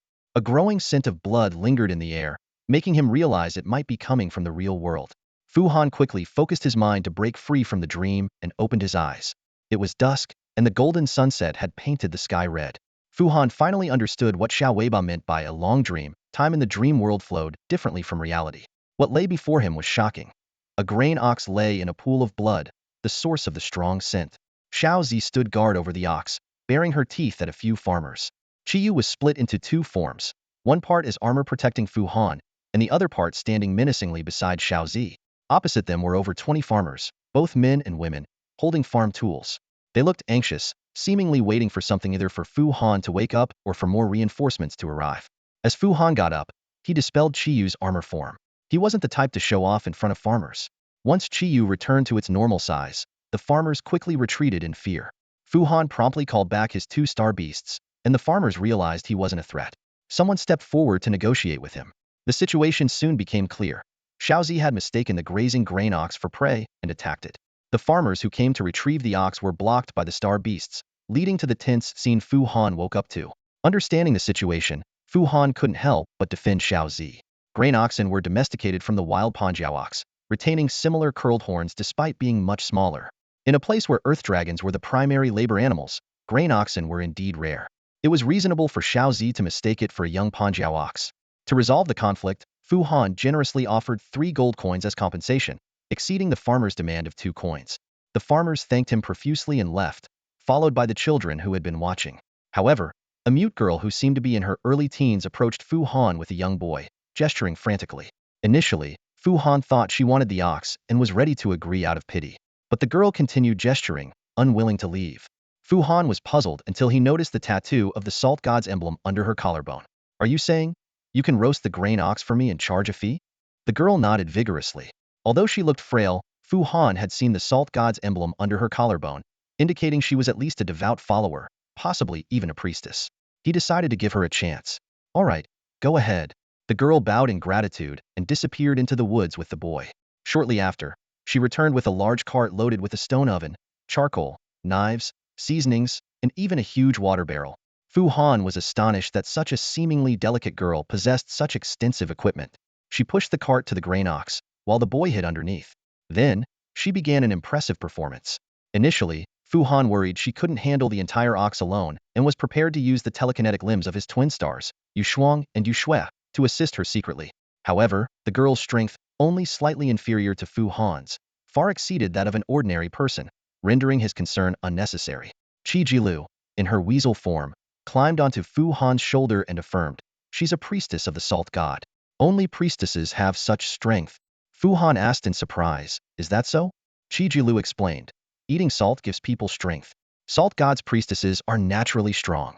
Without salt, people would be weak, especially those who do hard labor or train regularly. Salt was once a precious commodity. You're lucky to encounter a salt god's priestess so soon after arriving in the hunting god's kingdom." Fu Han curiously inquired, "Do salt god's priestesses usually travel around with a big cart?" Qi Jilu shook her head. "It's rare to see one. She might be a rare ascetic. I've only heard about them." Recalling Li Yinfu's explanation of the customs in the hunting god's kingdom, Fu Han realized he hadn't mentioned the salt god's priestesses. He speculated that devout followers of the salt god might be scarce. However, he wasn't sure if this encounter was purely coincidental. The girl's movements were not only strong but also agile. Her skill in handling the grain ox reminded Fu Han of the idiom, "Butcher Ding dissects an ox." The round knife glided over the ox, leaving no flesh on the bones. The entire process was so smooth that it was mesmerizing. Soon, different cuts of beef were neatly arranged on the cart. The girl took out a large jar, sprinkled some powder on the meat, and kneaded it in. Then, she started digging a fire pit and setting up the stone oven. Fu Han offered to help, but she politely declined. After lighting the fire, the girl washed the powder off the meat and left it to dry. She respectfully removed the curled horns from the ox's head and placed them beside Fu Han, while the hide was rolled up and put on her cart. Fu Han recalled that Li Yinfu had mentioned that parts of the prey used for making weapons belonged to the hunter, while parts used for warmth went to the person processing the prey. This made him realize the importance of choosing who processes the prey. However, for Fu Han, the hide and horns were not significant. What he cared about was the star fragment. Unfortunately, this grain ox did not leave behind a star fragment after its death and couldn't even be considered a star beast. Next, the girl used various cooking methods for different cuts of beef. Though all were roasted, the techniques varied. Some were wrapped in aromatic herbs, others were coated in salt and placed in a barrel to marinate, and some were cut into small pieces, skewered, and immediately grilled over the fire, with prepared seasonings sprinkled on top. Among all these cooking methods, the most striking was the renowned salt roast from Yen Yen City. Fu Han had initially thought salt roasting was simply wrapping food in salt and grilling it. But through Li Yinfu's explanation, he learned the true essence of salt roasting, using dried salt rocks in the fire to smoke the food with their aroma. The craftsmanship involved in making salt rock fruit is truly exceptional. It's not just a simple process of drying. It undergoes a meticulous fermentation procedure. First, freshly picked salt rock fruits are placed in specially crafted wooden barrels, mixed with the unique minerals of the salt lake, and allowed to ferment slowly in a temperature-controlled environment. This process often takes several weeks, during which the fruits are regularly turned to ensure even fermentation. Once fermentation is complete, the fruits are carefully removed and spread out on wide stone slabs to dry. Under the sun, the fruits gradually lose moisture, their skins becoming shriveled and dry, yet retaining a rich, concentrated flavor inside. The dried salt rock fruit is not eaten directly but is used as a seasoning. When cooking, people throw it into the fire, and as it slowly burns, a distinctive aroma fills the air, adding an incomparable taste to the food. This unique flavor seems to encapsulate the essence of the salt lake, making it difficult to replicate elsewhere. Even if the same method is used, without the salt lake's specific minerals, airborne microorganisms, and local climate, the remarkable taste cannot be achieved. So, when Fu Han saw the girl take out those shriveled salt rock fruits from her bundle, his eyes lit up. To him, these unassuming fruits were like precious treasures. Fu Han knew that with the addition of the salt rock fruit, today's meal would be unforgettable. He could hardly wait to savor this rare delicacy. The salt rock fruit from the priestess did not disappoint Fu Han. As the aroma of the roasted meat wafted through the air, Fu Han couldn't help but silently praise it. When the salt rock fruit was thrown into the fire, the rich fragrance of the fruit mingled with the beef's aroma, and Fu Han was instantly enchanted. This was a scent he had never encountered before, one so alluring that it awakened his senses and made him eager to taste it. Even Kikalu couldn't resist and tried to grab a skewer of meat, but Fu Han stopped her. "Don't be hasty. She knows better than us when it's ready. She'll bring it over at the perfect moment." This reasoning successfully convinced Kikalu. Sure enough, when the meat was perfectly cooked, the salt priestess handed the skewers to Fu Han. The beef, chosen from the tenderest cuts and cooked to medium rare, had a slightly spicy, crispy exterior while remaining tender and juicy inside. The aroma of the salt rock fruit had fully permeated the meat, creating a savory flavor that danced in the mouth like a graceful dancer at a feast. The meat chunks were just the right size, perfect for a single bite. The combination of crispy exterior, tender interior, and the interplay of spicy and juicy flavors made Fu Han slap his thigh in delight. For Kikalu, the pieces seemed too large, but she surprised everyone by opening her mouth wide and swallowing a piece whole. Fu Han devoured the meat with gusto. While most people would consider 3 skewers a hearty meal, he still felt unsatisfied after 5 or 6. Upon reflection, he realized what was missing: beer. How could such a barbecue feast be complete without some ale? He stood up and told the priestess, "I'll go get some beer and be right back." After receiving her nod, Fu Han ventured into the forest, opened a portal, and returned to Wuzong City. He hurriedly bought a barrel of ice-cold ale and rushed back, afraid of missing anything. When he returned, a new batch of skewers had just come off the grill. Fu Han took a big swig of the ice-cold ale from the wooden barrel, feeling an indescribable joy. Just as he was about to dig in, he suddenly wondered if the young priestess had eaten. He invited her to join him, but she declined. Thinking she might be worried about payment, he said, "I'll pay for it. Come, eat with us." The priestess still shook her head. At this moment, a weak voice came from under the cart. "A priestess of the salt god cannot be a glutton." Surprised, Fu Han looked under the cart at the small boy. "You can talk?" He immediately felt guilty for his outburst, thinking to himself, just because his sister is mute doesn't mean he can't speak. He asked instead, "Are you a priest?" The boy shook his head. "Do you eat meat?" The boy nodded. Fu Han happily offered him a skewer, but the boy took 2 steps back in fear.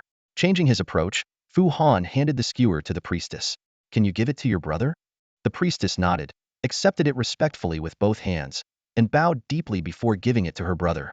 Fu Han watched the boy eat delicately behind the cartwheel, like a graceful little cat. Seeing him eat so politely, Fu Han felt reassured that the siblings were not starving. Fu Han lay back in the grass and resumed his feast of meat and ale. This was just the beginning of the banquet. The priestess busied herself, even setting up 2 more grills to cook simultaneously. Different cuts, different grilling methods, and different flavors, all paired with various salt rock fruit seasonings. From one cow, Fu Han tasted dozens of different flavors. The barbecue feast lasted until late at night. By the end, Fu Han and Kikalu had eaten half a cow and were too stuffed to move. The young priestess smiled and gestured to praise Fu Han's large appetite. In the land of the hunting god, hearty eaters were well regarded, and a hunter with a big appetite was believed to be more capable. Following tradition, the other half of the beef, mixed with dried herbs, was set aside for the hunter's star beast. After everything was cleaned up, Fu Han paid the agreed-upon gold coin. The priestess accepted it with a bow of thanks, then pushed the cart with her brother into the night. Though Fu Han didn't know where they were headed, he was too full to care. He believed that with the priestess's strength, navigating this star beast-free area shouldn't be difficult. He also started to believe that their encounter was just a coincidence, as they had asked for nothing more than the gold coin. Kikalu suddenly said she needed to walk off the meal. Fu Han was surprised. "Didn't you say you were just tasting it?" Kikalu replied, I just tasted a bit too much. Call me if you need anything. See you later. With that, she disappeared. Fu Han shrugged and, after the star beasts finished the remaining half of the cow, fell asleep in the grass nest, spurred on by the alcohol. When he woke up, it was already noon. In the salt rock fruit forest, he could faintly see busy farmers and a few children hiding among the trees, sneakily watching him and the majestic Chiyu. Stretching and getting up, Fu Han felt invigorated, whether from the dream training or the feast last night. He felt a deeper understanding of the nameless spear technique. He decided to head north to the Nine Suns sacred tree by the ice sea to check the scholar's gift. Although he was most curious about the gem in the fragmented treasure box, the sacred tree seed had not yet awakened, so he couldn't determine if it was the Dawn Pearl and had to put it aside for now. After confirming his resources, he planned to arrange his next steps. He felt that the test for Star Radiance fusion should not be delayed any longer. The scholar's gift did not disappoint. It was as generous as ever. When Han Fu accepted the lavish present, he couldn't help but feel a twinge of doubt, wondering if she had ulterior motives. The first item that caught his eye was a bottle of Baiqing Dan, a fourth-grade elixir for restoring mental energy, superior to Yangxin Dan. The bottle was filled with 50 pills, a rare treasure on the market, and the scholar had given him such a large quantity, which was truly astonishing. But that was just the beginning. Han Fu recalled how he had casually fabricated a story about his abilities and the absorption of source matter to elevate his status during a meeting. Unexpectedly, the scholar had taken note and included a large bottle of liquid source matter sealed in black gold as part of the gift. Although this substance was not uncommon and was even used in cooking source meals, its value was calculated by the gram, comparable to gold. This full bottle was equivalent to over a month's worth of Han Fu's meditation resources.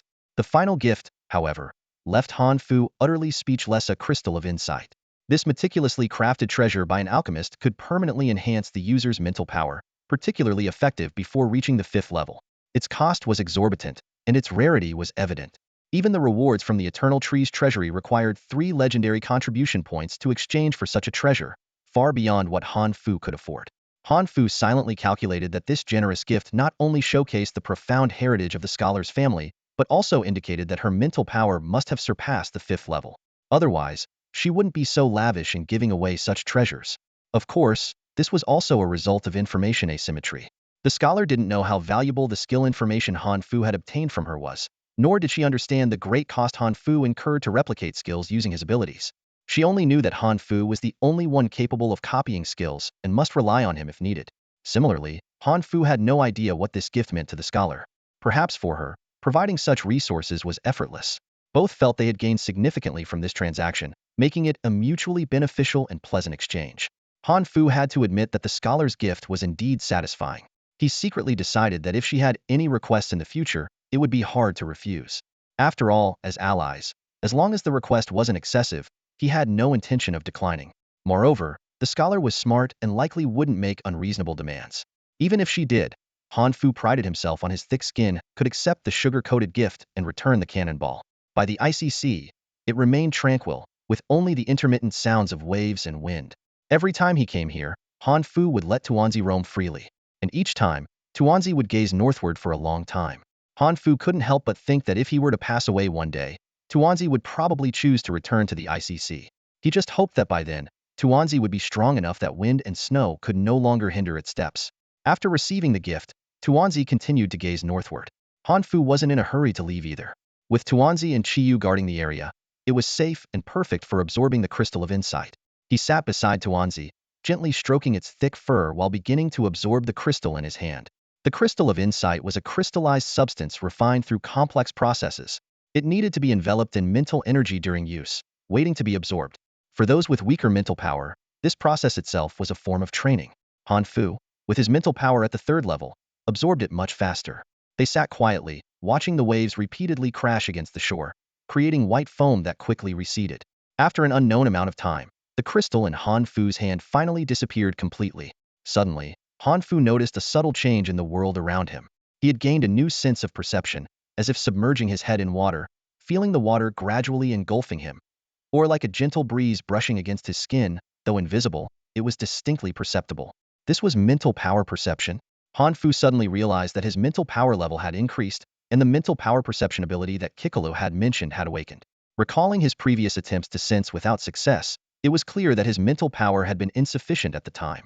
Frequent use of the Starlight imprint had significantly trained Han Fu's mental power. coupled with the recent consumption of resources that nourished the mind and the crystal of insight, his mental power had finally reached a new level. Currently, Han Fu's mental power perception range was still relatively small, only clearly sensing Tuanzi beside him. Surprisingly, in his mental perception, Tuanzi didn't feel soft and warm but rather hard and angular, a curious sensation.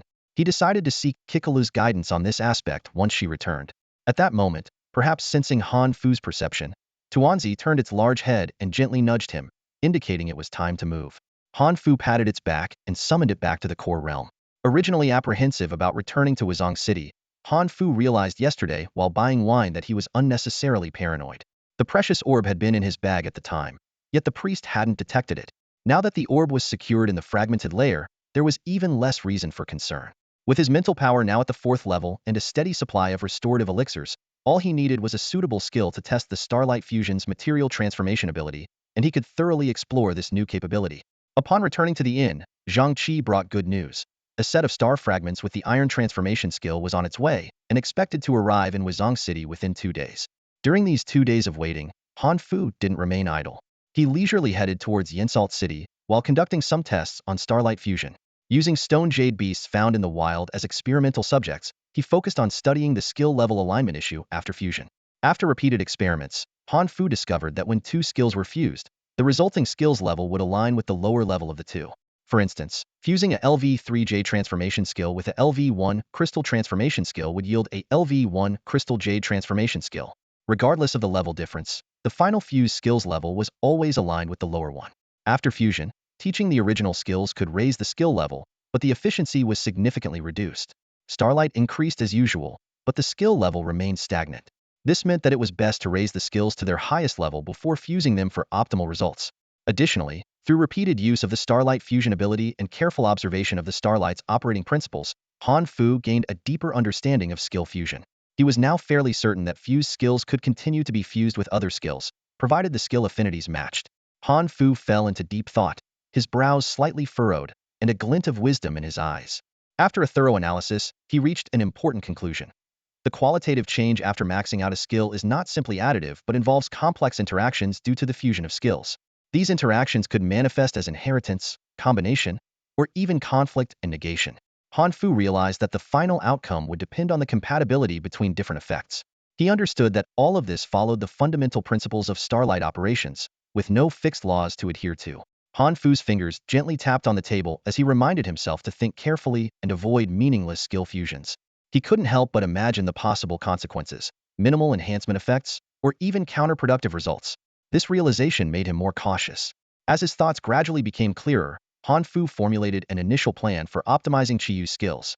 He mentally listed his tasks. The primary goal was to upgrade the crystallization skill to the maximum level, then meticulously study its qualitative effects, especially observing if it would conflict with the jade transformation effect. Only after thoroughly understanding the interactions between these 2 skills could he decide whether to fuse them. Han Fu gazed into the distance, seemingly foreseeing future challenges. He knew that when the new steel star fragmentation skill arrived, it would require the same meticulous process. Undoubtedly, this was a long-term task requiring patience and perseverance, much like the slow accumulation of skill over time. However, Han Fu did not feel discouraged. He realized that the most direct and significant improvement would still come from learning entirely new skills. With this thought, a spark of excitement flashed in his eyes. His mental strength had already reached level 4, meaning he could now forge the imprint of an epic-level skill without the aid of potions. A slight smile appeared on Han Fu's lips as he recalled the dimensional slash he had imprinted from the invisible blade. Now, the time had finally come to try mastering this powerful skill. He took a deep breath, ready to embrace new challenges and opportunities. A few days later, Fu Han finally got his hands on the fragment of steel transformation skill, just as he had hoped. Though the fragment itself wasn't very expensive, the cost of transporting it from a distant place to Wuzong City amounted to a steep 30 gold coins, making Fu Han wince a bit. Nonetheless, eager to test his new ability, he didn't hesitate to spend the money. After all, earning money had become much easier now that he had the identity of an appraiser. Fu Han couldn't wait to imprint the steel transformation skill. The primary effect of the steel transformation skill immediately presented itself. His body would transform into a steel-like metal form, significantly boosting his defense and toughness but reducing his elemental resistance. Fu Han then understood why this skill fragment was so cheap. It had a downside. This realization made Fu Han ponder deeply. He started to seriously consider whether combining steel transformation with crystal jade transformation would result in adverse effects. After careful observation and deduction, Fu Han was delighted to discover that these two skills were actually very compatible. In his hypothesis, combining the three skills would offset the elemental resistance weakness of steel, enhance the toughness of crystal jade transformation, and make the overall defense stronger and more comprehensive. This synergistic effect couldn't be achieved by the skills individually. To verify his theory, Fu Han captured another stone jade beast for experimentation. The results exceeded his expectations. The epic skill Crystal Jade to Steel was born. This skill not only greatly enhanced defense and toughness, but also improved various resistances. Even more surprisingly, Crystal Jade to Steel possessed excellent starlight conductivity, improving the efficiency of starlight operation, increasing the speed at which star beasts absorbed fragments, and reducing starlight loss during use. This successful skill combination was highly rewarding for Fu Han. He gained a deeper understanding of the rules governing starlight operation and clearly grasped some previously half-understood knowledge about star forging. In high spirits, Fu Han casually left the experimental stone jade beast on the edge of the wild forest outside Wuzong City, thinking that perhaps one day, another lucky person like himself would discover this gifted stone jade beast and change their fate. Fu Han suddenly realized that his perspective had indeed broadened. Once a poor boy who could only contract stone jade beasts, he could now casually discard a star beast with epic skills. His goals had shifted to higher aspirations to upgrade all star beast skills to their maximum level. Although combining Chiyu's skills would take time, Fu Han wasn't in a hurry. Proving his hypothesis and gaining a deeper understanding of the principles had filled him with confidence. However, he encountered a minor setback while imparting the dimensional slash skill. Neither Yu Shuang, Yu Shui, nor Chiyu could learn the skill. Only Luo Shun could master it. Despite Luo Shun's sufficient racial stats to use dimensional slash, Fu Han didn't want it to engage in combat. Luo Shun's time-space navigation trait was too precious, capable of recording and tracking the locations of 3 different time spaces. This was a unique soul-level trait of Luo Shun that Fu Han couldn't replicate through the primal sequence chain. Considering Luo Shun's fragile vitality, involving it in battles was too risky. However, having Luo Shun master dimensional slash still had its advantages. It could serve as an emergency attack measure and protect Fu Han in times of danger. Additionally, Fu Han could borrow this skill through their soul connection. Fu Han carefully tested the effects of dimensional slash. Even with Chiyu activating all its defense skills, dimensional slash could still cut through its defenses. The greatest advantage of this skill was its silent nature. When the deep space force erupted, the target often had no time to dodge. Luo Shun's dimensional slash could attack enemies within a 1-meter range, with a slash width of about 50 centimeters. Due to his stronger mental power, Fu Han's attack range extended to 3.5 meters, but the slash width was only about 15 centimeters. In response, Kikalu teased, "Fu Han, yours is so short." Fu Han quickly corrected, "You need to clarify. It's my dimensional blade that's short." Nonetheless, Fu Han was quite satisfied with the 15-centimeter width. This silent yet powerful attack was more suitable for covert strikes due to its short length. Even more pleasing was that dimensional slash, despite its power, didn't consume much starlight, making it very practical. After mastering dimensional slash, Fu Han set off on his journey once again. Along the way, he leisurely traveled while focusing on upgrading Chiyu's skill levels. During his downtime, he meticulously observed the starlight operation patterns of star beasts to gain insights into star forging knowledge. The scenery of the hunting god kingdom, however, left Fu Han feeling somewhat bored. Apart from the rock salt fruit forests, there were rock salt fruit trees and rock salt fruit nurseries, with the monotonous landscape becoming tiresome. The only change was that the trees grew taller as he approached Rock Salt City. Initially, the sight of 2 to 3 meter high rock salt fruit trees seemed impressive, but after seeing many, they became dull. The population distribution here was also sparse, mostly small villages of 3 to 5 households. Although the local customs were simple, and one could taste the farmer's craftsmanship with little money, after experiencing the cooking of the salt god priests, these foods seemed plain to Fu Han. What disappointed Fu Han the most was the absence of wild star beasts throughout the hunting god kingdom. As a beast tamer, he had viewed this journey as a learning expedition but found nothing to learn in this star beast-free land. Thus, Fu Han decided to explore Rock Salt City, and, if nothing special came up, to leave the hunting kingdom. Finally, at mid-month, Fu Han beheld the legendary Great Salt Lake, which mirrored like a giant mirror. The surface of the Great Salt Lake was like a mirror, so still that even a gentle breeze couldn't stir a ripple.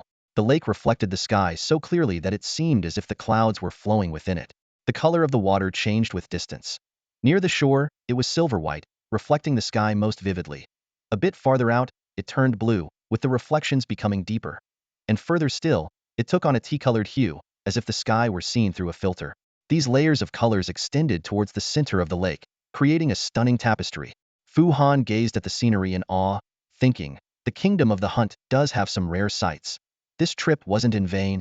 Just as he was lost in the beauty, a frantic shout came from behind him. Come back! Come back! It's poisonous! He turned to see a farmer by the woods, waving at him urgently. With a sigh, Fu Han turned his horse and rode towards the farmer. He had known that the beautiful Great Salt Lake was actually highly toxic. The barren shoreline and the retreating woods were clear signs. The farmer handed Fu Han 2 rock salt fruits, the antidote to the poison. Fu Han wanted to pay, but the simple farmer waved his hand repeatedly, refusing the money. No need, I just picked them for you. How could I take your money? The farmer earnestly advised, don't go near the lake. The poison is too strong. Even you, a priest, can't withstand it. Eat these first, then head south to the city to buy some concentrates from the apothecary. Don't stop along the way, and pick some green fruits to eat. No one will charge you. Fu Han nodded repeatedly in thanks, but hesitated to eat the fruit. The farmer urged him, eat it now, quickly, don't delay. Only then did Fu Han take a bite of the rock salt fruit, grimacing at the sour and salty taste. The farmer laughed, it's not tasty, but it's an antidote. Don't spit it out, swallow it. Fu Han did so, albeit with a frown. Satisfied, the farmer nodded and walked back into the orchard, turning to urge Fu Han once more. Go on, don't delay.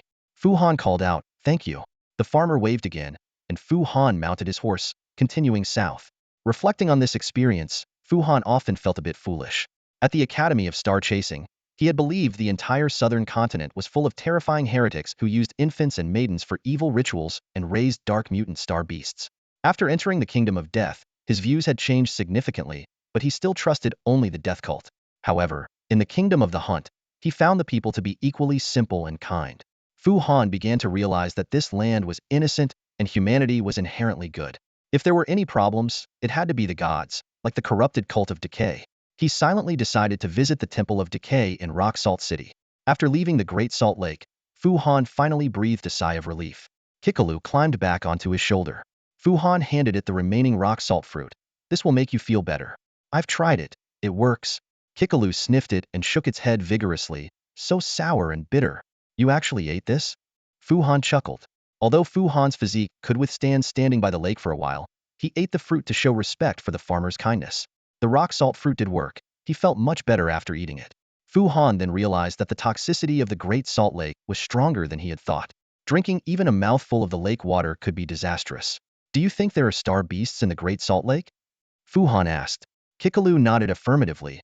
Yes, in the deepest part, very strong ones. Can you sense their star radiance? Kikalu nodded again. Yes, once your spiritual sensitivity improves, you'll be able to sense it too. Shall we play hide and seek again? Fu Han agreed, and Kikalu cheered before vanishing. Fu Han began using his spiritual sense to search for Kikalu, a method it had devised to train his spiritual perception. Although the effectiveness was uncertain, Kikalu enjoyed it, and that was enough. After leaving the Salt Lake, the forest path widened, and there were more carriages and horses, mostly merchants transporting rock salt fruits. They seemed nervous when they saw the black-clad man on a spirit steed, quickening their pace, fearing he might suddenly attack. Fu Han didn't notice them. He was pleased with Kikalu's skill improvement. When he first arrived at the land of divine sleep, he had imprinted the intermediate skill crystallization in the crystal coral forest, but hadn't had time to upgrade it. Now, to research and merge max level skills, he had been upgrading crystallization along the way. Finally, Kikalu's crystallization reached LV8 and underwent a qualitative change. The advanced skill crystallization energy storage LV max not only crystallized the body, greatly enhancing overall resistance, but also converted part of the elemental energy from attacks into star radiance, feeding it back to the core. This max level effect somewhat compensated for Kikalu's shortcoming in star radiance endurance. Fu Han's understanding of skills and star radiance had greatly improved, and he could deduce the actual effects just by looking at the skill principles. Although the energy storage effect did not convert a high proportion of star radiance, it was useful under high-frequency attacks, especially suitable for Kikalu. However, this brought a new problem. What would happen when it merged with Jade Transformation? Previous experiments had shown that Jade Transformation and crystallization could merge, but now there was an additional max-level qualitative effect, making the situation different. Fu Han began to study it carefully. The advanced skill Jade Transformation Ultimate LV Max not only turned the body into a jade crystalline state, enhancing body strength and overall resistance, but also gathered surrounding star radiance and source matter. Although this max level effect seemed not to conflict with the energy storage effect, Fu Han found through careful deduction that both skills' max level effects used the same star bridge, potentially causing conflicts during the merge. If he abandoned one max level effect and allocated the star bridge to the other, it might enhance that effect. Following this line of thought, Fu Han felt a sudden clarity. He realized that skills with max level effects were far more complex than ordinary skills, with many intertwined factors bound to cause conflicts and contradictions. Fu Han stared intently at the intricate, star-making blueprint in front of him, his brows slightly furrowed. He knew all too well that sacrificing certain elements in the process of skill fusion was inevitable.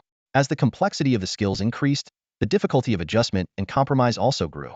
Yet, a determined glint shone in his eyes.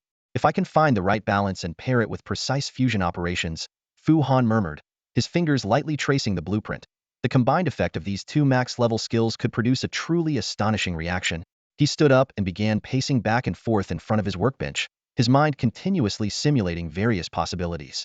The process of star-making was like a delicate art of balance, where every step could have far-reaching consequences. Fu Han paused and gazed out the window at the starry sky, sighing with a mix of reverence and excitement. Star-making, what a technical craft! His voice carried both awe and a spark of eager anticipation. Taking a deep breath, Fu Han turned back to his workbench, ready to embrace the challenge. How to execute it precisely was the ultimate test of his abilities. The fusion of starlight is indeed a highly advanced skill. In comparison, imprinting starlight is akin to copying and pasting a master programmer's code, whereas fusion requires personally modifying the source code. Although Fu Han had a full set of observation and modification tools, as a complete novice, every step was exceedingly challenging. During the simulation process, Fu Han hit a bottleneck. No matter how he tried, the max level effects of crystallization and jadification always produced irreconcilable conflicts.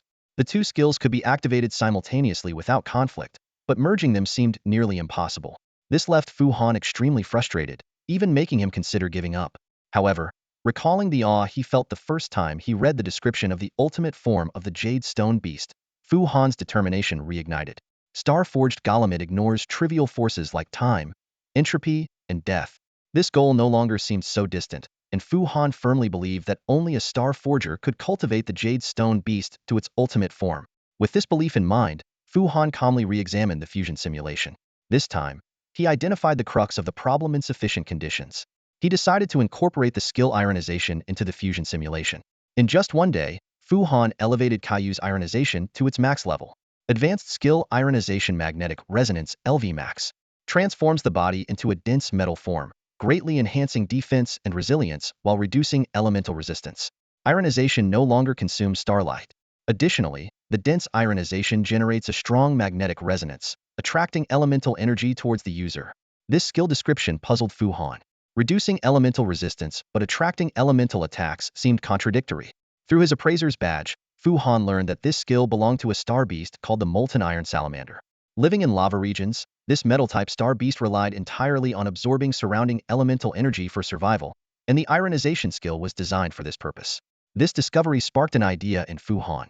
The drawback of reduced elemental resistance actually increased the generality of starlight, turning it into a rare advantage. With this breakthrough, the fusion simulation's path became clear. When Fu Han completed the simulation, he found himself walking on the streets of Yin Yin City without realizing it. Coming to his senses, he noticed the city's strikingly different appearance from Huizong City. Yin Yin City's buildings were colorful, with streets adorned with colorful triangular flags and windows made of beautiful stained glass, resembling a giant jigsaw puzzle. The streets were lined with salt-baked shops, bustling with merchants and tourists from various places. Here, social status was temporarily set aside, and everyone was simply a diner. The aroma of salt-baked dishes was as enticing as a captivating dance, and few could resist its allure. Fu Han was one of the few who could resist the temptation. On one hand, he was eager to test the skill fusion. On the other, he had seen even more beautiful things. He directly asked a passerby for directions to the confession temple and then headed straight there. However, when Fu Han arrived, he found the confession temple closed, with only a base of a rune formation left. He turned and walked into a nearby inn, straightforwardly asking, "Is the owner here surnamed Zhang?" The innkeeper behind the counter was taken aback and gently shook his head. Just as Fu Han was about to leave, the innkeeper whispered, "Sir, don't go. Our line the surname is Wang." If Fu Han was indeed a priest of a secret cult, he was probably the most clueless one. Standing at the gates of Yinsalt City, his face was full of confusion as he faced Wang Qing's inquiry. "Why do you say I'm the chief priest? I mean, how did you know?" Fu Han asked, frowning. Wang Qing gave a sly smile. When you entered the city gates, didn't you show your identity? I just got the news. Since you're an appraiser, naturally, you must be the chief priest. Fu Han was speechless. At that moment, he realized he had been mistaken for a secret chief priest. He decided to go along with it to gather more information. Lots of informants, huh? Why is the temple closed then? Wang Qing's expression turned troubled. Sir, even a secretive chief priest like you wouldn't know such things. I wouldn't dare to ask about it. Fu Han sighed and decided to drop the topic for now. All right, prepare a room for me. Which stable in the city is the best? Wang Qing immediately led the way respectfully. This way, sir. As he walked, he hesitated. About the stable. In Yinsalt City? Stop stalling and just say it. Fu Han said impatiently. Wang Qing was startled and quickly replied, yes, sir. The best stable belongs to the rotten fungus cult. Hearing this, Fu Han's eyes widened. Wang Qing, thinking Fu Han was angry, hurriedly added, of course, you wouldn't go to the rotten fungus stable. There's a large one on the south side of Eastgate Street. A bit pricey but with good quality meat. Old hunters prefer it. Fu Han grew more puzzled. According to his understanding, the best stable should be run by the hunting priests of Yinsalt City. Yet Wang Qing hadn't mentioned them at all. Why didn't you recommend the hunting cult stable? Wang Qing smiled bitterly. The hunters are all out. The hunting cult doesn't have a stable anymore. Now it's all run by merchants. His tone carried a hint of regret. Fu Han didn't press further. A country dedicated to the god of hunting, without prey or hunters, was indeed strange. Wang Qing arranged a room for Fu Han overlooking the western district. Through the window, a tall tower made of bones and leather stood in the distance, clearly the temple of the rotten fungus cult. Pointing at the tower, Fu Han questioned, what's the meaning of this? Wang Qing gave a fawning smile. Isn't it convenient for your operations? What operations? Fu Han was taken aback. Wang Qing's smile grew even more cunning. Heh, you're here to deal with them, right? Fu Han grew wary but maintained a relaxed facade. Do you think I can handle this alone? Wang Qing pondered for a moment. I can arrange for a helper. Oh, you mean yourself? Wang Qing shook his head. My brother. Just don't tell him what it's for. He'll follow you. Fu Han sighed inwardly, thinking. Being your brother must be the worst luck. He waved his hand dismissively. Leave, leave. I'm just passing through. Not planning anything. Wang Qing bowed and retreated to the door, whispering, Sir, it's hard to support a family. If there's any action, please let me know so I can send them away first. Fu Han didn't respond, but he thought, maybe you should leave first? He started to feel disgusted with the man in front of him and waved him off impatiently. No action. Seeing this, Wang Qing quickly closed the door and left. Fu Han glanced again at the distant rotten fungus temple, his brow furrowed. He pushed aside distracting thoughts and focused on a more pressing matter, merging Qiyu's skills. After days of contemplation and simulation, Fu Han was exhausted but exceptionally clear-headed at this moment. He carefully secured the doors and windows, summoned Xiaozi for protection, and had Yu Shuang and Yu Shui set up an illusion array. Then, he sat cross-legged, took a clarity pill, and immersed his mind into his core domain. This wasn't Fu Han's first attempt at skill merging, but it was undoubtedly the most critical one. He took a deep breath and began manipulating Qiyu's light strings, integrating Starshine Festival, connecting Starbridge, directing Radiance Gate, twisting Star Prism. Each step was smooth, as if time had paused. Suddenly, a powerful force emerged, a black hole. The black hole symbolizing the power of the Starforger. Fu Han realized he might truly have the ability to change fate, but he didn't dwell on it, focusing entirely on completing the skill merge. In the blink of Xiaozi's eye, Fu Han finished merging the skills. Simultaneously, Qiyu's stars erupted with strong starlight fluctuations, gradually turning from golden to white third-grade starlight. Fu Han, surprised, checked Qiyu's information. Name, Qiyu. Species, Stone Jade Beast. Evolution line, First Tier Special Evolution Great Jade Hand. Attributes, Rock, Psychic. Base stats, 700 Emperor level. Star Beast level, 31. Health, 100. Ability, Ignore physical damage. Seeing this, Fu Han's heart raced. Not only had Qiyu's base stats risen to an Emperor level 700 points, but it had also gained the ability to ignore physical damage. In ancient language systems, entropy was the key word explaining all macroscopic forces in the universe. Physical damage referred to damage caused by kinetic energy, which was part of entropy in ancient times. This meant Qiyu had started to ignore such trivial forces. Fu Han was thrilled, realizing that the Starforged Golem might truly be the ultimate form of the Stone Jade Beast. Its capabilities were not exaggerated, merely misunderstood due to differences in vocabulary and modern understanding. He eagerly checked Qiyu's new skill. Starforged skill, Starforged Body Accretion. Effect, transforms the body into an indestructible Starforged form, completely absorbing physical attacks. Attracts and greatly absorbs elemental attacks, converting all attacks into starlight, continuously strengthening itself. This skill far exceeded Fu Han's expectations. Not only could it fully resist physical attacks, but it could also convert elemental attacks into Chi-Yu's strength, effectively leveling up when attacked by elements. Fu Han's excitement was palpable. Previous merging tests had only yielded slightly higher grade skills, but this time, 3 max level skills merged into a Starforged skill with incredible power and raised the Star Beast's base stats. Interestingly, when Fu Han tried to replicate the Starforged skill, he obtained the skill's merging formula, including the original skill combination and merging method.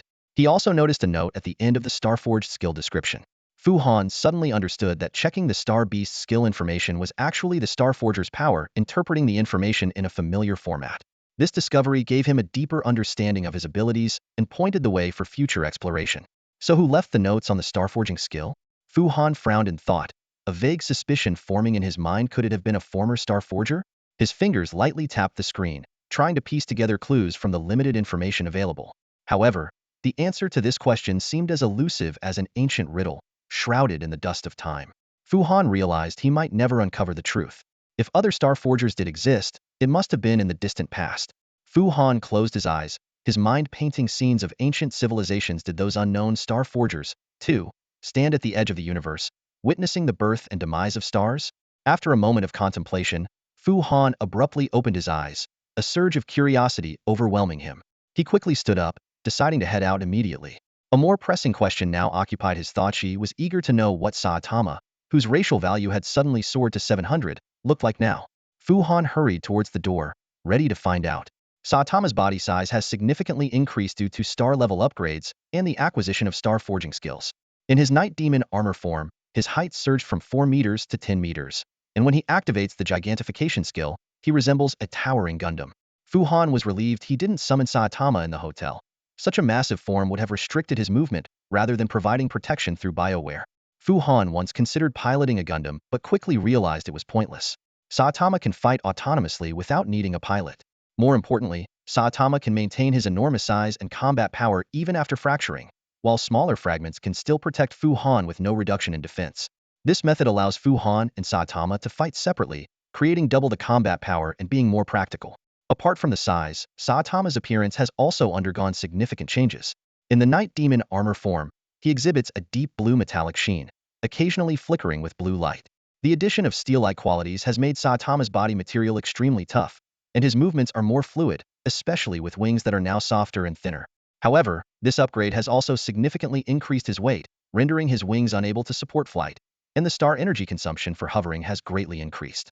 Despite these changes, Saitama's mobility has notably improved. Even without hovering, he can maintain smooth combat stances. However, Fu Han anticipates that as the mass continues to increase, the hovering skill will become useless unless further enhanced, and Saitama's form will become more rounded and solid, evolving towards a state of hydrostatic equilibrium. By that time, Saitama should have evolved into his final form, the Star-Forged Golem. Fu Han conducted a comprehensive test of Saitama's defensive capabilities. All combat star beasts attacked together but couldn't inflict any damage on Saitama. Even Bo Yu's Phantom Breath failed to leave a mark. Only Luo Shun's Dimensional Slash easily left a cut on Saitama, which aligned with Fu Han's expectations, proving that Saitama still couldn't completely disregard the power of space-time. Fu Han then sought advice from Kikalu on how to enable Saitama to ignore time and death. After much thought, Kikalu suggested that the most effective method was to use time reversal to restore Saitama to a weaker state, and then drop him from a high altitude to shatter him. Fu Han was shocked by such a forbidden star technique, and Kikalu warned that this skill was extremely dangerous, potentially causing the user's death or even the destruction of the world. Fu Han realized that merely relying on stacking material alteration skills to enhance defense was insufficient. To truly evolve Saitama into a star-forged golem, deeper transformations were needed. He began contemplating how to make Saitama ignore entropy on a larger scale, though he still had no clue how to disregard time and death. After a busy period, Fu Han decided to relax. He rode back to the city and enjoyed a sumptuous dinner at a stable recommended by Wang Qing. Afterwards, he deliberately took a detour to the West District, near the Plague God Temple. There, he sensed several plague priests with rich primordial cells, piquing his interest. As a high-level beast master with a formidable array of star beasts and primordial sequence powers, Fu Han was confident in facing the challenges of the Plague God Temple. However, he was also aware of the risks. Uncontrolled plague corruption could drive plague soldiers into a berserk state, unleashing extraordinary combat power. The male partners of high-ranking priestesses, specially modified, could maintain combat strength even without primordial cells. Fu Han understood that to successfully seize the primordial cells, he needed to act cautiously and avoid alerting the enemy. He began planning how to complete this task stealthily. Upon returning to the inn, Fu Han had Yu Shuang and Yu Shui set up an illusion array and summoned Xiao Weiba to recreate the battlefield dream for practicing marksmanship. After hundreds of intense rounds, he finally achieved a breakthrough in counterattacking after stepping forward. The next morning, Fu Han was pleasantly surprised by two things. First, his core star energy had become exceptionally abundant, as the sun seed had awakened again and was wandering in his core domain. Second, he sensed the presence of primordial cells in his room, a discovery that left him both excited and puzzled. With the power of the primal sequence, Han Fu could sense the primal cells around him like a radar. At this moment, the barely noticeable presence in the guest room felt like a sharp blade piercing through his senses. The uninvited guest who had snuck in last night had clearly left traces. Despite the alarm bells ringing in his mind, Han Fu kept a calm exterior. He silently communicated with Kikalu, his invisible assistant, instructing her to conduct a thorough search. Sure enough, in a dark corner of the room, a small spider-like creature lay in wait. Its sensitive antennae, like omniscient ears, transmitted every sound in the room to the distant temple of decay.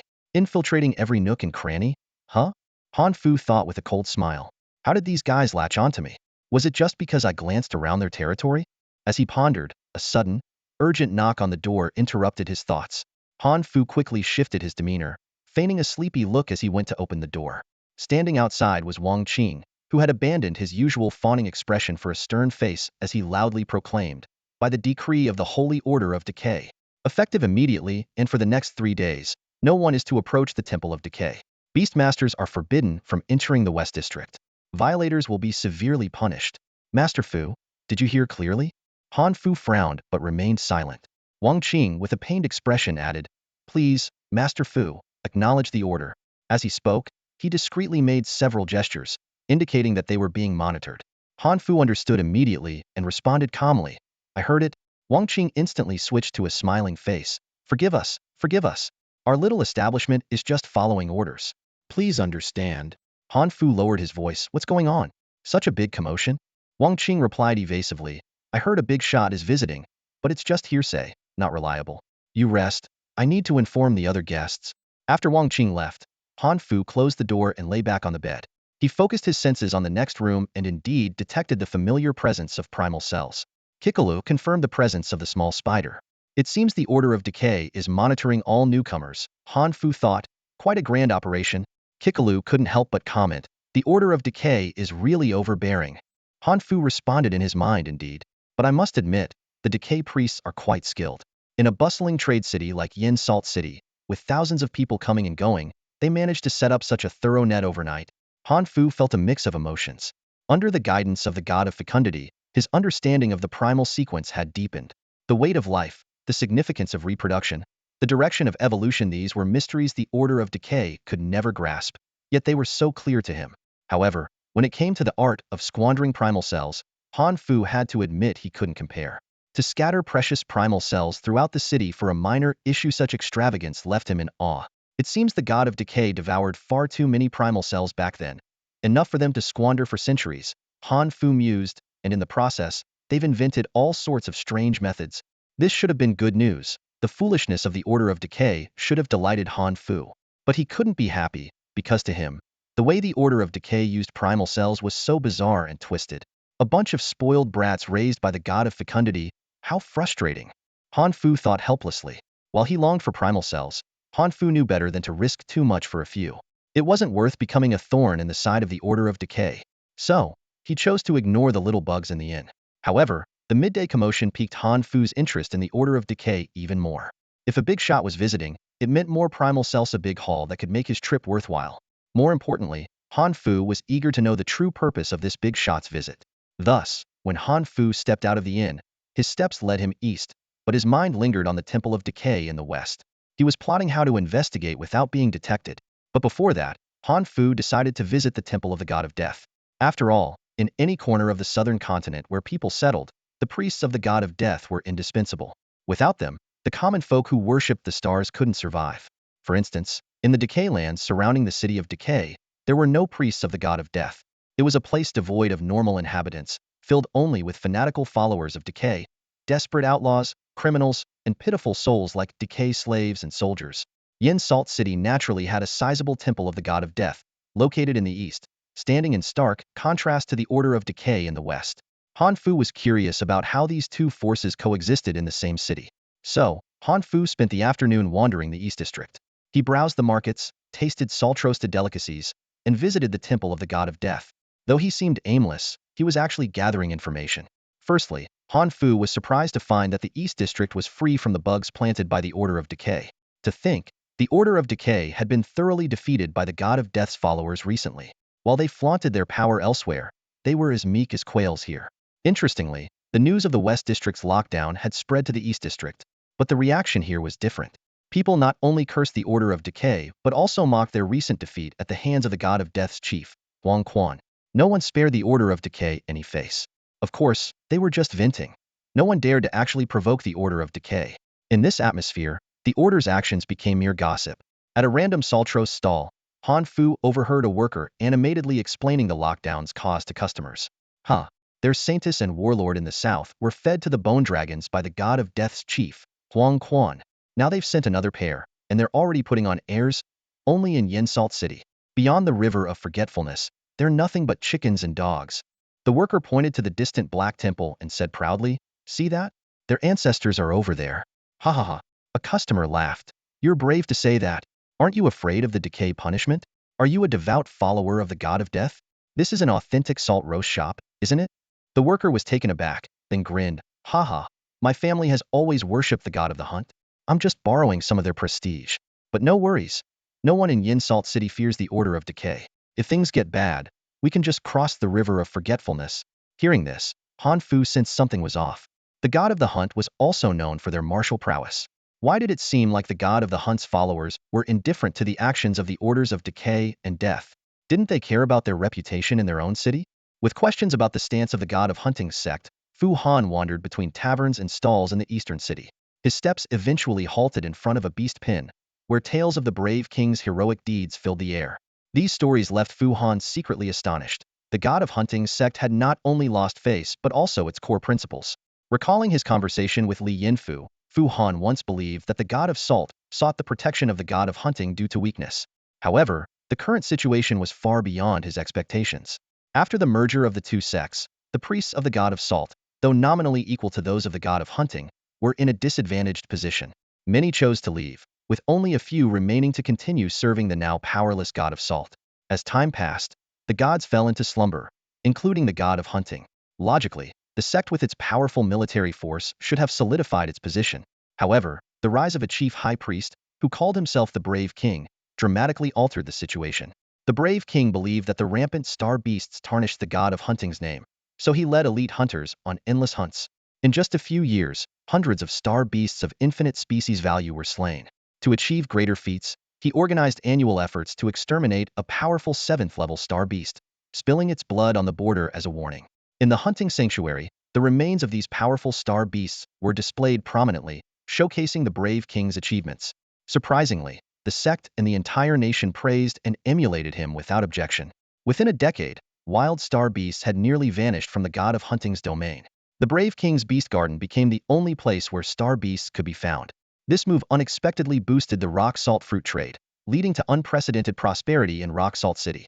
To the public, all this was attributed to the Brave King's wise decisions. However, to Fu Han, the Brave King's actions seemed foolish. He speculated that the king might have been bewitched by the beautiful priests of the god of salt. Without wild star beasts, beast tamers could only choose companions from the beast garden, reminding Fu Han of his own stone jade beast, Chiyu. Fu Han hypothesized that the beast garden of the god of hunting's domain likely couldn't match the standards of the Star Beast Breeding Center at the Star Forging Academy. Even if they maintained a decent level, resource scarcity would be inevitable. In such a scenario, experienced hunters would surely venture farther to find star beasts. Curious, Fu Han asked the beast pen owner about the beast garden. The owner smiled and replied, "You're late. There's not much to see now. You have to wait until the hunting season starts. That's when the action begins. Come in the spring, and it'll be lively." This response confirmed Fu Han's suspicions. The sect of the god of hunting was merely a shadow of its former self. With the Brave King's passing, hunters had largely abandoned what was once their realm. In Rock Salt City, skilled hunters were few, and those who remained had traded their prized furs for comfortable merchant attire, leading leisurely lives. Meanwhile, the priests of the god of salt, who were more adept at managing rock salt fruit, had completely taken over the hunting sanctuary. This explained why Fu Han hadn't seen the robust guards upon entering the city. Rock Salt City had transformed from a hunter's haven into a hub of cuisine and commerce. Fu Han couldn't help but marvel. If all this was within the god of salt's foresight, then his vision was indeed far-reaching. As society progressed, the hunter profession was bound to decline. In contrast, the importance of salt would never diminish. From this perspective, the god of salt's power indeed surpassed that of the god of hunting. The passage of time ultimately proved that the god of hunting's replacement by the god of salt was an inevitability of history. The brave king's radical actions greatly accelerated this process, possibly even beyond the god of salt's initial expectations. Now, the sect of the god of hunting had been thoroughly infiltrated by salt. However, the priests of the god of salt still lacked military strength. To secure their footing in this new era, they needed to devise new strategies. Standing in front of the beast pin, Fu Han gazed at the bustling streets in the distance, lost in thought. The priests of the salt god stood atop the high points of Yin Yin City, gazing out at the two factions outside the city walls. On one side was the cult of decay, and on the other, the cult of death. Like two dark currents, they were poised for confrontation. Yin Yin City had become a giant arena, with tension and anticipation thick in the air. Whoever could completely defeat their opponent would win the favor of the salt god's priests. The priests' eyes darted between the two factions, as if assessing which side was more worthy of becoming their new ally. Amidst this tense atmosphere, Fu Han's thoughts drifted to the distant Huzhong city. There, a special cafe named Bone Servant Ex-Husband Cafe resided. In his mind, he pictured the face of the proprietress, a face of stunning beauty. Whenever she smiled, the entire cafe seemed to brighten, especially when she watched the bone servants, made from the skeletons of her ex-husbands, busily at work. Her eyes would curve into crescent moons, exuding an adorable yet chilling charm. The bone servants moved stiffly but methodically, serving coffee and tidying tables. The proprietress stood behind the counter, hands folded over her apron, a gentle yet eerie smile playing on her lips. This image lingered in Fu Han's mind, both beautiful and terrifying, sending a shiver down his spine. He realized that whether it was the upcoming battle in Yin Yin City or the eerie cafe in Huzhong City, both held a chilling power. Two vastly different scenes, yet both conveyed the fragility of life and the unpredictability of fate. A legendary tale revealed to Fu Han the stance of the hunting god sect and also pointed him in the right direction for finding the primordial cells. He was secretly pleased, knowing that from now on, he could always shift the blame to the death god sect for whatever he did. Pitting these two rival sects against each other was exactly what he wanted. To gather information, Fu Han roamed the salt roasting stalls in the eastern part of the city. With each bite, he would politely compliment the food, but inwardly, he couldn't help but shake his head. The skill of the young priestess pushing the cart was far superior, likely due to differences in fermentation techniques and the quality of the rock salt fruit. Fu Han discovered that it was the ascetic monks of the salt god who had originally brought the delicious rock salt fruit to various parts of the continent, attracting many merchants. Nowadays, some of these monks' successors had returned to Rock Salt City to assume important roles, while others were still traveling the continent. Fu Han suspected that the skilled young priestess might be one of these successors about to return to the church, meaning he might not get to taste her handmade salt-roasted food again. As Fu Han pondered, the Decay Sect's procession entered the city through the north gate, several hours earlier than expected. Northern city residents scrambled to avoid them, flocking to the east, while the curious from the east wanted to see the commotion in the north. The two streams of people intertwined chaotically in the streets. Fu Han had already sensed the approach of the Decay Sect and acted early to avoid the crowd. He blended into the onlookers, silently observing the intimidating procession. Dozens of elite Decay warriors, with twisted bodies, led the way, their joints making a grating sound as they moved. Some of the soldiers had rotting flesh that kept falling off and regenerating from the pus, emitting a nauseating stench. Many onlookers, having just eaten, fled, with the sounds of vomiting and cursing filling the air. In the center of the procession was a chariot made of skin, flesh, and bones, pulled by a towering decay giant and driven by a powerful mage with starlight fluctuations. Seated on the chariot was the newly appointed southern saintess, obese like a pig, covered in sweat and grime, surrounded by flies. Her face was so bloated that her eyes were mere slits, revealing no emotion.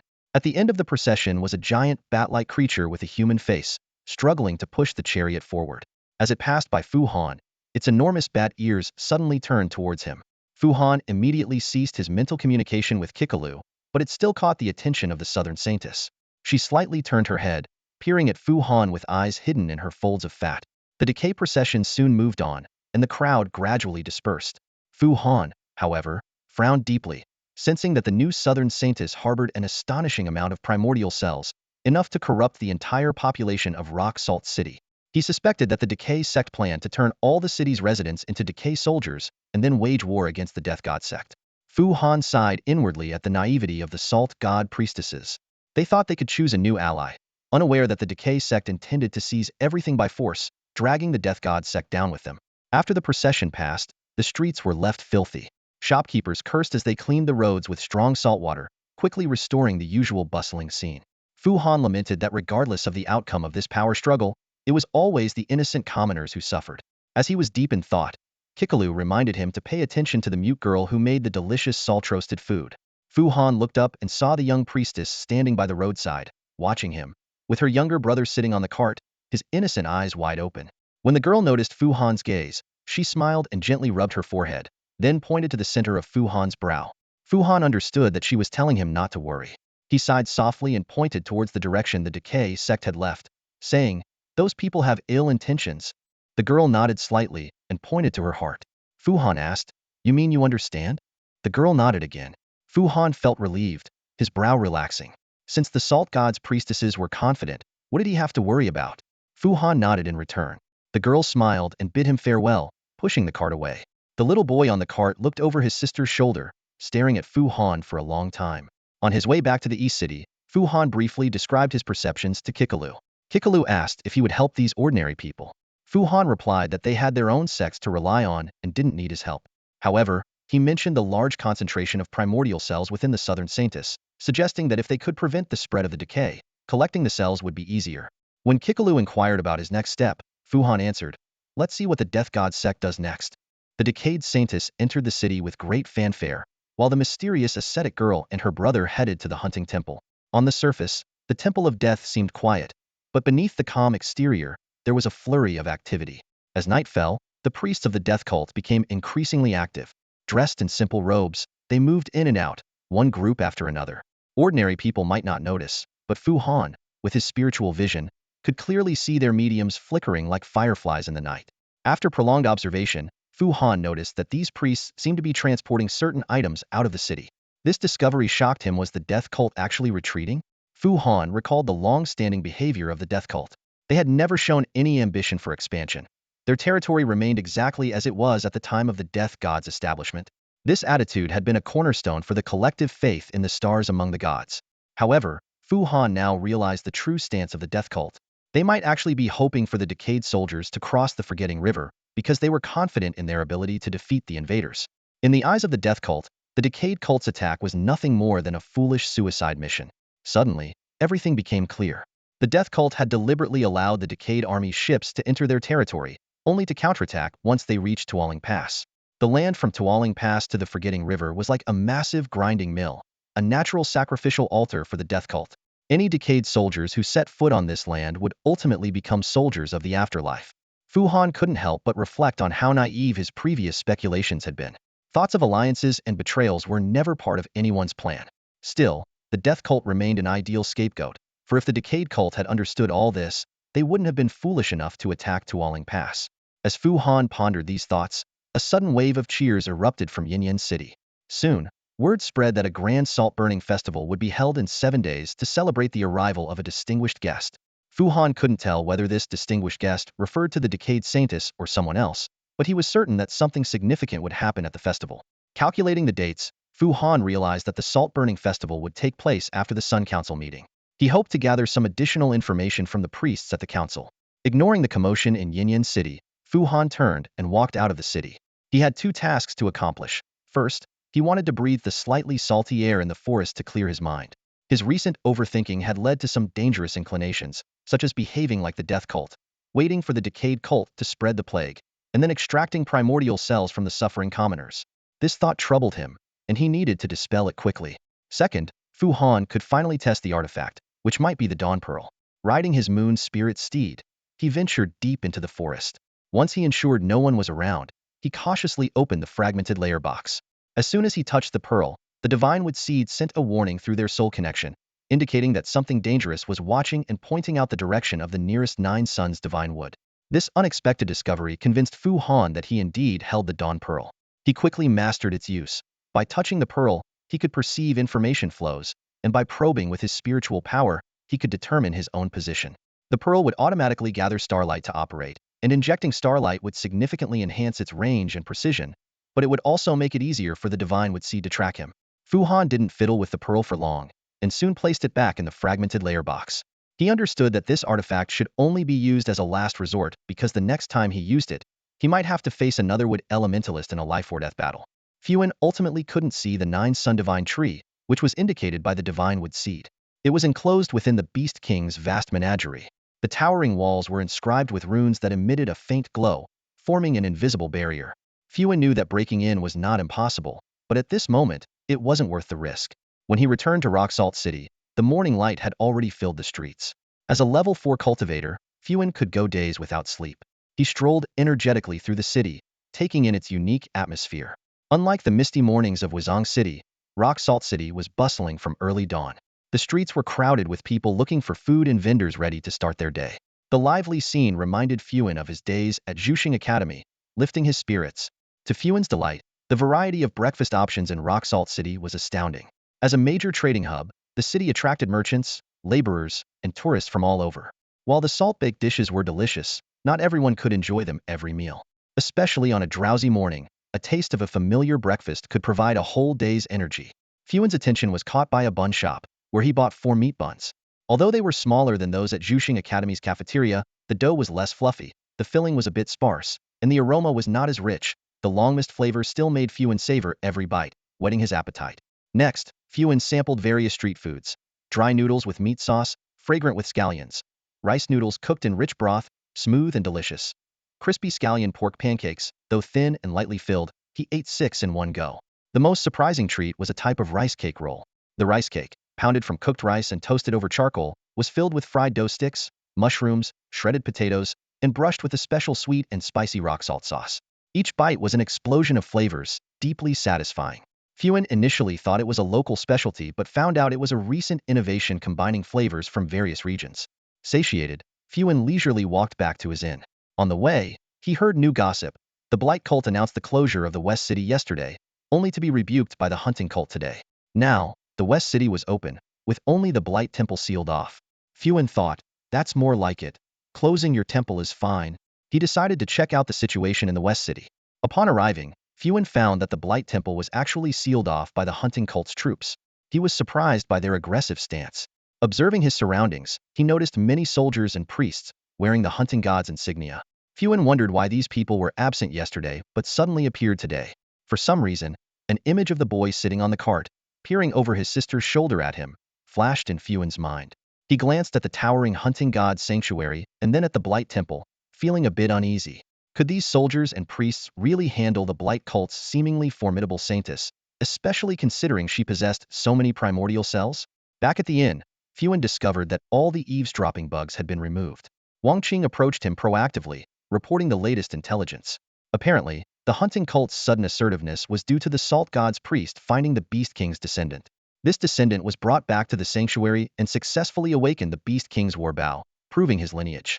It turned out that the Beast King had married a Salt God's priestess, and after his death, his wife and child disappeared. Yesterday, the priestess and the Beast King's descendant finally returned to the sanctuary. The Hunting cult held the saltburning ceremony for this reason. Fuan asked, how old is the Beast King's descendant? He's a 5 or 6-year-old child, Wang Qing replied. It said they returned because Rock Salt City is in danger. Fuan squinted, thinking, Rock Salt City is likely in real danger, but what can that little boy do? Just then, cheers erupted outside. Fuan went to the window and saw an old hunter with 2 apprentices carrying a massive beast head. The old hunter, beaming with pride, was asked where he was going. He loudly replied, I'm taking this beast head to the sanctuary for the new Beast King. Fuan was stunned, thinking, I guess I was wrong. That little boy really is important. Indeed, the boy hiding under the cart didn't look fierce at all, even somewhat gentle and cute. But his identity was crucial, was the Beast King's descendant, and that was enough. His age, abilities, or bravery didn't matter. His existence signified a fact. The Salt God and the Hunting God had been united for a millennium. They were family. Whether the salt god's priests wandered in hardship or the hunters roamed far away, they were already united. A salt god's priestess sister brought back her brother, eligible to be the new beast king. This was the result of their union. The hunters, the backbone of the hunting cult, had merely wandered, not disappeared. The hunting cult just lacked someone to rally them, and now that person was in the sanctuary. With a single command, those wandering hunters would return with their proudest trophies to offer. Fuin realized that the salt god's marriage to the hunting god wasn't just a strategic move. That marriage marked the beginning of the fusion of two different cultures and beliefs. Over the years, these two rivers would inevitably merge into one. The current hunting cult, with its wealth and military might, was a formidable force. Fuin also began to understand why historical figures favored political marriages. As long as they didn't fall apart too quickly, it was the best way for two bloodlines to strengthen through fusion. With this thought, Fuin couldn't help but chuckle at his previous notions. Despite some earlier misjudgments, the growth he gained from them was undoubtedly valuable. However, more unexpected events were to come. Shortly after Wang Qing left, he hurried back, bringing a beautiful salt god's priestess and two burly hunting cult soldiers. They had come to invite Fuin, saying the new beast king wanted to host him at the sanctuary. At this moment, Fu Han was completely certain that the so-called new brave king was indeed the siblings pushing the cart. Their sudden invitation was undoubtedly motivated by their interest in the primordial cells within the Temple of Decay. Just when Fu Han needed information, this opportunity presented itself, and he naturally wouldn't refuse. Fu Han hesitated briefly about whether to change into his formal priest robes. After all, although his identity as a secret priest was somewhat mysterious, it had proven exceptionally useful. However, the priestess who came to invite him explained, "Sir, this will be a private meeting in our high priestess's courtyard. Being too formal might seem restrictive, so feel free to dress casually." Hearing this, Fu Han paused for a moment. The high priestess mentioned by the priestess should be the new king's sister. Meeting a young girl in her backyard seemed somewhat inappropriate. He glanced at Wang Qing but found that he was pretending not to have heard anything, while the priestess looked at him expectantly. Fu Han decided not to overthink it and agreed to go as he was. At the inn's entrance, a luxurious stone-powered carriage was already waiting. These vehicles, powered by radiant stones, were expensive and the most prestigious mode of transport in Saltrock City. The interior was spacious and comfortable, with almost no mechanical noise. As Fu Han settled in, he noted the exceptionally smooth ride, with no sense of the road's bumps. Soon, the vehicle stopped at the side gate of the sacred palace. As Fu Han stepped out, he saw a complex of white brick, gold-trimmed buildings. The priestess led him into the palace, passing high white walls topped with golden glazed tiles. Every attendant they encountered hurriedly bowed, and then quickly departed. The priestess led Fu Han past a large council hall where several burly hunters were arguing with elaborately robed priests, seemingly about the Saltban festival. They gave Fu Han a brief glance before resuming their heated discussion. Next, they entered a display hall filled with hunters' weapons and beast head specimens. The most striking feature was a pair of enormous dragon horns in the center. The priestess explained, "This is from a phoenix dragon that was about to break through to the 8th level of star power. Fortunately, it failed. Otherwise, the brave king's hunt would have ended in failure." Fu Han was secretly astonished. Successfully hunting a star beast of this level indeed proved the brave king's valor. The priestess continued, "All the star beasts here were personally hunted by the brave king. These are secondary. The most important ones are displayed in the sacred hall. Given your esteemed status, if there's a formal ceremony, you will surely be invited to see them." After passing through the grand halls, they entered the residential area of the salt god priestesses. Fu Han suddenly realized that everyone around him was a woman, making him feel somewhat uneasy. He kept his eyes on the floor, afraid of offending anyone. However, the priestesses of the salt god seemed unbothered and curiously observed Fu Han, smiling. The priestess accompanying him whispered, "Sir, don't keep your head down. Look around. These are all unmarried salt god priestesses. If you find one to your liking, just say the word. They would be honored to marry someone of your stature." Fu Han felt overwhelmed, as if he had wandered into a kingdom of women. He responded tactfully, "I see. They are all very beautiful. Unfortunately, someone like me, who lives by the sword, cannot provide them with a stable home." The priestess chuckled. "Salt god priestesses are not ordinary women. Marrying a salt god priestess means you can venture freely outside while we manage the home. Look at the hunters. They travel far for their hunts, yet Saltrock City remains prosperous, doesn't it?" Hearing this, Fu Han could only nod lightly in agreement, acknowledging the truth in her words. The Qixing alliance has clearly stipulated the minimum age for marriage, and Fu Han is still a long way off. However, according to the customs of the southern continent, Fu Han is at the prime age for marriage. The salt goddess's priestess is young and beautiful, an excellent cook, and skilled in managing both business and the household. If it weren't for the fact that Fu Han is just a teenager, a stowaway from the north with a completely fabricated identity, and somehow mistaken for a secret priest, getting involved in all sorts of bizarre events, if not for these complicated factors, marrying the salt goddess's priestess would indeed be a great choice. Are we almost there? Fu Han changed the subject, following the priestess without looking around. Just ahead, the priestess replied, leading Fu Han into a meticulously kept courtyard. Instead of the usual flowers and herbs, the corners of the courtyard were lined with vibrant red chili peppers, fresh green onions, and some leafy vegetables Fu Han couldn't name. This sight stirred a deep-seated affection within Fu Han, awakening his innate love for farming. The courtyard was well equipped: a stone stove for salt roasting, a shed for fermenting rock salt fruits emitting a pleasant aroma, and a familiar-looking cart parked nearby. At that moment, the cart's owner heard the commotion, opened the door, and came out holding his younger brother's hand. The siblings were dressed in brand-new attire. The sister wore a silk robe with white and gold patterns, appearing more elegant than the priestess who led them. The brother was clad in fur garments adorned with numerous gold ornaments, which were not only decorative but also designed to reduce weight and lower temperature. Fu Han couldn't help but laugh at himself.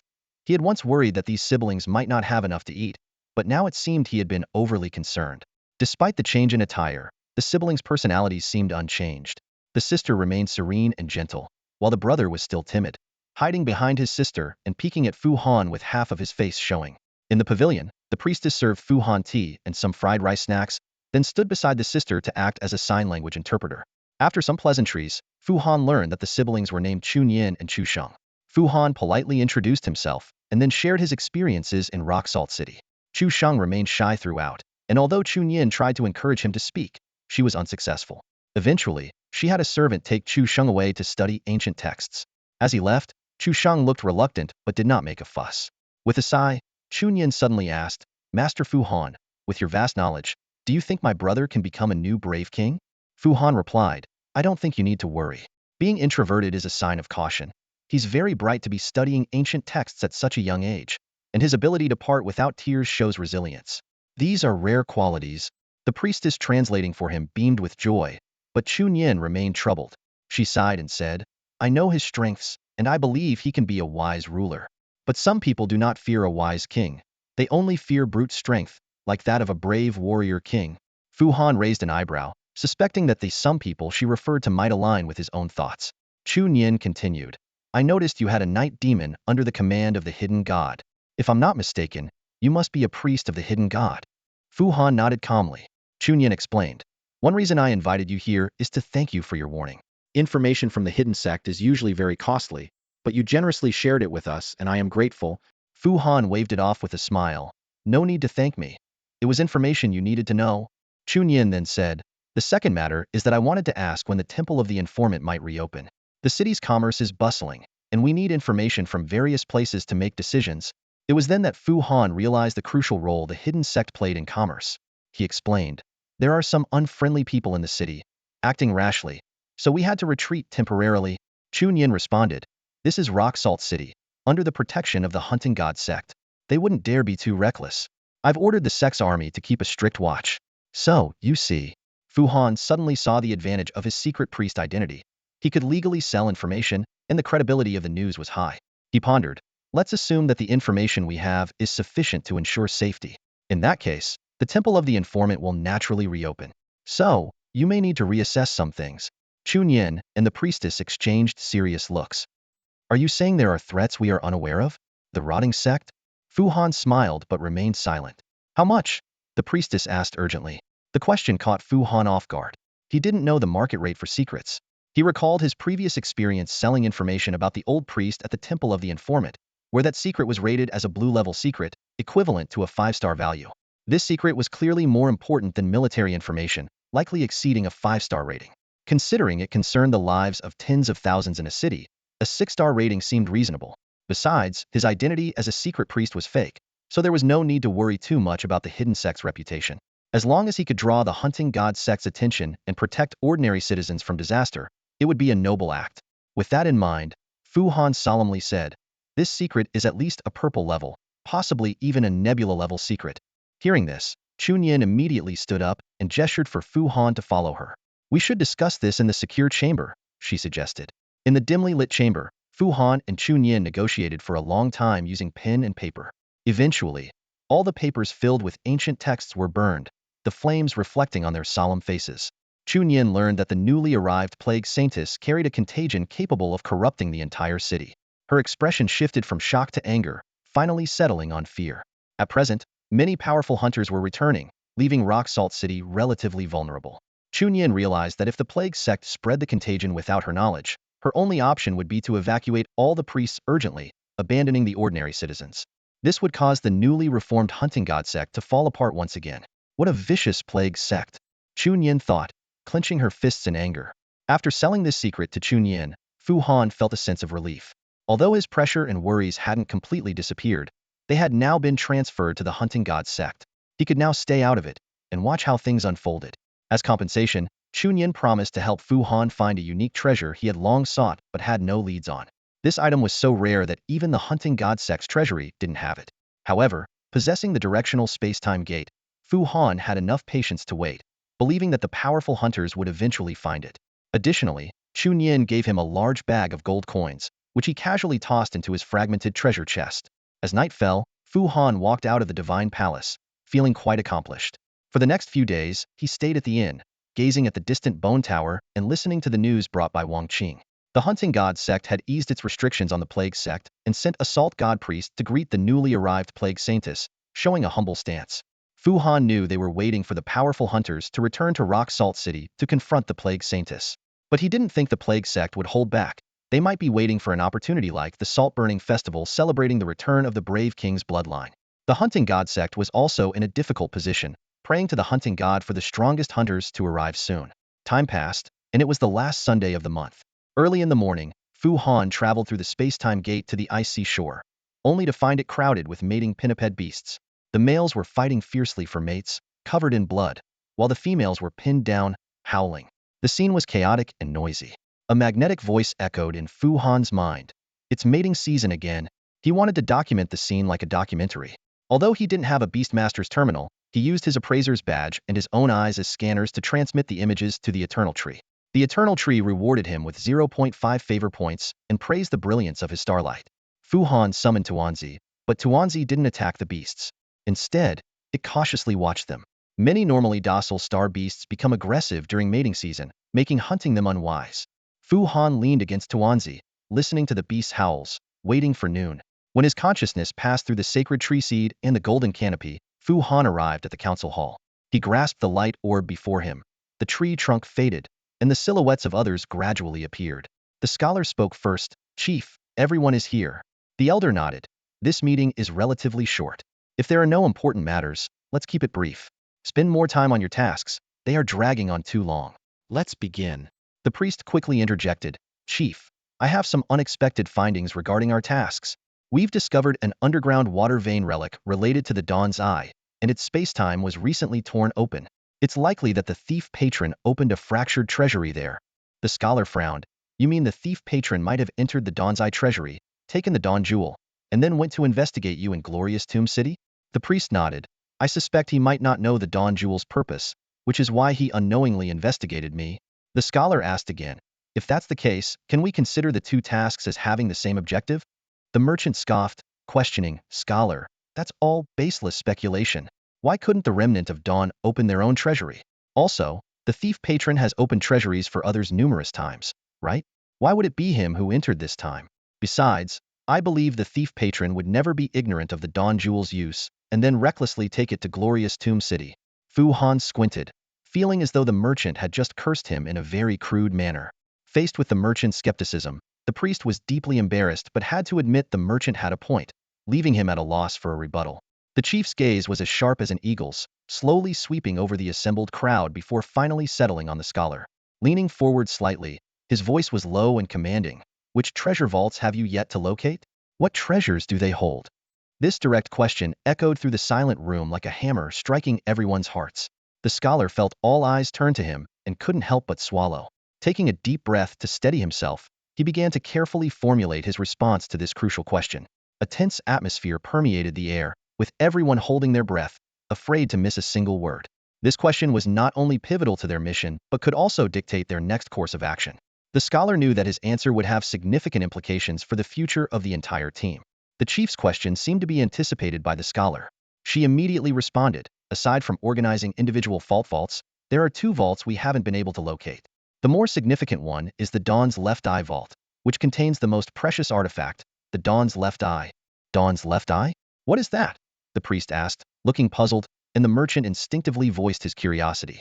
Fu Han was surprised that the others were hearing about it for the first time as well, but he was glad someone asked the question he was interested in. He waited quietly for the answer. The scholar glanced at the chief for permission, and upon receiving a slight nod, she began to explain. The Dawn's Left Eye is an artificial star beast created by the hermit using the power of the sacred tree. It appears like an eyeball and was used by the hermit to replace his blind left eye. She then turned her gaze to Fu Han and continued. Due to the lack of crucial abilities, the Dawn's Left Eye is not a complete star beast. It has many flaws, the most fatal being its inability to absorb any starlight, meaning it cannot upgrade or learn new skills.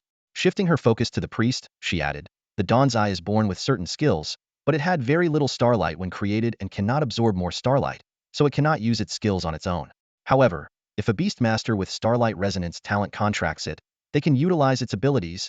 Hearing this, Fu Han suddenly understood why the vault contained an unowned core star with the soul-sensing talent. It was to enable the person who obtained it to better utilize the Dawn's Eye. At the same time, he pondered another uncertain matter. Whether the scholar could use her abilities to discern his new core star. Fu Han knew the scholar could spy on others' abilities and had a general understanding of his powers, but not the details. She could also ascertain others' star levels, which wasn't surprising, as strong mental power could sense starlight fluctuations and evaluate others' star levels. When Fu Han last traded with the scholar, he had already obtained a new core star. If the scholar had the ability, she should have seen his new core star. But from her behavior at the time, she seemed only to notice his star level had increased. Earlier, when mentioning starlight resonance, she glanced at the priest. Fu Han had witnessed the priest using his ghost hand to grab the corrupted demon general without summoning a star beast. Fu Han was certain the priest had a talent similar to starlight resonance. This implied that the scholar also knew the priest had this ability, which was why she glanced at him.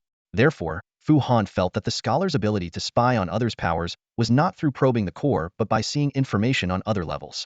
Otherwise, she should have known about Fu Han's recent acquisition of a new core star. Assuming she could learn the abilities of the new core star, combined with all the clues she had, she should be able to deduce more. Holding these pieces of information, she might not break off relations with Fu Han but would certainly drop hints, intentionally or unintentionally. The glance when mentioning starlight resonance should have been directed at Fu Han. Fu Han's mind raced with speculation while the scholar continued her introduction. Besides possessing human-like visual capabilities, the Dawn's Eye can activate the Dawn's vision through its skills. Under the Dawn's vision, the user's mental power, spiritual vision, and elemental affinity are enhanced. But these are not the most important features. The key is that the Dawn's vision can see through all darkness, including finding the source of the end obstruction. Hearing this, everyone fell into deep thought. Fu Han found it strange. Enhancing mental power, spiritual vision, and elemental affinity was good, but there were many alternatives. He didn't understand how seeing through all darkness was different from night vision goggles. And finding the source of the end obstruction wasn't something everyone cared about. To Fu Han, this so-called most important function might be the most boring to some. For instance, he himself had no interest, and Shangli probably felt the same way. Honestly, aside from finding the source of the end obstruction, Fu Han thought the Dawn's Eye was less valuable than the unowned core star and even the Dawn Pearl. So why did Shangli go to great lengths to obtain it? For night vision to aid in theft? Impossible. Although the other two treasures in the vault were even less useful to Shangli, he could only choose the Dawn's Eye. But if he hadn't targeted it beforehand, why would he go to such lengths to open the vault? Therefore, the scholar must have withheld some information about the Dawn's Eye's function, or she obscured the most crucial part with her words. Thinking it over, Fu Han came up with a plausible explanation. The Dawn's Eye, rather than being an artificial star beast, was more like an artificial organ. When the hermit created it, it was customized for himself, making it suitable for his use. The hermit likely had a talent similar to starlight resonance, allowing him to ignore the eye's flaws.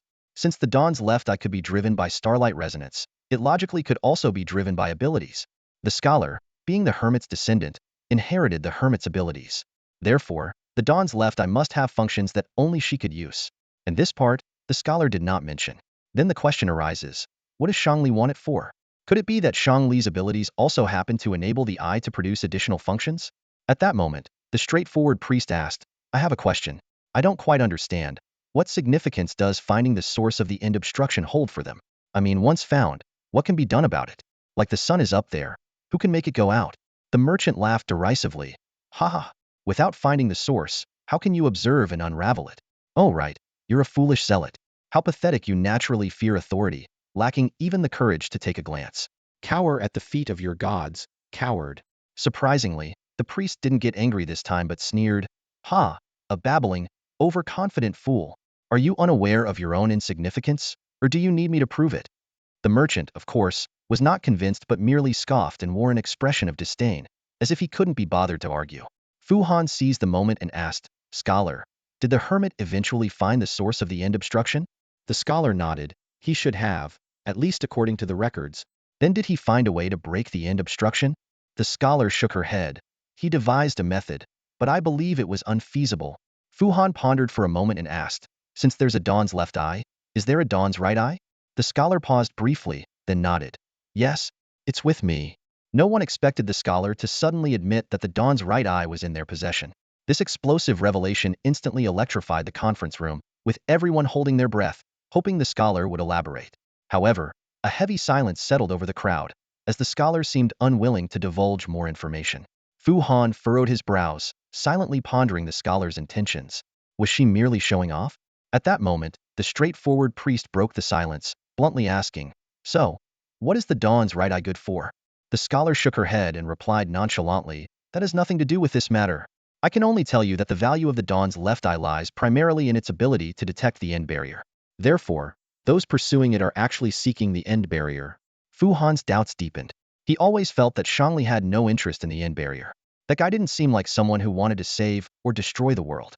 Just as Fu Han was lost in thought, the merchant spoke up. You mentioned that the source of the end barrier has been found. Does that mean if we go to the source, we'll find remnants of the Dawn? The scholar shook her head again. An open treasury might not necessarily be the treasury of the Dawn's left eye, right? Fu Han mentally shouted. Exactly. I can vouch for that. But he could only keep his thoughts to himself. At this moment, the elder sighed and said, The end barrier hasn't even descended yet. So how could there be a source? That eye currently serves no purpose. The council fell into silence once more. Fu Han hoped the straightforward priest would ask another question, but to his surprise, it was the little cat who broke the silence. Chief, what exactly is the end barrier? The elder pondered for a moment before responding slowly. When the ninth seed arrives, you'll naturally find out. Don't be in such a hurry. Seeing that the elder was unwilling to say more, the others didn't dare to press further. The council fell silent again. Then, the elder spoke once more. This time, the fourth seat, the tree priest, has made a significant contribution to the mission's progress and deserves a reward. So, priest, what would you like? Source essence? Or the radiance of the flare? Or something else? The priest, overjoyed, quickly bowed and said, The radiance of the flare, my lord. Thank you for your generosity. The elder smiled and shook his head. There's nothing I have given you. It is the divine tree that bestows its gifts. I am merely its servant. The priest humbly bowed again. May the starlight burn forever. The elder nodded. Seek it under the divine tree later. Everyone, note that the mission is not yet complete. Continue your efforts.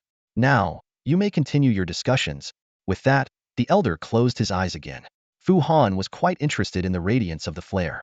Although source essence was important, there were many ways to obtain it. In comparison, the radiance of the flare, which could enhance the divine tree's seed, was much rarer. Unfortunately, he didn't want to expose himself this time. Nor did he want to hand over the potentially valuable Dawn's orb, or he would surely receive substantial rewards. The discussions continued, and Fu Han glanced at the priest, hoping he would report on the movements of the decay cult as usual.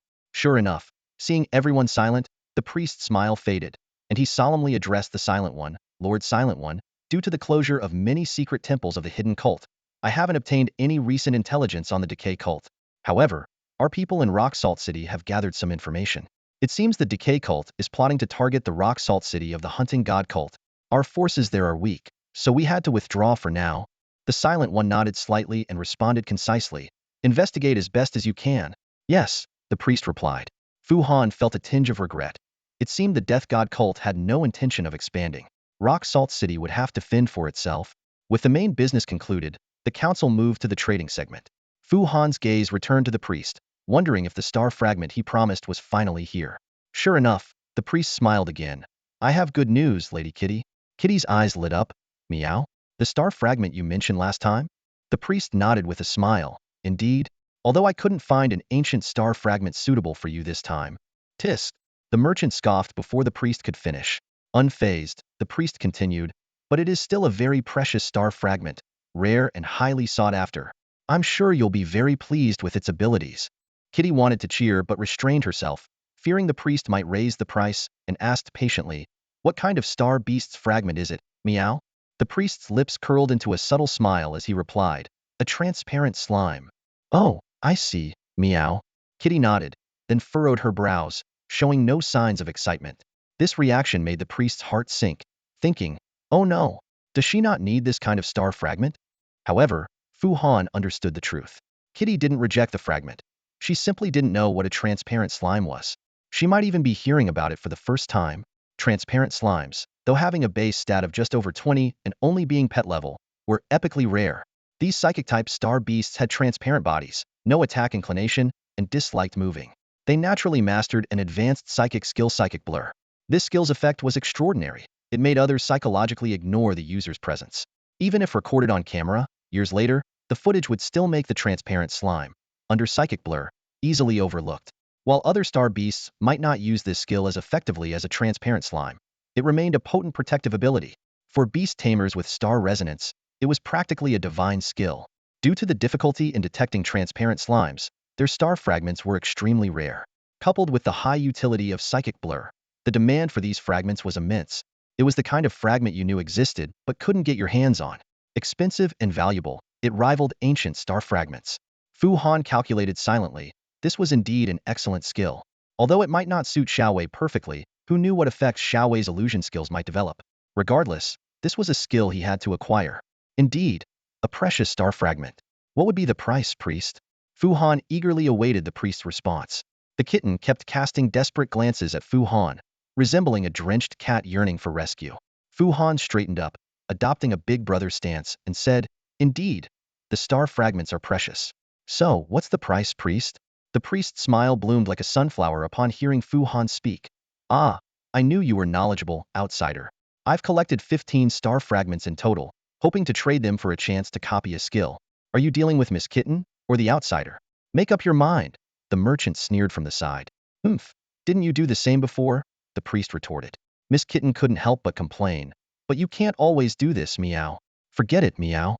I don't even know how to copy skills, meow." Fu Han was secretly surprised. Transparent slimes were not only hard to find, but also difficult to capture even if discovered. These crafty creatures often hid near powerful star beasts, and it wasn't unusual to find one or two on the back of a dragon. To think the priest managed to gather 15 star fragments in one got truly worthy of the formidable Reaper cult.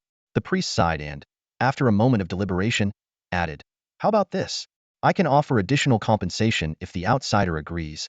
Fu Han raised an eyebrow and asked, "What level of skill are you looking to copy?" The priest hesitated. Epic level." "Absurd," the merchant cursed, while the scholar shook his head in exasperation.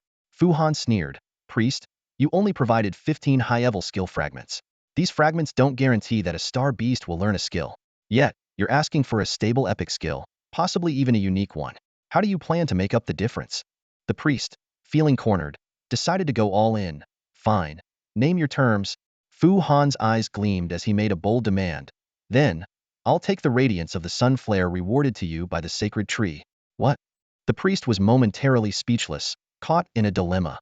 After a moment of contemplation, the priest gritted his teeth and said, "All right, but I have an additional condition. I want Miss Kitten to turn my luck around once when I need it." Miss Kitten nodded vigorously. "If the outsider agrees, I agree, meow." Fu Han pondered for a moment and sighed. "All right, let's consider it a friendly gesture towards the priest." The priest, relieved, bowed respectfully. "Thank you both." At this point, the scholar also spoke up. "Actually, I'm interested in this skill too. If Miss Kitten's Star Beast successfully learns it, could you copy it for my Star Beast as well?" "Of course, I'll offer appropriate compensation." Miss Kitten instinctively wanted to agree but quickly realized that all the credit belonged to Fu Han, so she kept quiet and looked at him. Fu Han nodded, his tone calm. "Let's see if we get lucky first. After all, 15 fragments aren't much. If it works out, we can discuss it." "All right." The scholar nodded and said no more. The merchant suddenly chimed in. "I'm curious. How did the ancient star fragments turn out last time? Did you successfully learn the skill?" Miss Kitten remained silent. Fu Han replied indifferently, "Yes, it was successful." "Oh, Congratulations, the merchant's eyes gleamed. With the outsider's help, we could all share our valuable skills. We can discuss the price together. Fu Han agreed. Indeed, but let's focus on important skills. The cost of using my powers isn't low. Seeing Fu Han's openness, everyone became more interested. Even the elder opened his eyes slightly and nodded at Fu Han in approval. However, no one proposed any specific needs or revealed their precious skills. Everyone remained cautious, which was expected by Fu Han. After negotiating the transaction details with the priest, the trading session concluded. Next was the Silent One's martial arts guidance. Given Fu Han's extensive training in his dreams, the Silent One commended his diligence.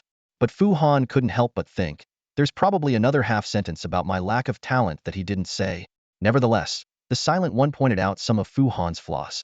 After listening, Fu Han felt enlightened and confident that he would improve in his next battlefield dream. With the chant of Starshine Everlasting echoing, the Sun Council finally ended, and everyone dispersed. As consciousness returned to his body, the sun shone brightly on the beach by the icy sea. The finned beasts on the shore were still noisy. Tuanzi lay obediently on Fu Han's arm, while Chiyu watched the finned beasts warily. Fu Han got up and patted Tuanzi's big head in approval. He then patted Chiyu's arm, only to feel pain in his palm. This guy was too tough. Next, Fu Han summoned the sacred tree seed and called the elder. Soon, he obtained the 15 transparent slime fragments, and the radiance of the sun flare was directly injected into the sacred tree seed.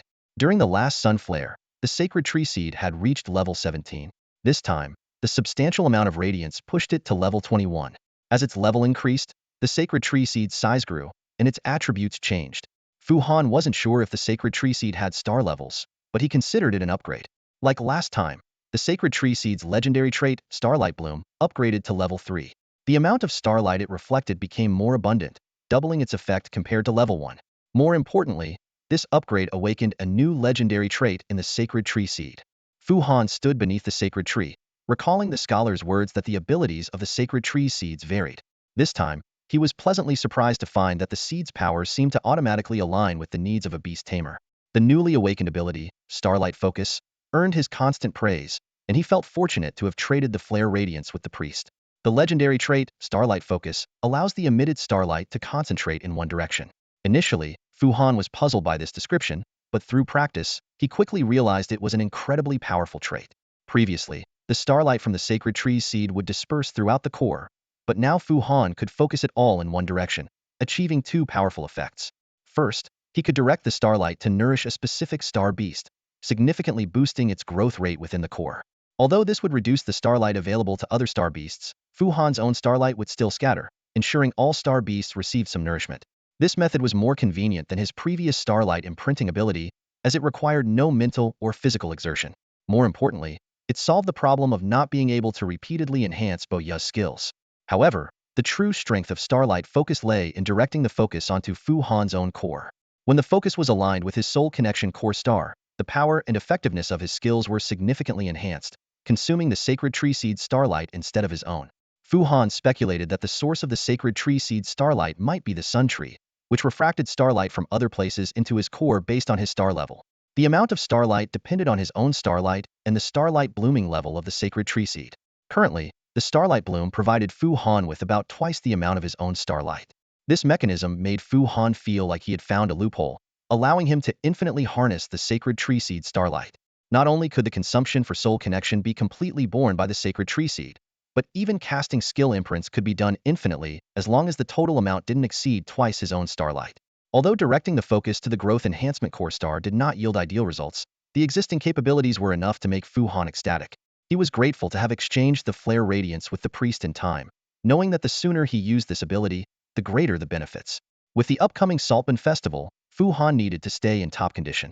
He explained to the priest that he needed a few days to prepare for skill replication, and the priest understood, advising him not to rush.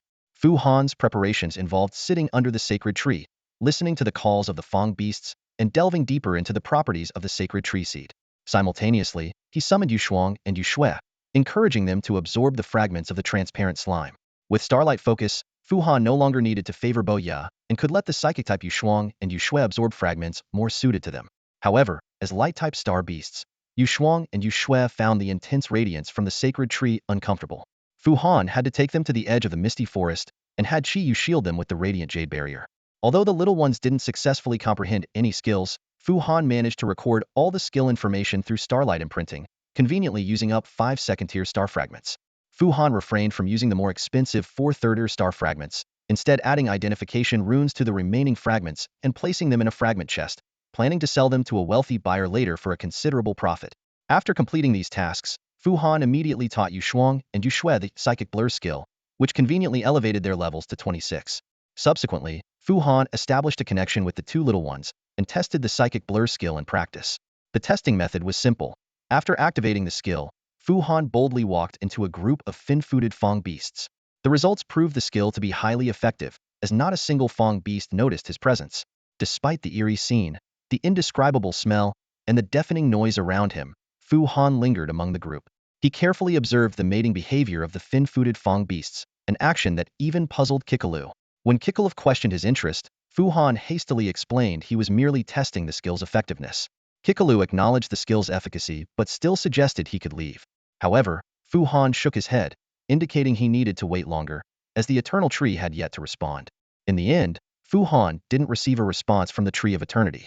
His plan fell through, and his idea of exchanging 0.5 favor points for a closer view of the animal world was dashed. This only proved the tree's wisdom. Otherwise, it would face endless requests for animal world viewing. Fu Han didn't mind too much, as it was just an attempt made with a let's see what happens attitude. It was akin to someone with great strength swinging at a tree over 80 times, hoping to hit a fruit. Fu Han stayed by the frozen sea, not to annoy the Tree of Eternity, but to test his new skills. The fin-footed beasts in their special period became his ideal test subjects. Animal experiments were just the first step. After returning to Rock Salt City, Fu Han conducted more tests within the city. During this process, Fu Han discovered more characteristics of his mental obscuration skill. He realized that even small, nearly invisible transparent slimes weren't entirely undetectable. Light refracts through their bodies, making their outlines faintly visible. They also have volume, causing deformation when pressed against grass or water surfaces. More importantly, they couldn't escape mental detection. However, under the influence of mental obscuration, these tiny signs were completely ignored by observers, making slimes extremely hard to spot. Fu Han understood that he was very different from slimes.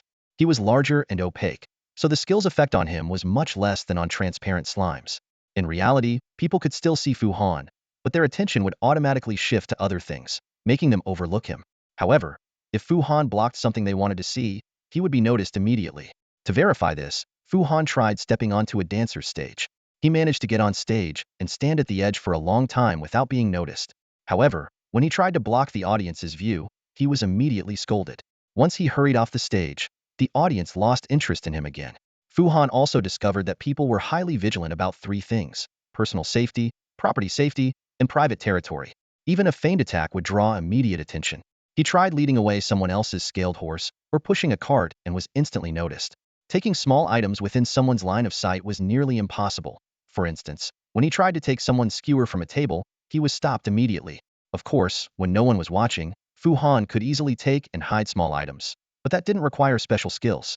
Fu Han also noted that people's territorial awareness increased with the privacy of the location. He successfully stood for a long time in a corner of a restaurant kitchen without being noticed, as it was a busy area. But when he sneaked into someone's guest room, he was immediately chased out, as it was considered a private space. Understanding the mechanism of mental obscuration, Fu Han began to consider how to combine it with other skills.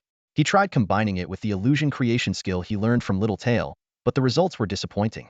Although creating illusions is a powerful advanced skill that can affect various senses, including hearing, vision, taste, mental perception, and spiritual sight, creating a completely realistic illusion to hide oneself was nearly impossible. Firstly, the color paradox was a significant barrier. Fu Han could only create illusions based on the colors he saw, which often differed from what others saw.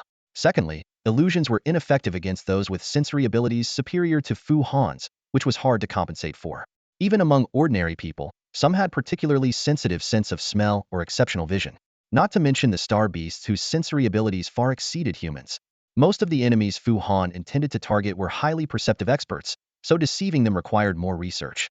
Crude illusions would only raise alarm, making people feel their lives were threatened, thereby nullifying the mental obscuration. Even with the cooperation of Yu Shuang and Yu Xue, the effect was only average, and maintaining complex illusions was too exhausting for them to sustain for long. Although Little Tail might be able to do it, Fu Han didn't want to rely too much on it, as Little Tail wasn't his own star beast. After the failure of the combination technique, Fu Han began to consider the possibility of skill fusion. Preliminary assessments showed it might be feasible, but he decided to seriously consider it only after both skills reached their maximum level. Overall, the mental obscuration skill met Fu Han's expectations. At least now he could walk boldly into the main hall of the Temple of Decay without being noticed, which was sufficient for the time being. Once he had the time to level up the skill fully, there might be more surprises. It was already late at night when Fu Han finished testing his skills, but he didn't rest upon returning to the inn.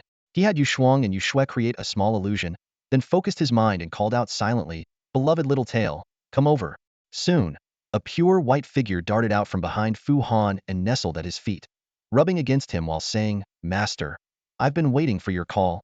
Feeling that little tail was unusually clingy today, Fu Han asked, "Has your master already told you about the new skill?" "Yes, master. I'm very excited," Little Tail replied, continuing to rub against Fu Han's feet like a cat waiting for its meal. Amused by its behavior, Fu Han softly said, "All right then, I'm going to start the soul touch now." "Okay, master." Little Tail obediently lay at Fu Han's feet, resting its chin on his foot. Thinking how endearing this little creature was, Fu Han then extended the soul touch contract. Xiaoweiba obediently accepted the contract, and taking the opportunity, Fu Han checked its information. To his surprise, Xiaoweiba had recently made significant progress. Nourished by the second-tier star power of the little cat, it had advanced from third-tier star power to level 34. This made Fu Han realize that focusing on cultivating a single star beast was indeed beneficial.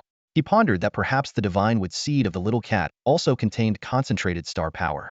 Xiaoweiba's skill improvement was remarkable, especially the Phantom Shadow, which had reached level 3, indicating frequent use. What Fu Han didn't know was that recently, the little cat had been rigorously training skills with Xiaoweiba at the combat base every day. Without asking further, Fu Han directly imprinted the skill of mental blur onto Xiaoweiba. To his delight, Xiaoweiba not only mastered the skill smoothly but also, due to its unique characteristics, caused the skill to mutate. The mutated skill was named Attention Shift, which could change how others perceive it. Fu Han carefully observed this mutated skill and discovered that it could not only reduce others' attention but also increase it as needed. This finding deepened his understanding of star forging knowledge. He then decided to meticulously examine Xiaoweiba's other mutated skills, and this soul-touching session lasted a long time. After it ended, Xiaoweiba affectionately nuzzled against Fu Han, expressing gratitude. "Master, thank you. This skill is greatly beneficial to me." Fu Han nodded. "I was initially worried that this skill might not be useful to you, but it seems the results are promising. However, you and your master need to carefully consider the timing of using this skill. Attention does not equal admiration. I've seen too many stars ruin their reputations by excessively seeking attention. For celebrities, negative news can sometimes be lucrative, but it won't work for you. Especially once a negative impression is formed, it's extremely hard to reverse. One wrong move and all efforts will be in vain, so be cautious." Xiaoweiba earnestly replied, "I understand, master. I will convey your valuable advice to my master." Fu Han nodded again. "Then you should go back now and ask your master if the luck reversal ability can be used now." Xiaoweiba didn't leave but answered directly, "Master, the luck reversal ability has always been ready for you. Just waiting for your command." "All right, go back and have her observe my luck. I'll wait for the news here." "Yes, master." Xiaoweiba responded and quickly disappeared from Fu Han's sight. Shortly after, Xiaoweiba emerged from a corner, its voice filled with joy. "Master, my master has observed your luck. Recently, your luck has been excellent, especially in the past few days." Fu Han was momentarily stunned, silently admiring the little cat's simplicity. In this situation, she could have said Fu Han's luck was bad but had already helped reverse it, thus clearing part of the debt. But she didn't do that. Xiaoweiba lightly wagged its tail, clearly relieved that it didn't have to expend a luck reversal. But Fu Han couldn't feel at ease. He knew that no matter how things developed in Rock Salt City, it would be beneficial to him. If the plague cult really spread the Crimson Plague extensively, he could quietly collect a large amount of primordial cells without any risk. The ones paying the price would be the ordinary people living there. He couldn't help but think of Meng Yelu. Fu Han had asked him what would happen to the children who couldn't look at the bone horse. Meng Yelu said they would live peacefully. Honestly, at that time, Fu Han envied the followers of the death god a bit. The priests and officials of the underworld who died would protect them with their remains. In Rock Salt City, Fu Han didn't know whether it would be the ordinary people sacrificing their lives for the cult's retreat or if heroes from the hunting god cult would step up to protect their people. After sending Xiaoweiba back, Fu Han sighed and went downstairs to find Wang Qing. These days, Wang Qing had been collecting information and handling errands for Fu Han. Although not particularly upright, he didn't deserve to die. Besides, he had a family. Fu Han had once seen a sickly little girl by his side. Children were always innocent, and they were followers of the god of secrets. As a secret priest, Fu Han had benefited greatly from them, so warning the secret followers to escape was part of his duty. To Fu Han's surprise, Wang Qing was not in the inn. In the dead of night, where could this guy have gone? It seemed he had overthought it. Wang Qing had probably already fled. Oh well, escaping early when weak is the wise choice. No need to worry. Fu Han sighed and turned back to his room to get a good night's sleep. Tomorrow was the salt-burning festival, and he needed to be in top condition to act accordingly. Actually, Fu Han's exhaustion from yesterday wasn't much, just from teaching 2 advanced skills. After a good night's sleep, his mental energy had fully recovered, and his physical strength and star power were in perfect condition. Not long after dawn, the female priest who had come to invite Fu Han last time arrived at the inn. Unable to find Wang Qing to lead the way, she had to go upstairs and knock on Fu Han's door, inviting him to the temple to watch the ceremony. Fu Han did not respond, so the female priest had no choice but to leave 2 cult soldiers at the hotel entrance. As a result, Fu Han walked out of the inn openly, while the 2 cult soldiers didn't notice him. After all, it was a festival day, and Rock Salt City was bustling early in the morning, with breakfast shops crowded with customers. However, the shop staff were obviously insufficient, and some diners even cooked their own meals. The reason was that some people had already been assigned to the square in front of the temple to prepare for the festival, responsible for setting up stoves and lighting fires. The famous big restaurants were even busier, as they had to load the best ingredients onto floats for a parade around the city. Fu Han made himself a rice cake roll with some ingredients inside. Unfortunately, his culinary skills were poor, and his strength too great, causing the rice cake to break and the ingredients to spill out. In the end, he had to stuff everything into his mouth haphazardly, effectively making a roll in his stomach. Soon, as more and more floats filled with food appeared on the streets, cheers erupted from the crowd. Fu Han noticed that people were always amazed by the enormous ingredients. This made sense, as although size didn't guarantee absolute strength, large star beasts were usually not weak. More importantly, only a large star beast could feed such a grand event. After observing for a while, Fu Han noticed that the floats carrying enormous prey, which were supposed to parade through the entire city, seemed to be deliberately avoiding the Western District. A casual inquiry revealed the reason. It was said that the hunting god cult had ordered that to avoid disturbing the plague saintess, the Western District was only open for entry, not exit today. Fu Han frowned. Would this really work? Fu Han had extensive knowledge of the Scarlet Plague, stemming from his own tormenting experience with it and his in-depth research after obtaining the primal sequence. Although his understanding was not as profound as Kayla's, it undoubtedly surpassed that of the priests of the Blight cult. The essence of the Scarlet Plague is a virus innate to the infected hosts. With the mercy of the god of abundance, the infected became the god of blight, and this virus evolved into his sharpest weapon. To enhance its pathogenicity and control, numerous defects emerged during its transformation, the most notable being its dependence on primal cells for survival. Therefore, all actions of the Scarlet Plague require the guidance and control of primal cells. The Scarlet Plague spreads in various ways, but the most efficient method is direct injection of the virus into the target's body. In contrast, transmission through air, water, or soil is the least effective. Fu Han believed that if the Scarlet Plague were to be spread on a large scale, using insects would be the best approach. Whether by having them bite targets or lay eggs in food, it would be extremely effective. The Blight cult indeed possessed this capability, as evidenced by the small spiders previously used for eavesdropping. However, the Blight cult typically employed a more direct method, infecting a group of innocent people, corrupting their minds and bodies, and then controlling them to bite others, thereby spreading the Scarlet Plague. This was why the hunting god cult had sealed off the Western city, trying to prevent the corrupted from breaking out. This time, though, the situation was different. Fu Han speculated that the Blight cult had noticed the hunting god cult's vigilance and might adopt other methods to spread the Scarlet Plague, such as using insects or other more insidious means. As a result, the lockdown would become meaningless. Currently, Fu Han had not noticed any signs of primal cells being dispersed, indicating that the Blight cult had not yet taken action. However, regardless of their method, the starting point would undoubtedly be with the Southern Saintess. Thus, Fu Han began moving against the crowd, heading towards the Western city. The entrance to the Western District was heavily guarded. Soldiers of the hunting god cult, clad in expensive armor and wielding weapons that left Fu Han inwardly impressed, were stationed there. Besides the usual swords and knives, some officers were equipped with radiant stone crossbows, and there were even radiant stone cannons aimed at the streets of the Western District. These radiant stone-inscribed weapons required no ammunition. A small amount of radiant stone could sustain them for an entire day, far surpassing the new firearms of the Star Alliance. Of course, the cost was another matter altogether, but Rock Salt City was renowned for its wealth. Fu Han sighed and shook his head, realizing that these weapons would become a terrifying threat if they fell into the hands of the corrupted. He swiftly passed through the soldiers' blockade, moving so quickly that even the suspicious soldiers soon overlooked his passage. Compared to other places, the Western District felt lifeless.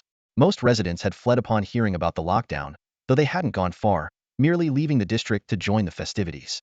Those who remained were mostly those who couldn't leave.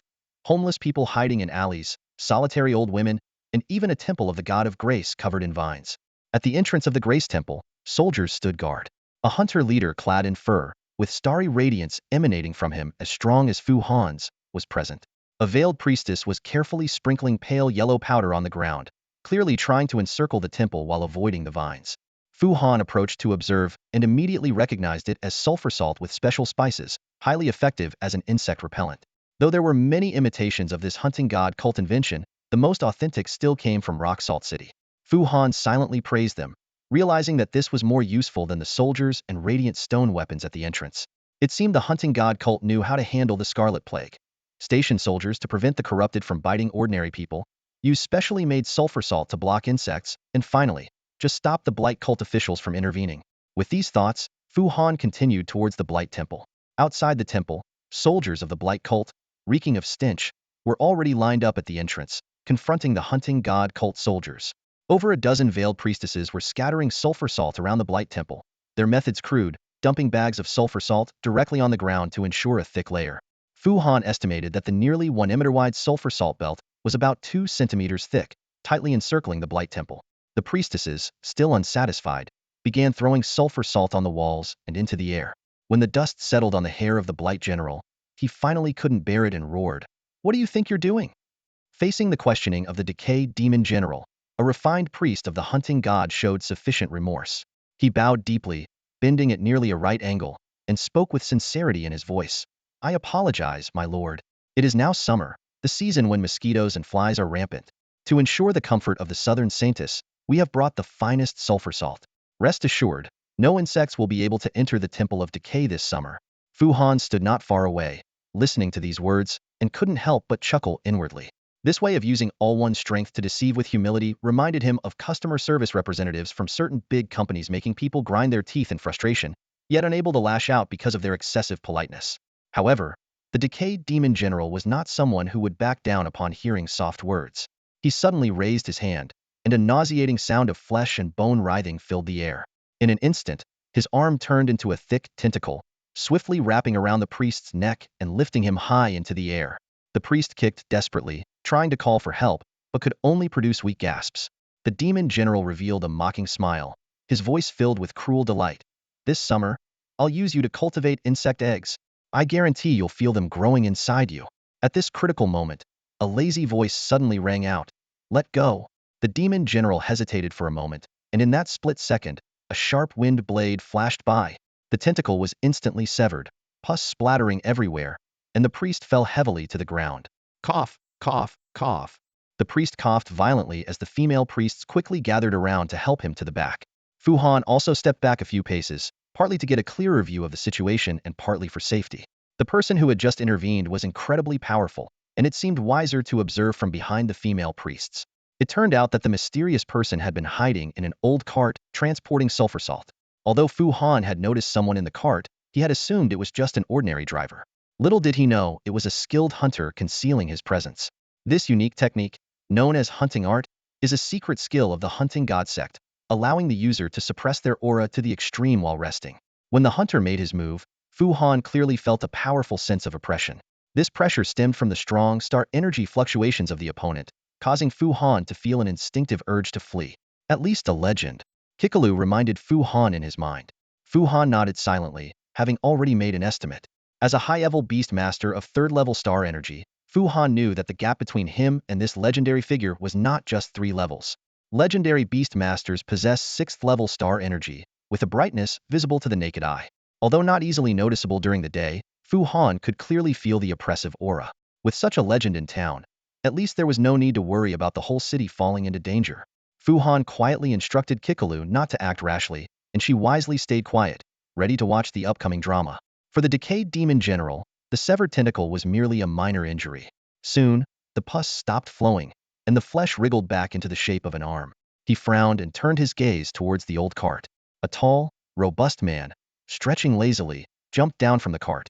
His messy hair was tied behind his head, and his face was unshaven, looking around 40 years old. He wore an astonishing dragon scale armor, with dragon teeth biting on his shoulders and dragon eyes faintly visible. Under everyone's watchful eyes, he leisurely walked up to the decayed demon general and suddenly drew a long knife from his waist. The move made the demon general step back half a pace in fear. However, the bone knife made from dragon horns didn't slash down but rather plunged into the ground with a thud, piercing the severed tentacle. He tilted his head and lazily asked, "What? In Rock Salt City? You want to kill a priest of the hunting god?" The decayed demon general, knowing he was in the wrong, shifted to accusing, "Imph, during the celebration, you didn't invite our saintess to the temple to observe the ceremony. Instead, you sealed off our temple. Is this your hospitality? What do you take the decay saint cult for in Rock Salt City?" Fu Han inwardly cursed the demon general's shamelessness. Acting tough with the priest earlier, now reasoning when faced with a formidable opponent, truly bullying the weak and fearing the strong. The man in dragon scale armor furrowed his brow and slowly said, "Hospitality? Don't you see I'm already here? What more hospitality do you want? And what's this about a saintess? Any substandard figure can be called a saintess? How saintly? Is it Kayla who came? Now go get that substandard saintess to drink with me, and I'll give her something good to eat." Fu Han chuckled inwardly. This uncle was probably late. If that saintess came out, no delicacies would be appetizing. The man's words evidently enraged the decayed demon general. Veins bulged all over his body, his flesh churning, and his outline turned into blackened carbon. Despite his anger, he didn't act rashly but roared, "Su Lansheng, don't court death." Su Lansheng burst into laughter, raising the bone knife and pointing at the demon general. "Are you here to make me laugh? Ha ha ha." Humiliated, the demon general could no longer hold back and was about to charge forward for a showdown. At this moment, a cold voice rang out, "Hold it!" The decay demon general stopped in response. A seductive woman in a gauzy dress walked out from the temple. She approached, laughing coquettishly. "It's a great honor to drink with the storm dragon blade, Su Lansheng. But I wonder if the Lord has prepared some snacks? I do love meat." The name Storm Dragon Blade, Su Lansheng, was quite well known. Since arriving at the land of divine slumber, Fu Han had already heard it several times.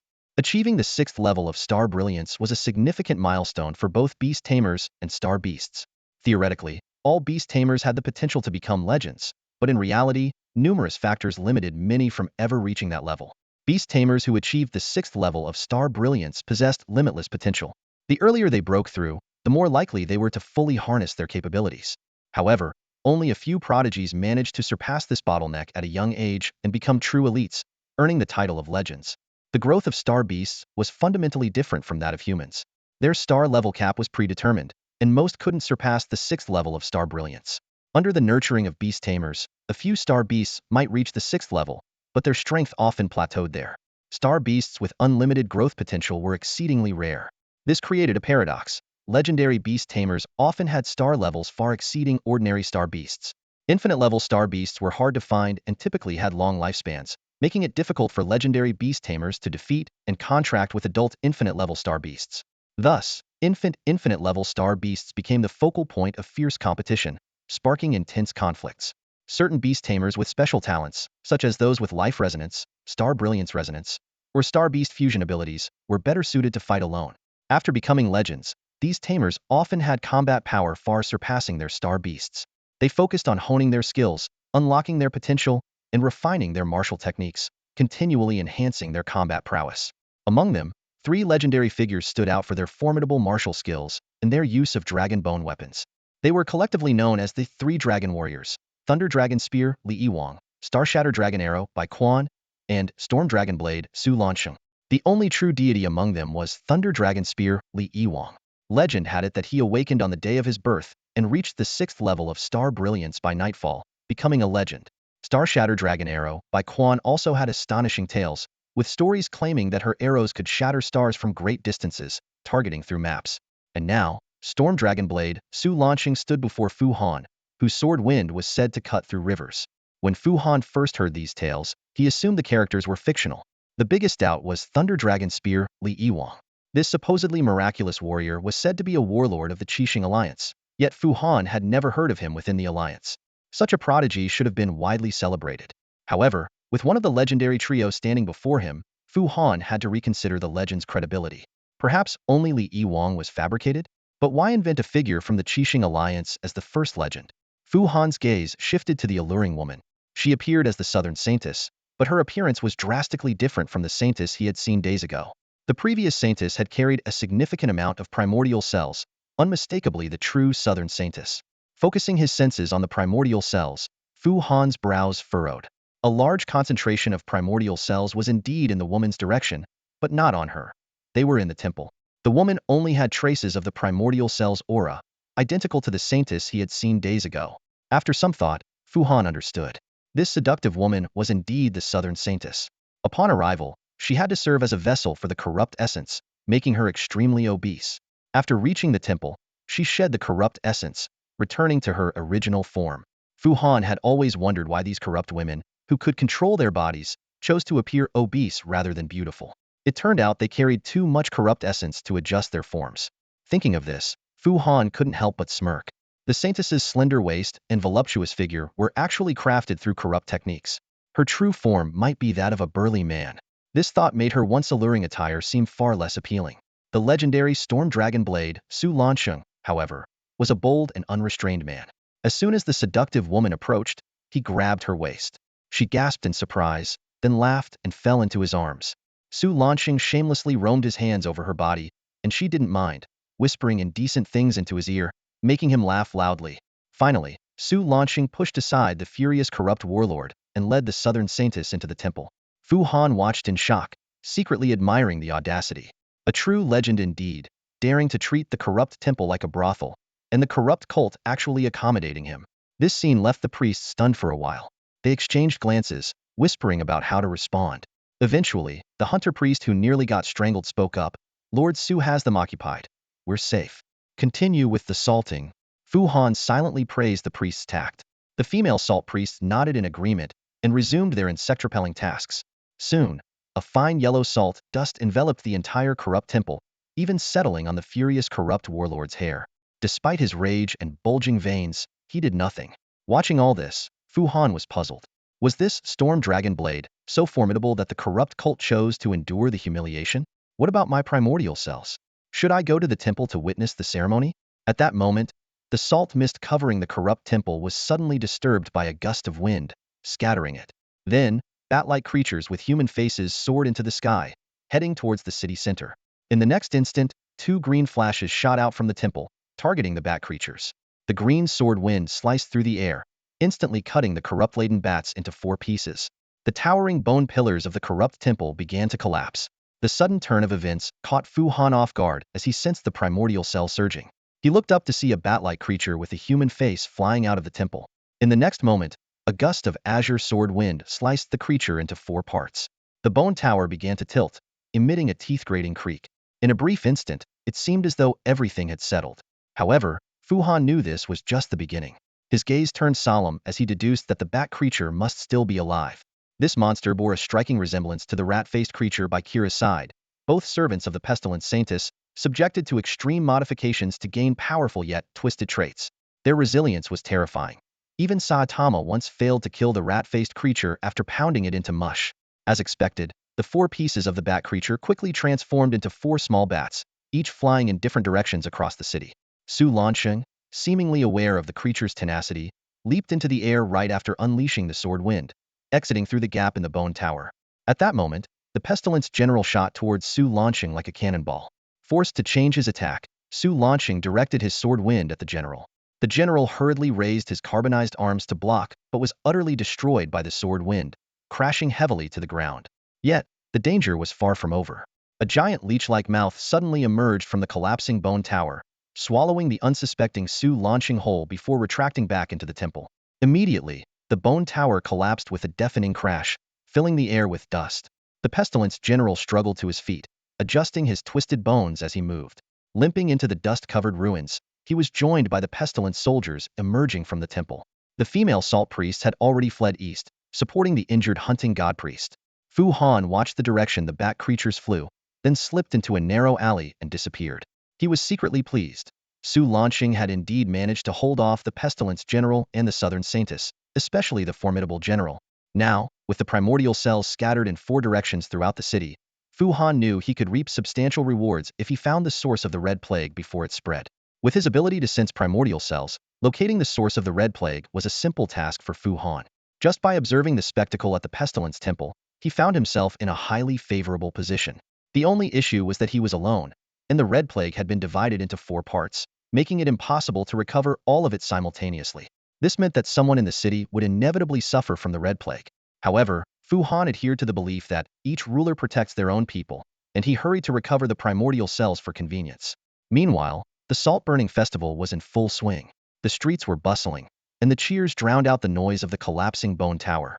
However, the stationed church soldiers and fleeing priests quickly relayed the news to the divine palace. The high priest and the council chamber were furious, unable to believe that Chu Nian's information was accurate. The pestilence cult was indeed so deranged as to openly break the alliance. Although Chu Nian was equally enraged, she did not pace or curse like the others. Instead, she swiftly issued orders, mobilizing the entire force of the hunting god sect. When the high priests realized that there were no guards around them, their anger and fear grew. They questioned Chu Nian on why she hadn't left enough defense at such a dangerous time. Chu Nian remained silent, unwilling to answer. They should have taken preventive measures long ago, but chose to ignore the threat for fear of affecting their business. Fortunately, Su Lanqing had arrived the previous night and trusted the lineage of the brave king, leading a group to the Pestilence Temple. With Su Lanqing's support, Chu Nian's orders finally took effect within the sect. Unfortunately, the best opportunity had already passed, and Chu Nian had to proceed with caution, harboring a faint hope. Reality, however, provided a harsh answer. Fu Han was right. The Pestilence cult had indeed planned this in advance. Even with the legendary warrior Su Lanqing suppressing them, they still proceeded with spreading the Red Plague. By now, Pestilence soldiers were already attacking the Grace Temple. Faced with the high priest's questioning, Chu Nian fell into deep thought and did not respond for a long time. One high priest, exasperated, demanded, "Why aren't you saying anything?" Chu Shang, hearing this, frowned and clenched his fists. Chu Nian, on the other hand, gave a bitter smile and pointed to her throat, spreading her hands helplessly. At that moment, a booming voice resonated from outside the council chamber. "If you can't articulate your thoughts, then don't speak at all in the future." A snake made of yellow sand swiftly slithered towards the offending priest. The high priest hurriedly knelt, begging for mercy, while Chu Nian could only point helplessly at her throat. The sand snake coiled around the high priest's neck and slithered into his mouth. His screams were abruptly cut off, and the snake disintegrated into dust. A towering giant, over 2.5 meters tall, strode into the hall, roaring, "Who gave you the courage to shout at the brave king's lineage? Who?" His thunderous voice left the high priests dizzy. The giant roared again, "Kneel!" Instantly, all the high priests fell to their knees in unison, terrified of incurring his wrath. The giant's fury only intensified as he saw the scum kneel before him. His eyes widened, and his muscles tensed like a beast ready to pounce. "Kneel to whom?" His thunderous voice echoed through the grand hall. The high priests were startled by the roar, exchanging uneasy glances. Quickly, as if driven by an unseen force, they turned in unison and knelt before Chu Nian and her brother. Their movements were so synchronized it seemed they had rehearsed it 1,000 times. This sight finally seemed to quell the giant's wrath. His expression shifted from rage to respect, with a hint of complex emotions in his eyes. He strode forward with powerful steps, each one seeming to shake the ground. In front of Chu Nian and her brother, this towering figure slowly knelt on one knee, lowering his proud head. "I have returned, my king." The giant's voice was deep and resolute, filled with loyalty and reverence. This simple sentence carried the weight of past explanations and a promise for the future. "God bless Yin Yin City." Chu Nian's heart surged with excitement as the long-awaited legendary beast master finally returned. Sha Wu, the Lord of the Yellow Sands, one of the most renowned beast masters in Shenmindi, had just entered the city, bringing with him a glimmer of hope. Unlike Su Lanqing, who focused on martial skills, Sha Wu was a paragon among traditional beastmasters, possessing an infinite-level star beast. Astonishingly, his contracted beast was a living sandstorm, a natural phenomenon that ravaged the Yellow Sands for years. This contract was both a stroke of luck and destiny, as Sha Wu was born with an affinity for rock elements. In the early days, rock element affinity seemed mundane compared to star resonance or life resonance. However, any talent's core star reaching level 6 held unlimited potential. The true abilities of legendary Beastmaster's core stars were closely guarded secrets, but Sha Wu's feat of contracting a living sandstorm was widely known. During a routine desert hunting expedition, Sha Wu's team was caught in an unexpected sandstorm. To cover his companion's retreat, he stayed behind to confront the storm and was ultimately swallowed by it. Everyone assumed he was dead, as sandstorms left no trace. Miraculously, Sha Wu returned alive, but remained tight-lipped about his survival. One day, Sha Wu single-handedly buried over 2,000 invading sand bandits, revealing that those sudden sandstorms were actually an infinite-level star beast. This power catapulted him to fame as the most illustrious beastmaster in the southern continent. The living sandstorm's abilities were terrifying. It could control all sand and dust within a 10-kilometer radius. Even in dust-free areas, the sandstorm's full form could cover a 2-kilometer radius. Under Sha Wu's command, the sand could transform into an invincible army. Ubiquitous yellow sand became his soldiers, capable of overwhelming any force. At this moment, Sha Wu's timely arrival brought tears of joy to Chun Yin's eyes. Yin Yin City was saved. Meanwhile, in a secluded alley in the western part of Yin Yin City, Fu Han rode his moonlight spirit steed through the narrow pathways. The star beast displayed remarkable agility, maintaining high speed even in complex terrain. Soon, they reached the city's western edge. Once outside the west gate, progress became difficult. Main roads were crowded with people, and even alleys saw a steady flow toward the main streets. Fu Han decisively recalled his steed and used its levitation ability to ascend rooftops, navigating through the colorful flags of Yin Yin City. From above, Fu Han saw a large number of priests and holy soldiers pouring out of the divine palace. Though he didn't know their exact intentions, it was clear they were preparing to combat the potential spread of the Crimson Plague. This display of readiness gave Fu Han some reassurance, allowing him to focus on tracking his target. As wind and sand began to rise over Yin Yin City, Fu Han paid no mind, as the area was perpetually plagued by such conditions. Shortly after, a small cloud obscured the glaring sun, providing some relief from the heat. The festive atmosphere on the streets only intensified. As a prosperous city, Yin Yan's residents were accustomed to various celebrations and feasts. They enthusiastically cheered the patrolling priests and holy soldiers, oblivious to the impending danger. Away from the bustling main streets, Fu Han's pursuit led him deeper into the city's oldest district.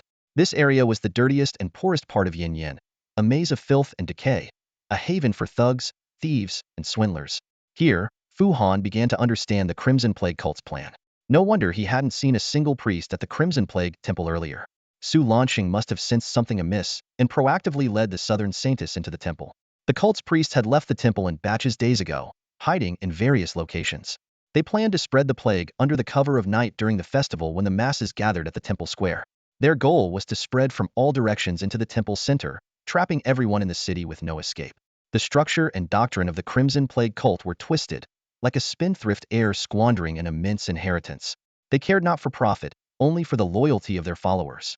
Their methods of establishing authority involved spreading disease and instilling fear. The followers yearned not for ordinary gains, but for the Crimson Plague and primordial cells from Saintess Kyra to sustain their lives and power. The Plague God had indeed left an inexhaustible legacy, enough for Kyra to squander. But under this structure, as long as Kyra at the top was insane, the entire cult would lose its sanity. No matter how mad Kyra's orders were, the lower ranks would blindly follow. In the Crimson Plague cult, sanity was fatal, as disobedience meant death. Clearly, Kyra had been driven mad by torment, and the entire cult had followed suit. Fortunately, if the primordial chain-wielding Kyra was eliminated, the cult's malignant growth would wither. As his thoughts wandered, the bat clone Fu Han had been tracking suddenly stopped. Following his intuition, he quickly discovered the old courtyard where the cult bought slaves and transformed them into plague thralls. Climbing the courtyard wall, Fu Han witnessed a plague priest with a bat stuck to his face. The bat was injecting the Crimson Plague into the priest through a long tube. The priest greedily swallowed the crimson liquid, moaning with pleasure despite struggling to breathe. After the transfer, the bat's lifeless body fell to the ground, twitching a few times before curling up. Unsatisfied, the priest picked up the bat's remains, biting and licking to consume every last drop of the plague. Though accustomed to gruesome scenes, Fu Han felt a strong revulsion at this sight. He resolved to end the priest's vile existence quickly. Silently, he approached, while the plague priest remained lost in the ecstasy of his infection, laughing and moaning intermittently. In the land of slumber, the faith in decay spreads like toxic vines, entangling the souls tormented by illness.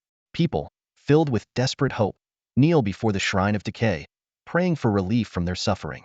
However, these prayers often go unanswered. The fortunate find solace in death, while the less fortunate become slaves of decay. A rare few, with the help of priests, replace their original pain with the corruption of the scarlet rot. Jean Min's story is different. Born healthy, she became a priestess of decay due to her mother's status. At the age of 5 or 6, she witnessed her mother being tortured for 2 days for failing to deliver slaves on time. On the third night, Jean Min, with trembling hands, took a small knife and slowly severed her mother's head, ending her suffering. This act plunged Jean Min into the depths of slavery. For years, she endured inhumane abuse, moving from place to place, until someone discovered her awakened core. She then rose from a slave to an assistant priestess. Her methods of torturing others were exceptionally cruel, and she quickly ascended to the rank of priestess, responsible for secretly purchasing slaves and converting them into decay slaves in the old district of Rock Salt City. However, Rock Salt City, near the realm of the god of death, was the weakest point of the cult of decay. Jean Min received very little scarlet rot, her power was weak, and she often suffered from the inability to access new divine pardons. She craved more scarlet rot and longed to go to the land of decay. Her chance finally came. The new Southern Saintess ordered the corruption of the entire Rock Salt City, and Jean Min was tasked with spreading the scarlet rot from the southern part of the city. She was ecstatic, fantasizing about the power and pleasure of torturing others she was about to gain. But just as she was reveling in her joy, danger crept in. A black spear silently pierced her chest, and her head was swiftly severed from her body. As Jean Min fell to the ground, still conscious, she saw the figure of the assassin in black. She felt both anger and relief, for the large amount of scarlet rot she had just received made her stronger. Her heart rapidly regenerated, and the fibers of new tissue began reconnecting her head and body. Jean Min fantasized about the tortures she would inflict on the assassin. However, despair washed over her like a tidal wave. The scarlet rot within her began to rage, and the divine pardon quickly lost its effect. The aura emanating from the assassin made even the scarlet rot tremble, more powerful than the Southern Saintess. Jean Min realized she was facing imminent death. She fell into a cold abyss, watching the starlight from her chest fly towards the sky. In her final moments, she finally understood her mother's feelings and wanted to express her gratitude, but she could no longer speak. Jean Min's corpse emitted a scarlet toxic mist, soon engulfing the entire old courtyard. The decay slaves in the iron cells began to howl and struggle. Fu Han retreated to a distance and had Boya set the entire courtyard ablaze. The fire consumed everything, bringing release to the tormented souls. Watching the roaring flames, Fu Han fell into deep thought. It was his first time taking a life with his own hands, and there were so many decay slaves who were once human. He sighed. I hope in their next life, they won't have to be entangled with the cult of decay. Kikalu curiously asked, do you really believe in reincarnation? Fu Han nodded affirmatively. I do. So certain? How do you know? I just know. Fu Han didn't elaborate further, but pointed to the burning ruins. Think of a quick Fury extinguishing skill. We have another place to go. Kikalu responded, beginning to think, quickly leaving the topic of reincarnation behind.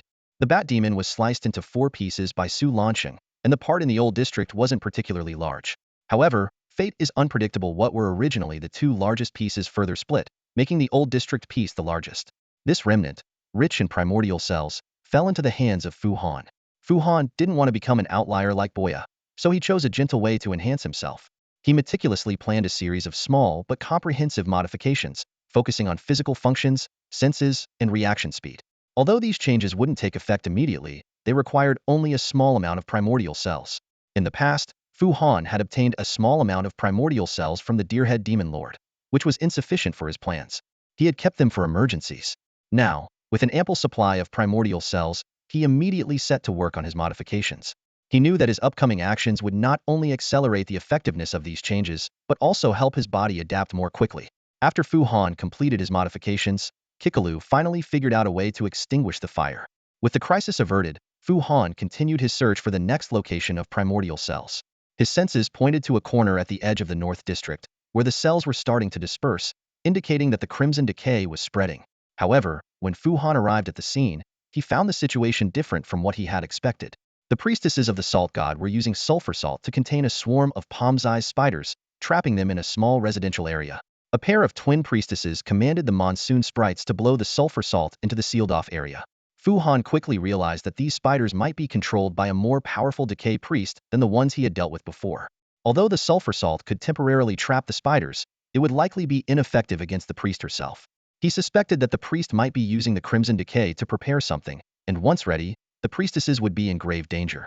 Fu Han wasn't sure if the hunting god sect had any backup plans. For now, the situation was contained within a small area, so he decided to take the opportunity to enter the sealed-off zone and retrieve the primordial cells. He quickened his pace, bypassed the priestesses, and quietly slipped into the restricted area. Inside the sealed-off zone, Fu Han learned the identity of the decay priest controlling the spider's pusia. This name was given to her after she demonstrated her talent for beast taming, and it matched her abilities perfectly. In the textbooks of the Star Chasing Academy, her talent was called Spider Star Beast Affinity.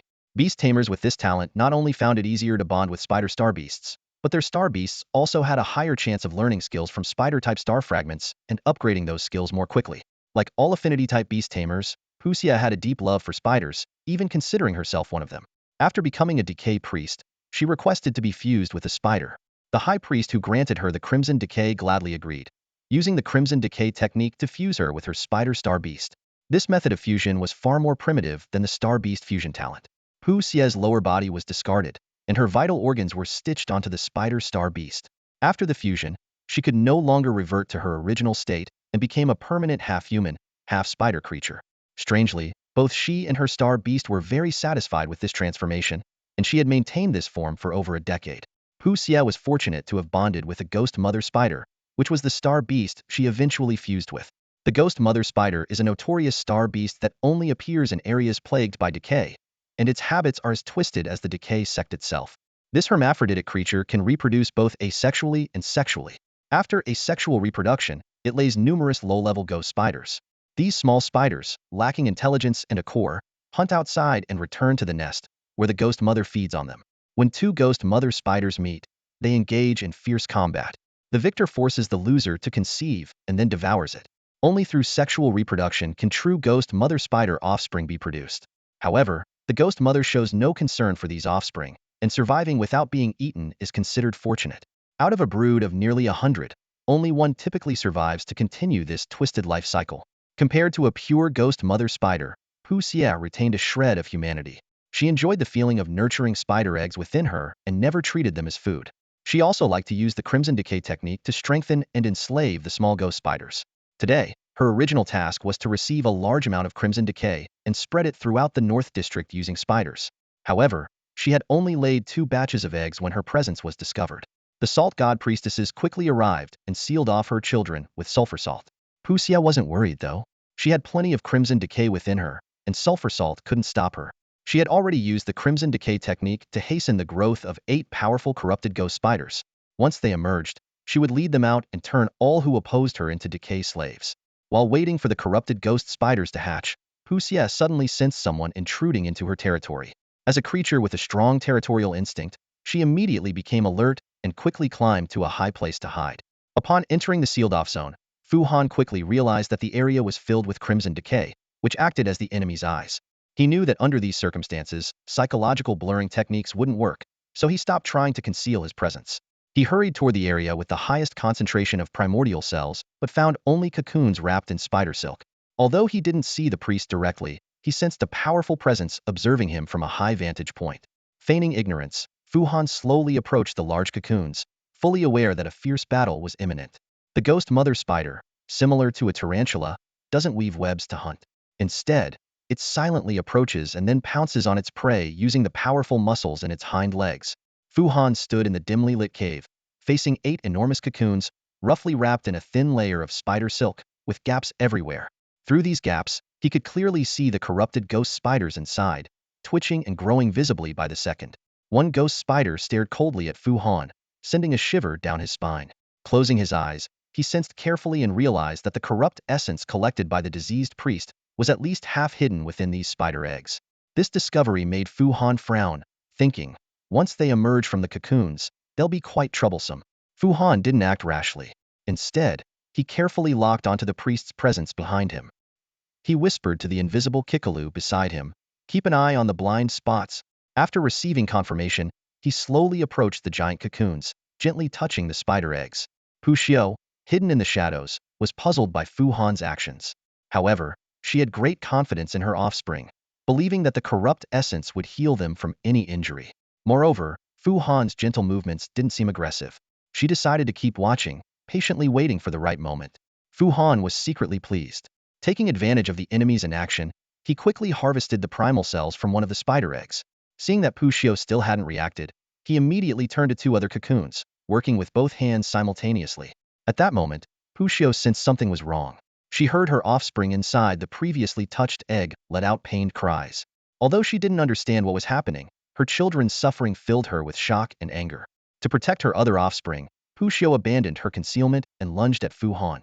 Invisible Kikalu had already noticed Pushio and informed Fu Han about the eight-legged creature spying from the wall. Fu Han told her to stay alert. When Pushio suddenly attacked, Kikalu was startled and instinctively released a gravity field. Fu Han quickly turned to see the grotesque spider monster slammed to the ground by an invisible force. He rejoiced and seized the opportunity to counterattack. He swiftly summoned Xiaozi, Qiyu, and Boya, assigning tasks. Boya was to destroy the spider eggs, Xiaozi to absorb surrounding light and find the enemy's weak points, and Qiyu to prepare for close combat. In the darkness, Fu Han identified Pu Xio's weak spots, her heart and head.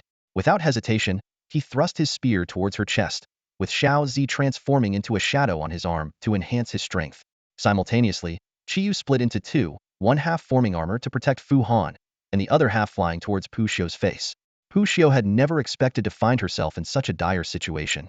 She had thought she held the advantage, but suddenly found herself at a critical disadvantage.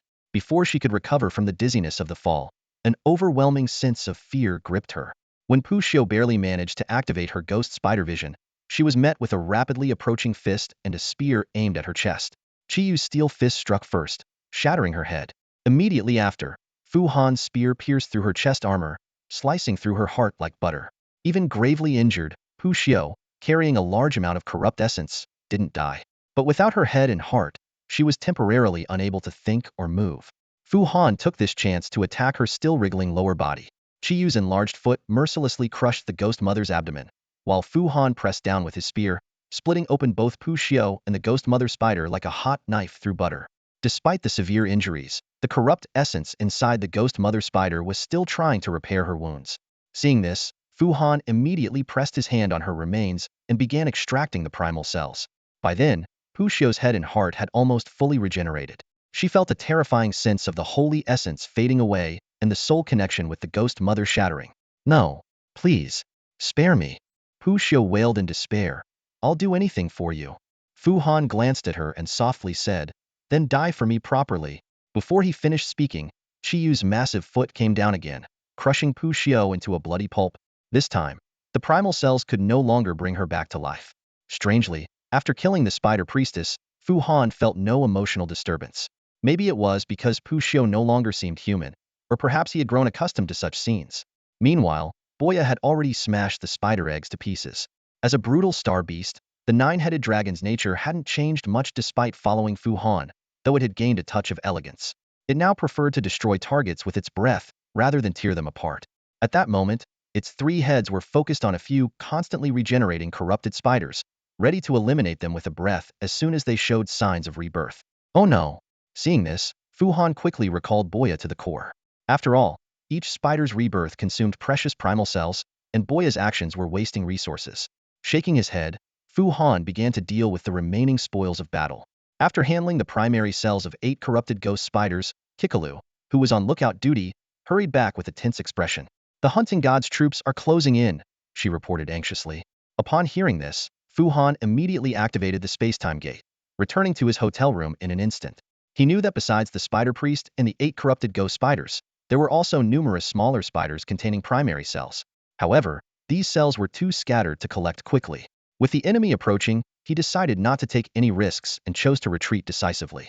At this point, Fu Han had already acquired enough primary cells to last for a while. However, he remained very concerned about the current situation. So, he left the inn again and rushed towards the area in the southern city where primary cells were densely concentrated. The festive atmosphere on the streets had noticeably diminished, and the joyful smiles on people's faces had vanished. The troops were urging the citizens to go to the temple square, repeatedly emphasizing that the festival would continue and assuring them that the square in front of the sanctuary was absolutely safe. Despite this, their tone made it clear that this was more of an evacuation effort. The large-scale actions of the plague cult inevitably caused panic. People's faces were grave, clearly aware of the plague cult's spread of the crimson corruption within the city. Fortunately, the presence of the priests and troops gave the citizens enough confidence. News of the legend battling the plague cult spread quickly, becoming a key factor in calming the populace. The sight of the swirling yellow sand in the sky further reassured them, maintaining stability in Rock Salt City. Fu Han chose to leap across rooftops to achieve maximum speed and the best vantage point. However, the wind and sand in the southern city were exceptionally fierce. The closer he got to the primary cell cluster, the more violent the sandstorm became. Upon reaching the vicinity of his destination, he finally realized the true source of the sandstorm. The situation in the southern district was more severe than in the previous locations. Nearly 1,000 people were infected with the crimson corruption, most of whom had turned into corrupted slaves. These creatures wielded bone spikes, frantically trying to break through the blockade. To his surprise, the blockade was formed by soldiers made of condensed yellow sand. The entire neighborhood was shrouded in whirling sand, which occasionally coalesced into soldiers wielding scimitars, fiercely charging at the wailing corrupted slaves. These sand soldiers were more valiant than the corrupted slaves. Although they were fragile and easily shattered, they would swiftly reassemble and continue fighting. The group of corrupted slaves, directed by a priest, was steadily retreating, also contending with relentless attacks from flying sand creatures. Fu Han immediately thought of the legendary Sandmaster, but he couldn't spot this legendary figure from any observation points. Considering the Sandmaster's abilities, Fu Han speculated that he might not have been present at all. Realizing that this place was unsuitable for taking advantage of the situation, Fu Han decided to head to the two areas rich in primary cells in the eastern city. On the way, Fu Han noticed an intense battle erupting in the northeastern sky. With his excellent eyesight, he could barely make out a person fighting fiercely with a flying beast. The person wielded a cyan sword, continuously unleashing sword winds that tore the clouds apart, clearly Su Lansheng, who had previously been swallowed by a monster. The flying beast was a fusion of the southern saintess and a human-faced bat monster. In the sky, beams of light and cyan sword winds intertwined, creating a spectacular scene. However, upon closer inspection, it was evident that Su Lansheng was the one on the offensive. The flying beast, though fast and defensively strong, could barely withstand the storm dragon blade. As Fu Han anticipated, the aerial battle ended quickly. The flying beast was struck down by the cyan sword wind, plummeting to the ground. Although the attack wasn't lethal, the southern saintess likely wouldn't survive. The plague cult's priests were indeed resilient, but ultimately, they couldn't escape their doom. Fu Han continued towards the eastern city. This area was a key target of the plague cult, which aimed to convert local residents into plague soldiers to combat the death god cult. They had set up 2 dissemination points specifically for this purpose. The presence of an additional priest caused the destructive power of the crimson corruption to multiply, inflicting massive damage on the eastern city. The hunting god's troops had deployed a significant force, but this only led to the creation of more plague soldiers. The situation was finally stabilized with the help of the death priests, at the cost of agreeing to hand over the bodies of fallen troops to the death god temple. The eastern city presented a gruesome scene of a fierce battle between corrupted slaves and the resurrected. Fu Han couldn't help but feel sorry for those people, enslaved by the crimson corruption in life, and forced to fight with their remains in death. What a tragic fate. The brutal battle in the eastern district abruptly ceased as a sudden sandstorm swept in. A fierce sandstorm quickly gathered over the eastern district, exuding an overwhelming sense of oppression. In the blink of an eye, the swirling storm on the ground coalesced into a towering sand figure. Emerging from this sand figure was the Lord of the Sands, Sha Wu. Sha Wu, with an expressionless face, scanned the battlefield and coldly ordered the surviving soldiers and priests to withdraw. He then unleashed a violent torrent of sand, ravaging the entire front line. Both the living and the undead were swept into the storm. In mere moments, the orange-yellow sandstorm was stained blood red. The death priest's face turned ashen as he watched Sha Wu bury the warriors resurrected by necromancy in their homeland's soil. This was a far cry from their original agreement, but faced with Sha Wu's icy gaze, an ordinary death priest dared not speak out. He could only bow silently and retreat to the temple with his attendants. Legends are legends for a reason. Sha Wu's arrival immediately turned the tide of battle. With ease, he used the storm to grind the undead and the plague priests into mince, displaying unparalleled prowess. Hiding on a rooftop, Fu Han had activated his mental fog but was still detected by Sha Wu. While searching for any remaining enemies with the sandstorm, Sha Wu spotted Fu Han. He gave Fu Han a brief, disinterested glance and, seeing him in the garb of a secret cult, paid him no further mind. Fu Han wasn't sure if Sha Wu mistook him for a mere reporter, but he quickly realized it was time to leave. Fu Han swiftly left the eastern district and headed to a bell tower near the city center. Sitting atop the tower, he closed his eyes and tried to sense the primordial cells throughout the city, hoping for new insights. However, it seemed the plague priests and undead in Rock Salt City had been thoroughly eradicated. Fu Han pondered silently. The bat monster was initially divided into 4 parts, with 2 of those parts further split, scattered across 6 different locations. He had dealt with 2, the sand soldiers had eradicated 1, 2 remained in the eastern district, and the last was being pursued by Su Lansheng, the southern saintess, and the humanoid bat monster. By this count, the plague had indeed been purged from Rock Salt City. Fu Han had gained significantly. He obtained half of the primordial cells brought by the southern saintess. Most crucially, the The plague cult had no idea he had seized the holy relic, assuming instead that the intense battle had depleted the plague. At this moment, only a few remnants of the plague remained in the city, along with a familiar source of the plague slowly moving towards the temple square, the southern saintess, defeated by two legendary warriors. She was tightly bound in a cage that suppressed her starlight, with only a few primordial cells left in her. Keeping her alive was likely intended to make her punishment the highlight of today's celebration. Fu Han thought carefully. Despite the heavy losses, Rock Salt City had found fortune in adversity. The invasion had prompted the Hunting Gods faction to unite internally, providing a crucial opportunity for political and military integration between the Salt God faction and the Hunting God faction, which had been divided for centuries. The Plague Cult's madness would undoubtedly bring unprecedented unity among the Salt God and Hunting God priests, which was a significant boon for Rock Salt City. As Fu Han was lost in thought, deafening cheers erupted from the square in front of the hunting temple. The news of victory had evidently reached the square, with the crowd shouting, "Bless Rock Salt City! Long live Rock Salt City! Bless Rock Salt!"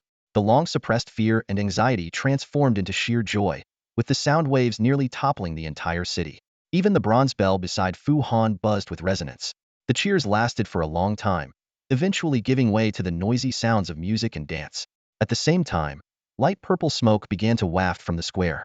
Fu Han climbed to the very top of the bell tower to look out and saw the crowd singing and dancing, with the Salt God's priests performing some sort of ritual.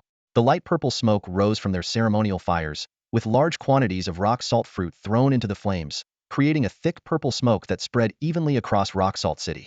Soon, the purple smoke reached the top of the bell tower where Fu Han was.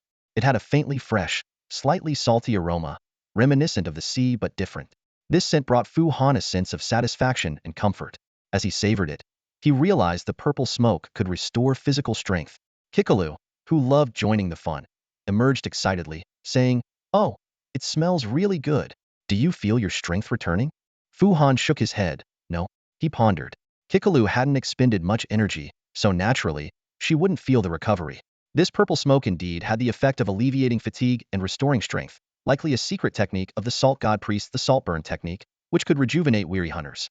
Kikalu looked at the lively scene in the square and eagerly asked, "Fu Han, should we go to the temple for the ceremony?" Fu Han fell into deep thought. Attending the temple ceremony?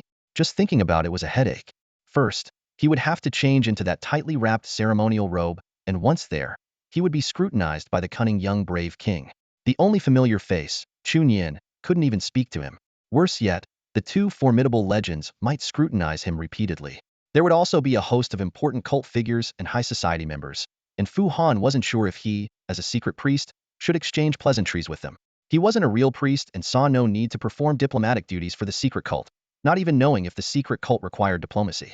The most frustrating part was that to maintain his mysterious aura, he couldn't take off his mask to enjoy the delicious salt roast. Wouldn't that mean just holding a skewer and watching those star beasts turned into specimens by the brave king? It sounded incredibly boring. This wasn't attending a ceremony. It was self-torture. Thinking this, Fu Han decisively shook his head and said, "Let's skip the ceremony. How about we just go to the square and enjoy some good food?" "Yay, yay. Salt roast it is." Kikalu was overjoyed by this suggestion. Unbeknownst to Fu Han, at that moment in the Divine Palace, the two legends and Chunyin were analyzing one question. Who had silently helped them by taking down two plague priests? Actually, this time Fu Han averted a major crisis for Rock Salt City. It was like a farmer going to the river to fetch water, only to find 6 holes in his wooden bucket. Though the cult of decay was mad, their plan wasn't entirely unfeasible. They intended to raid the city when its defenses were weak to capture the populace, but they didn't anticipate the sudden return of two legends, which disrupted their scheme. Without Fu Han's assistance, the two legends alone would have struggled to handle the simultaneous outbreaks of the crimson corruption across the city. While the Death Priest held the eastern district, the situation in the other two areas could have been far worse. If any one area had spiraled out of control, the celebrating crowds on the main street and in the square could have been in grave danger. In such a scenario, Rock Salt City might not have quelled the crisis before sunset, leading to drastic losses. Interestingly, Fu Han dealt with the cult of decay priests swiftly and covertly, making Su Lanxing and Sha Wu mistakenly believe that some extraordinarily powerful and mysterious figure had stepped in to help. This speculation made them uneasy. A legend so powerful yet enigmatic, still lurking in the city, posed a threat no less than the cult of decay. Even more perplexing was that the sites where this expert intervened showed no distinctive traces. One was burned down, while the other revealed nothing unusual. The two legends and Chunyin racked their brains but couldn't identify anyone fitting these characteristics. Eventually, Chunyin abandoned the guessing game and mentioned another helper. Actually, someone else helped us a great deal this time. The person who gave you the information? Su Lanqing asked. Chunyin nodded. To be precise, the person who sold me the information. He's a priest from a secret cult and wants something in return. I agreed but haven't found it yet. So, I wanted to ask if either of you might have what he wants. What does he want? Xiaowu asked curiously. Chunyin wrote down the item Fu Han needed and handed it to the two legends. Xiaowu took a look and burst out laughing. Su Lanqing, puzzled, took the note and, upon seeing elemental core written on it, immediately cursed. Damn it. Did they find out I just got an elemental core and come to ask for it? Xiaowu chuckled. It's just an elemental core. The reputation of Rock Salt City is more important. Su Lanqing's face darkened, but hearing the cheers outside the temple, he could only sigh in resignation. At this moment, Fu Han, the mysterious figure far stronger than the two legends, was unaware that the elemental core he desired was secured. He was strolling in the square. Though it was a celebration, the recent calamity left a somber atmosphere. The cheers and dances quickly subsided, revealing a range of emotions. Merchants and tourists, having narrowly escaped disaster, were the most jubilant, eating and drinking heartily to dispel their lingering fears. The native residents of Rock Salt City, however, were heavy-hearted. While they remained in the square, they had little interest in celebrating. They awaited an audience with the new brave king and hoped to witness the execution of the crisis's main perpetrators. Some, especially those from the Eastern District, were anxious to check on their families and property but were told they couldn't approach due to lingering corruption. Fu Han looked at the diverse crowd in the square, feeling a sense of accomplishment. After all, it was his intervention that saved so many, although he couldn't charge them for it. He tasted the salt-roasted meat but found it lacking. He wasn't sure if Chunyin had raised his expectations too high or if the renowned cooks were also distracted. Kiki Lu, even more discerning, had been excited upon arrival but quickly lost interest after a few bites. The hunting god cult soon began the final part of the celebration. Fu Han had little interest in seeing Chu Shang, the young brave king, and hid under a canopy drinking barley beer. To his surprise, the seemingly timid child was composed in front of tens of thousands of citizens. Standing by the resonant inscription array, he recited his speech in a childish voice, promising to unify the city and recall more hunters to protect the people, making Rock Salt City more prosperous and powerful. The citizens' love for the brave king was evident. The crowd erupted into thunderous applause. Many moved to tears, just from the child finishing his speech. After the audience with the brave king, the southern saintess, bound to the pyre, was brought before the temple. Lord of the Sands, Sha Wu took the stage, announcing the crimes of the cult of decay and the southern saintess, declaring a state of hostility. From this moment, any follower or priest of the cult of decay stepping into the territory of the hunting god will be treated as invaders and executed by fire. With that, Sha Wu ignited the pyre amidst the crowd's shouts and urged everyone to join in. The residents of Rock Salt City, under the priests' and soldiers' guidance, orderly approached to throw the prepared pyre salt fruits onto the fire. Fu Han had little interest in the spectacle, watching from afar as the southern saintess screamed and cursed, gradually consumed by flames. He thought, firewood flames shouldn't be much to a decay saintess. She should know how to dull her pain. The intense pain likely came from the boiling crimson corruption. However, when those special pyre salt fruits were thrown into the fire, the southern saintess immediately cried out in agony. Is this what they call just desserts? Kiki Lu asked. Fu Han shook his head with a smile. Hard to say. Her crimes probably warrant 1,000 deaths. But she'll likely endure for quite a while, whether she wants to or not. The soldiers of the god of the hunt could stop ordinary people, but they definitely couldn't stop Fu Han. He navigated the bustling streets, savoring the local specialty of salt-grilled dishes, and immersed himself in the unique atmosphere of Yin Yin City. As night fell, a weary Fu Han returned to the inn to rest. To his surprise, Wang Qing hadn't returned as he had expected, even though the crisis was over. After a brief moment of thought, Fu Han fell asleep. At dawn, the sound of the spirit summoning bell woke Fu Han from his dreams. He stood by the window, observing the still busy commercial scene of Yin Yin City, people loading and hauling goods in an endless stream. However, there were now many priests of the death god, leading the families of the deceased through the city to summon the souls of the departed. The priests, shaking their bells, and the grieving families brushed past the bustling merchants, as if from two entirely different worlds. Fu Han stood in a third world, feeling a mix of emotions. They were all living just fine. How detestable those members of the corruption cult are. Fu Han thought angrily, deciding to head to the temple to demand his reward from Chunyin and then leave this unpleasant place. However, when he went downstairs, he found an unfamiliar man at the inn's counter. Fu Han frowned and asked, "Who are you?" The man, clearly recognizing Fu Han, immediately stood up and saluted, once he saw there was no one else around. "Sir, my name is Wang Hong. Where's Wang Qing?" Fu Han pressed. Wang Hong's face darkened as he whispered, "He's dead." It turned out that Wang Qing, as a steward of the secret sect, had a decent income, but his daughter, a frail premature baby, needed long-term care at the Temple of Grace, which had drained his finances. The closure of the secret temple severely impacted his income, and he had hoped that Fu Han could deal with the corruption cult to cover his daughter's medical expenses. A couple of days ago, when Fu Han tried to warn Wang Qing to escape, he couldn't find him because Wang Qing was at the Temple of Grace, tending to his sick daughter. During the fierce battle between Su Lanshang and the corruption cult, some elite corruption soldiers rampaged through the Western District. The Temple of Grace was located there, and the guards of the God of the Hunt couldn't hold them off and had to retreat for reinforcements. Those monsters broke into the temple. The priests of Grace evacuated in time, but the immobile patients weren't so lucky. Wang Hong choked up as he said. He was tortured by the corruptors but held the door with gritted teeth. In the end, his wife and daughter were safe. But he died. A horrible death. Fu Han had always thought Wang Qing was somewhat selfish, but never imagined he would give his life for his wife and daughter. Despite the sunny streets of Yin Yin City, Fu Han felt as if a cloud was pressing down on his chest, making it hard to breathe. He first went to the Western District, intending to burn down the ruins of the corruption cult's temple in anger. But the soldiers of the God of the Hunt were already clearing the site, with the debris being carted off and valuable metal artifacts being cleaned with salt water and sent to the temple. The bustling ruins left Fu Han with no way to vent his anger, so he had to give up. Next, Fu Han visited the Temple of Grace. It had returned to normal, with priests in blue robes preaching and offering blessings at the street corners. The elderly leader was energetic, his voice booming. Fu Han had a strong urge to pull off his beard. These sanctimonious people, each with a noticeable starshine aura, were all intermediate beast tamers. Yet, in times of crisis, they were the first to abandon the patience and flee, making their talk of grace and love particularly grating. Nonetheless, Fu Han restrained himself, knowing they had no obligation to protect others. Fu Han then headed east to attend Wang Qing's funeral ceremony.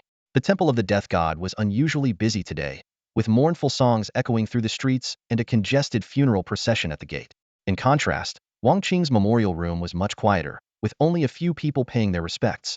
His wife was crying herself to exhaustion, and his daughter, pale and sickly, occasionally coughed.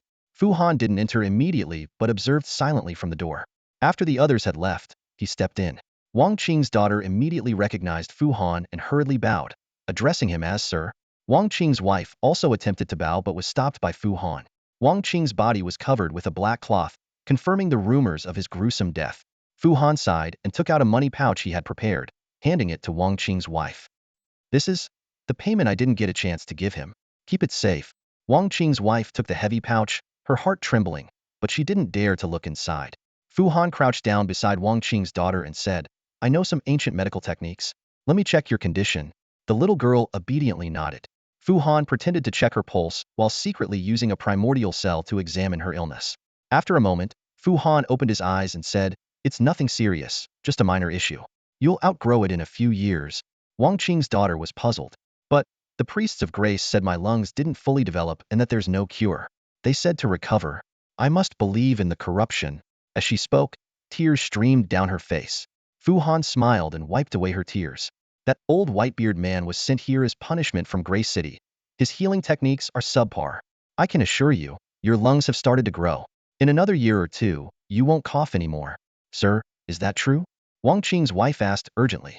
Fu Han stood up and said solemnly, "I am the head priest of the secret sect.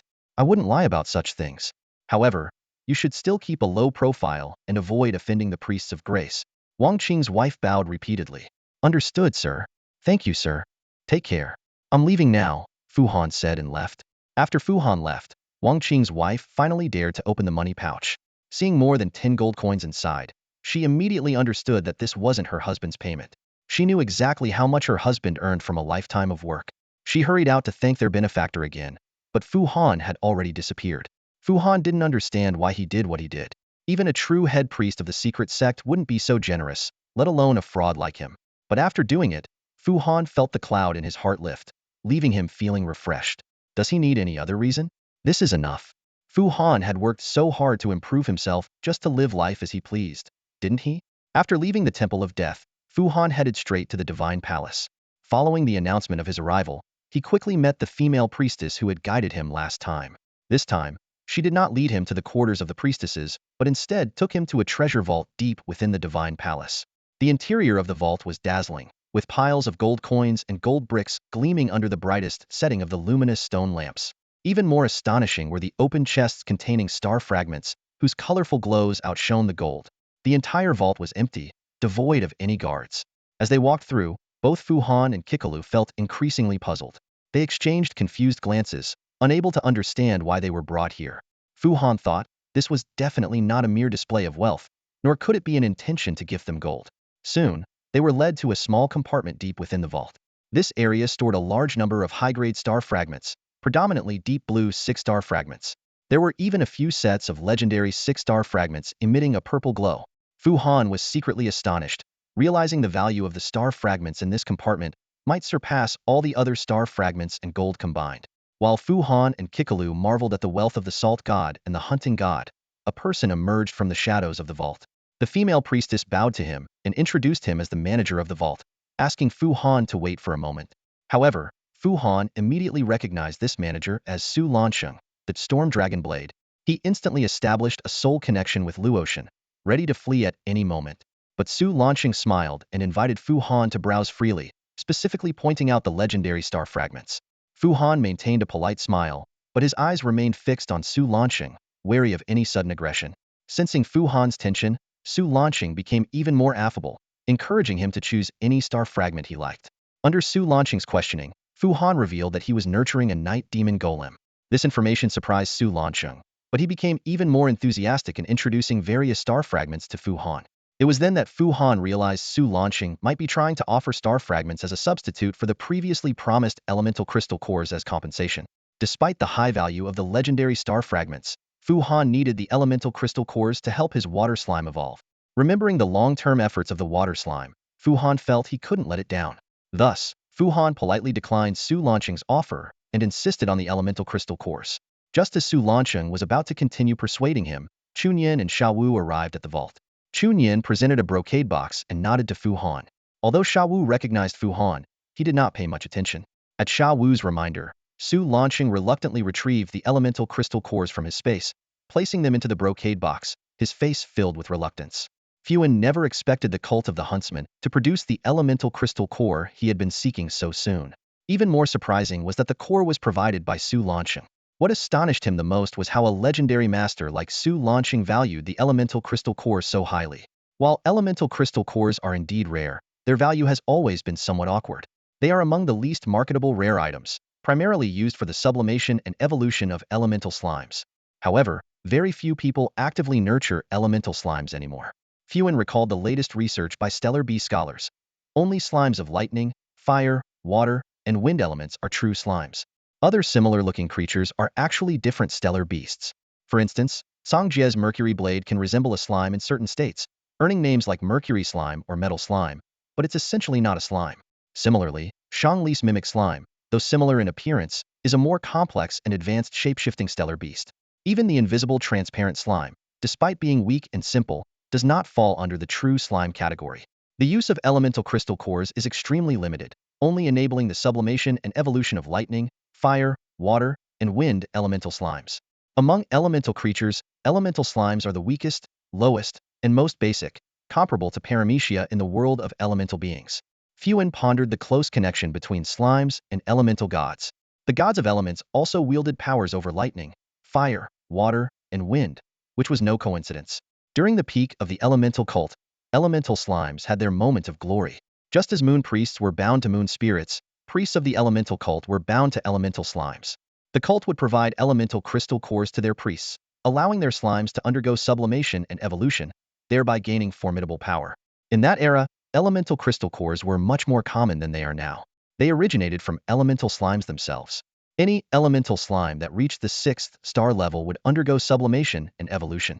Upon their death after sublimation, they would invariably produce an elemental crystal core along with star fragments. The core allowed slimes to bypass star levels and directly undergo sublimation and evolution, achieving at least a 6-star potential. In natural conditions, the star level of a slime maxes out at 5 stars. Growing a slime to 6 stars naturally was exceedingly difficult. But back then, the gods of elements had an abundant supply of elemental crystal cores readily available to their followers, enabling them to acquire powerful stellar beasts. This virtuous cycle made elemental crystal cores quite common in that era. For beast tamers, obtaining a crystal core to nurture a slime was an ideal starting point. However, the gods of elements met with misfortune. First, their attempt to seize Mount Dahonglian led to retaliation from the plague, corrupting their entire divine kingdom. They were forced to burn their kingdom and relocate. Their new home was the distant western continent. Utilizing water element power, they crossed the ocean to this resource-rich, sparsely populated land. There, the elemental cult rebuilt their divine kingdom, flourishing for a time. However, when the Star Alliance formed and began overthrowing the tyranny of the stellar cults, the gods of elements found themselves in grave danger. Other cults' divine kingdoms were located in the divine slumberlands, allowing retreat upon defeat. But the gods of elements' kingdom was at the heart of the revolutionary movement in the western continent, sealing their fate. In the end, the elemental cult was annihilated, their divine kingdom absorbed by the Academy, which later became the Natural Element Academy. With the fall of the gods of elements, the elemental cult vanished, and elemental crystal cores became increasingly rare and precious. The rarer they became, the fewer people nurtured slimes, creating a vicious cycle. Today, elemental crystal cores are both rare and expensive, yet largely unwanted. As far as Fuin knew, even students at the Natural Element Academy no longer bound themselves to slimes. Given the rarity of elemental crystal cores, nurturing slimes seemed a futile endeavor. The situation was even worse in the divine slumberlands, where the elemental divine kingdom had long since relocated, making elemental crystal cores even rarer. Yet despite their rarity, their value plummeted due to the lack of interest in nurturing slimes. This was why Su Lanqing's reaction puzzled Fuin. He speculated that perhaps Su Lanqing was nurturing a wind slime? Given his abilities, it was possible. But for a legendary master to have a slime as his main stellar beast? That seemed incredibly unconventional. Fuin couldn't help but admire inwardly. Remarkable, becoming a legend by nurturing a slime. By comparison, his own stone jade beast seemed like a decent starting point. However, upon reflection, Fuin realized things might not be so simple. Su Lanqing had been a legend for a long time, and even if elemental crystal cores were hard to come by, he should have acquired one by now. The key question was, if a legendary master truly relied on an unevolved slime as his main stellar beast, how could he so easily give away a crystal core at this moment? Therefore, Su Lanqing must have another use for the crystal core, though Fuin was unaware of what it was. Regardless, the elemental crystal core was now in his possession. Fuin accepted the brocade box handed to him by Chunyin and quickly tucked it inside his coat. Watching the large box disappear into Fuin's coat, the two legendary figures exchanged glances, realizing this young man was indeed extraordinary. Deal complete. A pleasure doing business. Fuin bowed. Chunyin returned the gesture and made a series of hand signs. The priestess translated, "We are also pleased to work with you. We would like to know, when will the hidden temple be reopened?" Fuin pondered for a moment and replied, I'll return immediately and arrange for the temple to be reopened as soon as possible." Fuin felt confident in making this promise. As an informant for the hidden cult, he knew that the cult of the huntsman and the cult of decay were now adversaries. The enemy of my enemy is my friend, and with all the temples of the cult of decay dismantled, the hidden cult was likely already taking action. Once the evacuees returned, the temple would be reopened immediately. Hearing this, Xiaowu showed a look of relief. That's good to hear. It's been quite inconvenient without communication. They all understood that the hidden temple would likely reopen soon, but hearing Fuin's confirmation reassured them. Chunyin originally wanted Fuin to stay for a meal. Despite Fuin's craving for Chunyin's salt-roasted dishes, he was more eager to evolve his slime, so he took his leave. After leaving the divine palace, Fuin quickly slipped into an alley, activated his camouflage, and exited the city. Finding a secluded spot, he opened a space-time portal and arrived beneath the sacred tree by the ice sea. After 2 days, the seal-like creatures by the icy sea had not quieted down. Instead, they had become even noisier. The coastline was densely packed with these raucous animals. Their numbers significantly increased from before. Helpless, Fu Han had to circle around to the back of the divine tree and head towards the misty forest in search of some peace and quiet. This time, Fu Han summoned all his star beasts. On one hand, he wanted them to relax and stretch their legs. On the other hand, he intended to support and protect the water slime that was about to evolve. Despite being blocked by the divine tree, Tuanzi persistently gazed in the direction of the icy sea. Through their soul connection, Fu Han sensed that something on the eternally frozen ice caps deep in the sea was calling to Tuanzi, urging it to hunt and accumulate fat for the winter. Although Tuanzi, who followed Fu Han, no longer needed to worry about this, it still couldn't help but stare at the icy sea every time they came here. Boya wanted to play with Tuanzi and gently bit its hand but failed to get its attention. Left with nothing to do, The three-headed dog lay on the ground, its three heads looking around aimlessly. The seed of the divine tree wandered off to the area with the densest radiance under the divine tree, making it hard for Fu Han to see its actions. Yue Shuang and Yue Xue, disliking the radiance of the divine tree, chatted away in the shade. Although Yue Xue the unicorn also disliked the radiance, it stayed by Yue Shuang and Yue Xue's side, even if its large body couldn't be entirely shaded. The two little spirits occasionally rested on it when they got tired of floating around. Xiao Zi was in charge of patrolling the perimeter, vigilantly watching the seaside. Chiyu stood guard near Fu Han like a diligent soldier. Kikalu sat on Fu Han's head, her tiny hands gripping his hair to steady herself, ready to observe the water slime's evolution up close. Fu Han initially thought that elemental cores were similar to shattered stars and could be absorbed by the star beasts through their inner cores. However, when he placed the slime and the elemental core together, nothing happened. Upon closer inspection, he realized that although the core was crystalline, it seemed to contain no star radiance, making direct absorption impossible.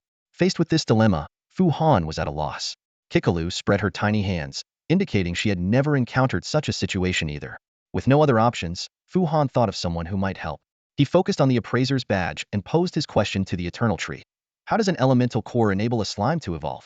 The Eternal Tree responded quickly, its tone excited. Oh, my friend, you always find the most interesting things. I'll send you the information on the evolution process. Once it's complete, let me see it, and I'll reward you handsomely. Information about the slime's evolution process flooded into Fu Han's mind. It turned out that the slime's evolution had no fixed form, the process was full of randomness, and the outcome was unpredictable. More amazingly, the slime could evolve multiple times, and if the result was unsatisfactory, it could try evolving again with a different elemental core. This discovery stunned Fu Han. He immediately thought of those exploitative online games where players would spend fortunes trying to perfect their virtual pets, often ending up with nothing to show for it.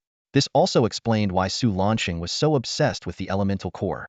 Though he reluctantly gave it up, his expression clearly showed great pain. Fu Han speculated that Su Lanqing likely had a wind slime and was hopelessly caught in the cycle of trying to perfect it. In fact, any slime that evolves becomes significantly stronger, at least reaching the 6th level of star radiance, which is a substantial leap for a previously weak creature. However, further evolution after the initial one could result in a slime that is less powerful than before. For a master like Su Lanqing, having high expectations for his star beasts is not surprising. Suppose his slime had evolved to a near-perfect state, just shy of perfection. This slight imperfection would likely keep him up at night, driving him to attempt another evolution in hopes of achieving the perfect form. Given his abilities, obtaining more elemental cores wouldn't be difficult. When the core is in hand, the desire to use it would be overwhelming. Eventually, he would take the risk of evolving the slime again, only to find it worse off than before. This would undoubtedly frustrate him, but would he stop there? Clearly not. He would continue to seek out elemental cores, repeating the cycle until the slime reached or surpassed its previous state. This is essentially a process of continually investing sunk costs, but he might not realize he's trapped in this cycle. He could even become addicted, constantly hoping the next attempt will yield the perfect result. However, unlike games, where probability values are meticulously designed to keep players spending, the slime's evolution, being a natural phenomenon, shouldn't be so unfair. Unless the elemental god is manipulating things behind the scenes. After all, slimes and their evolution are closely tied to this deity. This thought sent chills down Fu Han's spine. The more he pondered, the more plausible it seemed that the elemental god was meddling. Achieving evolution independently would be extremely difficult for a slime, and the true controller of the elemental cores was the elemental god. Everyone's desire for the cores ultimately benefited this deity. Fu Han couldn't help but feel a sense of dread. If the mechanism for perfecting pets in virtual games is so addictive, wouldn't it be even more so in this real world of beast taming? If even a legendary master like Su Lanqing could be driven to distraction, the allure must be immense. If the elemental god is indeed behind this, Fu Han had to admire its cunning. Fortunately, the little cat had mentioned that Fu Han's luck had been good these past few days. Judging by recent events in Rock Salt City, this seemed true. Now might be an opportune moment for the water slime's evolution. Looking at the innocent-looking water slime bouncing around on the ground, Fu Han made up his mind. He vowed to only allow it one evolution, to stay true to his conscience. If he managed to obtain more elemental cores in the future, he planned to go directly to Rock Salt City and find Su Lanqing, who would surely be willing to trade or buy them. Since Su Lanqing was already deeply entangled in this, Fu Han might as well give him a little push. The true use of elemental crystal cores lies in their activation by a beastmaster who injects starlight into them, unlocking their potential before allowing a slime to absorb it. There's an oddity in this process. Before evolution, a slime starlight is too weak to independently activate the core. In other words, without the intervention of a beast master, a slime cannot utilize the elemental crystal core. This unnatural phenomenon made Fu Han even more convinced that the elemental gods had a hand in the creation of these cores. The description of the eternal tree includes a thought-provoking passage. Many believe that the evolution of a slime via a crystal core is influenced by the location, timing, and the intensity, posture, and piety of the Beastmaster's starlight. However, these are all baseless speculations. Fu Han couldn't help but smile. This is classic superstition, akin to drawing lots. No wonder Su Lanqing has been hesitant to use the crystal core. She's probably waiting for the right superstitious conditions to be met. Deciding not to delay any longer, Fu Han carefully picked up the translucent slime in one hand and gently inserted the crystal core into its body with the other. He then began infusing starlight into the core. The core, like a finely crafted magical artifact, reacted immediately. It started to glow, disintegrating and merging with the slime. The process of ascension and evolution began. Intense waves of soul energy rippled outward as surrounding energy, elements, starlight, and primordial essence surged towards the slime. Fu Han felt the core frantically gathering elements and channeling them into the water slime. The slime's body began to swell, as if boiling with powerful luminescence, gradually transforming into a cotton candy-like form. Kikalu exclaimed excitedly, "Wow!" The slime turned into cotton candy. Luoshen, who was hiding in Fu Han's hood, peeked out curiously. Fu Han squinted and observed closely, suddenly realizing the slime hadn't turned into cotton candy, but rather a cloud. According to the Eternal Tree's records, the more pronounced the physical change in a slime after ascension, the better the outcome. Transforming into a cloud was undoubtedly an excellent result. As Fu Han rejoiced, the cloud-like slime began to move. It extended limbs from within the cloud, parting the fluffy mass to reveal a pair of adorable big eyes. The soft, fluffy cloud became its dress, making it look like a porcelain doll sleeping in the clouds. The awakened cloud stretched and blinked at Fu Han in a daze. After a moment, it seemed to recognize its master. Overjoyed, it started circling around Fu Han, finally transforming into an auspicious cloud that hovered above his head. When Fu Han looked up at it, a sudden rain showered down on him. He instinctively tried to dodge, but the cloud persistently followed him. No matter how he moved, the cloud remained above him. Kikalu and Luoshan quickly stepped aside to watch the spectacle. Fu Han and the cloud engaged in a battle of wits, but he ultimately ended up drenched. Seeing Fu Han completely soaked, the cloud was finally satisfied. It extended a small hand and nestled into Fu Han's arms, a look of pride on its face. Through their soul connection, Fu Han clearly sensed its thoughts. "Doesn't Master love water? I have plenty now." Fu Han sighed inwardly. What a mess. The cloud had no malice. Its rain was sweet and refreshing, with noticeable restorative effects. It just thought Fu Han liked water, because he often squeezed water from it before. How could it be blamed for that? Despite being drenched, Fu Han couldn't hide his joy. This little incident had already demonstrated the impressive results of the water slime's evolution. Ignoring his wet clothes, he immediately began to sense its information. Cirrus spirit. Species, slime lineage. Evolution level, first ascension evolution. Attribute, water. Species value, 68, pet level 588, lord level. Star beast level, 1721. Health, 100. The Eternal Tree's records show that after ascension evolution, a slime species value increases significantly. Even the poorest can reach the elite level, and the best can even approach the emperor level. Fu Han estimated that an ascended slime with a species value below the lord level wouldn't be very strong. With a species value of 588, the Cirrus spirit was quite impressive, just 13 points shy of the emperor threshold of 601. Though not the best, it was still very good, and the number was auspicious. Fu Han was very satisfied with this outcome. He had no intention of falling into a bottomless pit for a slight increase in species value like Su Lanqing. However, the species value is just one aspect of judging the evolution outcome. Another crucial aspect is the abilities awakened after ascension. Ascension abilities change with each subsequent ascension. With the Cirrus spirit's current species value, as long as its ascension abilities were useful, it would be a very favorable result. Abilities. Basic trait gaseous. The Cirrus spirit can freely change its size and shape, allowing it to pass through even the smallest gaps and float freely. In its gaseous form, it can largely evade physical attacks. The gaseous trait is quite an excellent characteristic. The natural ability to change size, combined with high-level floating, is very advantageous. Although evading physical attacks isn't as potent as Chi's entropy disregard, the term largely makes it quite impressive. Ascension trait elemental infusion. The Cirrus spirit can infuse itself with other elements and harmonize with them, temporarily gaining composite elemental attributes. During this period, its skills produce special elemental harmony effects.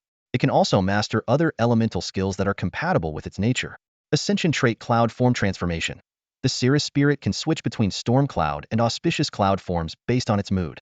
In different forms, it gains different attribute boosts and rain abilities. When in a bad mood, the cirrus spirit transforms into a storm cloud. In this state, its damage increases, and it gains the ability to summon heavy rain. When in a neutral mood, the cirrus spirit transforms into an auspicious cloud. In this state, its healing power increases, and it gains the ability to summon gentle rain. Ascension skill Rainfall LV1 summons different types of rain based on its cloud form. After reviewing the cirrus spirit's ascension abilities, Fu Han was ecstatic. This ascension evolution result was perfect. The cirrus spirit not only had very powerful ascension traits, but had two of them. It even came with a skill that synergized with its traits. Reaching such a level of ascension evolution, only a fool would consider re-evolving it. Fu Han quickly grasped the concept of cloud morphing, but the wonder of elemental infusion required him to delve deeper with his newly acquired cirrus spirit. After a series of tests, Fu Han couldn't help but marvel at this divine feature, deeming it at least legendary in his mind. Similar to Xiao Weiba's illusory dominance and Xiao Zi's Titan blood magic, elemental infusion allows corresponding skills to mutate. However, its effects appear even more potent. When the cirrus spirit approaches other elements, it absorbs them significantly, altering its own properties. Fu Han observed that when the cirrus spirit neared a fire, it rapidly absorbed fire elements, transforming into a fiery red cloud and temporarily acquiring fire properties. In this state, the cirrus spirit's affinity for fire elements greatly increased, even turning its rain skill into a terrifying fire rain. The duration and intensity of this infused state are directly proportional to the amount of element absorbed. Astonishingly, when the cirrus spirit is attacked by elemental forces, it can absorb nearly half of the elemental energy to infuse itself, effectively granting it around 50 elemental attack immunity. Combined with its maxed-out Starshine self-healing skill, the cirrus spirit showcased impressive survivability. However, this elemental attack immunity has its limitations. The element must be one that the cirrus spirit can infuse, and it can only infuse one element at a time. Currently, Fu Han confirmed that the cirrus spirit can infuse fire, lightning, and ice elements. He speculates that wind elements should also be possible, though he lacks the conditions to test it. Elemental infusion also grants the cirrus spirit an additional ability, mastering other elemental skills that share an affinity. But Fu Han discovered that the conditions for this affinity are quite strict. First, the skill's element must be one the cirrus spirit can infuse. Second, only relatively simple, basic skills can be mastered.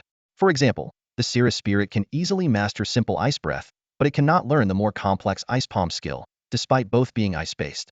The only wind skill in Fu Han's library, air cannon, also proved unmasterable by the cirrus spirit, hindering wind infusion tests.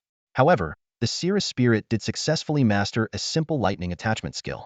With ice breath and lightning attachment skills, the cirrus spirit can now independently infuse lightning and ice elements, greatly increasing its versatility. Fu Han decided that after leaving the hunting nation, he would seek out a fire slime to imprint a fire attachment skill onto the cirrus spirit. As for the relatively rare wind slime, he would have to rely on luck. While searching his skill library, Fu Han found a mid-level skill previously imprinted from a water ape, water shape. He taught this skill to the cirrus spirit. Perhaps because the cirrus spirit is inherently a water elemental construct, this skill exhibited remarkable power in its hands. While the water ape could only use water shape to slightly extend its tail, the cirrus spirit could mold water into various forms, even creating a miniature version of Boya. Despite its cute appearance, it could launch water attacks, making it a formidable opponent in water battles. Though the objects created by water shape lack inherent attack power, they can effectively block attacks. More crucially, water shape is also influenced by elemental harmonization, allowing the created objects to carry fire, ice, or lightning properties. This transforms water shape from a mere defensive skill into one with considerable offensive potential. By the time Fu Han fully understood the cirrus spirit's abilities, night had fallen. The little creature was yawning with exhaustion. Gently stroking its cloud-like hair, Fu Han decided to name it Yun Yun. Satisfied with its new name, Yun Yun curled up in Fu Han's arms and fell asleep. Only then did Fu Han recall it into its core to rest. After careful consideration, Fu Han decided to send Yun Yun's data to the Eternal Tree. On one hand, he wanted to keep his promise. On the other, he was curious about the Eternal Tree's evaluation of Yun Yun. The Eternal Tree's response was swift. My old friend Fu Han, could the elemental god be favoring you? You've evolved a cirrus slime with meteorological abilities. I'm astonished. How many years has it been since such a creature appeared? I can offer some advice on nurturing it. Meteorological ability is the most important function of the cirrus spirit. You should find ways to enhance its weather-influencing capacity. For instance, increasing its star level will grant it greater meteorological influence. Additionally, elevating its racial value to the emperor level is crucial, but do not use elemental crystals.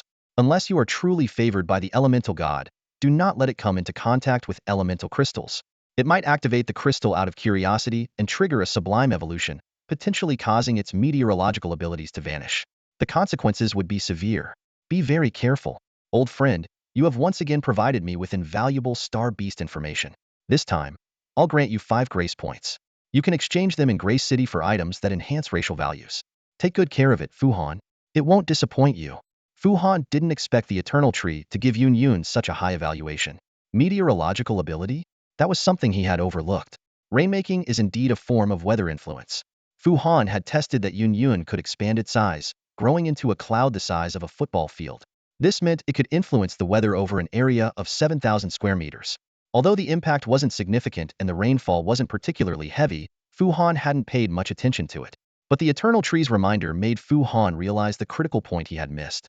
The issue of rainfall would evidently be resolved as the rain skill level increased. Yun Yun's maximum size should also see a significant increase with level and star upgrades. Especially from the Eternal Tree's tone, the increase in Yun Yun's size post-star upgrade might far exceed Fu Han's expectations. Once the Cirrus Spirit's meteorological ability reaches the point of creating extreme weather, what a terrifying power that would be. Triggering large-scale natural disasters, such a capability is almost unimaginable. With this in mind, Fu Han decided to raise Yun Yun to 3-star brilliance in the near future to see how this so-called meteorological ability would surprise him. As for Yun Yun's racial value, Fu Han thought 588 was already sufficient, but the Eternal Tree suggested that raising it to the Emperor level was necessary. It seems that for a sublime slime, reaching the Emperor level in racial value would result in some qualitative change. No wonder Su Lanshang was tirelessly searching for elemental crystals. However, Fu Han decided not to use elemental crystals for Yun Yun anymore. The Eternal Tree had warned against it, unless he was an elemental god's favored one. Fu Han had other methods to enhance Yun Yun's racial value. For instance, he could forge a star-casting skill for it. When Saitama acquired the star-casting skill, her racial value increased significantly. Additionally, using items that boost racial values was an option, albeit expensive. But Fu Han had grace points and the support of the Solar Council. Besides exchanging items in distant Grace City, he could also enlist the help of the plant people. Trading items that enhance racial values for a skill imprint was a fair and reasonable deal for everyone.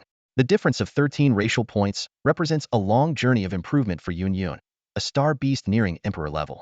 Fu Han recalled a legendary treasure exchange list he had studied during his academy days. Among the items listed was a rare object called Star Essence, which could be exchanged for 1 point of legendary contribution. This essence could boost a star beast's racial points, but each beast could only use it once, and its effectiveness would diminish as the beast's racial points increased. At Yun Yun's current level, using the essence would only increase her racial points by about 1. Fu Han was still learning the skill of star forging and lacked confidence, especially when it came to Yun Yun's abilities. Therefore, Yun Yun's racial points had to be improved gradually. However, skills and star levels could be addressed immediately. The skill Rainfall had already reached an epic level, and Fu Han could now independently forge its mark, though it was quite taxing. To be cautious, Fu Han first upgraded Rainfall to level 2 and then focused the starlight on Yun Yun's star. After completing these tasks, he returned to the inn in Rock Salt City to rest, exhausted. The next morning, Fu Han was surprised to see a building faintly visible through the mist outside the window. It was their secret temple. The rapid opening of this temple not only fulfilled Fu Han's promise at the Divine Palace, but also solidified his status as a secret high priest. Observing the merchants coming and going through the secretive mist, Fu Han recalled the first time he saw the secret temple in glorious Burial City. Unlike the heavily veiled inhabitants there, the merchants in Rock Salt City were open and even greeted each other. Fu Han felt that the mist's concealment was almost unnecessary here. Suddenly, memories of glorious Burial City reminded Fu Han of the straightforward priest he owed a skill copy. He quickly sat back on the bed and immersed his consciousness into his core. However, the priest replied that he was busy with urgent matters and asked Fu Han to wait a few more days. Since the priest wasn't in a hurry, Fu Han decided not to rush either, though he was curious about what urgent matter was taking up the priest's time. As Fu Han pondered, a commotion erupted on the street. He activated his psychological blurring ability and went downstairs to investigate. It turned out that a bone dragon had arrived at the Death God Temple in the eastern part of the city. Such a rare sight attracted many citizens. Fu Han also went to the Death God Temple. The temple was surrounded by a crowd, and the legendary bone dragon perched on the dome, its ghostly eyes coldly surveying the people below. Despite the danger posed by this death beast, The good reputation of the death god cult emboldened the common folk to watch, feeling it would be a great loss to miss such a spectacle. As Fu Han carefully observed the bone dragon, he realized it was almost identical to the one he had seen in the square of glorious burial city. Just as he was debating whether to sneak into the temple, a priest in luxurious robes emerged. Under his command, the bone dragon took flight and disappeared into the sky. The death god high priest, surrounded by other priests, then mounted a spirit steed and headed towards the divine palace. Fu Han recognized this high priest as the straightforward priest Su Shi. He quickly deduced Su Shi's purpose. Since Rock Salt City had declared enmity with the rock cult, the death god cult, which had been at odds with the rock cult for millennia, naturally became an ally. There must be many matters to discuss, and Su Shi was the envoy for the negotiations. This detail also revealed an important piece of information. Su Shi was likely a legendary figure. After all, Rock Salt City had two legendary figures, and the death god cult sending Su Shi indicated his strength was comparable. As Su Shi hurried to the divine palace, Fu Han realized it was time for him to leave Rock Salt City. He quietly avoided the crowd and headed towards the city gate. In retrospect, Fu Han had spent more time in the land of divine sleep than he had in Star Chasing City since arriving in this world. Although he still missed the grand cafeteria of Star Chasing Academy, he had grown accustomed to the classical atmosphere of the southern continent and was no longer in a rush to return. For the solitary Fu Han, anywhere he went was a foreign land. If he had to choose a place to settle down, he hoped to return to the academy as a mentor after traveling across the land of Star Awakening. Then, he could awe the young students with his tales and become their idol. Of course, he hoped that the bothersome ninth seat Uemura would never appear to disturb him, preferably not until he was old and frail. Fu Han even fantasized that when he sensed his end was near, he would find a likable student and entrust them with the burden of saving the world. Then, he could close his eyes and pass away peacefully. The hunting god's kingdom was well connected, and if Fu Han wanted to return to Star Chasing City quickly, he should head west to Wangya, then use his high priest status to board a smuggling ship of the Secret Affairs Bureau. After several months at sea, he would land on the western continent and re-enter the embrace of modern civilization. However, Fu Han had no immediate plans to return. Since he considered this a study tour, he intended to see it through. He began pondering his next destination. He could head east, passing through Kangwu and Crystal City, eventually reaching the distant city of the beauty god. The music halls and dance houses there were like paradise, filled with beauties. Compared to them, the female stars of the Star Awakening Alliance were mere commoners. But Fu Han dared not go there rashly, fearing he might get lost in the pleasures and end up as a permanent resident. Ultimately, Fu Han decided to head north. This was the most challenging but most suitable route for him. Leaving the hunting god's kingdom, he would enter the vast desert of Meteor Wasteland. On the other side of the desert lay the Crafting Mountain Mansion, established by the craftsman god's cult. According to the doctrine of the Starry Sect, all the knowledge humanity currently possesses originates from the god of wisdom. However, this claim has numerous flaws, the most glaring being that the ancient Titan civilization predated the descent of the god of wisdom. In response to such doubts, the Starry Sect offers a rather shameless explanation. The starry gods appeared after the world's creation, and although they existed in various forms throughout history, it is only now that they have truly descended. Hence, they argue that the knowledge of the Titan civilization was also a gift from the god of wisdom. Fu Han coldly smiled at this notion. Naturally, no one could refute it, as the long-lost Titan civilization couldn't speak for itself and left no tangible evidence behind. However, he secretly speculated that if any Titan relics were ever unearthed, even the power of the starry gods might not be able to suppress the truth from emerging. In contrast, the god of crafts and his followers are much more pragmatic. They openly admit that their skills come from a variety of sources: nature, ancestral experience, Titan relics, and even learning from the god of wisdom. Even if someone claimed that their craftsmanship was a gift from the god of wisdom, they would nod in agreement. But should anyone attempt to convert them to the worship of the god of wisdom, they would likely be blasted to smithereens by their brilliant stone cannons. The Craft Mountain Inscription House is an absolutely neutral divine nation that has never been involved in any of the past divine wars. This is partly due to its geographical location. The front yard is the largest desert in Kixingdi, while the back is the barren Meteor Mountain, which holds no attraction for other deities. More importantly, the strength of the craftsmen cannot be underestimated. 80% of the inscribed weapons and 40% of the brilliant stones in Kixingdi are produced here, making it a place no one dares to provoke lightly. Once, an overconfident faction of the Star Beast sect deemed the creations of the Craft God sect to be a desecration of nature and launched an attack. Most of the Star Beasts died of thirst in the desert, and the survivors retreated in defeat. Ironically, this failure provided the craftsmen with a batch of precious star fragment materials, leaving them eagerly awaiting another attempt by the Star Beast sect.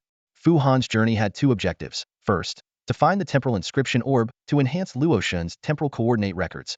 Second, to repair the black spear retrieved from the fracture layer. This divine weapon had been instrumental in recent battles, but was damaged as a result. He hoped to find skilled artisans in the Craft Mountain inscription house who could not only repair the black spear, but also forge a new divine weapon for him. After 2 days of travel, Fu Han arrived at the border town of Biantia, on the edge of the hunting divine nation. This town is the last supply station for caravans before they enter the desert. Merchants transfer their goods onto the backs of drought-resistant sand lizards, stock up on food and water, and then embark on their arduous journey. The greatest threat in the desert is the desert shark dragon, a subspecies of dragon beast that can swim in shallow sands and run on the sand surface. They prey on sand lizards, but are not interested in humans. However, if the sand lizards meet with disaster, the caravan's failure is almost certain. Therefore, hiring experienced mercenary teams is essential for crossing the desert. Fu Han initially wanted to join a mercenary team to experience the desert adventure. However, veteran mercenary teams are extremely wary of strangers, and even his status as a high-ranking beast master did not help. The makeshift teams of freelancers were willing to take him in, but they did not seem reliable. In the end, Fu Han decided to traverse the desert alone. Standing at the edge of Biantia town, he gazed at the endless expanse of yellow sand, took a deep breath, and took his first step forward. After leaving Rock Salt City, Fu Han quickened his pace. He frequently stopped to upgrade Yun Yun's skills, and then urged his spirit steed to gallop on, eager to explore new vistas. Bien Sha Town indeed had a unique charm, especially the poplar forest outside the town. A small lake was encircled by the trees, and the green reeds swayed with the wind. As he passed through the forest, Fu Han saw a caravan leading sand lizards disappearing into the depths of the desert, evoking an indescribable sense of desolation. However, it wasn't long before Fu Han began to click his tongue in exasperation. From the monotonous rock salt orchards to the endless desert, the scenery, though vastly different, was equally dull. Despite the harsh desert environment, Fu Han was no ordinary person. He rode a necromantic horse unaffected by temperature. The moon's spirit steed, Yun Yun, the cloud, was immune to the scorching sun and even shaded Fu Han. He could also release a chill through soul communication, keeping himself at a comfortable temperature. But the desert shows no mercy to anyone. Fu Han never expected that his protective suit couldn't keep out the fine sand of the desert. The tiny grains seeped through the fabric's weave, causing friction between his thighs. Though his dragon-like body ensured he wouldn't get hurt, the irritation was unbearable. As the sun set, his irritation gradually waned, finally dissipating entirely under the star-studded night sky. When the cool evening breeze began to blow and the stars started to appear, Fu Han recalled Kant's famous words, "Two things fill the mind with ever new and increasing admiration and awe, the more often and steadily we reflect on them. The starry heavens above me and the moral law within me." The meteor desert might be the best place in all of Kixingdi for stargazing. The starry sky stretched from the heavens to the edge of the desert, with the brilliant Milky Way perpendicular to the horizon, as if it had fallen from the ninth heaven. It seemed that if one rode to the end of their sight, they could touch those twinkling stars. This is the origin of the name Meteor Desert, as if the stars from the Milky Way had streamed into the desert. This breathtaking sight made Fu Han stop and take it all in. Kikalu also stared at the sky for a long time, just like Fu Han. "I miss home," Kikalu suddenly said. Fu Han was taken aback.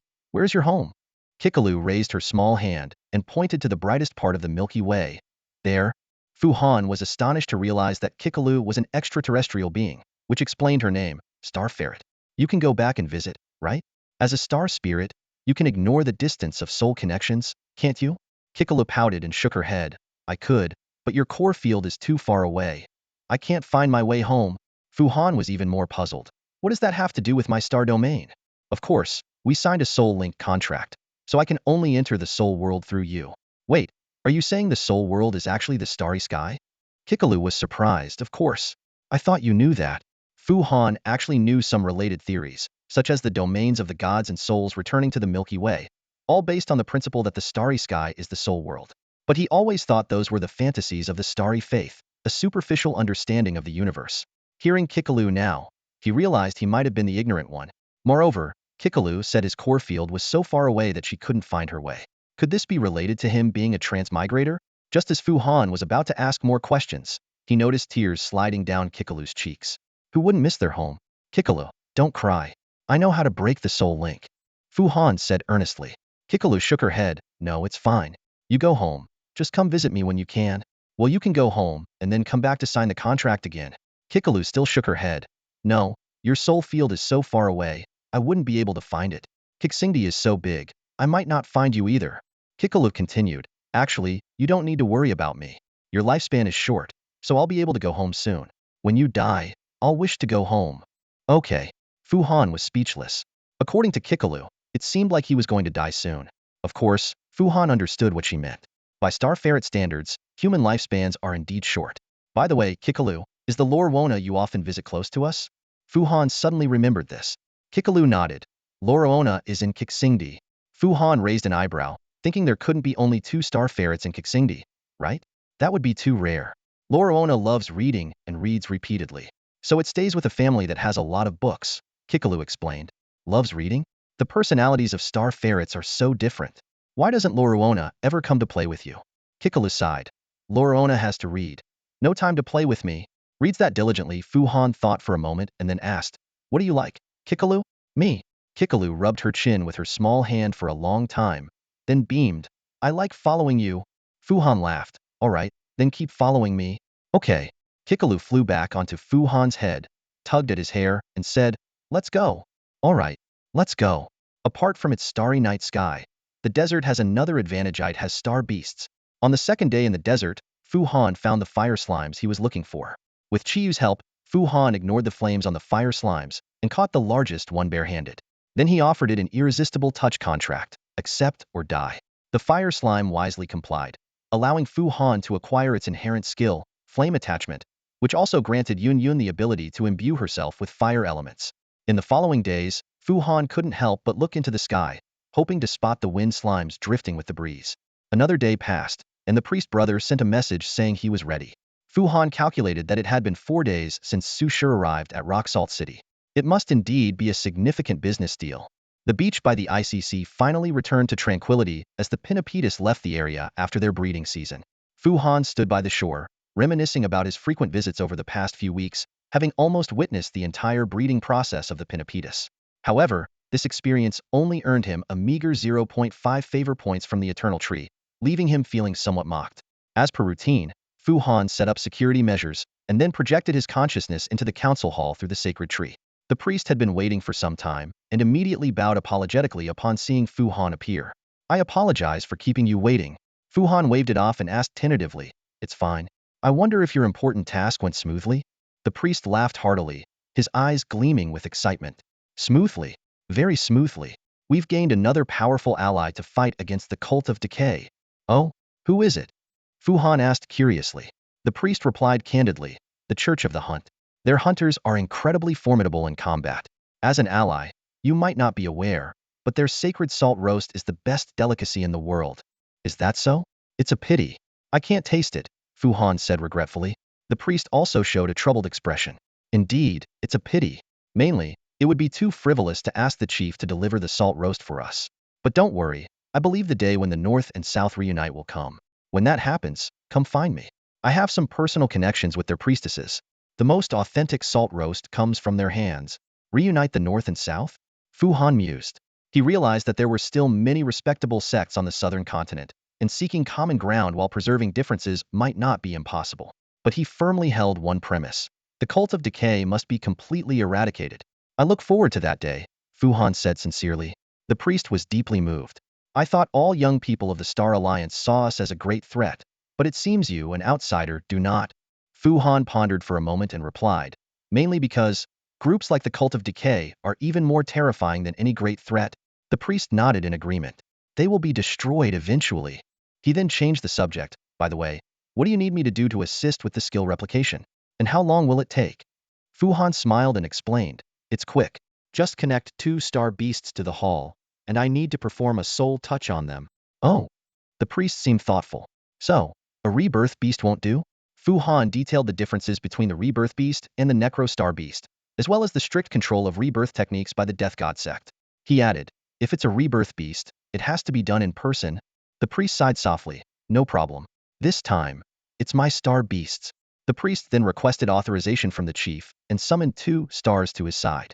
To Fu Han's surprise, the stars were not of high rank. One was a yellow second-class star, and the other a white third-class star. Fu Han was puzzled. With the priest's strength, why would he use such low-rank star beasts? At that moment, the priest's expression turned serious. There's one more thing, outsider. I hope that no one but the two of us knows what skill I asked you to replicate, not even other allies. Can you swear an oath under the sacred tree? The priest's solemn request took Fu Han by surprise, making him wonder what important skill this could be. Although it was somewhat inappropriate for the priest to make such a request on the fly, Fu Han's curiosity was piqued. He sighed dramatically. All right, since I've already agreed, there's no turning back. Fu Han solemnly swore, I, 8th seat Arbormancer, swear under the sacred tree that I will not disclose any information about this skill replication to anyone. After taking the oath, Fu Han didn't feel any different, unsure if the sacred tree had acknowledged it. The priest, however, seemed very satisfied and bowed again in gratitude. Thank you. I will always be your ally. Fu Han inwardly scoffed. Ally my foot. An ally wouldn't force me to swear an oath. The priest continued, the second-class star is the yellow spring flame, and I wish to replicate its unique skill, Radiant Ember. Hearing this, Fu Han searched his mind but found no information on such a star beast. He felt a surge of excitement, realizing he might be encountering a rare entity. Oh, I see. Just let it accept my touch, he said, issuing a soul touch contract. The contract was quickly established, and Fu Han obtained the Yellow Spring Flame's information. Yellow Spring Flame. Species, sacred relic of the Death God. Fu Han was stunned to discover it was a sacred relic of the Death God. He knew that although the old gods had fallen, many of their powers were still utilized by the sects, with sacred relics being key. For example, the Secret Sect's Book of Secrets, the Judgment Thunder of the Oath Sect, and even the primordial cell of the Cult of Decay were all considered sacred relics. Fu Han continued to review the information. Evolution level, initial form. Attribute, undead. Species value, immeasurable. Star beast level, 20. Health, 28. Seeing such low levels in health, Fu Han guessed this might be a sacred flame granted to priests upon reaching a certain rank. But the priest's sacred flame being so low in level and health still puzzled him. Abilities. Mythic trait Soul Lantern. The flame of death never extinguishes, connecting to the Yellow Spring Road, guiding souls back to the embrace of the Death God. A small amount of soul energy can rekindle the sacred flame. The Yellow Spring Flame's health will periodically decay, and performing a radiant funeral can fully restore its health. If the host of the Yellow Spring Flame dies, or its health drops below 1, it will guide the host's soul to its resting place. Epic Skill Radiant Ember. A ceremonial flame that burns the remains of the dead, able to condense and purify their souls. Fu Han realized this was the sacred relic used by Death God priests during radiant funerals. However, he still couldn't understand why the priest wanted to replicate this skill.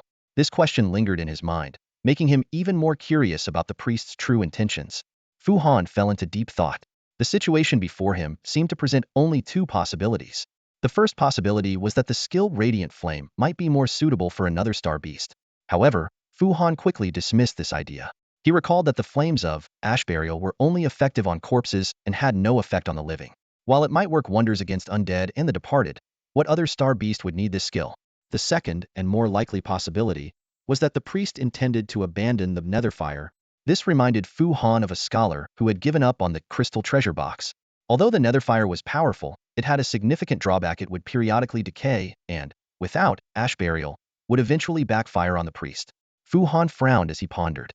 For a death priest, performing regular burials didn't seem like an onerous condition. Even without readily available corpses, they could hunt star beasts to create them. With these doubts in mind, Fu Han looked up at the priest. The priest remained silent, gazing back at him. Sir, Fu Han began, as I mentioned before, skill replication must be compatible. Many skills also require specific traits to be useful. The priest nodded in understanding. I remember. This skill is indeed very unique. I'm not sure if your other star beast can master it. If it were another star beast, they might not be able to guide the souls to the embrace of the Death God. Just give it a try. The priest added. Even if it fails, it's not your fault. Fu Han nodded silently, and then extended a bonding contract to another star. A 3-star star beast immediately accepted the bond, and Fu Han sensed its information. Bone Collector. Species, skeletal race. Evolution stage, second evolution form. Attribute, undead. Species value, 316 Lord level. Star beast level, 64. Health, 2,350. Fu Han carefully examined this unique star beast. The Bone Collector was a rare creature native to the land of the undead, capable of growing stronger by collecting the bones of other creatures. Theoretically, as long as it could find bones, it could grow indefinitely. The priest's Bone Collector was evidently well developed, with its health reaching an astonishing 2350. However, Fu Han quickly realized that the unprotected bones were actually quite fragile. Despite its health far exceeding the limit, it was still easily shattered. What puzzled Fu Han more was that this star beast's star brilliance limit was only 3 stars, giving it merely elite-level species value. Its sole attribute within the undead was also relatively weak, making it unsuitable as a medium. Fu Han pondered in silence. There must be a reason why the priest had contracted such an ordinary undead star beast and raised it to such a high level. Soon, he noticed an outstanding epic trait of the bone collector: body of bones. Able to strengthen its body with the bones of other creatures, while ignoring compatibility to master most undead skills. Realizing the reason, Fu Han understood why the priest had contracted it was the priest's skill library. He recalled seeing the priest personally capture a plague demon general with ghost hands in the square. This indicated that the priest had a similar star brilliance resonance ability, and as a plant spirit, his ability to use star beast skills might be even stronger. As Fu Han continued to examine the bone collector's skills, he found it had over a dozen skills, but all were at level 1. Clearly, the priest had never trained it, and its level 64 star rank was entirely achieved by feeding it star fragments while learning skills. The bone collector's skills were extensive, including soul attacking skills like Netherfire and Soul Frost, bone manipulating skills like Bone Prison and Grave Wall, as well as protective skills like Soul Shield and Bone Armor. One intermediate skill caught Fu Han's attention: Soul Grasp. Uses ghost hands to interfere with the enemy, slowing their actions. Fu Han raised an eyebrow, speculating that the priest might have used this skill to capture the plague demon general. However, in the priest's hands, the skill's power was evidently far beyond simple interference, potentially even lethal. This discovery further convinced Fu Han that the priest's goal was to abandon the Netherfire. While betraying the Death God sect was unlikely, the priest probably wanted to bypass the Netherfire's traits. As he speculated about the priest's true intentions, Fu Han began replicating the bone collector's skills one by one. Then, he silently forged a radiant flame imprint and cast it toward the bone collector. The priest watched the process intently. He sensed a meaningful star brilliance being transferred to his star beast by Fu Han. However, the next moment, that star brilliance was repelled, unable to be absorbed, and eventually returned. Did it fail? The priest asked with concern. Fu Han sighed. Yes, this skill is indeed too unique. Even with the body of bones, it doesn't work. The priest sighed deeply. Though he had prepared himself for this outcome, he couldn't hide his disappointment. Thank you for your efforts. Although it didn't work, I appreciate it. Please keep this confidential. Seeing the priest's dejection, Fu Han consoled him. It's okay, priest. You can try connecting with another star beast. The priest replied awkwardly. The other star beast might not be suitable either. Fu Han narrowed his eyes, realizing the priest probably only had these 2 star beasts. Considering the priest's abilities, he indeed didn't need to raise many star beasts. However, the bone collector being unsuitable as a medium was puzzling. Fu Han recalled seeing the priest command a bone dragon, indicating that the priest's abilities might allow him to control undead beasts without a medium. No worries, Fu Han said. You can continue searching for other star beasts. I'm always ready to help. Or, if you no longer wish to replicate this skill, we can try other skills. The priest was taken aback. How can I impose on you again? Fu Han smiled. You probably noticed that after a failed replication, most of the star brilliance carrying the skill returns to me, so the loss isn't significant.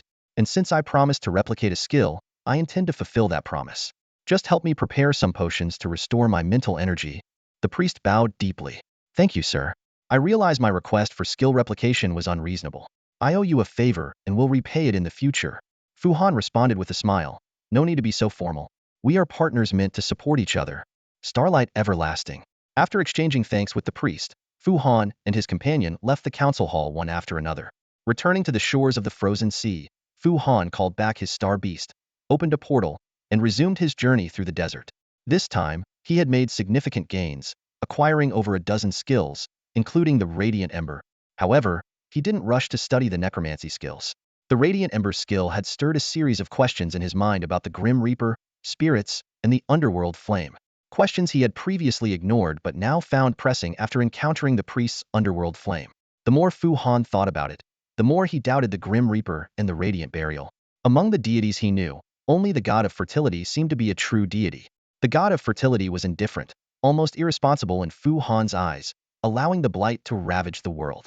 But from the god of fertility's perspective, the blight was merely a minor blemish on the essence of life, incapable of threatening its core. This overwhelming power meant the god of fertility needed nothing from the world and was instead a source to be drawn from. In contrast, the deities of the star cult had ulterior motives, crafting laws to extract more from the world. To Fu Han, these so-called gods were no different from him copying skills for other plant folk. He considered himself a common man, seeking maximum benefit, But how could these lofty beliefs be so akin to transactions? Could the Grim Reaper be an exception? Fu Han doubted it. Although the Grim Reaper showed respect and compassion to the living, it could very well be crocodile tears. Since death is inevitable, why rush the harvest? Let people live well first, then accept the radiant burial and return to the Grim Reaper's embrace. It all seemed suspicious to Fu Han. The Grim Reaper was already in slumber, so how could it guide souls? Where did souls go before its arrival? Why promote the radiant burial after descending? These questions were taboo in the land of sleep, considered heretical. Fu Han had to seek answers on his own, and these answers seemed to point to a terrifying conclusion. The radiant burial might be a scam, like the elemental crystal cores, a scythe for harvesting souls. This idea sent chills down Fu Han's spine. Could the Grim Reaper cult's kindness and the priest's heroic deeds all be a lie? Fu Han shook his head, letting Yun sprinkle a bit of rain on him to cool his thoughts. He realized he might be biased against deities due to his atheistic upbringing. Perhaps the Grim Reaper wasn't so malevolent. Putting himself in the Grim Reaper's shoes, Fu Han thought he might choose to send good souls to the Starry River and devour evil ones. This perspective made him realize that the old gods might indeed be, as the academician said, just another form of life. At this moment, Fu Han realized he had the key to uncovering the Grim Reaper's secrets. By letting his star beast learn the radiant ember, he could personally test the effects of the radiant burial and get closer to the truth. His gaze fell on his moonlit spirit horse, watching the black and gold flames swirling around it. Thinking this fire might be suitable for learning the radiant ember, Fu Han immediately cast the radiant ember mark, sending it toward the spirit horse. The mark disappeared into the horse's core. When he checked the horse's information, he was surprised to see the radiant ember had appeared in its skill list. This unexpected success left Fu Han momentarily at a loss. After careful consideration, Fu Han decided to test the radiant burial in the desolate desert.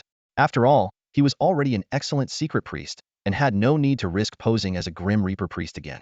However, finding creatures other than translucent slimes in the desert was difficult. Slimes, being elemental beings, would disappear upon death, rendering them unsuitable for the radiant burial. The vast meteor desert was sparse in resources, with star beasts scattered thinly. Even Xiao Zi's keen nose struggled to find anything here. But the desert wasn't all sand dunes. There were large areas of rocky terrain and weathered low hills with sparse drought-resistant plants. Better conditions could even form oases, where star beasts often resided. For the resourceful Fu Han, finding and reaching an oasis was not difficult. By evening, he arrived at a small pond with fresh green cacti. To his surprise, someone had arrived before him. The meteor desert is incredibly unforgiving. As the driest surface on Qixing, even the raindrops here can evaporate midair. Yet, this desolate land is full of contradictions and changes. The dry air is thick with the scent of death, but sudden floods can occur without warning. Caravans, parched and weary, might be swallowed by raging torrents, leaving no trace behind. The howling winds can erase entire sand dunes, replacing them with newborn oases.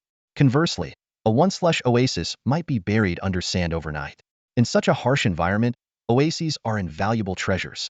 The Jiangshan Mingfu does not have a concept of a divine kingdom and does not claim ownership of the meteor desert. This is no man's land. Whoever controls an oasis becomes its master. The brutal conditions foster ruthless behavior, and people will go to any lengths to survive. When Fu Han spotted an oasis from above, he was certain it was uninhabited. However, after hours of arduous trekking, he was astonished by the sight before him. A temporary camp had sprung up at the oasis's edge. Next to freshly unfurled resurrection grass and budding cacti, fully armed mercenaries patrolled with standard rifles discarded by the Qixing Alliance. Cautiously, Fu Han activated his mental blur ability and circled the camp. He reached the wind-eroded hills behind the oasis, intending to get a better view, but instead discovered an even more stunning scene. Behind the hills was a vast expanse of wind-eroded gullies, filled with bizarre, jagged rocks. The rock surfaces were etched with fine lines, as if tightly bound and worn by invisible ropes. Beyond the gullies lay a barren stone beach, and on the distant horizon, a violent sandstorm was raging. The storm lifted sand and stones skyward, only to gently let them fall, a blend of fury and grace. Fu Han's first instinct was to flee, even considering opening a time-space gate, as his spirit steed alone would not suffice to escape such a terrifying storm. However, upon closer inspection, he noticed the storm seemed stationary, rotating in place. To his shock, he saw figures wrapped head-to-toe wandering the stone beach on the storm's outskirts, occasionally bending to pick something up. As Fu Han marveled at their audacity, a fist-sized rock struck one of them. The person fell and was rolled twice by the strong wind. The others, focused on their tasks, didn't even notice their companion's plight. Fortunately, The individual soon regained consciousness, shakily stood up, and struggled away from the danger zone. Suddenly, rapid gunfire shattered the silence. Fu Han looked toward the sound and saw a mercenary firing into the air. The people on the stone beach responded to the gunfire, gathering towards the mercenary. As darkness fell, the gunfire signaled the end of the workday. Driven by curiosity, Fu Han hid and continued to observe. When night fully descended, the people climbed the relatively gentle wind-eroded gullies. The leading mercenary, with a glowing stone lamp at his waist, cracked crude jokes while the laborers silently followed. Even from 100 meters away, Fu Han could smell their distinctive odor. They were slaves. In this desolate place, slaves required little supervision. Escape meant certain death, no exceptions. Thus, the mercenaries guarding the slaves were lax. Fu Han seized the opportunity to blend into the slave group. His mental blur ability proved effective, and despite his incongruous appearance, no one noticed him. The group soon reached the oasis's edge, now brightly lit by campfires and glowing stone lamps. The slaves instinctively headed to the largest tent to deliver their day's haul. Fu Han followed, finally understanding their task. The slaves were collecting raw gemstones from the stone beach, primarily agate, with occasional emeralds and rubies. Inside the large tent, 3 stewards assessed the gemstones' value. The slaves placed their raw gemstones on the steward's table, who evaluated the quality and quantity to determine the work performance, distributing food and water accordingly. Water rationing was fixed, but those who performed well received more food. If a slave presented rare gemstones other than agate, they might earn a can of luncheon meat. Exhausted, the slaves took their food and water to the shabbiest tents, occupying a corner, and silently ate and sipped. The unlucky individual struck by the rock had little to show for his efforts. Despite venturing close to the storm's center, his haul was meager. No one cared about the dried blood on his forehead. Fu Han watched as he offered a mere 4 or 5 agates, receiving only half a potato, a bit of water, and a harsh rebuke. The man seemed accustomed to such treatment, expressionlessly accepting his meager reward and swallowing it whole. Clearly, this meager portion was insufficient. He began to eye others' food with burning jealousy. At this moment, Fu Han noticed several mercenaries discreetly unlocking their rifles, grinning menacingly and watching the man intently. Any attempt to steal food would likely result in him being riddled with bullets. Fortunately, the man retained some sanity. He started to kneel and beg those with more food, whispering, "Please, help me, I beg you." A slave begging other slaves was a sight that opened Fu Han's eyes. However, the most shocking scene was yet to come. As the slaves finished receiving their food, low, unpleasant panting noises emerged from the dimly lit large tent, growing louder. A mercenary cursed angrily, "Damn beasts! Keep it down." The panting woman was then silenced. Shortly after, the panting ceased entirely. A scantily clad woman limped out from the shadows. She squatted in the light, hurriedly devouring half a potato cake, sneering at the other restless slaves. Witnessing all this, Fu Han couldn't help but recall the descriptions of the old gods in the Zhuxing Academy textbooks.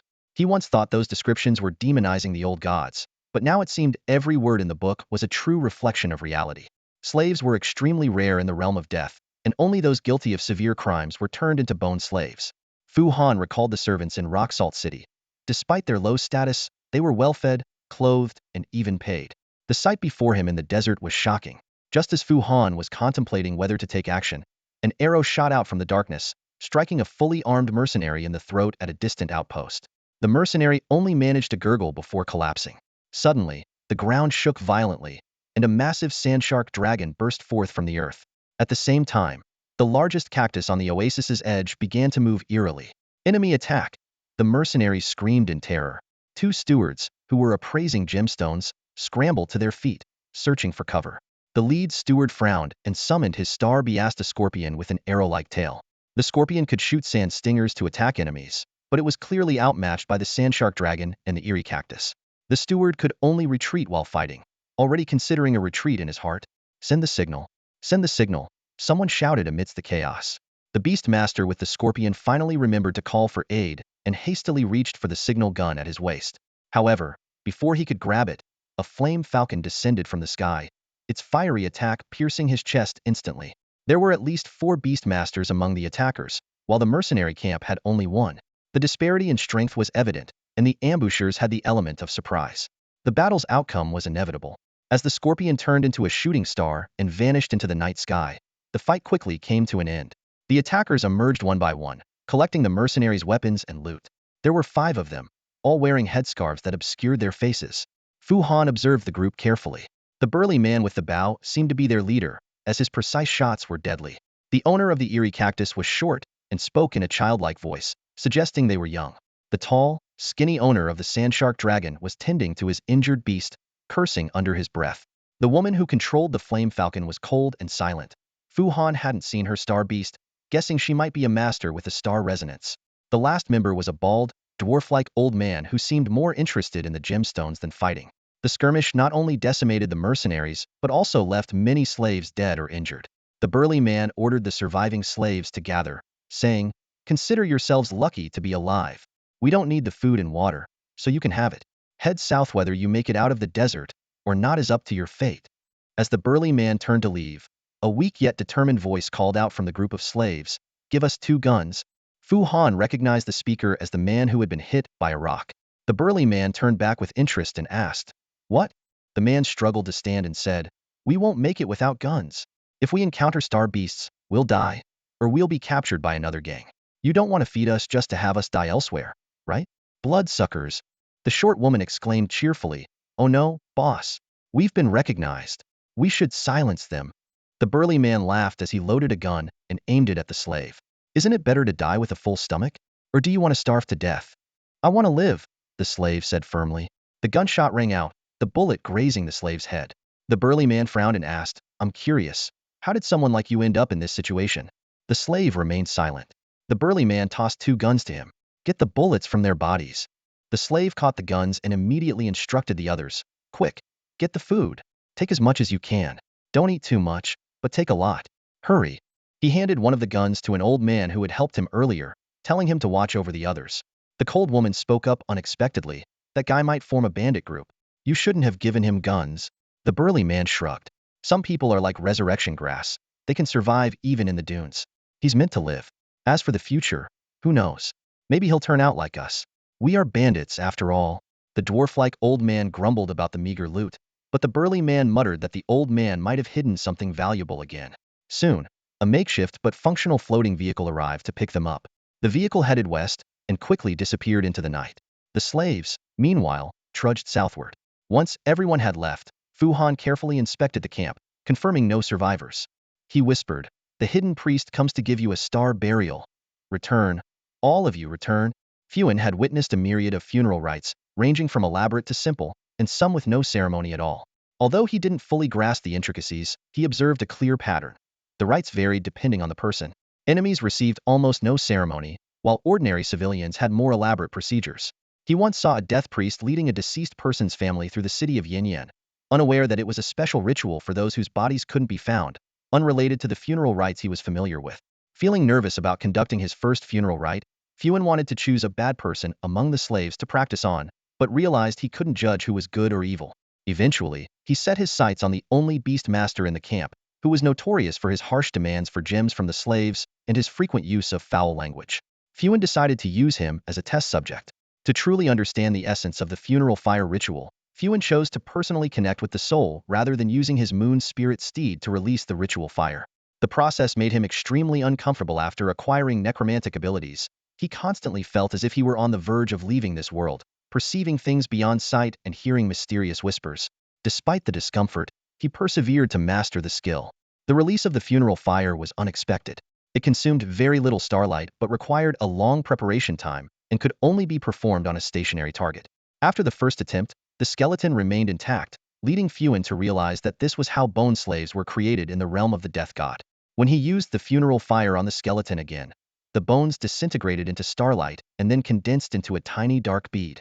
This phenomenon astonished Fuan, reminding him of the crystalline points of light he had seen during a death priest's funeral for a string of children's skulls, which had dissipated with the ritual fire. "Kikalu, come here and look at this. Have you seen it before?" Fuan called out. Kikalu examined the bead in Fuan's palm and exclaimed, "Wow, what is this? I've never seen it before. It seems to contain pure soul energy, very little but very pure." "Soul energy?" "The same kind that beast masters lose when their star beasts die or are forcibly abandoned, but can slowly recover?" Fuan asked. Kikalu nodded in confirmation. "Yes, exactly. It's a part of the soul, but without any affiliation or meaning. However, the soul energy here is too little to repair the damage caused by the loss of a star beast." Fuan was shocked to discover how small a refined soul could be. He tried to use the funeral fire on the soul bead again, but failed without fuel. The fire couldn't ignite. This discovery led Fuin to ponder deeply. He asked, Kikalu, do souls really return to the Star River after death? Of course, Kikalu replied without hesitation. The Star River is the soul world. Staring at the soul bead in his hand, Fuin asked, then, could the funeral rite be a way to prevent souls from returning to the Star River? Kikalu shook her head. That's impossible. The soul is already in the Star River. How could it be prevented? Her words struck Fuin like a bolt of lightning, illuminating his thoughts. He began to form a hypothesis about souls, funeral rites, and the death god. A person's soul is linked to the Star River through their body, connected to the core star within their soul. The main part of the soul resides in the starry sky, which explains why people can use the power of starlight. Fuin speculated that when a person dies, the connection to the Star River isn't completely severed due to the body's presence, allowing the deceased to continue using starlight. The death god has two ways of dealing with the deceased: using a necromantic ritual to stabilize the body's connection to the soul for control, or using a funeral rite to sever the connection, allowing the soul to pass on. The funeral rite serves to prevent souls from being trapped in their bodies or becoming undead, vengeful spirits, or zombies. The soul bead in Fuin's hand was the feat the death god collected from the soul, purifying a small part of the soul and keeping it, severing the connection to the Star River and allowing the soul to rest. Although the death god concealed some truths, it wasn't entirely malevolent. The death god couldn't assign souls to specific star regions, as each soul was naturally connected to the sky, something beyond the god's control. In fact, the death god never claimed to send souls to beautiful star regions. That was a misconception by ordinary people. Fuin had once admired the death god, even idolizing him. But recently, he began to suspect that the funeral rites might be a grand deception, leaving him feeling disappointed and conflicted. This inner turmoil was especially strong when he copied skills from the priest, filling him with doubt and confusion. He worried that the yellow spring fire was a plot by the god of death and feared he might become an accomplice to his priest brother in seizing souls. But now, all his doubts had vanished. The god of death was not a despicable being. Instead, he genuinely ensured the dead rested in peace and the living continued their lives in safety. He had even implemented a moderate oversight mechanism within the yellow spring fire to ensure his priests continued to uphold the teachings. A warm feeling surged in Fu Han's heart. The followers who still worshipped the god of death were not being deceived. Even amidst the chaos of the War of the Gods, the great house built to protect ordinary people still stood tall. The world was not entirely dark. There was indeed a brilliant light above the clouds. Feeling the scattered rays of light in his heart, Fu Han couldn't help but smile wryly. The answer had always been right beside him. He just never asked. He turned to Kikalu, his eyes shining with curiosity. Kikalu, I realize the god of death is actually quite a good deity. What do you think? Kikalu smiled and replied, I'm too young to have seen the gods.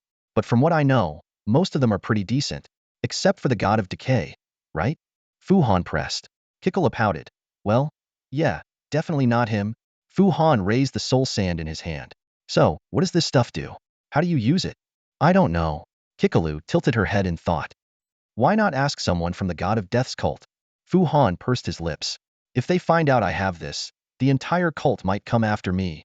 That exciting? Want to give it a try? A glint of excitement flashed in Kikalu's eyes. Fu Han stood up and summoned his moonlit spirit steed. Forget it, I'll just collect some and see what it can do later. At that moment, the distant rumble of an internal combustion vehicle grew louder. Fu Han paused and thought, this oasis sure is bustling. The Sand Otter mercenary group arrived at the oasis, led by a burly woman with a face full of scars, known as Old Otter. Her eyes blazed with anger as she vowed through gritted teeth to make those who ambushed their camp pay in blood. Fu Han observed from the shadows, sensing the powerful starlight energy emanating from Old Otter. He estimated she was a master-level beast tamer of the 4th starlight rank, far beyond his own capabilities. He couldn't help but ponder that the small gang known as the Bloodsuckers would likely stand no chance against her. The mercenary group's vehicles caught Fu Han's attention. They were off-road cars smuggled from the Star Alliance, modified to use both star stones and gasoline for power. The large wheels were perfect for traversing the desert, and the load capacity was impressive. However, these cars were slow and extremely noisy, making them seem like snails compared to the Bloodsuckers' hovercraft. Fu Han thought that even if Old Otter knew who had attacked the camp, she probably wouldn't be able to catch the Bloodsuckers. Unexpectedly, after thoroughly inspecting all the corpses, Old Otter arrived at an accurate conclusion. The cactus needle marks, the bite wounds from the desert shark dragon, and the arrow injuries all pointed clearly to the culprits. This discovery made Old Otter even more furious. She screamed curses and devised a series of cruel punishments, but Fu Han could tell that these threats were unlikely to work. It was clear that the bloodsuckers had clashed with the sand otters before. The mercenary group then verified the identities of the dead and found that the stationed beast tamer and half of the slaves were missing. Old Otter concluded that the beast tamer had fled and vowed to punish him severely. As for the slaves, she guessed they had been freed by the bloodsuckers and had escaped southward. Old Otter immediately dispatched a vehicle with 4 men to pursue the slaves. Fu Han thought to himself that those slaves might still have a slim chance of survival. Crossing the desert on foot was nearly impossible, but with a vehicle, it was a different story. Moreover, the pursuers had no idea that the slaves had 2 rifles, nor did they know the true identity of the leader of the escape. Fu Han didn't follow the subsequent events closely, only feeling a slight regret that he couldn't perform starlight burials for the other deceased to gather more soul sand. He found a rough map in the camp, which, despite its lack of precision, marked important locations nearby. For Fu Han, who had a high-altitude view, this was enough. Thus, Fu Han set off towards a large oasis to the north. Along the way, he observed that the star beasts in the desert were not well fed. Even the seemingly plump desert marmots had only large water pouches in their stomachs. In this barren land, the creatures that survived had unique adaptations. However, the desert insects were not to be underestimated. On his journey to the large oasis, Fu Han encountered a swarm of desert flies. When they rose up, it was like a sandstorm. These fist-sized insects were weak individually, but in tens of thousands, they could block out the sun. Fu Han's beasts tried to fend them off, but with little effect. Boya's breath attacks were evaded, and Xiaozi's shadow attacks couldn't inflict substantial damage. Finally, Yun Yun, in a fit of rage, unleashed a storm of fire and lightning, temporarily driving the swarm away. But as soon as the rain stopped, the flies emerged from the sand again. Seeing this, Fu Han quickly opened a space-time portal and escaped. Over the next 3 days, Fu Han wandered through the perilous desert. He discovered that the ground was littered with gemstone deposits, with agate, turquoise, and other rare minerals everywhere. Initially, he eagerly collected them, but soon realized the heavy stones were filling up his treasure chest. After some consideration, he decided to keep only the best specimens. Eventually, Fu Han followed a caravan into the large oasis. However, his trailing behavior aroused the caravan's suspicion, and he narrowly avoided being attacked by their star stone cannons. The large oasis was vastly different from the fleeting small water holes.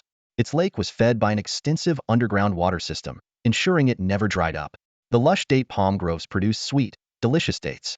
In this barren sea of sand, the ever-flowing fresh water and bountiful date palms were the true treasures, far more valuable than the ubiquitous gemstones.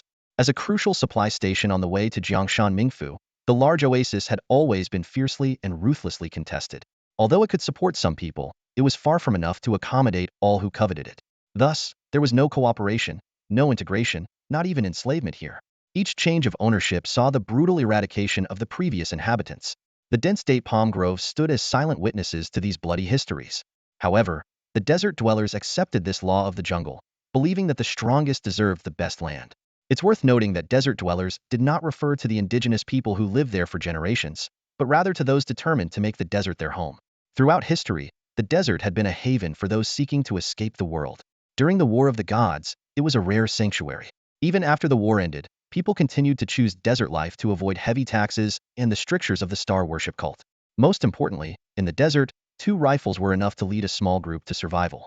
Outside the desert, such a small force would be insignificant against the cult. Desert dwellers often said that only heroes could conquer the desert. To them, a hero was someone who could lead others to survive. Currently, the hero of the large oasis was a legendary figure known as Starcatcher Water Mirror, Hichu. It was said she could create illusions so realistic that they perfectly replicated the sight of stars falling from the night sky, earning her the title Starcatcher. Fu Han, who had some understanding of illusions, knew that the more detailed an illusion, the more complex its construction. Interpreting celestial phenomena isn't as simple as tossing up a glowing band and calling it a day. Fu Han gazed up at the night sky, mulling over his thoughts. He knew that devotees of the stars could, with just a glance, discern whether the familiar constellations were in their rightful places. The movements of the stars were even more intricate. To replicate the entire galaxy flawlessly within an illusion would indeed be a testament to the prowess of the legendary Star Plucker Water Mirror. This legendary figure wasn't just known for her exceptional skills, her fame had spread far and wide. Stories about her beauty graceful and exquisite, like the most precious water droplet in the desert flooded Fu Han's mind. The residents of the Grand Oasis loved to circulate rumors about her and other legendary figures, including the Master of Yellow Sands, Sha Wu, whom Fu Han had once met. In this bold and unrestrained land, Such tales were not considered slanderous, but rather a source of local pride. Fu Han shook his head, refocusing on the present situation. As for He Chu, he dared not make any rash judgments, but one thing was certain: He Chu's heart was as dark as ink. The entire Grand Oasis was shrouded in illusions, and no matter which direction one entered from, they would inexplicably find themselves at the tax office. The tax collectors had sharp eyes, and even psychological suggestions were ineffective against them. Fu Han couldn't help but grumble inwardly. Even if the transparent slime Bame himself showed up, he would probably have to cough up the money. He could have summoned Xiao Weiba to break the illusion, but on second thought, that would be tantamount to provocation. If it attracted the attention of the formidable He Chu, the consequences would be dire. After weighing his options, Fu Han decided to go with the flow and pay up. He consoled himself, thinking it was just like visiting a high-end, fee-charging tourist attraction. From certain perspectives, the entrance fee to the Grand Oasis is worth every penny. As Fu Han stepped out of the tax office, he was immediately captivated by the scene before him. On an open-air stage, a free music and dance performance was underway. The desert dancers, with their sun-kissed skin shimmering under the sunlight, moved their astonishingly flexible waists, showcasing their exquisite dance skills. Fu Han paused to watch, only to find more dancers who had yet to take the stage swarming towards him. They were full of enthusiasm, swaying their hips and almost pressing their cups of sweet wine to his lips. The cups were gilded bronze, ornate and luxurious. The dancers holding them wore veils, their eyes sparkling like morning dew. This scene, which should have been beautiful, instead made Fu Han uneasy. Suddenly, he felt the dancers' hands searching inside his clothes. Unable to find his money pouch, their hands began to reach down his pants. Alarmed, Fu Han quickly broke free from the crowd and fled, clutching his hood in a panic. Still shaken, Fu Han thought to himself that this approach was too straightforward. They should use an illusion array to draw people in to watch the performance first, then sell tickets to those who don't take the bait. After all, someone who has just been swindled is likely to be wary. Moreover, the dancers should either stop pushing wine under people's noses or take a good bath. The mixed smell of alcohol and odd body odor actually sobered him up quite a bit. Of course, this was just Fu Han's outsider perspective. In reality, these dancers bathed with sand every day and used special agate stones to cleanse their skin. To the desert men, the scent on their bodies was the most alluring fragrance, enough to make their blood boil. The Grand Oasis was actually quite small, with only 2 or 3 streets. Fu Han wanted to visit the lake and the date palm grove, but was stopped by guards. He could only gaze from afar at the beautiful estates by the lake, guessing that the legendary figure probably lived there. Since he couldn't see it, Fu Han didn't insist and turned back to wander around the town. He remembered hearing about the desert monitor lizards that could go a year without drinking water, but that referred to the ones that stayed buried in the sand all day. The monitor lizards in the trade caravans were not so easy to manage. They needed water and date-mixed meat. While humans could rely on willpower to endure for a while, a hungry and thirsty monitor lizard would simply refuse to move. The district near the Oasis Lake and Palm Grove had stables specifically for the caravan animals. Although desert monitor lizards were usually frugal, once they were full, their excretions were quite a sight. The stable owners would weigh the excrement to offset the fee and then bury it in the date palm grove as fertilizer, wasting nothing. Passing through the foul-smelling stables, Fu Han arrived at the lively area frequented by mercenaries and merchants. The taverns here were open all day, filled with singing and dancing. The desert journeys were perilous, and many who survived would splurge here, fearing that unspent money might become a regret.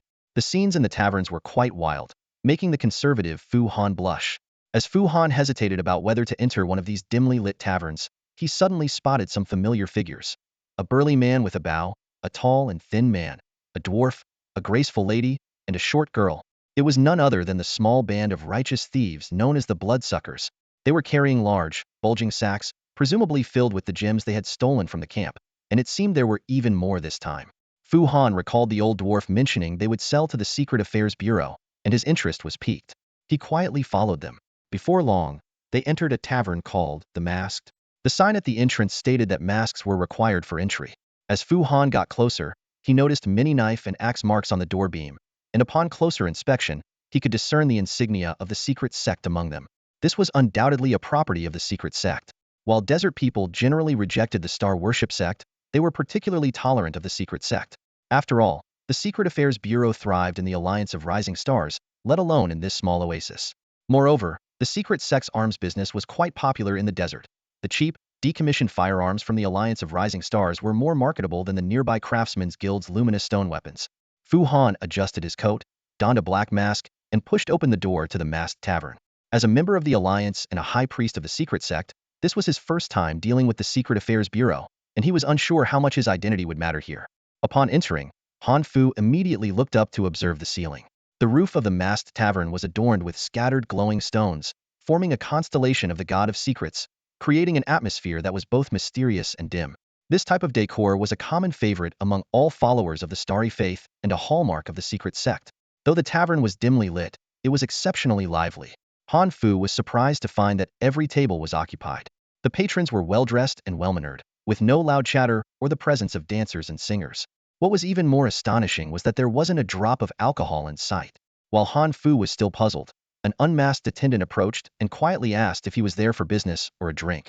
Han Fu understood the implication of the word masked, which was a subtle hint from the Secret Affairs Bureau to its patrons that this place was not merely for drinking. Without hiding his identity, he directly gave his name. Upon hearing Han Fu's name, the attendant's eyes lit up with a trace of excitement. He respectfully led Han Fu towards the kitchen. After passing through a narrow corridor, they entered a small room about 2 meters square.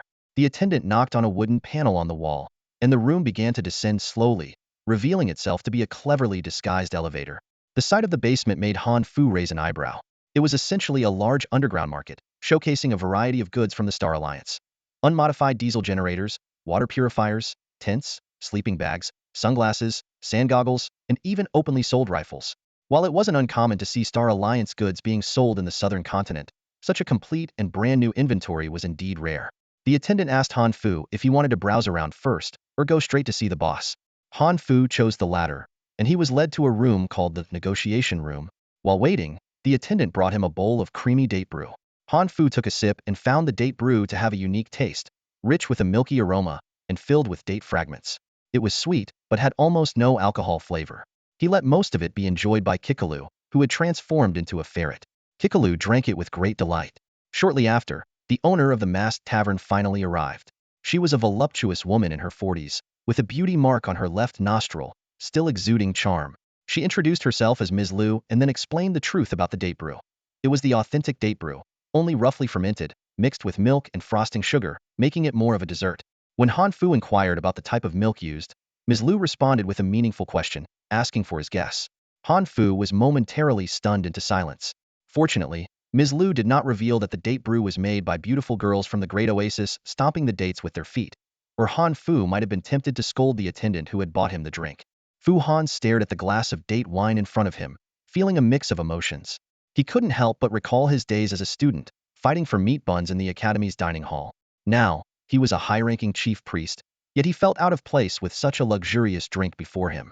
Lu Qian, sensing Fu Han's thoughts, smiled and said, "It's natural for someone educated in the north to have more complex thoughts."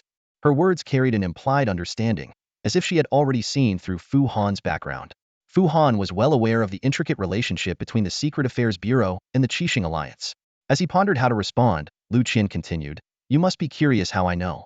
It's simple, really. You're not impressed by anything here, and you even seem a bit disdainful. You understand the significance of agave in the north, and more importantly, you see date wine as the blood and tears of the lower class. Am I right?" Fu Han remained silent, internally lamenting how conspicuous he was within the secret sect. Lu Qian went on, "Actually, I might have spent more time in the north than you. I've dealt with people from both sides, so I can tell at a glance." Curiosity got the better of Fu Han, and he asked, "Oh, which city did you live in?" Lu Qian responded with a bitter smile, "Where else could a desert dweller go? Sun City. I lived there for 20 years. Fu Han was surprised. "So, you studied at Sun Academy?" Lu Qian laughed. "I wasn't that fortunate. I spent my youth and middle age in the Queen's Night Banquet in Sun City.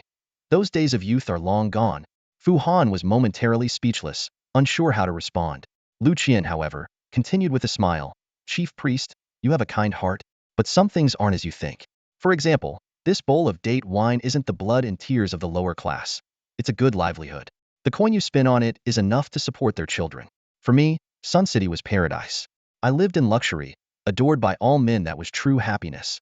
Different people, born in different places, lived different lives." Fu Han nodded in agreement. "I see. I was overthinking it." Lu Qian quickly waved her hand. "You're too kind, chief priest. I merely want you to relax and stay a few more days. To be honest, when I heard you were in Sandtown, I sent someone to welcome you. But you vanished into the desert, leaving no trace. Thankfully, you showed up soon after." Fu Han couldn't help but ask, "Is it that easy to track my movements?" Lu Qian chuckled. You didn't exactly hide your tracks, did you? Besides, you're a shining star, the genius appraiser of the secret sect. Your speed and accuracy in appraising star fragments are unmatched in the entire Qixing region.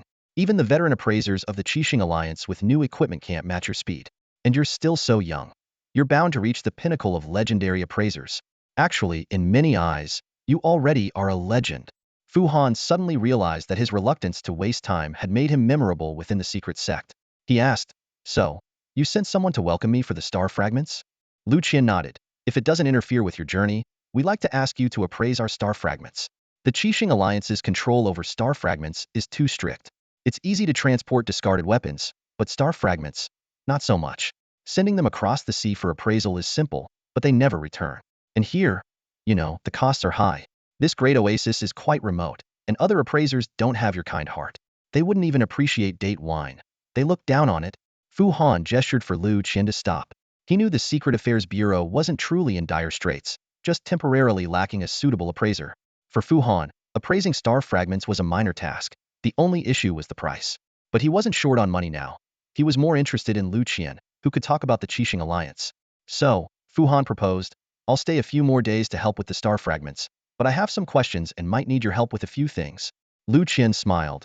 "I thought the kind chief priest would generously agree to all requests." Fu Han smirked. "That's not kindness. That's foolishness." Lu Qian complimented him again.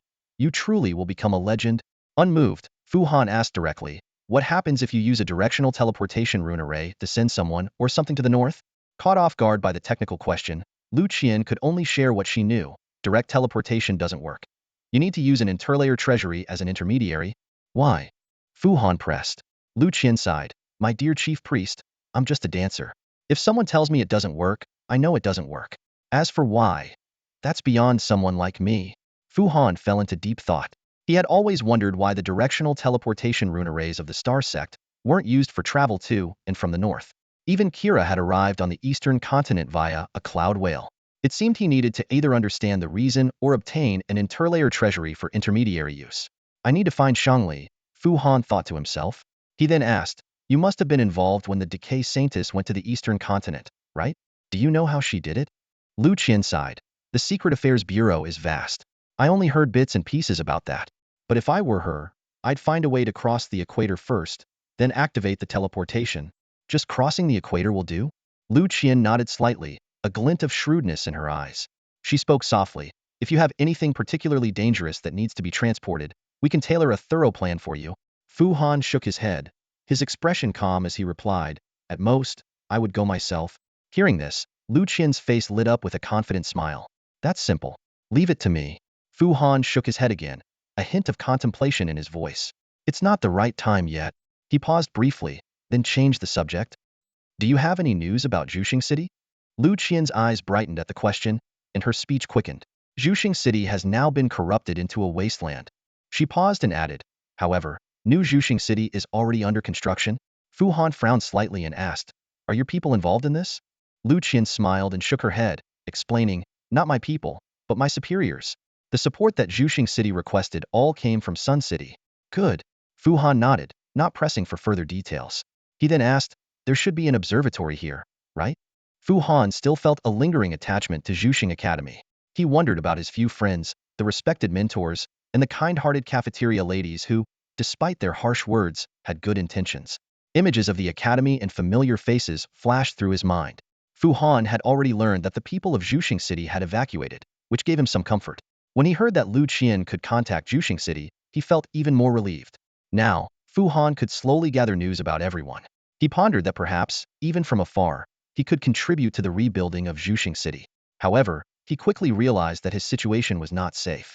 Simply exhibiting a slightly faster stargazing speed had already drawn the attention of the secret cult. Fu Han dared not reveal any more of his abilities, fearing that he would be captured and used as a research subject. The Great Oasis indeed had an observatory, which was why Lu Qian wanted to bring Fu Han there. To Fu Han's surprise, the observatory was located within He Chu's estate. Lu Qian explained that she and He Chu were close friends, which allowed Fu Han to pass through the previously forbidden date palm grove and personally touch the waters of the Great Oasis. The legendary estate opened its doors for Fu Han, with none other than He Chu herself coming out to greet him. Like other desert women, He Chu revealed her slender waist but covered her face with white silk, exposing only a pair of rare gold and blue heterochromatic eyes. Fu Han thought He Chu looked younger than Lu Qian, yet Lu Qian addressed He Chu as sister, which puzzled him. He Chu had a tall, graceful figure with sensuous, well-defined muscles on her bronze skin. Her relationship with Lu Qian was evidently extraordinary. After meeting Fu Han, He Chu entrusted the entire estate to Lu Qian's care and left with a fully armed squad. Fu Han noticed the Gatling guns mounted on the desert vehicles and knew that He Chu was off to execute a dangerous mission. Lu Qian confirmed Fu Han's suspicion, explaining that He Chu was going to retrieve goods stolen by desert bandits. Fu Han understood that this was not only about reclaiming the goods, but also about maintaining He Chu's and the Great Oasis's authority. The conversation soon turned to what Fu Han cared about most: the current situation of Zhuxing City and Zhuxing Academy. Lowering her voice, Lu Qian described how Ding Zhu had heroically burned the White Forest to stop the decay, with ashes flying everywhere and thousands of kilometers of forest still burning. This account made Fu Han hold Ding Zhu in high esteem, recalling the elder's refined demeanor and realizing his incredible strength. Despite the Academy's display of power, the rebuilding effort faced numerous challenges. Lu Qian told Fu Han that due to a lack of funds and supplies, the reconstruction of New Zhuxing City was progressing slowly. Fu Han pondered that perhaps the Secret Affairs Bureau could take this opportunity to insert their agents in preparation for potential future conflicts. Later, Lu Qian took Fu Han to the observatory. Though it was in a remote location, it was well equipped, even featuring some new northern instruments that Fu Han was unfamiliar with. Lu Qian curiously asked Fu Han about the purpose of an electronic device, to which Fu Han diplomatically replied that it required extensive knowledge of mathematics, optics, and astronomy. Over the next few days, Fu Han stayed in He Chu's observatory. On the surface, he was identifying star fragments, but in reality, he was helping Yun Yun enhance her skills. Identifying a dozen or so star fragments each day, Fu Han diligently carried out his plan. 2 days later, Lu Qian brought the first piece of news about Zhuxing Academy. Grand Scholar Yi Zhizhong had declined the invitation to retire in the eastern capital Longju and insisted on staying to oversee the reconstruction of New Zhuxing City. Hearing this, Fu Han felt a great sense of relief and had a solitary drink of rhododendron tequila with his dinner. Another 2 days passed, and Lu Qian brought news about the Tsang family. The Tsangyun dojo had left Zhuxing City after it was contaminated, but their plan to establish roots in other cities faced numerous difficulties and was on the verge of collapse. Fu Han wasn't surprised. He understood the challenges a Beastmaster's dojo faced in settling in a new place. As for Tsangjia himself, he had become a person of unknown whereabouts. Fu Han astutely realized that this likely meant Tsangjia had joined some secret special military unit.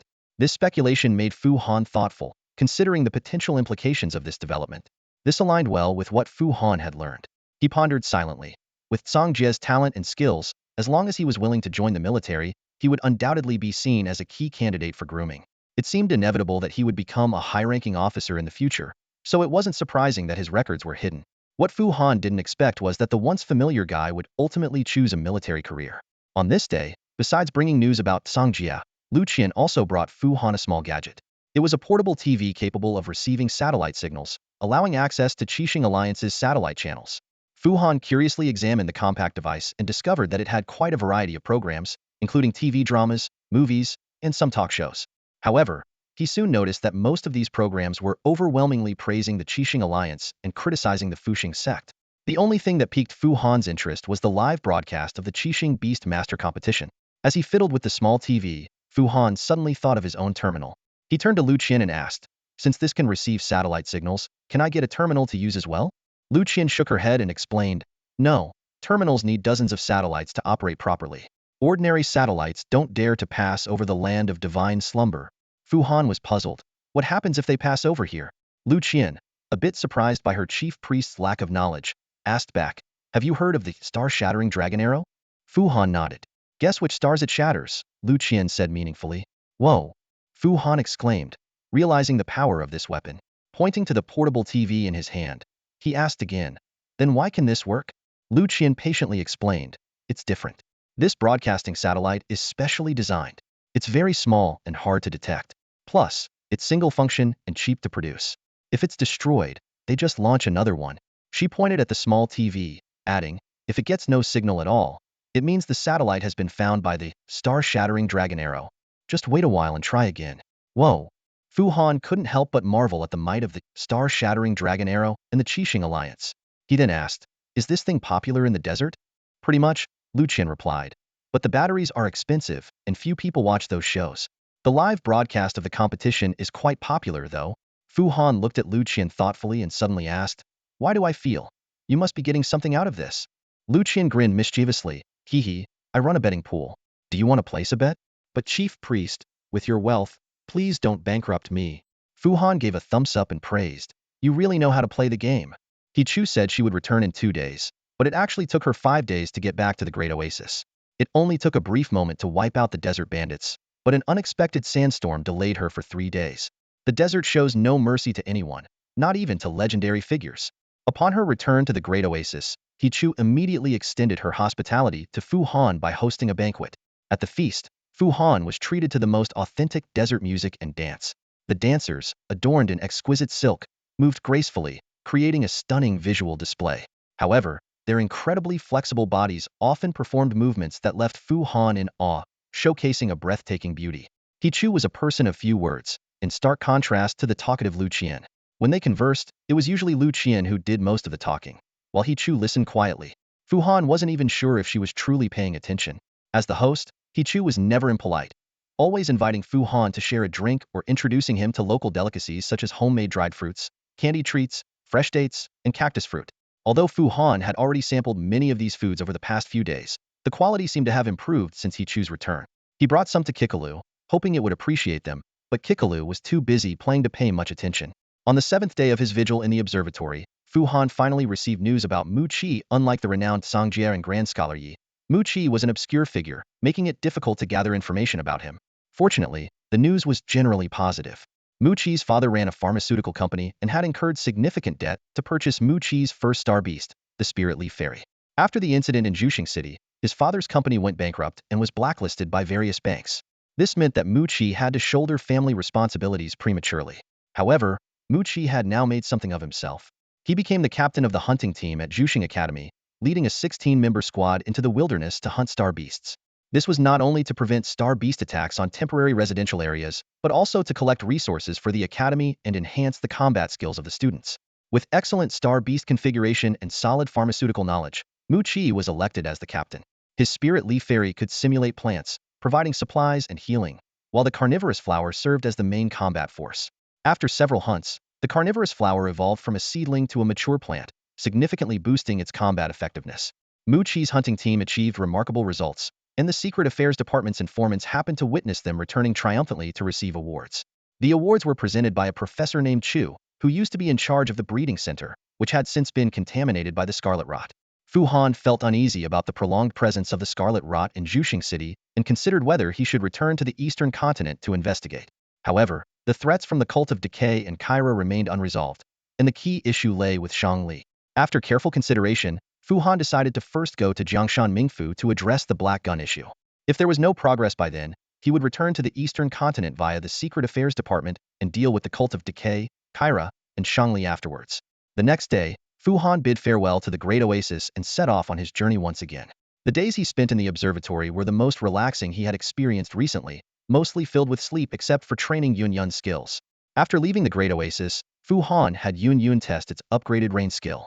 The rainfall was now torrential, but the consumption of starlight had also greatly increased, lasting no more than 10 minutes. Although it couldn't yet achieve the dream of flooding an entire army, Fu Han believed Yun Yun would eventually become highly accomplished. This time, Fu Han had a new gadget, a portable television. He was well aware of Lu Qian's intentions in sending him this item. She simply hoped that when Fu Han couldn't find the battery, he would still think of them. This small gesture, however, turned into an unexpected surprise for Fu Han. The portable player not only alleviated the boredom of his journey, but also brought him unforeseen joy. Fu Han scoffed at shows with heavy-handed moral lessons, not even bothering to give them a glance. But the Beastmaster tournament piqued his interest. In the Qixing Alliance, this sport had grown immensely popular, with almost every city boasting its own proud dojo and club. The Tsangyun Dojo, run by the Tsang family, was once a renowned contender, famous within the community. The annual finals were a national celebration, bustling with excitement. Throughout the year, recordings and broadcasts of league matches and intercity competitions were continuously available. If you were willing, you could always find an exciting match to watch. On this particular night, Fu Han happened to catch the intercity showdown between Jianing Harbor and Lu Lake City. The intense battles on the screen temporarily made him forget the fatigue of his journey. However, Fu Han never expected to see a familiar face in such a setting, on that small screen. This unexpected discovery made him sit up straight, eyes glued to the screen. his heart involuntarily beating faster. The rules for the Beast Tamer tournament are straightforward, only the contestants' star levels are restricted. The most notable events are the Master Tournament for those above 4-star level and the occasional legendary exhibition match. However, these top-tier masters are relatively few. To extend the broadcast duration, the organizers cleverly schedule lightweight and featherweight matches as warm-ups. These smaller bouts are particularly enticing for seasoned gamblers.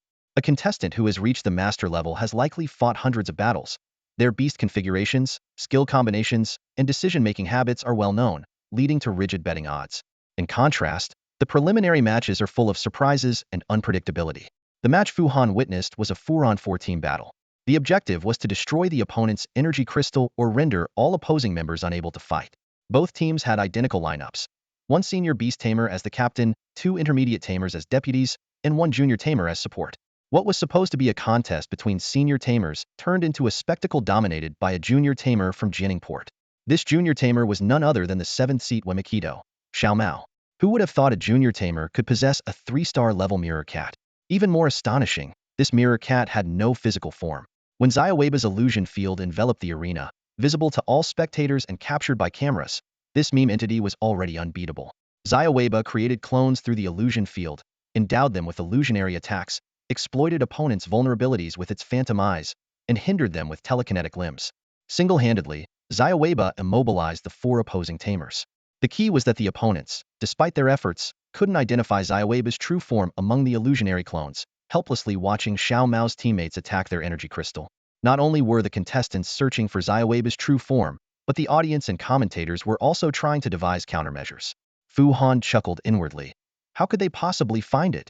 Every visible form of Xiaoweba was an illusion. The battle was a foregone conclusion. When the Luhu City energy crystal was destroyed, Xiaoweba also incapacitated the 4 opposing tamers.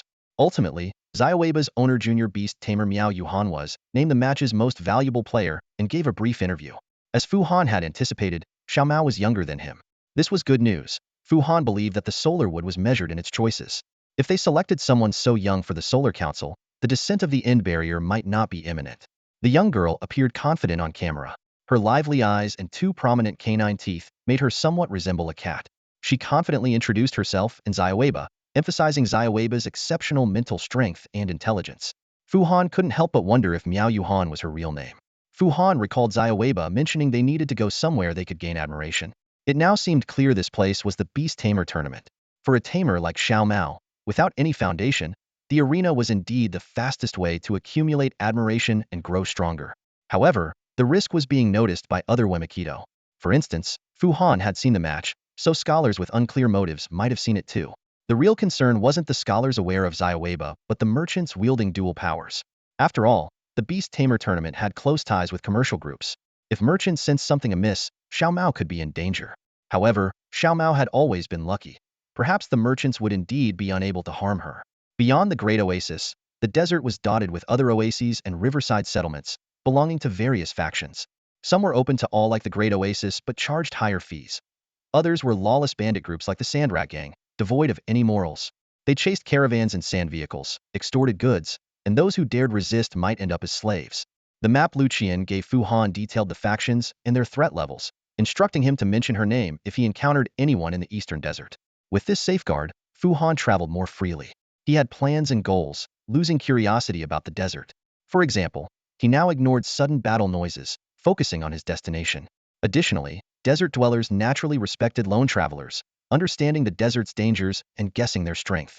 When Fu Han passed a military camp called the Desolate Bandit Camp, he was surprisingly invited by their leader, who respected Fu Han for being a tough man and wanted to share a drink. Fu Han simply replied with, "Get lost." The bandits left, cursing and making threats. Fu Han pondered how he would deal with them if they dared to pursue him. This contemplation lasted until he could see the Craft Mountain's inscription mansion. Those scoundrels never dared to come after all. The inscription mansion was hidden in the heart of a red-brown mountain range called Craft Mountain. Fu Han was sure this name was given by the followers of the craftsman god. Its original name was long forgotten. At the base of Craft Mountain, outside the inscription mansion's gate, stood a fan-shaped array of cross-shaped stone pillars. These deep black pillars formed a continuous area, keeping the surrounding region in a dim, cloud-like light. This wasn't due to the pillars' darkness, but because they absorbed the sunlight, making the area beneath them cold and dark. These pillars formed the Titan matrix, which condensed stellar stones from sunlight. This matrix alone, with its 1,000 or so pillars, produced 40 of the stellar stones in the entire planet. In fact, stellar stones and artificial star fragments are the same. Artificial star fragments are crystalline forms of stellar energy collected at night, while stellar stones condense from the sun's mixed energy during the day. Strictly speaking, the seed of the divine tree could also enhance itself by absorbing stellar stones, but the required amount was enormous. These Titan matrices working for an entire year might not match the sun's energy collected by the 9 suns divine tree in a single day. Despite being far inferior to the divine tree, the energy collectors left by the Titans were still incredibly advanced. Both the Star Alliance and the Starry Faith derived their stellar stone and artificial star fragment production techniques from these Titan matrices. It could be said that this place was the birthplace of inscription technology. Regardless of what the Starry sect claims, the origins of inscription technology are shrouded in mystery. It's like a key to a hidden treasure chest, rooted in the remnants of the Titan race. The god of craftsmen and his followers are like a silent group of artisans, deeply focused on their craft and ignoring all other disputes. Fu Han couldn't help but imagine a peculiar scene. The gods fervently discussing in a virtual chatroom. The god of craftsmen enthusiastically shares his latest discovery, earning praise from the other deities. The god of wisdom, however, always tries to take credit, sparking endless arguments. In the end, the god of craftsmen diffuses the tension with a simple, "Are you buying it or not?" bringing the conversation back to reality. But these imaginings are just that, imaginations. Fu Han knew that to truly understand the culture and history of a place, one must experience it firsthand. Just like after participating in the events of Yensalt City, he finally grasped the deeper meaning of the union of two gods. This was precisely why he embarked on his journey of exploration. In reality, the Titans left behind more than just a forest of stone pillars. The so-called inscription mansion is actually the Titan's inscription cave. Those pillars are merely energy supply devices for the Titan relics buried within the mountains, much like solar panels on modern rooftops. The inscription mansion is the most complete and the only still functioning Titan relic. Even the craftsman sect has yet to fully uncover its original purpose. However, based on the discovered living facilities, the craftsmen speculate that this was once the home of the Titans. Today, the inscription mansion has become the new home for the craftsmen. Passing through the dim, cold forest of stone pillars, the grand entrance of the inscription mansion stood before them. 2 massive artillery golems stood guard like sentinels. These 10-meter-tall golems, resembling armadillos, could curl into balls to roll forward or unfurl their armor to crawl. Their chests and abdomens were bristling with hundreds of radiant cannons, capable of unleashing a devastating barrage. These weapons, once meant for siege warfare, had now been reduced to mere gatekeepers. Fu Han couldn't help but marvel, unaware of the high energy consumption that lay behind this compromise. Without divine support, these behemoths could only barely function on the energy matrix of the inscription mansion. The craftsmen often complained that these golems were useless, but to outsiders, this statement took on a different meaning. The craftsman sect possessed earth-shattering weapons but chose not to use them. Fortunately, the craftsmen lacked ambition. Otherwise, the consequences would be unimaginable. Although these artillery golems had remained nearly motionless for millennia, their deterrent power was still formidable. People lined up orderly in their presence, not daring to cause trouble. It was then that Fu Han noticed he had walked straight through the matrix while other caravans took a detour. This action drew the attention of a steward from the craftsman sect. A burly man with an oil-stained shirt approached Fu Han on a compact floating radiant stone vehicle. His lower body was equipped with mechanical prosthetic limbs, a stark contrast to his jeans. "Young man, is this your first time at the inscription mansion?" the man asked directly. "Yes," Fu Han replied succinctly. The man continued jotting down notes in a booklet. "Which sect do you belong to?" "Secret sect," Fu Han answered truthfully. "Oh." The man looked up. "You openly admitted to being from the secret sect? Not bad." Fu Han silently wondered if there was any enmity between the secret sect and the craftsman sect. "All right, could you please state your name? Or a code name will do," the man continued. "Fu Han." "Okay, secret sect follower Fu Han." The man noted down. "Can you describe what it felt like passing through the energy matrix?" Fu Han answered honestly. "Cold, dim. Anything else? How much starlight was absorbed? Did you feel any weakness?" The man inquired further. Fu Han was startled. He had indeed felt a slight gathering of starlight, but instinctively knew not to reveal it. So he followed the man's lead and said, "A little, but I didn't feel weak." "Ah, youth," the man sighed. "Thank you for your cooperation and welcome. Remember, leaving any marks on the walls of the inscription mansion is a serious crime. So be careful." "Understood," Fu Han replied. With that, the craftsman rode off on his radiant stone vehicle. Fu Han looked back at the dark stone pillars, filled with curiosity. Why did others have their starlight absorbed, while he seemed to gather it instead? Was it because of the core star? Shaking off his thoughts, he refocused and walked towards the towering entrance. The grandeur of the inscription mansion's interior was breathtaking. Thousands of square meters of open space, ceilings tens of meters high, a smooth gray stone floor that looked brand new, reddish-brown mountain walls inlaid with engraved copper strips, and a ceiling adorned with radiant stone lamps fashioned into the shape of the god of craftsmen's constellation. Everywhere, the wisdom of the titans and the ingenuity of the craftsmen were evident. Fu Han couldn't help but marvel at how unique the followers of the craftsman sect were. Their material needs were both high and low, with the materials required for their research and creations becoming their greatest necessity. But in reality, the craftsmen's material needs were incredibly simple. For millennia, they were accustomed to setting up temporary tents to live in. To them, the Ming residence was already a luxurious abode. It was windproof, rainproof, warm in winter, and cool in summer. Why go to great lengths? A tent and a bed were enough. Tents were the most convenient. They could be easily dismantled and rearranged, without hindering the use of tools or the storage of materials. The craftsman's only remaining pleasure in life was to enjoy a swig of strong liquor, with no other demands. In Shinmiandi, a widely known story vividly illustrated the unique temperament of these craftsmen. It is said that one day, the god of craftsmen invited another deity to visit Jiangshan Ming residence. Upon arrival, the deity was shocked by the Spartan living conditions of the craftsmen. Initially, he wanted to suggest improvements, but upon seeing the unkempt god of craftsmen, he realized such suggestions would likely be futile. So, the deity decided to ask the craftsmen directly about their needs. He approached a craftsman who was diligently working and kindly asked, "Industrious craftsman, tell me what you need. I am a god and can grant your wish."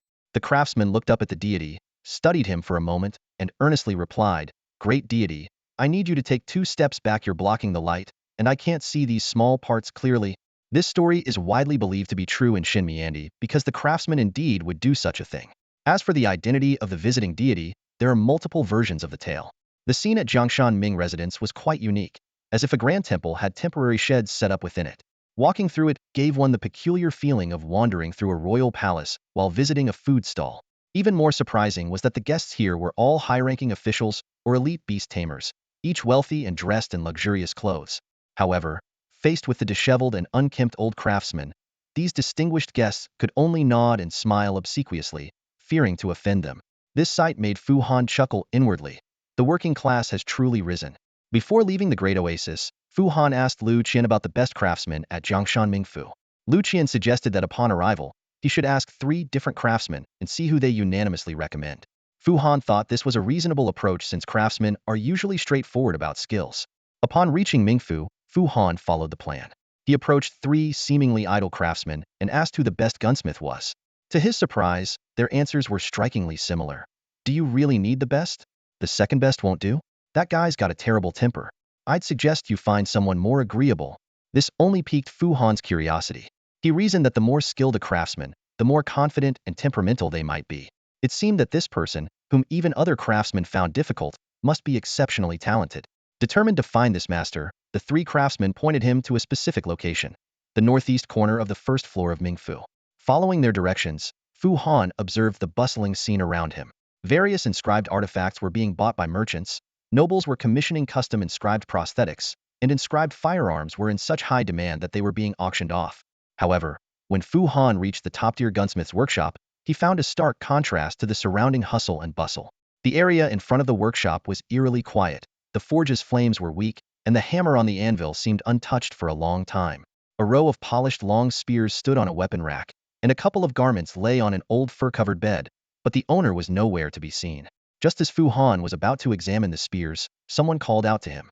It was a kind-looking middle-aged woman from the jewelry workshop opposite. She wore clean clothes and a pair of multi-lensed craftsman glasses. When she adjusted the focus of her glasses, the exaggerated zooming effect of her eyes made Fu Han burst into laughter. Seeing his reaction, the woman played along with her glasses, making Fu Han laugh even harder. For a moment, Fu Han felt a childlike joy and innocence he hadn't experienced in a long time. During their conversation, Fu Han learned that the woman's surname was Xiao, and she was a master jeweler. She could not only carve exquisite pieces but also embed complex inscribed arrays into jewelry as small as a soybean. To his astonishment, Fu Han discovered that his appraiser's badge was crafted by Auntie Xiao.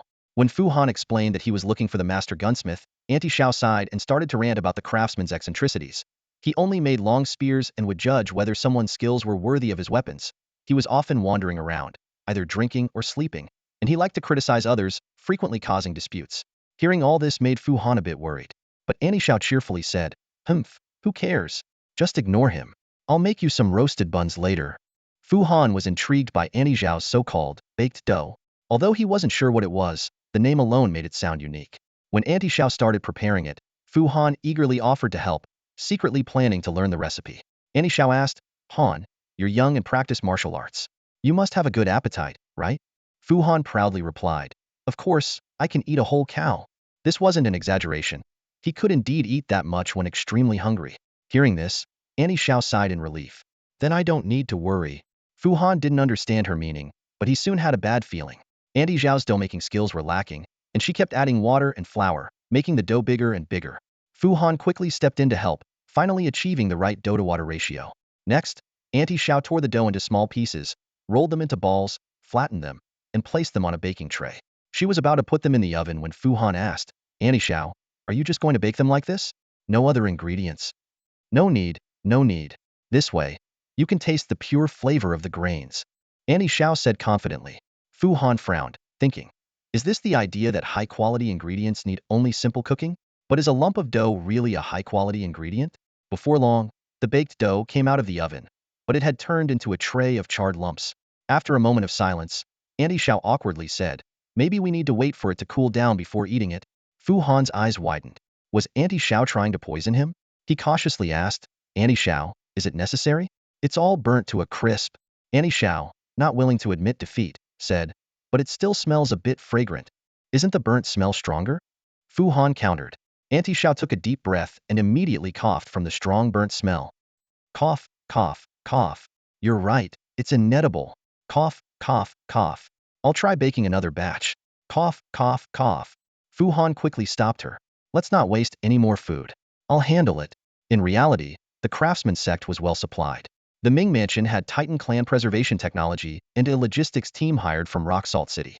The head chef was a legitimate salt god priest, and all the ingredients were sourced from Rock Salt City. The logistics team's food trucks shuttled through the mansion day and night, ready to serve at a moment's notice, free of charge to the craftsman. Fu Han had seen 4 food trucks pass by in just a few hours. The craftsmen lived simple but not harsh lives. Annie Xiao had grown up eating food from the food trucks and knew nothing about cooking. Her occasional attempts at baking dough were purely for fun. She didn't even realize that the oven's owner usually turned down the heat, using only residual warmth to bake.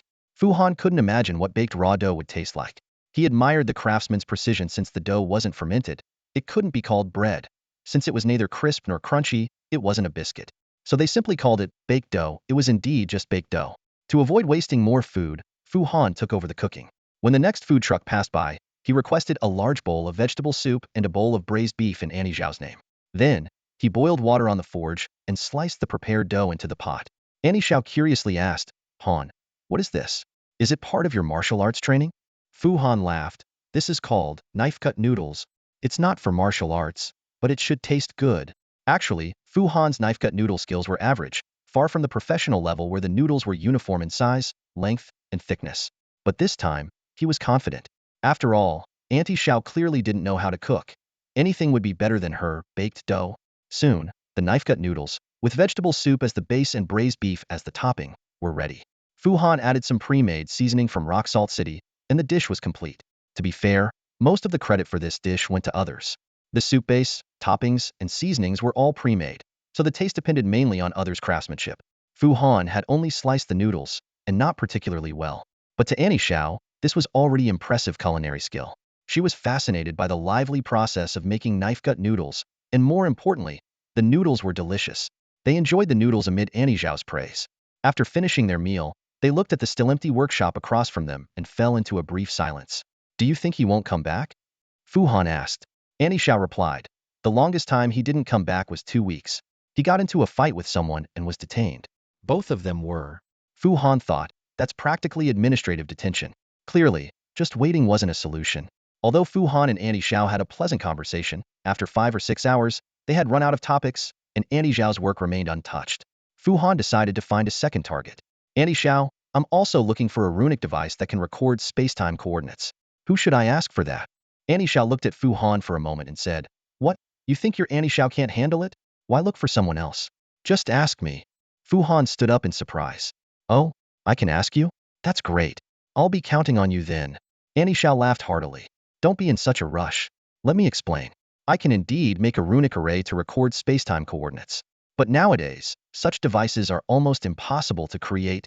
It turned out that a crucial component for recording spacetime coordinates was a spacetime gem. Auntie Xiao, being a jeweler, was adept at processing such gems. Without a jeweler of her caliber, no one else could make such a runic device. However, spacetime gems were a specialty of the spacetime rift. Since the fall of the spacetime god and the disbandment of the spacetime sect, the number of these gems had been dwindling. Nearly 1,000 years had passed, and finding such gems had become extremely difficult.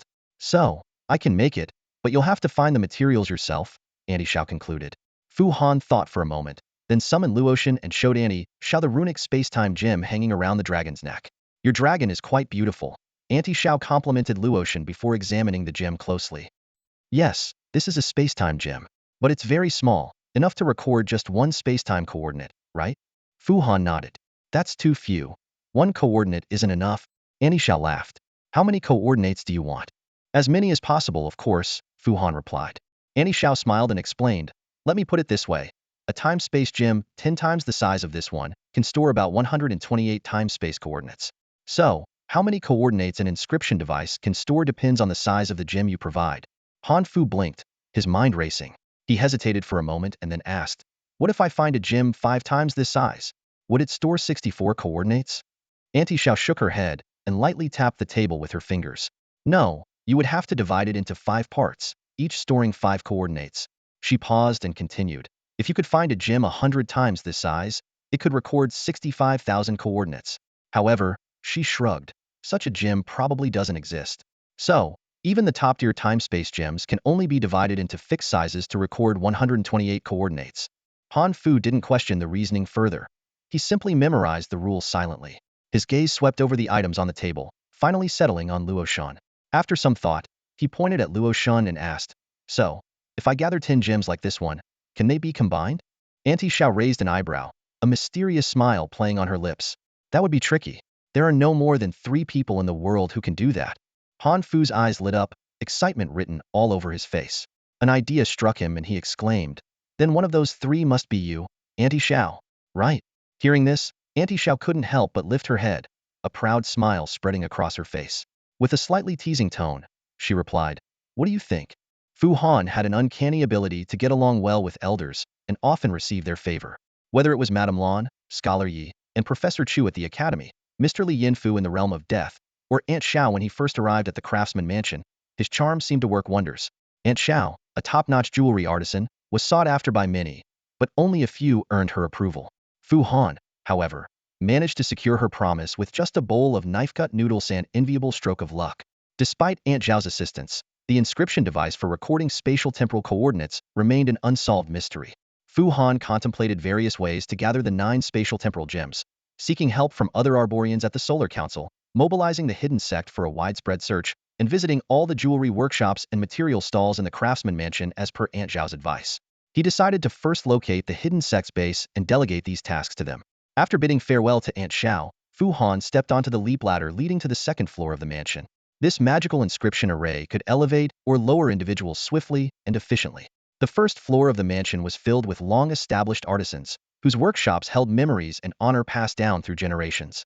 The 2nd and 3rd floors had better environments, with spaces divided into large rooms suitable for titans. Artisans usually shared a room, creating large workshops, while the remaining spaces were rented by guilds or neutral sects. Though the hidden sect had not been invited to reside within, they had their ways of infiltrating. Fu Han learned from Lu Qian that the largest inn on the 2nd floor was run by spies, which wasn't surprising given the many secretive matters that occurred in inns. Entering the dimly lit inn, Fu Han used a special technique to identify his allies. The innkeeper, Zhao Ji, brightened up and immediately greeted him. After a brief conversation, Zhao Ji led Fu Han to a prepared guest room. Inside, Zhao Ji had thoughtfully arranged a plate of peeled cactus fruit with Hunya rare treat in the resource-scarce desert.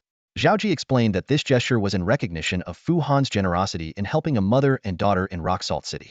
As Fu Han savored the sweet fruit, he assigned Zhao Ji the task of searching for the spatial temporal gems and generously advanced 100 gold coins for investigation expenses. However, Zhao Ji hesitated before revealing important news about the diseased sect. It turned out that although followers of the diseased sect were banned from the mansion, they had established a secret base in a stable on the 3rd floor. Last night, two priests from the sect, capable of changing their appearance, had successfully infiltrated and rescued an important figure imprisoned on the fourth floor. They were now hiding in that stable. Frowning, Fu Han inquired about the response from the craftsman god sect. Zhao Ji mentioned that they were conducting a search, but the methods remained unknown. Glancing at the inscription copper bars on the wall, Fu Han had a hunch. My lord, should we inform the artisan sect, or wait until they leave and then seize the person from them? Zhao Ji's words made Fu Han pause. He frowned and looked at Zhao Ji, a hint of confusion flickering in his eyes. Zhao Ji, you mentioned seizing someone? Do we know who we brought out of the prison? A trace of anxiety appeared on Zhao Ji's face as he shook his head, his tone tinged with regret. We've investigated once already, but we still can't be certain. However, there's a high probability that person is associated with the god of thieves. Upon hearing this, Fu Han stood up abruptly, the chair scraping loudly against the floor. A sharp glint flashed in his eyes as he gave an uncompromising command. Gather all your forces and suspend all other activities. Keep a close watch on those people, and don't let them escape under any circumstances. Fu Han's voice grew increasingly urgent, filled with a sense of urgency. If that person is indeed linked to the god of thieves, we must reclaim them at all costs.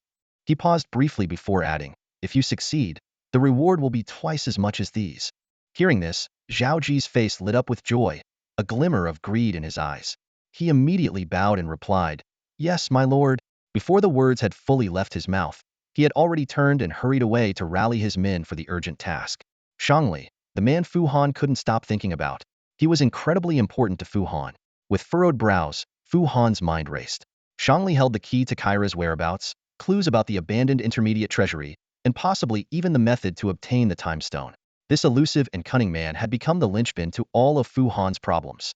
Fu Han's gaze sharpened as he realized that both the artisan sect and the decay cult had reasons to hunt down Shangli.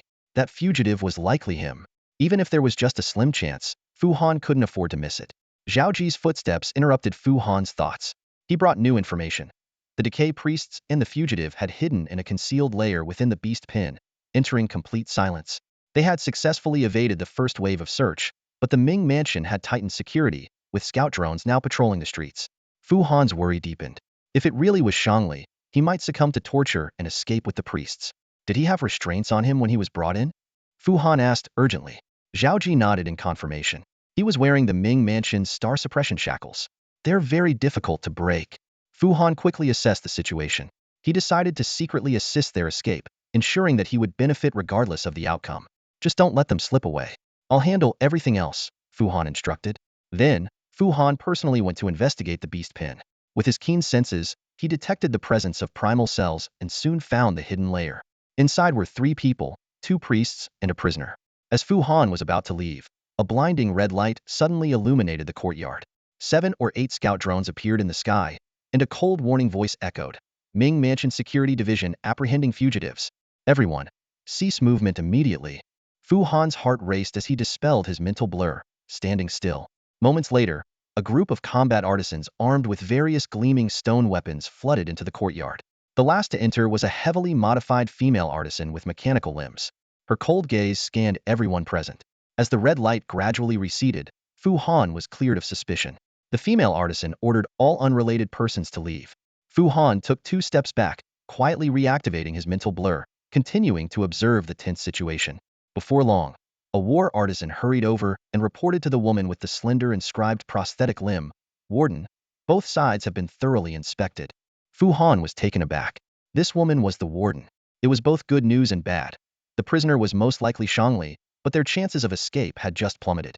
The warden responded coldly, proceed further. They're likely behind the cold storage. Check the hidden compartments. Yes, ma'am. The war artisans obeyed and left, their footsteps fading into the distance. Fu Han felt a sinking feeling in his heart.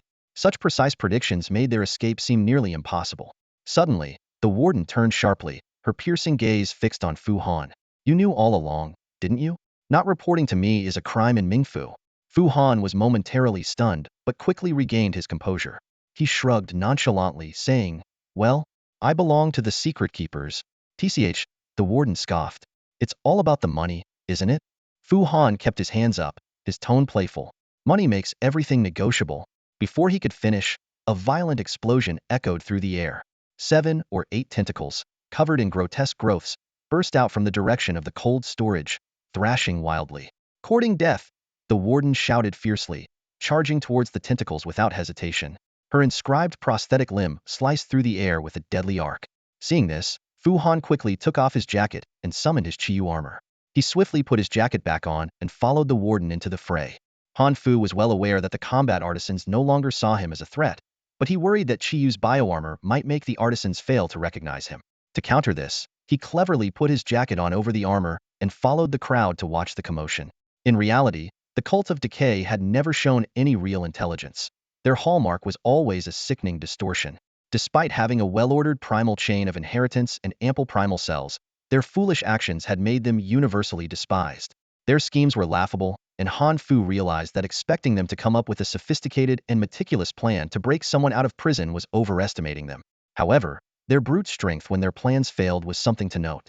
Suddenly, grotesque tentacles appeared, and the combat artisans immediately fired their various radiant weapons.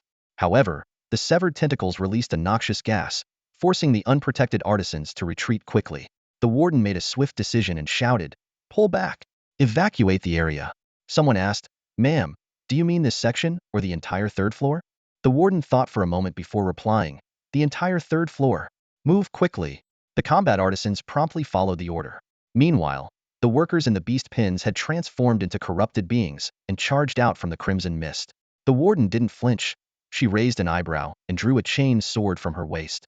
With a flick of her wrist, the chain sword retracted into an ice-blue long sword, resembling crystallized ice. Simultaneously, several vents opened on her inscribed prosthetic limbs, releasing a chilling mist that froze the encroaching noxious gas into glittering dust.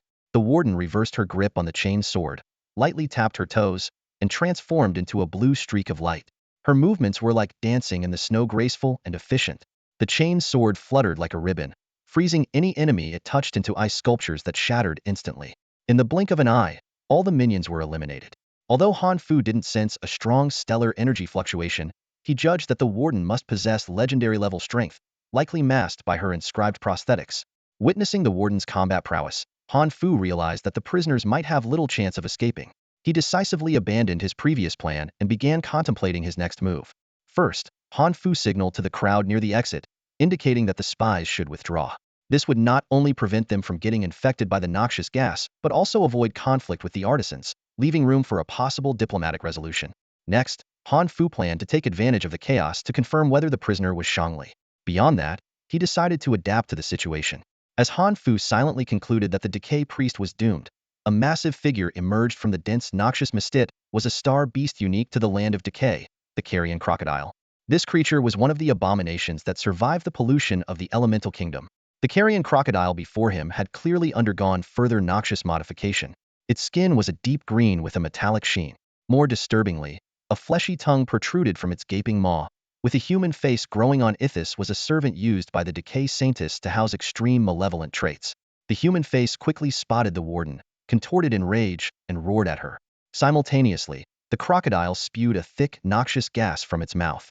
The warden frowned slightly and swung her chain sword, raising an icy wind that barely held back the noxious gas. Seeing that the icy wind from the chain sword was about to be overwhelmed by the noxious breath, the warden made a move that astonished Han Fu. She placed her hand in front of her face, quickly forming a crystal blue ice mask that covered her mouth and nose. Then, she rapidly tapped her fingers on the ice, creating several stellar energy lines. These lines refracted within the ice, forming an inscribed array. Han Fu speculated that this array could connect to the ventilation arrays of the inscription mansion, blocking the noxious gas while providing fresh air to the warden. This ability to instantly create inscribed devices left Han Fu deeply impressed, realizing that within the energy-rich inscription mansion, combat artisans were nearly invincible. With her protection in place, the warden hesitated no longer. She reversed her grip on the sword again, tapped her toes, and launched an attack on the crocodile. Seeing its noxious breath ineffective, the crocodile ceased spewing and used its belly tentacles to ensnare the warden. Relying on her superior agility, the warden dodged and slashed her way towards the crocodile's chest and abdomen. The crocodile continuously regenerated and counterattacked, leading to a fierce battle. Han Fu estimated that the fight would last some time. He could have seized the opportunity to take the crocodile's primal cells, but to avoid revealing his abilities and true intentions, he chose to stay put. At that moment, Han Fu extended his senses again, trying to locate the decay saintess hiding behind the crocodile. To his surprise, he found that both the saintess and the prisoner's primal cell sources had vanished. Han Fu was stunned, unable to understand when the Saintess had escaped. When the crocodile appeared, the dense noxious gas had disrupted the primal cell signals, and in his moment of inattention, the Saintess had slipped away. Han Fu knew that the Decay Saintess would never abandon her servant unless absolutely necessary. Given the current situation, the best fate for this servant is to hold off the pursuers. Fu Han raised an eyebrow, a glimmer of surprise in his eyes.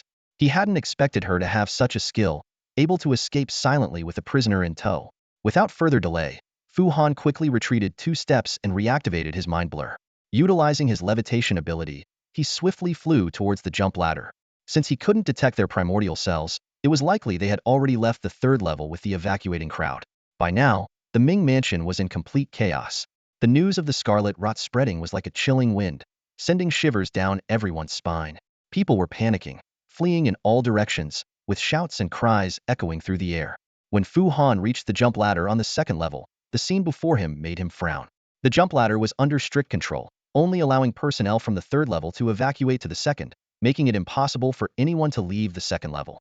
Many anxious people were forced to wait there until the evacuation from the upper floors was complete. In the air, light sentinel golems hovered silently, vigilantly monitoring everything around. On the ground, combat artisans and mercenaries from the defense division were striving to maintain order, their faces etched with tension and exhaustion. The lead combat artisan, holding a loudspeaker, hoarsely reassured the crowd, "Please stay calm. The scarlet rot cannot pass through the jump ladder. The situation is entirely under our control. The rot will not spread to the 2nd floor, so there's no need to panic. Once the 3rd floor is fully evacuated, the downward jump permission will be granted, and you'll be free to leave."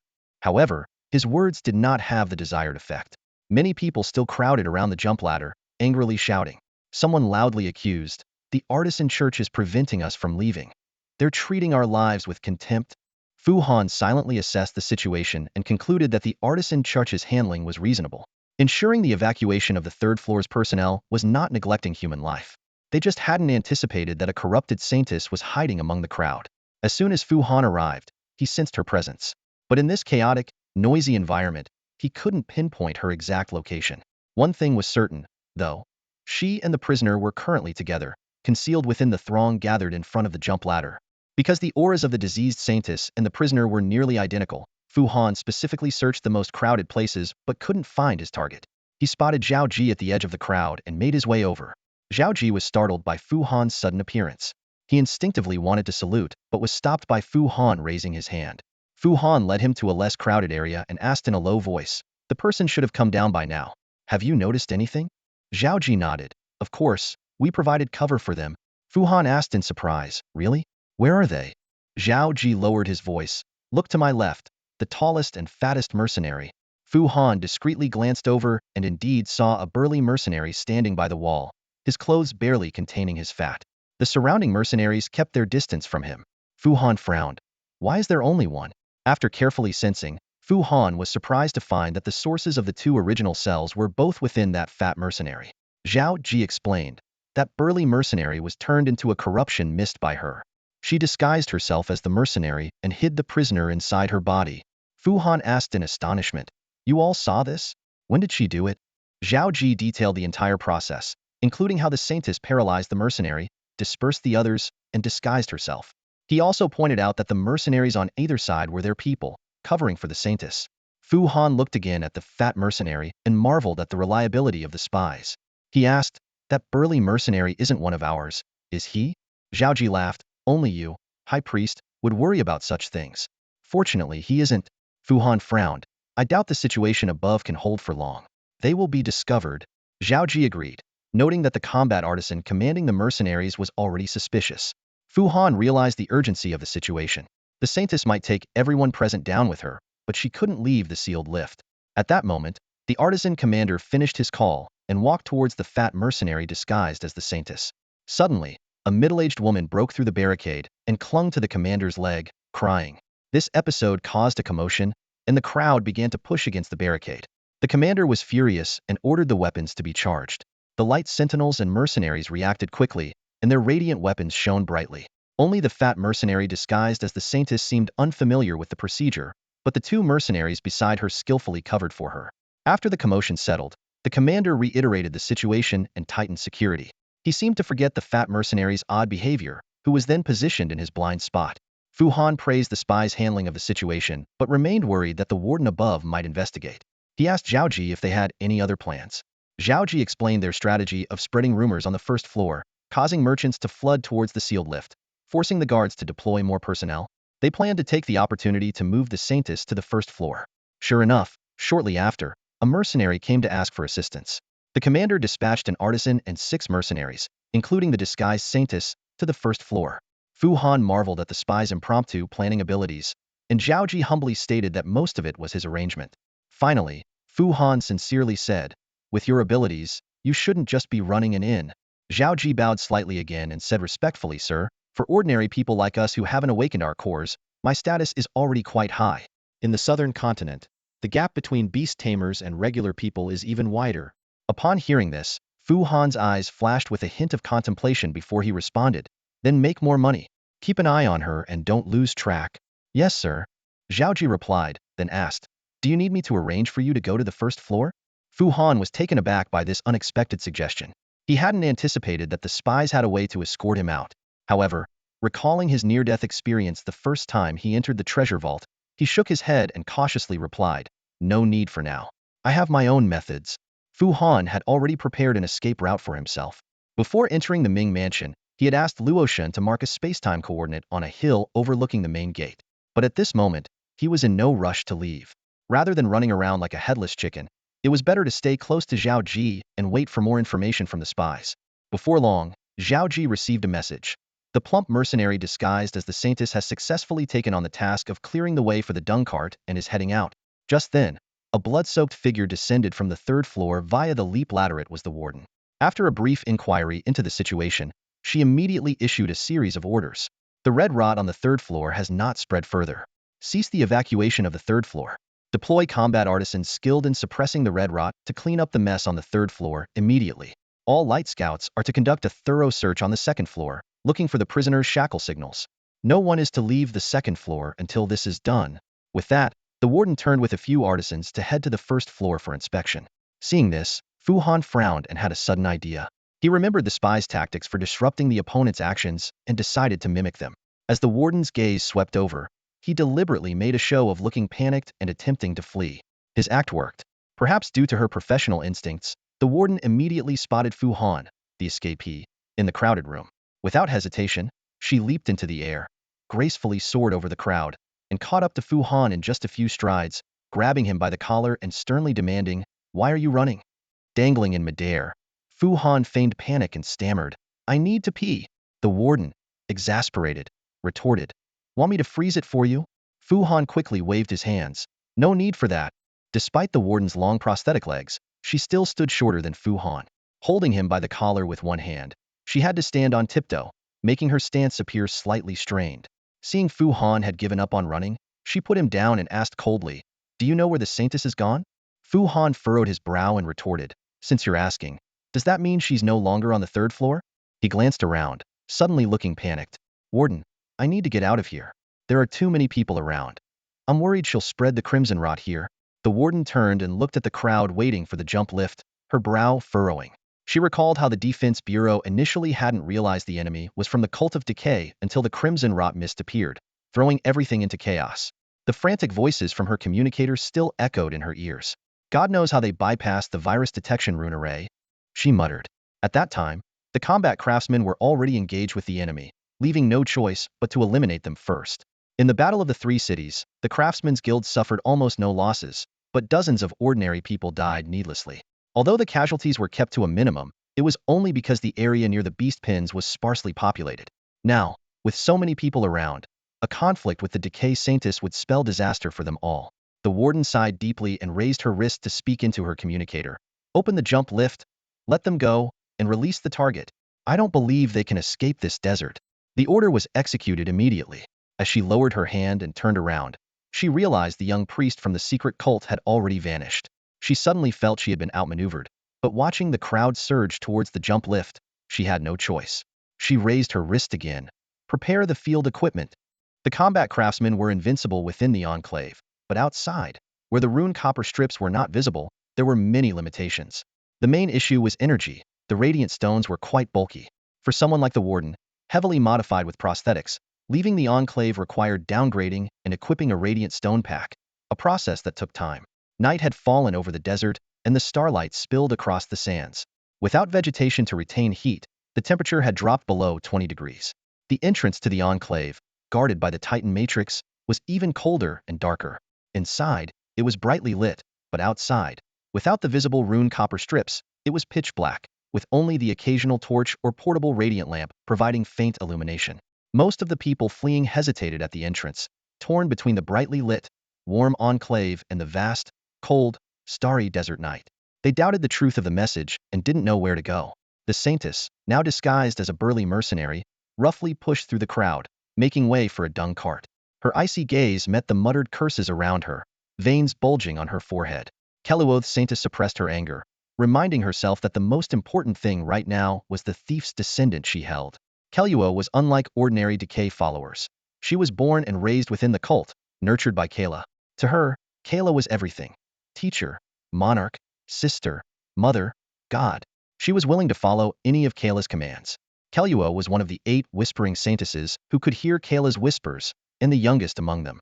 She had always been dedicated to finding the missing thief's descendant, and had finally foreseen its location through the dreaming relic of the dream god cult. Standing at the enclave's entrance, holding the thief's descendant Shangli in her arms, Keluo felt all her decisions were correct. She was secretly proud, thinking her wisdom far surpassed that of the other whispering saintesses who only knew how to kill. However, her smugness didn't last long. A mercenary patted her on the back, grinning maliciously. "Hey buddy, I'm gonna go take a leak. You head back first. Don't wait up for me." With that, he disappeared into the shadows of the craftsman's mountain. Keluo then noticed how dark it was outside the enclave at night. So dark that even the brilliant stars and moon couldn't illuminate the area. She pushed through the crowd and walked into the darkness, completely unaware of a figure in black silently following her. Fu Han didn't have the confidence to instantly seize all the primordial cells within Keluo. Although he could make the primordial cells relinquish control over the crimson rot during the process, Keluo might scream in pain or even go mad. To avoid attracting the Craftsman's Guild's attention, he simply followed her quietly. Reaching a dark spot, Keluo shed her mercenary disguise, transforming into a tall female warrior. She donned a coarse military uniform and covered the prisoner on her back with a cloak, then quickly headed east. As a decay saintess, Keluo was still swift on her feet despite carrying an adult man. Before long, she arrived at a wind-sheltered camp 10 kilometers from the enclave. Although the desert was the cult of decay's weakest area of influence, they still had some sway. In fact, the second largest bandit group in the desert was secretly backed by the cult. A reception team of over 10 people was waiting at the camp. Seeing Keluo arrive alone, the bandits were astonished. "Ma'am, why didn't you signal us to come over?" one of the bandits asked. Keluo snorted. "Signal you? By the time you bunch of cowards got here, that woman with all the prosthetics would have arrived first." Humph. She didn't offer further explanation but ordered sharply, "Stop wasting time. Get moving and erase all traces of our camp." With that, Keluo removed the cloak, revealing the prisoner she had been carrying. Standing in the shadows, Fu Han's eyes were like sharp daggers as he finally confirmed the identity of the prisoner. It was Shangli. His heart pounded violently, adrenaline surged through his veins, and every muscle in his body tensed up instantly. "I can't let them escape," Fu Han vowed silently, quickly adjusting his breathing and preparing for action. His gaze was fixed on the diseased saintess, the key figure in the entire situation. Like a poised leopard ready to pounce, Fu Han moved with extreme caution, careful not to alert his prey. His footsteps were so light they were almost inaudible, his body slightly leaned forward, ready to strike at any moment. Fu Han slowly closed in on the diseased saintess, each step meticulously calculated. His right hand discreetly reached for the weapon at his waist, prepared for any sudden confrontation. The air was thick with tension, as if on the verge of exploding. Fu Han knew that every second from now on was crucial. He had to seize the perfect moment to act. The dark night provides a highly reliable cover. Humans, who do not have strong night vision, easily overlook crucial details in the darkness, significantly enhancing the effect of psychological ambiguity. Fu Han silently approached Keilu from behind, while she remained focused on wiping the dirt off Shangli's face. Her movements were cautious, and her eyes held a gentle smile, as if the person in her arms was a priceless treasure. This scene sent chills down Fu Han's spine. Shangli had his eyes closed, seemingly in a deep sleep. His wrists, ankles, and neck were wrapped in black, metallic-looking tumors, which Fu Han guessed were devices meant to block the signal from the inscription shackles. Clearly, these devices were unreliable. Otherwise, the two hiding in the crevice wouldn't have been discovered. Knowing that fully armed combat artisans were on their way, Fu Han didn't hesitate any longer and touched Keilu's shoulder. At that moment, the outcome was decided. Keilu had known the terror of the corruption since she was little, having witnessed countless people tormented for offending her. However, as the most beloved young saintess, she had never experienced it herself. Now, the sudden touch made her taste the agony of the corruption for the first time. Her blood felt like it was boiling, her skin itched and hurt as if being gnawed by insects, and her internal organs seemed to be torn by invisible claws. Time slowed down to a crawl, and just turning around to see who was behind her felt like an eternity. What terrified Keilu even more was the sensation of her sacred power rapidly flowing into the stranger. In her understanding, only the great Kira could take away her sacred power. Thinking Kira had changed her appearance, she struggled to speak. "Your Majesty, I brought him out, please spare me." Fu Han glanced at Shangli, who was still sleeping soundly against Keilu, unsure of how to respond. As the primordial cells were being taken back, Keilu's transformations were fading. Through touch, Fu Han understood the principle behind her altered body. Kira had fused characteristics of various star beasts, giving Keilu a new ability to grow numerous buds that could morph into different forms, simulating others' biological information and appearance. Her hair could turn into various textures of fabric, changing her clothing at will. Without the support of the primordial cells, Keilu's clothes reverted to hair, and the buds shrank back. Fu Han then realized that this corrupted saintess was merely a 12 or 13-year-old girl, thin and delicate. Despite the torment of the corruption, Keilu didn't scream but showed a strong sense of grievance and unwillingness. She struggled to plead again. "Your Majesty, I've done my best, please spare me." Only then did Fu Han clearly hear her addressing him as "Your Majesty" and realized she had mistaken him for Kira. He had no intention of impersonating anyone. After retrieving all the primordial cells, he softly said, "I'm not your Majesty. Rest in peace." With that, his hand gently swept across the saintess's neck, a flash of spatial power, and her suffering abruptly ended as her head rolled into Shang Li's lap. At that moment, the sand bandits realized their leader had been beheaded. They raised their guns in panic, trying to retaliate, but were instantly plunged into darkness, only able to scream in terror. These were merely minions kept by the corruption cult, typically turned into corrupted slaves, spared this time due to special circumstances. Naturally, they were no match for Xiaozi's attack. When the darkness lifted, the wind shelter camp was left with only the saintess and a group of sand bandits' corpses. About 15 minutes later, the warden and combat artisans followed the direction where the inscription shackle signal disappeared and found the wind shelter camp. At this time, the corruption, without a host and primordial cells, was highly active, seeking new hosts. The corruption mist enveloped the entire camp. Usually, burning the area would solve the problem. But to preserve the scene, the warden patiently waited for half an hour until the corruption mist turned into crimson liquid, seeping into the sand before leading the team to investigate.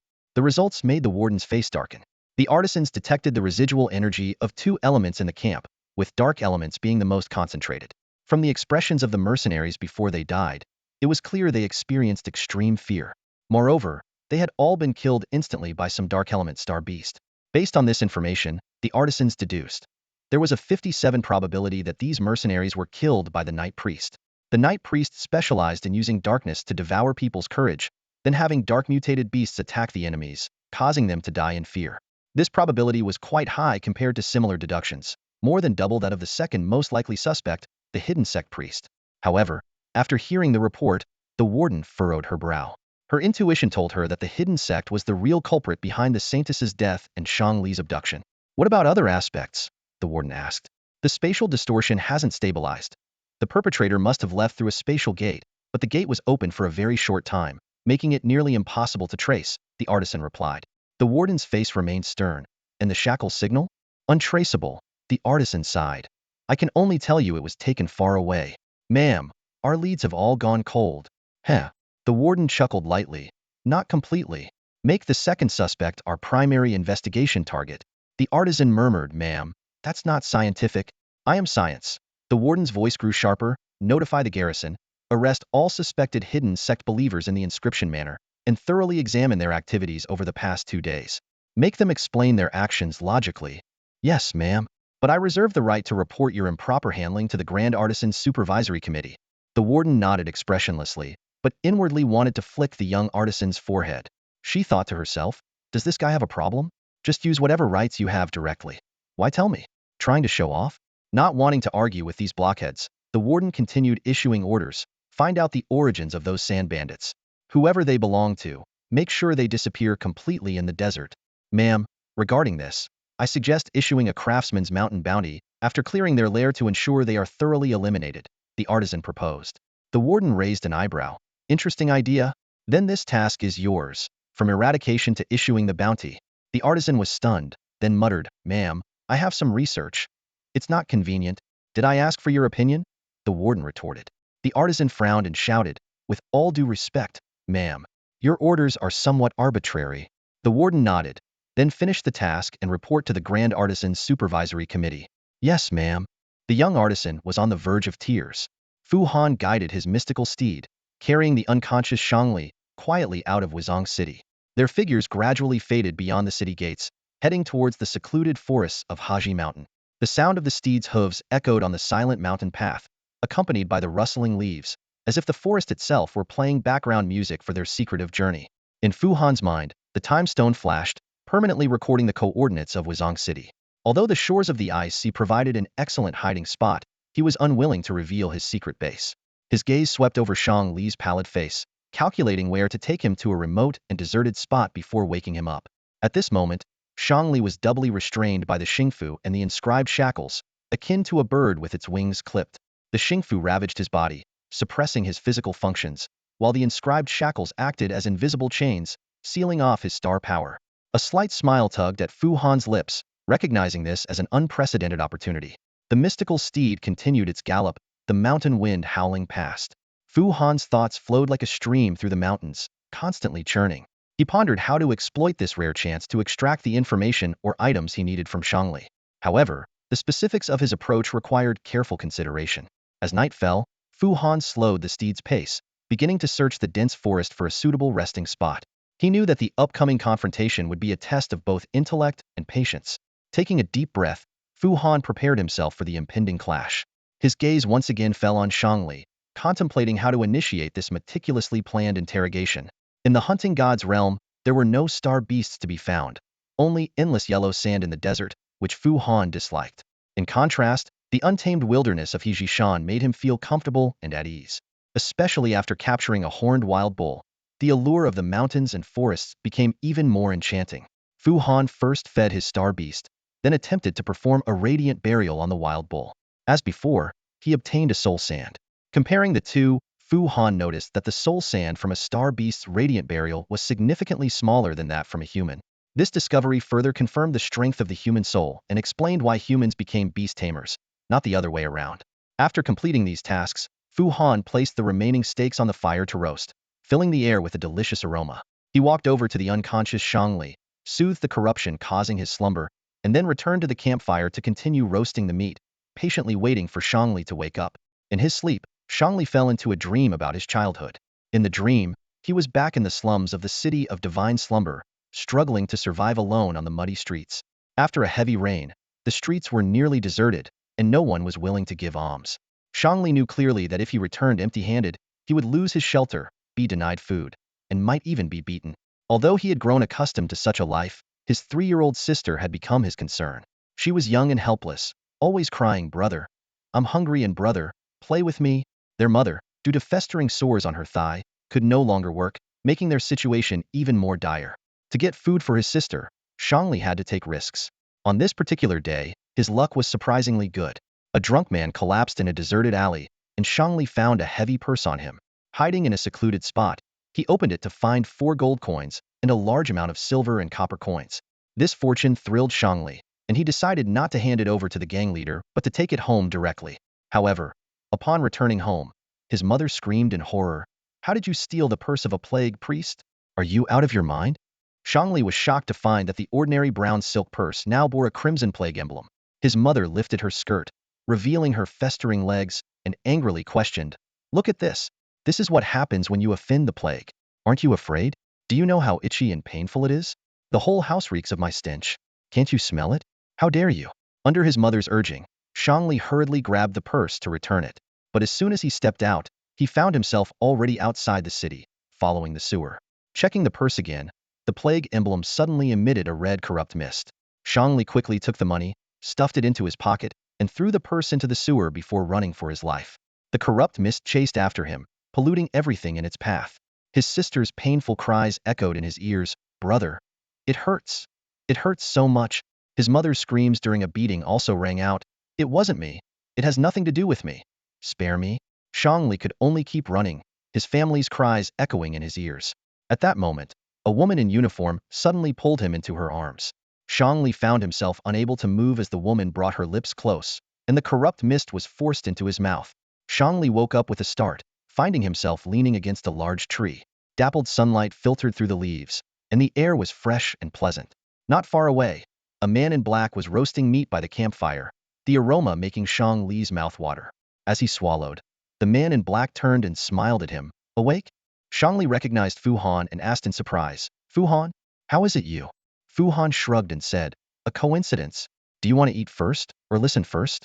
In a few short sentences, Shang Li recalled what had happened before. Being captured by the craftsman god, imprisoned, rescued by the plague cult woman, then falling asleep, and now waking up here. Suppressing his hunger, he carefully observed his surroundings and asked, where is this? Fu Han spread his hands. I don't know either. To get you out, I used a random teleportation inscription device. I think you should compensate me. What are you roasting? A star beast? Shangli asked. Fu Han feigned ignorance, mumbling, some kind of bull, I think. What about the other parts? My star beast ate them, Fu Han replied. Shangli frowned, recalling the fierce star beasts, especially the multi-headed dragon, that had attacked him earlier. His instinct told him that being bitten by that creature would be fatal. Fu Han asked, what? Can you deduce our location from the type of star beast? Shangli nodded. Sometimes, yes. Can you tell from the taste and texture of the meat what kind of star beast it is? Shangli frowned. Can anyone really do that? The hunting god cult can. Fu Han asserted. Then let me try? Go ahead, but I'll charge you for it. Fu Han said, then added. You can owe me for now? Shangli quickly nodded. Deal. He struggled to his feet, slowly moved to the campfire, and took the steak Fu Han handed him, biting into it hungrily. Fu Han, already full, stood up and looked around, sighing, do you think we've been teleported to the northern continents? What would happen if those heretics captured us? Shangli shook his head. You can rest assured, that's impossible. Why not? Shangli explained seriously, because there's a spatial rift barrier between the land of divine slumber and the northern continents, making direct teleportation impossible. Fu Han was secretly pleased. This guy had indeed given an accurate explanation. He continued to feign confusion. Why is that? Shangli, chewing on the meat, mumbled. Because we can't beat the people across the sea. What if they teleport over here? Fu Han suddenly understood, realizing it was a mechanism to protect the land of divine slumber. He marveled at how the old gods had managed to establish a barrier along the equator, blocking all directed teleportations. Yet, despite such power, they couldn't withstand the iron fist of industrialization. At this moment, Shangli asked, for you secret followers, information and secrets are wealth. What I just told you, does it cover the cost of the roasted meat? Fu Han nodded. Of course. And as long as you answer my questions, we can have a lot of cooperation. Shangli smiled, knowing Fu Han was eager to learn about Kira's whereabouts but had no intention of telling him. So he changed the subject. By the way, can you help me break these inscription shackles? They weren't this heavy in the Inscription Bureau's prison. Fu Han replied. If you don't mind them exploding when forcibly broken, I can give it a try. But if you lose a hand or a foot, you can't blame me. Shangli looked at the dragon's stone shackles on his hands and feet, the inscribed filigree still glowing, thinking, maybe it will work when the radiant stone energy runs out. Then give me some water, Shangli finally said. Fu Han handed the water bottle to Shangli with a hint of caution in his movements. Shangli took it, feeling a bit surprised. Had expected Fu Han to interrogate him first, not offer him water. This small gesture made Shangli realize that Fu Han seemed to treat questioning as a form of exchange rather than a threat. Shangli took a sip of water, his Adam's apple bobbing, then he began to speak. Because of the faulted treasure vault. He paused before continuing. The Titan clan's faulted treasure vault. Or perhaps it's not a treasure vault at all, but something else. In any case, there's a rift there that leads to a faulted spacetime, and I want to explore it. Fu Han frowned and pressed on. What's in the vault? Shangli took another gulp of water and shrugged. I don't know. It's too ancient. There's no information available, and any records are with the artisan god sect. We'll only know by going in. Fu Han smirked inwardly. I don't believe you for a second. You wouldn't go to the artisan god's forbidden grounds without a valuable treasure. But he didn't expose Shangli's lie and instead asked, you should have the ability to alter the entrance to the faulted spacetime, right? Hearing this, Shangli's lips curled into a slight smile. That question isn't quite appropriate, is it? Fu Han realized his question indeed touched on the core of Shang Li's powers and was somewhat inappropriate. Surprisingly, Shang Li voluntarily revealed, "But I can tell you this, I can do it under the right conditions, but not with the Titan Vault in Mingfu." Sensing Shang Li's sincerity, Fu Han decided to offer some explanation as well. "From what I know about the restraints of Mingfu, its energy depletion could take an eternity. To break free from its shackles, you'll likely need help from our people." "What? That troublesome?" Shang Li's face immediately showed a look of utter despair. Fu Han was secretly pleased but kept a straight face. He certainly wasn't going to tell Shang Li that he had found a way to add energy to the shackles using radiant stones. He planned to secretly reinforce the shackles while Shang Li was asleep, ensuring they would continue to bind him. The world is full of secrets, with hidden believers shadowing every step. A bold plan flashed through Han Fu's mind. Find a city, and he could break the chains binding Shang Li. This was his promise, seemingly simple, yet full of hidden intricacies. The campfire crackled, illuminating Shang Li as he devoured his meal. It was as if he hadn't eaten in centuries, tearing into his second steak with gusto. Suddenly, he threw out a sharp question, like a sword aimed directly at Han Fu's heart. "Hey, bandit brother, care to explain how you got me out of that hellhole at Ming Mansion?" Han Fu's eyes gleamed, a slight smile playing on his lips. "Interesting. But before I answer, I have a question of my own. Answer truthfully, and I'll tell you everything. You know we have a unique method to distinguish truth from lies." "Huh?" Shang Li scoffed. "Ask away, see if I'm scared." Han Fu didn't beat around the bush. "Did you deliberately send Kyra to the northern continent, hoping the heretics would eliminate her?" "Brilliant." Shang Li praised, a sly glint in his eye. "Yes, that was my masterpiece. I went through great lengths and sacrifices for that plan. Unfortunately, something went wrong." "What went wrong?" Han Fu pressed, frowning. "You idiots messed it up." Shang Li sneered. "I was worried that crazy woman wouldn't take the bait, so I set up a real treasure trove as a lure. She should have been ambushed by the Star Alliance before entering the vault. But you lot? You're the epitome of incompetence."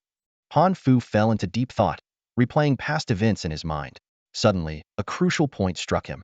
How could the Silent One, a high-ranking military official, only learn about Kyra's movements at the Solar Council? And the cunning priest's information was vague at best. Clearly, the Alliance's military was unprepared, leading to disaster. According to Shang Li's plan, someone should have tipped off the military. This task should have fallen to the Secret Affairs Bureau.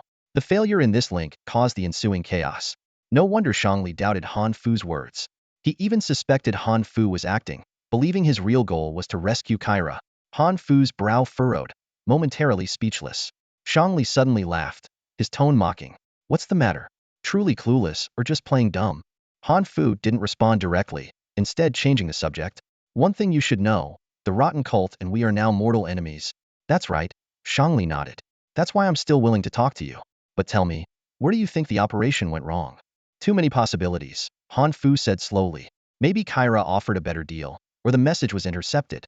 Or perhaps someone within the Star Alliance sabotaged it." Shang Li chuckled. "At least you have some brains. Luckily, that crazy woman ended up in a temporal rift.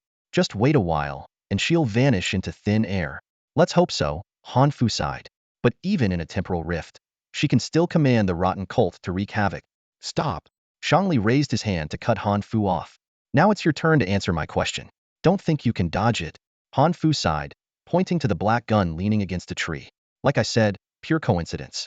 My gun had a malfunction, so I went to Ming Mansion to find a craftsman." He then detailed the entire escape process, starting from when the rotten cult scientists hid Shang Li in a compartment, to their successful departure from Ming Mansion with the help of spies. By the time Han Fu finished, Shang Li had already eaten his fill. He licked his fingers contentedly and asked, "So, I owe you my life, huh? What else?" Han Fu said confidently, "Do you think that stupid woman could have gotten you out of Ming Mansion, a fortress? She would have been caught on the second floor, dragging a bunch down with her. As for you, you'd be back in prison unless you were killed by those violent craftsmen." Shang Li mused. "What happened next? Did you inform the Ming Mansion's guards about our whereabouts, causing the desert skirmish and bringing me here amidst the chaos?" "More or less," Han Fu shook his head. "But you got one thing wrong. The warden is too tough to confront directly. But your shackles constantly signal Ming Mansion. They would catch up eventually. So, I used random teleportation. We couldn't escape in the desert." Shang Li pondered for a moment before nodding. "It seems I do owe you a favor." Han Fu seized the opportunity. "Then repay it quickly, don't drag it out." Shang Li shook his head. "Hold on, bandit brother. Even if I trust you, can you guarantee all your cult members are reliable? If Kyra comes back and wipes you out, I'll be in trouble too." Han Fu was momentarily speechless. He couldn't reveal he was an imposter, actually from the Alliance, and that he had personally sent Kyra into the rift. Such a confession would not only be unbelievable, but also expose too many secrets. Reluctantly, he compromised. How about this? Take me to explore the treasure vault as repayment. Shang Li's eyes lit up. Not a bad idea. You're a priest of the secret cult. With both of us, it's a piece of cake. Once I get rid of these damn shackles, we'll head to the Ming Mansion's rift vault. Deal? You're still fixated on that place? Han Fu frowned. Does it have something to do with the Yin barrier? Shang Li waved dismissively. Come on, bandit brother. The Yin barrier has nothing to do with us. I'm not interested. As for that eyeball, I can tell you it originally belonged to the god of thieves. Someone swiped it before the god descended, and I was just returning it. Han Fu wanted to ask more, but he knew Shang Li wouldn't easily divulge further. The god of thieves was a solitary figure, not developing followers or getting involved in disputes. Even if Shang Li was lying, no one could debunk him, especially not Han Fu. So, he switched topics. Why are you so determined to go to Ming Mansion's vault? Honestly, I don't know what's inside, Shang Li said excitedly. But it's a Titan's vault. There could be Titan treasures, secrets of their disappearance, even Titan legacies. Han Fu detected Shang Li's deceit and interrupted. The risks aren't any smaller than your grand promises. However, helping you isn't impossible. We'll cover for you. Keep watch outside. If you get caught, someone can still pull you out. You know, we work for money. Everything's negotiable. Shang Li fell silent, and the conversation stalled. After a long pause, he finally spoke. Whatever we do, the priority is to get rid of these damn shackles. They prevent me from summoning star beasts or using star power, making me useless. Good point. Han Fu stood up, extinguishing the campfire. Let's head out. He summoned his spirit steed and said to Shang Li, here's a favor. Ride my spirit steed, I'll walk. Shang Li's face turned grim. You know, for someone without a contract, riding a spirit steed is torture. I won't last long. Then we'll walk and rest, Han Fu said nonchalantly. No rush. With luck, the shackles might lose power along the way. Shang Li reluctantly nodded and, with Han Fu's help, climbed onto the spirit steed. By the afternoon, Han Fu followed the planned route to a mountain spring. The area was pleasant, cool from the spring. Nearby were several mountain plum trees, laden with fruit, some fallen to the ground, sweet and sour. Another reason for stopping here. Shang Li had reached his limit. His face was pale, lips purple. Riding any further might be fatal. Han Fu could ease his suffering, like having Chiyu revert to her original form and carry him. But Han Fu didn't want to move too fast or reveal Chiyu's true form.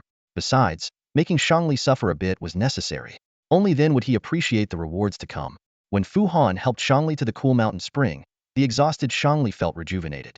He eagerly plunged his head into the water, watching the tiny fish darting around through the clear stream. Only when his lungs began to protest did he reluctantly lift his head, gasping for fresh air. At that moment, Fu Han returned from a nearby wild plum tree, his shirt filled with bright plums, his face beaming with joy. Look what I found, he exclaimed, proudly displaying his haul. These are great, really tasty. The scene triggered a flood of memories for Shang Li. He recalled a time when he and his master were chased into the mountains by a star beast, forced to hide and go without food for days. His master had once gathered a bunch of half-ripe fruits in his shirt to stave off their hunger. Those fruits had been sour and hard to swallow, but a starving Shang Li had devoured them all, the bitterness lingering in his mouth for a long time. In contrast, the deep red plums Fu Han brought back looked far more enticing. The fruits were plump and evenly colored, clearly superior to the inedible ones from his memory. Shang Li reached for one and eagerly took a bite. Instantly, the sharp tang made his mouth water, followed by a burst of sweet fragrance that filled his mouth. The delightful taste felt like magic, dispelling his discomfort. This is delicious. This is what it feels like to be alive. Shang Li praised, giving a thumbs up in appreciation. Fu Han placed his jacket and the remaining fruits on the ground, considerately saying, if you're not feeling well, eat as many as you want. There's plenty. I'll go catch some fish. Despite his spirits being lifted by the delicious food, Shang Li didn't forget about safety. Won't we encounter star beasts by the water? Fu Han paused, then confidently summoned Xiao Zi, declaring, if the star beasts don't come to us, I'll go find them myself. Shang Li couldn't help but chuckle inwardly, reminded of Fu Han's formidable status as a beast master. Before leaving, Fu Han added, instead of worrying about that, you should think about how the cult of decay knew you were in the Ming Mansion prison. This question hit Shang Li like a splash of cold water, jolting him to realization. Yeah, how did they know? He began to meticulously review every detail, trying to uncover any clues. Han said he was going to catch 2 fish, but to his surprise, He came back with a full Halls-even plump silver bass skewered on a thin bamboo rod. These fish are a delicacy in restaurants, boneless and delicious, making anyone's mouth water.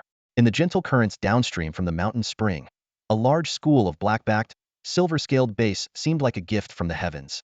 The fishing expert this time was Tuanzi, who moved like a skilled ice ninja. Silently approaching the fish, it released a burst of ice to stun them, completing the catch and preservation in one swift motion. In contrast, Xiao Zi's dark powers seemed more of a hindrance, relegating him to the role of a guard. The 7 silver bass were all lively and fresh, enough to make Han's mouth water. He sighed inwardly, wishing Aunt Xiao could also taste this delicacy. Unfortunately, the current situation didn't allow him to return to Ming Mansion, so he had to give up the idea. With such ingredients, Han immediately transformed into a chef. 2 campfires blazed, and a makeshift grill was quickly set up. The addition of wild Sichuan pepper was the finishing touch, removing any fishy smell and filling the air with a tantalizing aroma. Despite the limited conditions, a pot of fish soup paired with a few grilled salt fish made for a rare gourmet feast. Shangli looked at the extravagant scene and couldn't help but exclaim, "It's worth sticking with you. Since we last parted, I've been scraping by with irregular meals until I reached Ming Mansion. Although I didn't starve in the prison, the food was quite monotonous." Hearing this, Han suddenly thought of someone. He asked meaningfully, "You don't still think everyone in Ming Mansion is talented and eloquent, do you?" "What are you talking about?" Shangli shook his head repeatedly. "Talented, yes, but the craftsmen have the worst manners." Han couldn't help but smile. He handed Shangli a grilled fish and asked, "Have you figured out yet how the cult of decay found you?" "Dreamed it," Shangli replied casually, eagerly biting into the fish. The numbing sensation of the wild Sichuan pepper electrified his taste buds, but the tender, flavorful fish meat blended perfectly, making it irresistible. "This is amazing," he praised. "Dreamed what?" Han was puzzled. Shangli explained through a mouthful of fish, the cult of decay's prophetic relic. "It must have been that. The key is, I also dreamed that the saintess came looking for me. She dreamed of me, so naturally, I dreamed of her." "Wait," Han said in surprise. "Are you saying you dreamed of her before she came looking for you?" Shangli shook his head. "No, it was before I woke up. In Ming Mansion's prison, I always slept soundly without dreaming. But this morning, I had a nightmare." Han laughed inwardly, thinking that a thief indeed belongs in prison. Shangli devoured one fish and started on a second. Suddenly, he asked, "By the way, what about the Xingfu in my body? Did she help me get rid of it?" Han half-jokingly replied, "At that time, she was being held in a death grip by the warden's scissor kick. She didn't have time to deal with your Xingfu." Shangli paused for a moment, then continued eating. "Are you not worried?" Han asked, puzzled. "Xingfu is still inside you. That saintess seemed to treat you well, only using Xingfu to make you unconscious without tormenting you. Do you think you woke up because she might be dead? But, as far as I know, without the priest's control, Xingfu will start to surge soon. To be precise, it's Saint's Grace," Shangli explained. "Xingfu needs Saint's Grace. If the grace runs out, Xingfu will surge. Without a priest to replenish the grace, it's only a matter of time before Xingfu starts surging. So I need to eat more. If I can endure Xingfu's surge, I might survive. If not, at least I'll die full." Though the topic was heavy, Shang Li's tone was oddly light. Han understood what he meant. When Xingfu starts to surge, he would rely on sheer willpower to stay sane. Without the original cells, Xingfu would eventually die. If he could hold on, he would survive. "Has anyone ever survived Xingfu's surge?" Han asked incredulously. "Yes," Shangli answered firmly. Seeing he had no further explanation, Han thought the conversation was over.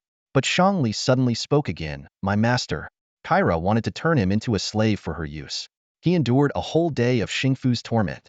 Then Kyra lost patience and cut off his head." Han furrowed his brow, unable to fathom the immense willpower needed to endure such endless torment for a day. "Then eat more," Han said, handing Shangli another fish. Recalling his experiences in Rock Salt City, Han remembered the merchants liked to use hard flatbread as rations. Worried he might go hungry too, he had bought some and stored them in his fragmented treasure chest. Today, he tried breaking the flatbread into pieces and soaking it in the fish soup, and the taste turned out surprisingly good. Kikilluo, in its weasel form, showed little interest in the spicy grilled fish, while Luotian ate half a piece. Kikilluo enjoyed the clear fish soup, but turned its nose up at the flatbread.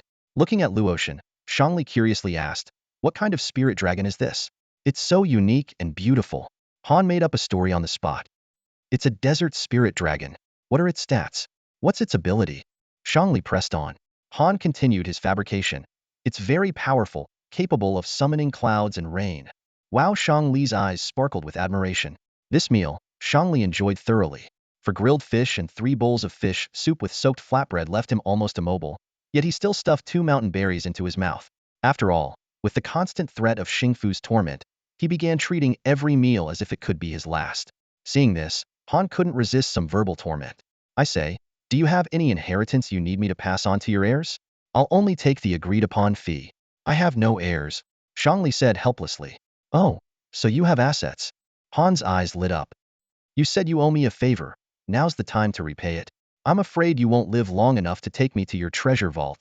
After a long silence, Shangli reluctantly said, you'll have to unlock my shackles first. I can't use my starlight. How can I give you anything? Do you fancy these clothes I'm wearing? Han rummaged through Shang-Li's belongings and found nothing valuable except his rather fine clothes. The only thing of worth was the inscribed shackles.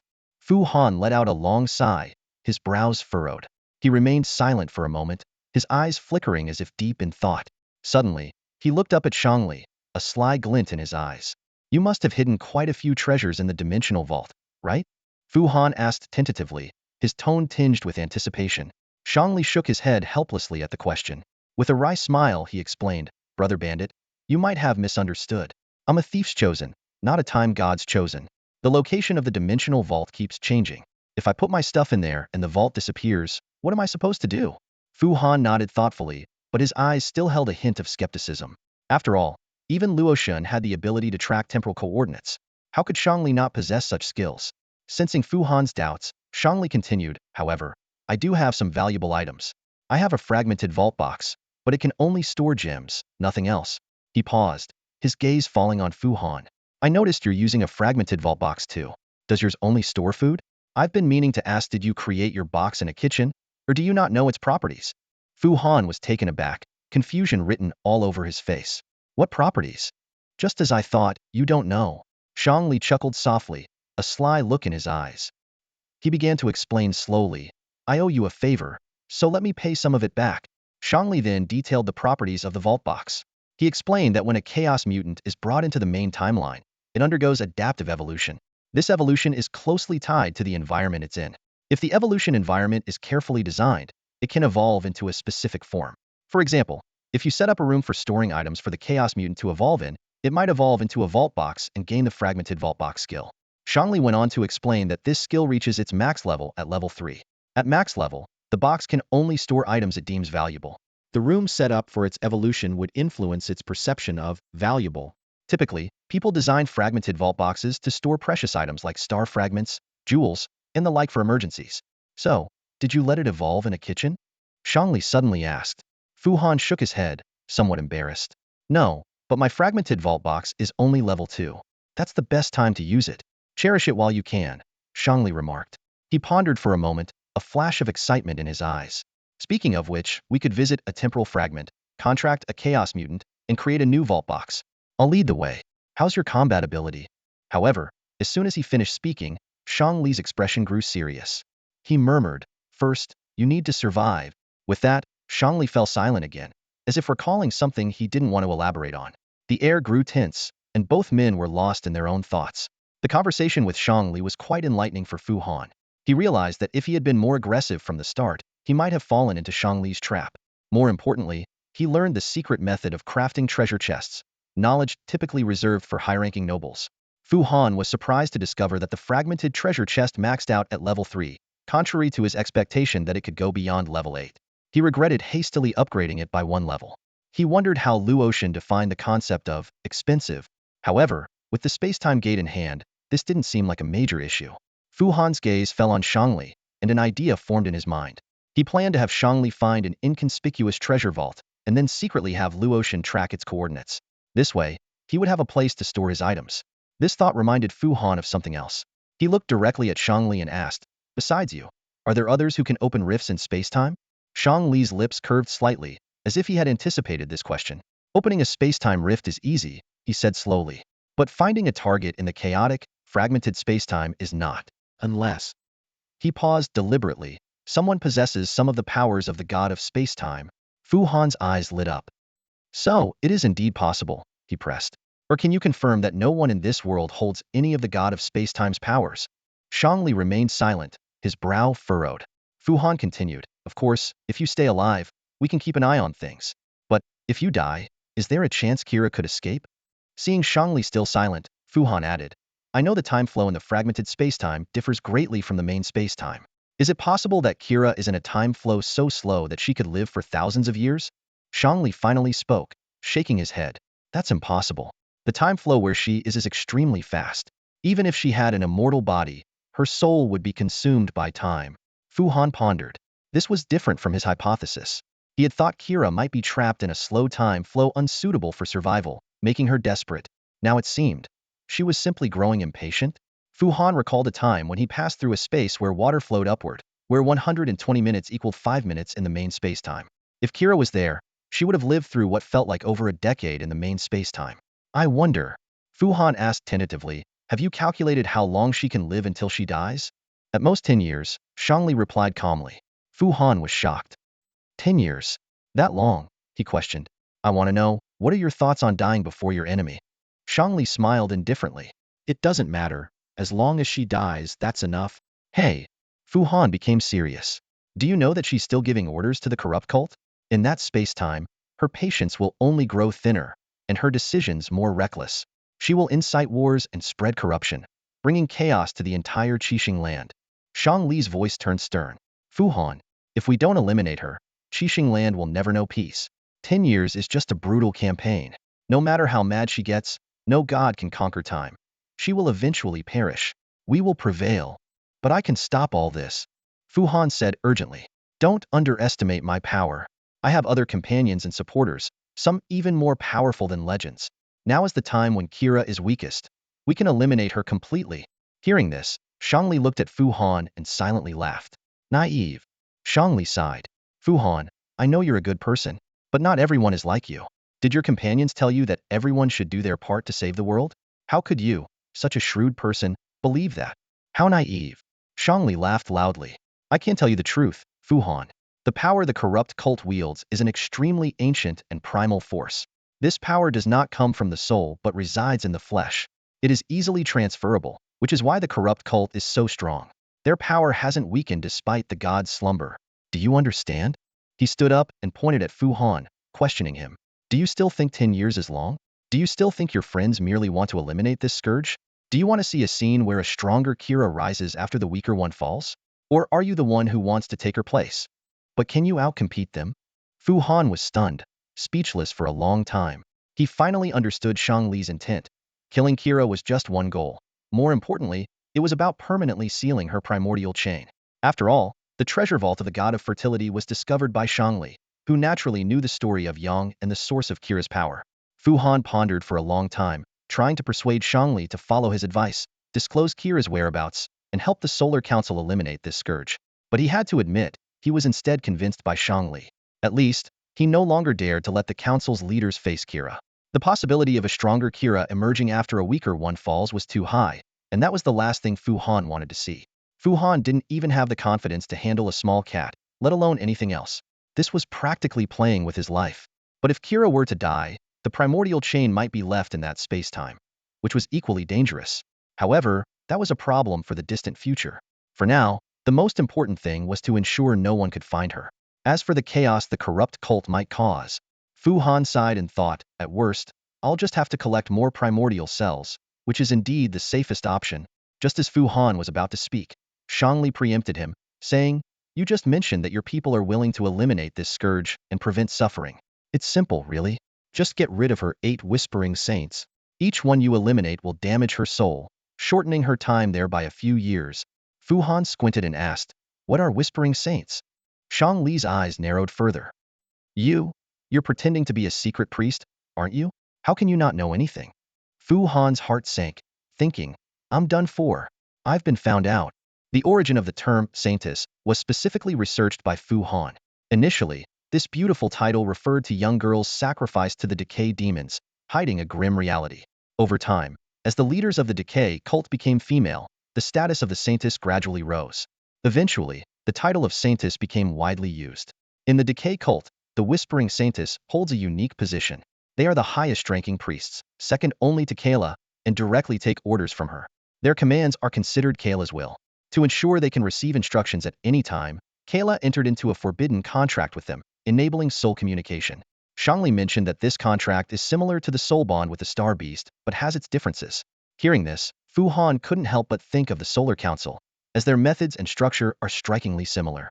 This contract affects Kayla's core, limiting the number of star beasts she can bond with.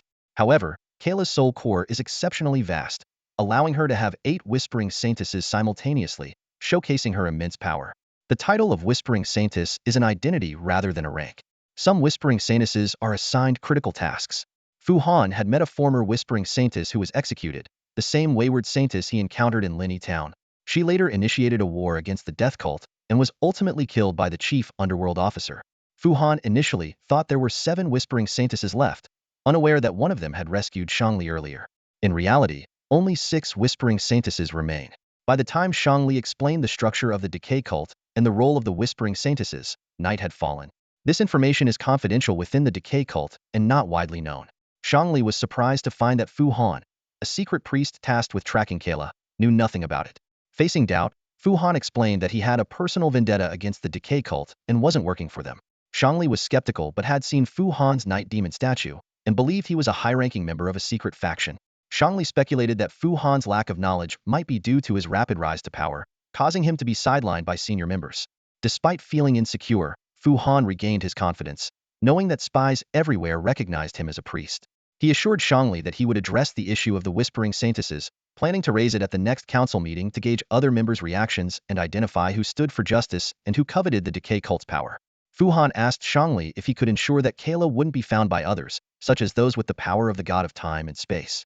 After a long silence, Shangli admitted he had been trying, mentioning an eye and a treasury that was supposed to help locate the gods chosen but ultimately failed. The Dawn Eye only had some auxiliary amplification and night vision abilities, falling short of the expected results. Hearing this, Fu Han had an epiphany. The information Shangli shared matched what he had learned at the Solar Council. Combining this with a scholar's ability to discern powers, Fu Han deduced that the right eye of dawn was the key to insight. When Fu Han asked about the next steps, Shangli simply replied, "Stay alive." Fu Han reassured him, joking that someone like Shangli wouldn't die easily, calling him a scourge as a follower of the god of theft. Shangli suddenly asked if Fu Han carried the orb he had left in the treasury and strongly advised placing it in a treasure box. He explained that inscriptions on the treasury walls hinted that possessing the orb could attract the Solar Council, the most powerful secret organization in Rising Star, with dire consequences.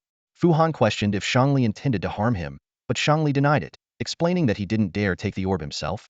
When Fu Han inquired about the Solar Council's strength, Shangli mentioned that his master had said the god of theft once served the Dawn Eye, and the Solar Council could easily defeat the Dawn Eye.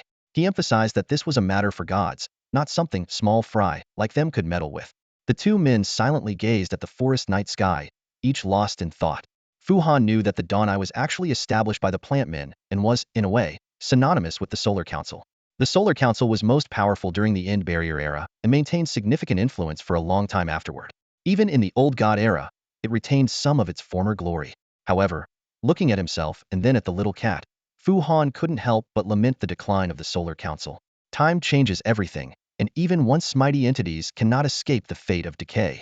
A well-trained wolf dog can make an excellent night watchman. Xiao Zi, however, is extraordinary. Like a precision radar, its nose and ears are always alert, sensing any disturbance within a 5-kilometer radius. Chiyu, on the other hand, is a perfect sentinel in a different sense, tireless and indestructible, ready to become Fu Han's strongest armor at any moment. With these two experts around, Fu Han slept soundly. However, Shangli tossed and turned, unable to sleep.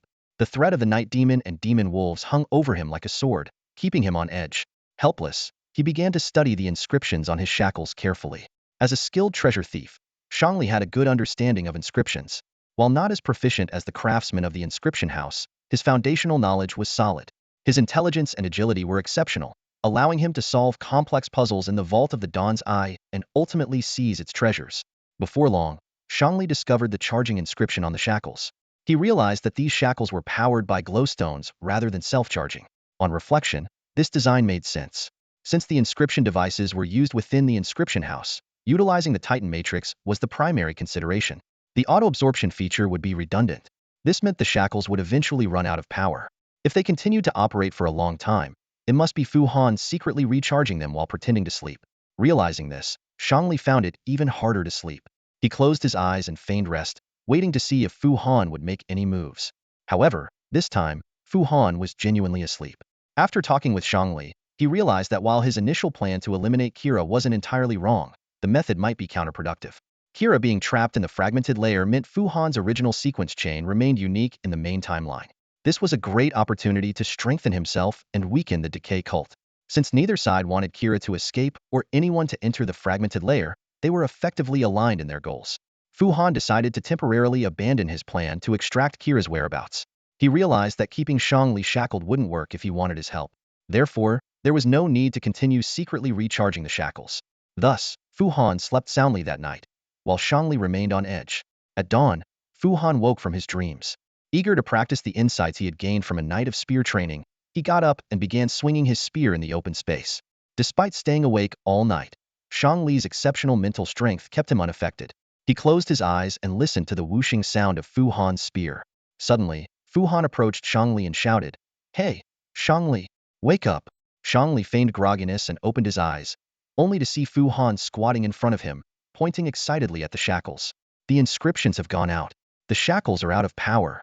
Shangli noticed that the inscriptions on the shackles were no longer glowing. He quickly tried to channel his starlight, but found that the inscriptions suppressing his starlight were still effective. It seemed these inscriptions didn't require extra power but used the wearer's starlight to generate suppression. The more one tried to use it, the stronger the suppression. It was a perfect design. Shangli looked at Fu Han. At this point, the shackles shouldn't explode from being tampered with. If Fu Han was willing to help, Shangli could regain his freedom. "How about it? Can you use your starlight now?" Fu Han asked. "Not yet." Shangli shook his head. Fu Han frowned. "Looks like we'll have to break it then. Are you afraid it might still explode?" Shangli shook his head again. "It shouldn't." Fu Han smirked. "You said it. Don't blame me if something goes wrong." Shangli nodded in agreement. Fu Han asked, "Where should we start? If it does explode, would you rather lose a hand or a foot?" Shangli extended his left leg. "Foot. I'm a craftsman after all." "Shameless." Fu Han scolded. He instructed Qiyu to transform into armor to protect himself and held down Shangli's leg to prevent movement. Then, with a flash of light in his hand, a dimensional slash left a neat cut on the dragonstone shackles. "Congratulations. No explosion." Shangli breathed a sigh of relief. Fu Han grabbed the severed dragonstone and pulled it apart, breaking the shackles. One of Shangli's legs was finally free. Stretching his leg, Shangli sighed. "I thought you might ask for some conditions." Fu Han sighed lightly. "Of course, I wanted to discuss terms, but we are aligned in our goals now. Instead of being petty, we can stand as allies. What do you say?" As he spoke, he helped Shangli remove the shackle from his right leg. Shangli smiled. "Allies, huh? I like the sound of that. My aim to destroy the decay cult isn't for some noble cause, but for revenge." Fu Han paused. "Something like that? She destroyed my hometown, affecting many.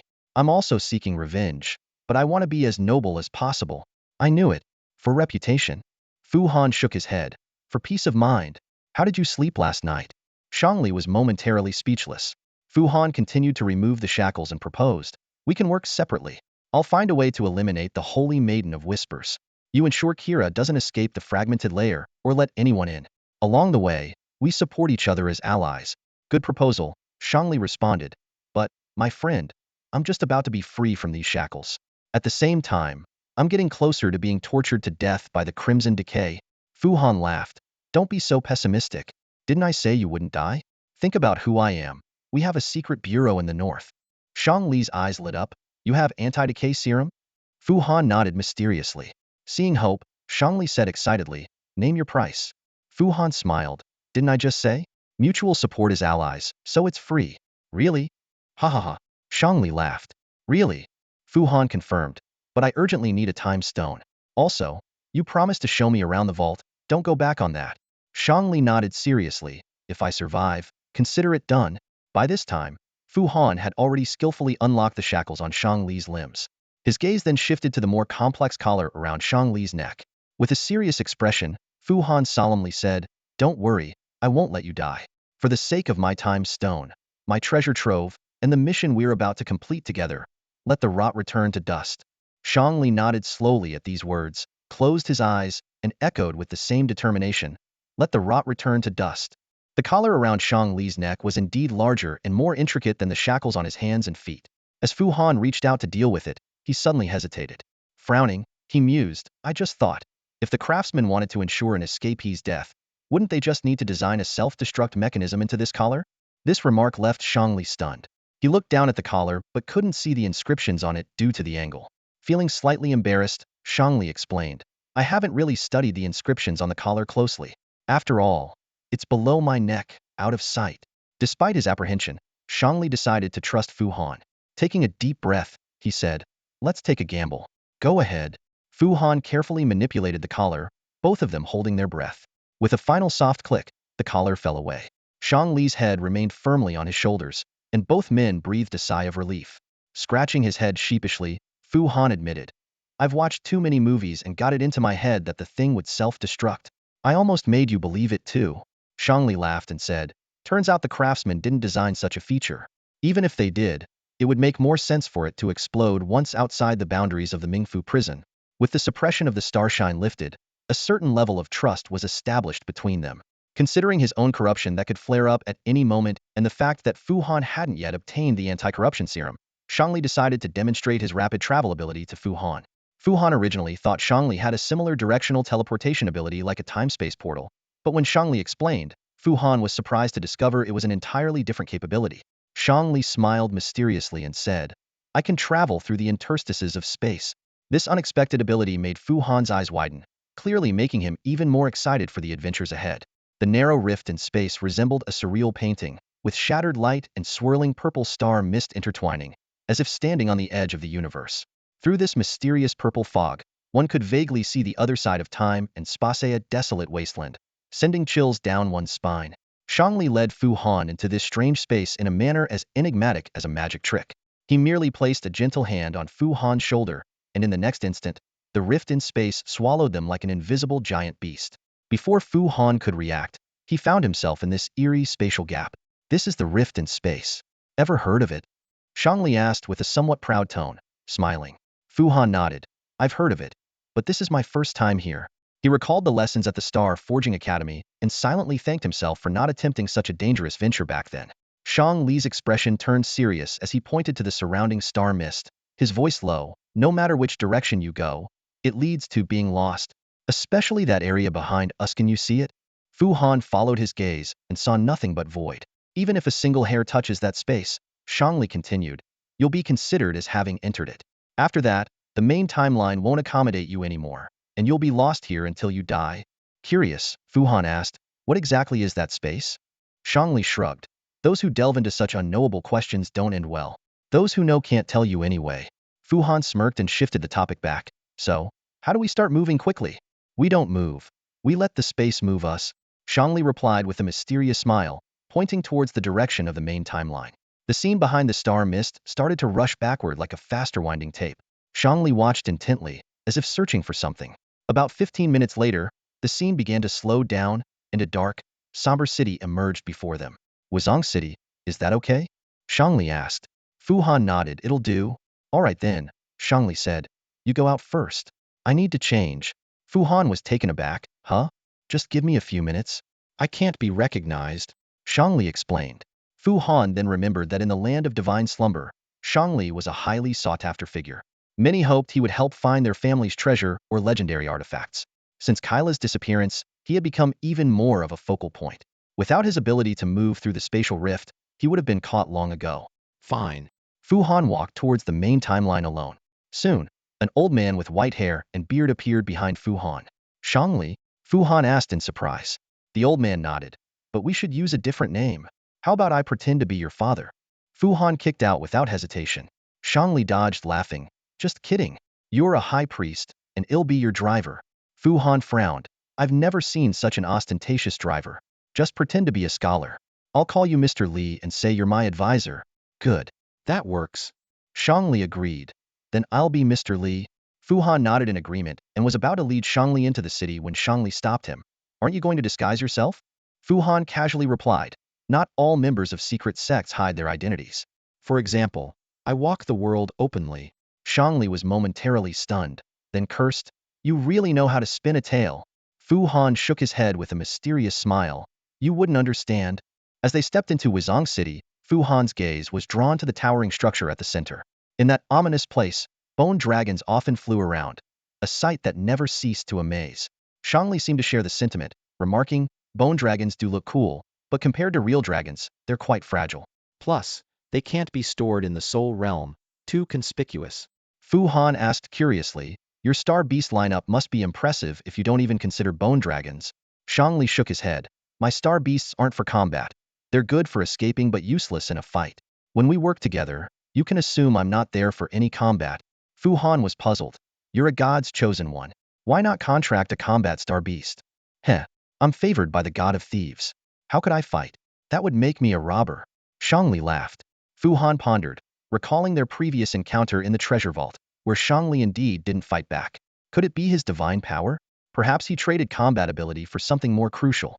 Fu Han was about to ask more when Shangli changed the topic.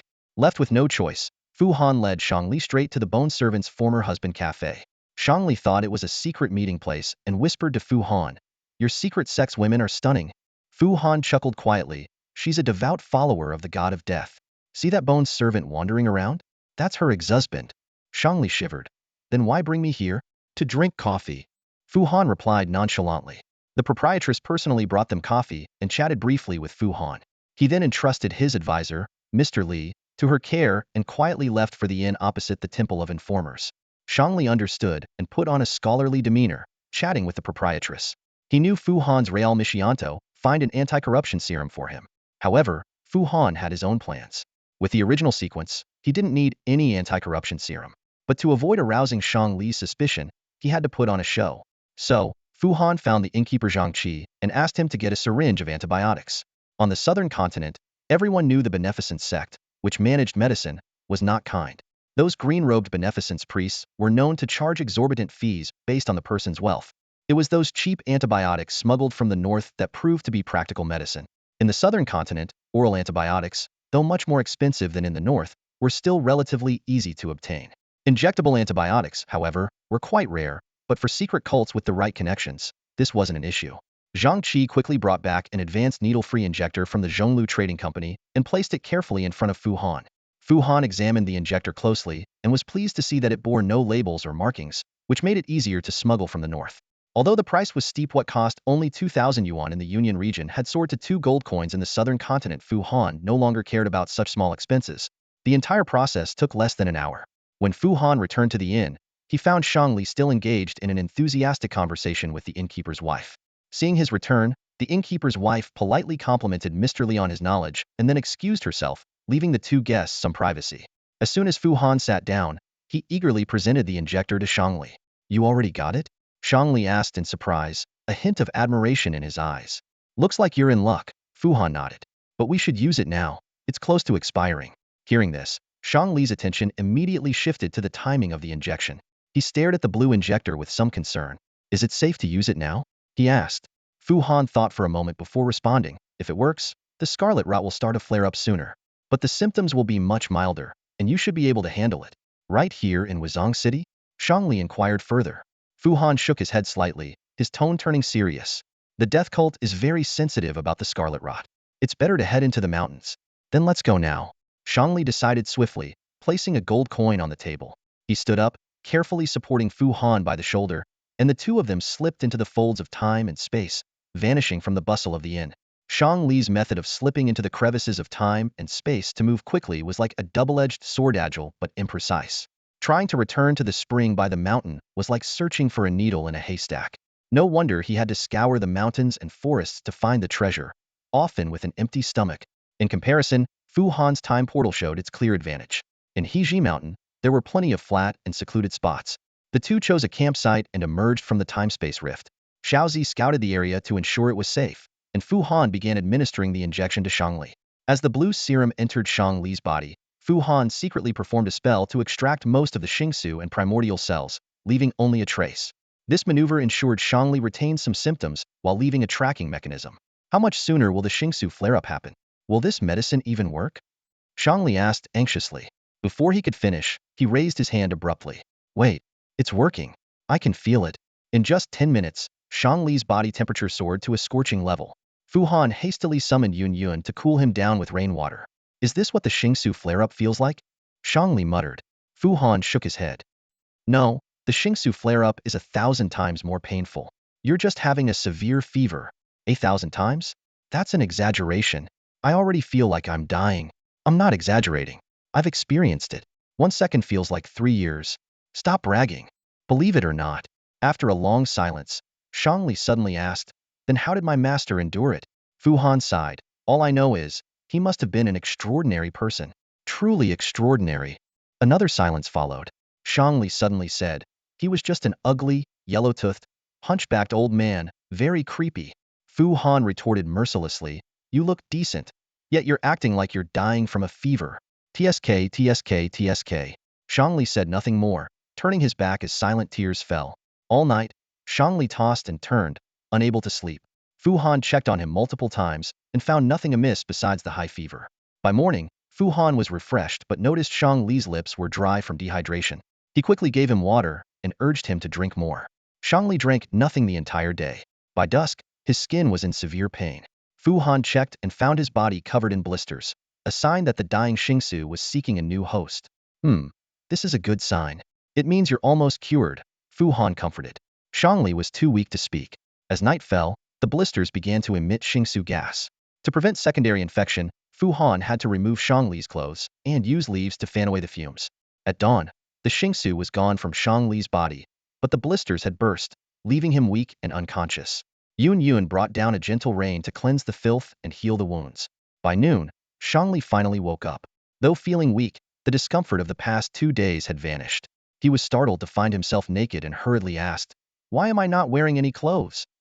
Fu Han replied irritably, last night, the Xingsu was oozing from your body.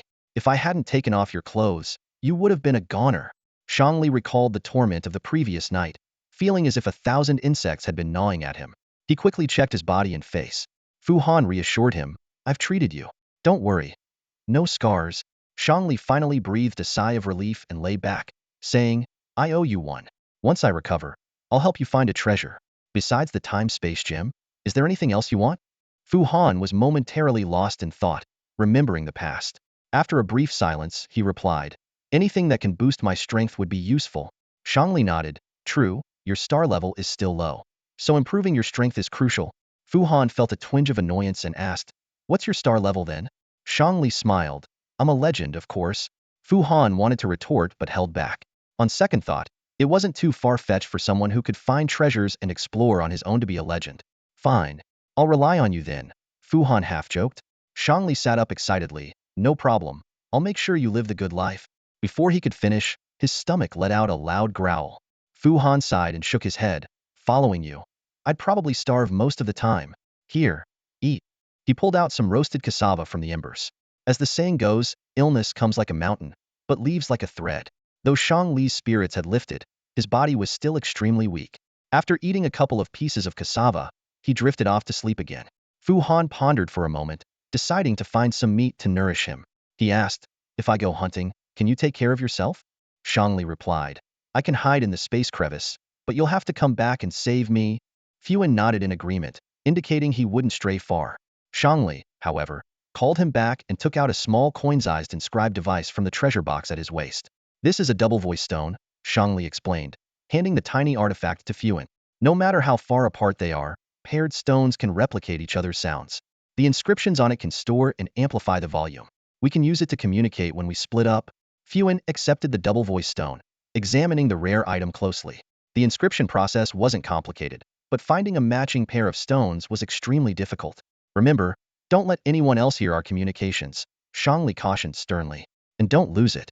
This was a gift from my master. If you lose it, you'll be putting me in danger. Fuan nodded solemnly and suggested, we should come up with a code. This is your expertise, so you decide. This suggestion left Fuan somewhat flustered. As a fake priest, he had no idea how to create a code. A code, let me think, he stammered.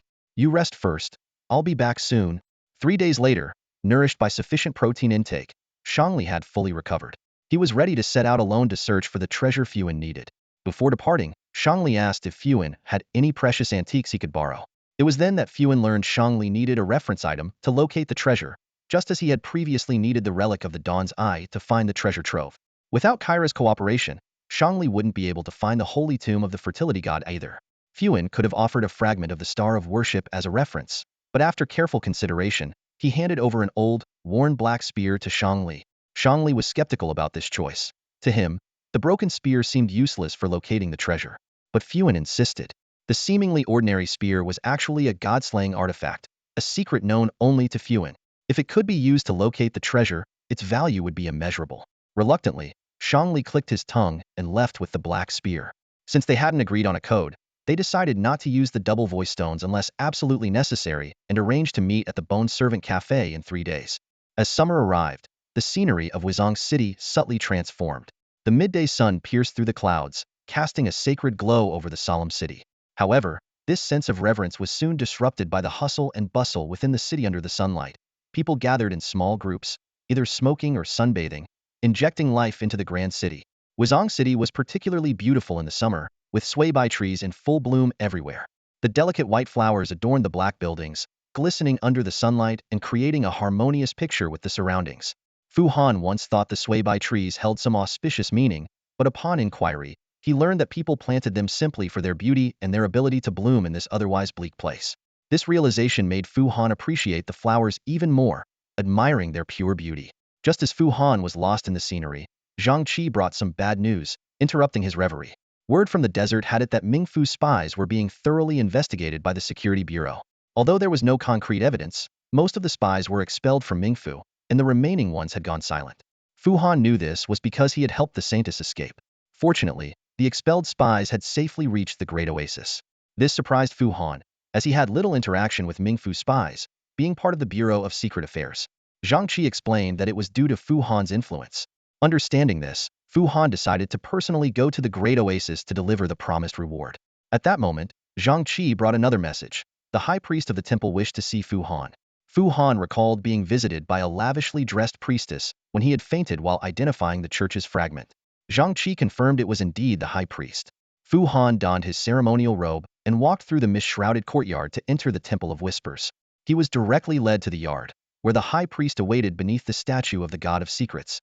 Despite his inner tension, the high priest's friendly demeanor put Fu Han at ease. The high priest directly asked whether there would be any movement from Bingfu. It was then that Fu Han realized he had been mistaken for a high-ranking member of the Secrecy faction. He recalled the differences between the Secrecy and Whispers factions and understood his precarious situation. Fu Han carefully responded while contemplating what the true Secrecy faction members thought of him. He couldn't help but look up at the statue of the God of Secrets, whose eyes seemed to always be watching him, sending a shiver down his spine.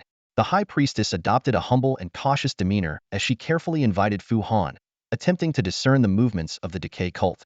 Fu Han, with his sharp intuition, quickly realized the high priestess's true motive. She wanted to know if Zhongli had fallen into the hands of the decay cult, a matter crucial to understanding the shifting power dynamics of the rival factions. After careful consideration, Fu Han decided that establishing a good relationship with the informants was essential for future investigations involving the Oracle Saintess. He straightforwardly revealed key information. The thief Saintess was dead, and the thief was now free. Although the decay Saintess wouldn't be returning anytime soon, she was still alive and could live for another 10 years. Fu Han emphasized the importance of weakening the decay cult during this period, suggesting that it would be best to eliminate the Oracle Saintess and sever her connections with the outside world. The High Priestess was stunned by what she heard. She hadn't expected Fu Han, a member of the Secret Keepers, to divulge such critical information so readily. This intelligence was undoubtedly a significant advantage for her faction. She began to wonder if the rumors about Fu Han being the heir of the Hidden Ones were true. At that moment, an unexpected scene unfolded. The secret book held by the statue of the hidden deity suddenly emitted a dazzling light. The light shifted from red to blue and finally transformed into a deep, mysterious purple. The high priestess widened her eyes in astonishment, but quickly gathered herself. She bowed deeply to Fu Han and respectfully said, "Honorable one, thank you for your invaluable information. I will not disturb you as you receive the blessing of the secret book. I take my leave." With that, she swiftly retreated into the mist. Fu Han stood there, momentarily stunned. After a while, he muttered to himself, "Oh, does this count as a successful tip-off? Wow, purple. A legendary secret. Tell me the secrets you know, and I will reward you with the essence of everything." Fu Han stood before the altar of the Temple of Whispers, his gaze fixed on the engraved words. He recalled his first visit here when he revealed the priest's arms stashed to the Book of Secrets and was rewarded with a substantial amount of essence, the origin of all things. Now, facing the glowing statue again, Fu Han felt more composed. He swiftly took out the hidden emblem and began to channel the essence. The fact that the Book of Secrets in the statue's hand served as a medium for confession still amazed him, but he attributed it to the high priest's thoughtful arrangement to avoid taking undue credit. Song Qianing, the high priestess of the Temple of Whispers in Wuzong City, was astonished.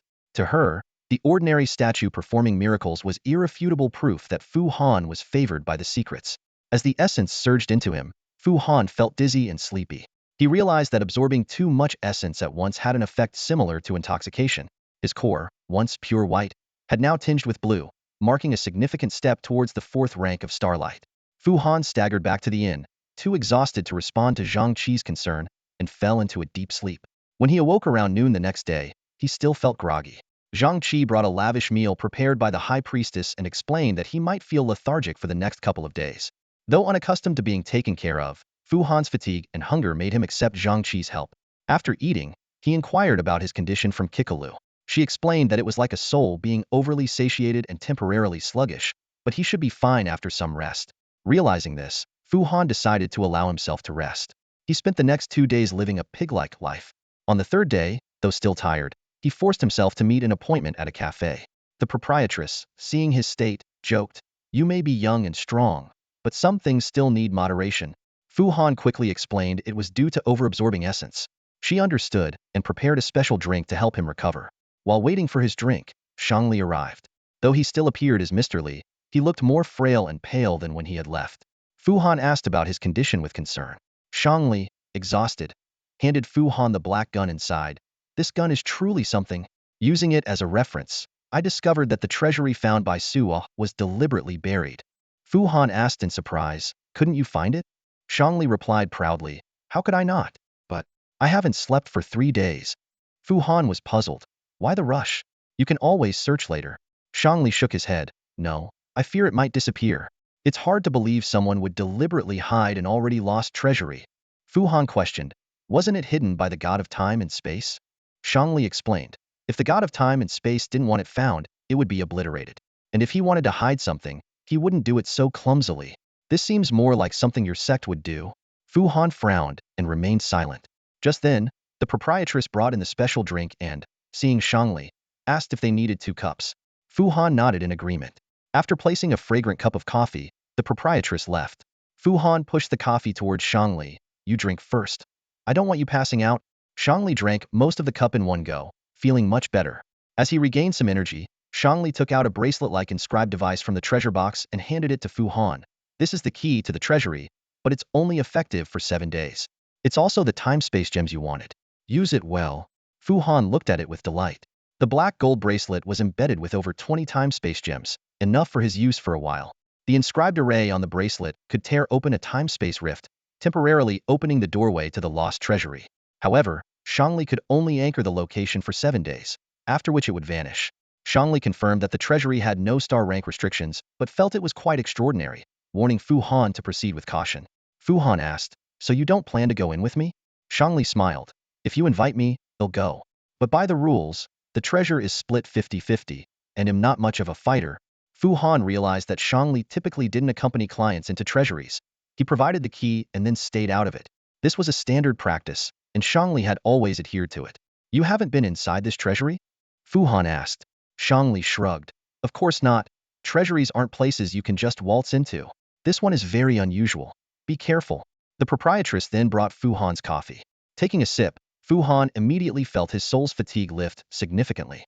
He praised it as a wonderful remedy. After finishing their coffee, Shangli, though feeling better, sighed, "This took a lot out of me. I'll need a good rest. Meanwhile, you should think about how to help me access the forbidden ground of Ming Mansion." Shangli frowned and asked, "Does this have anything to do with Kyra?" Fu Han candidly replied, indirectly, "Yes, but since we're allies, you have to help me think of a solution.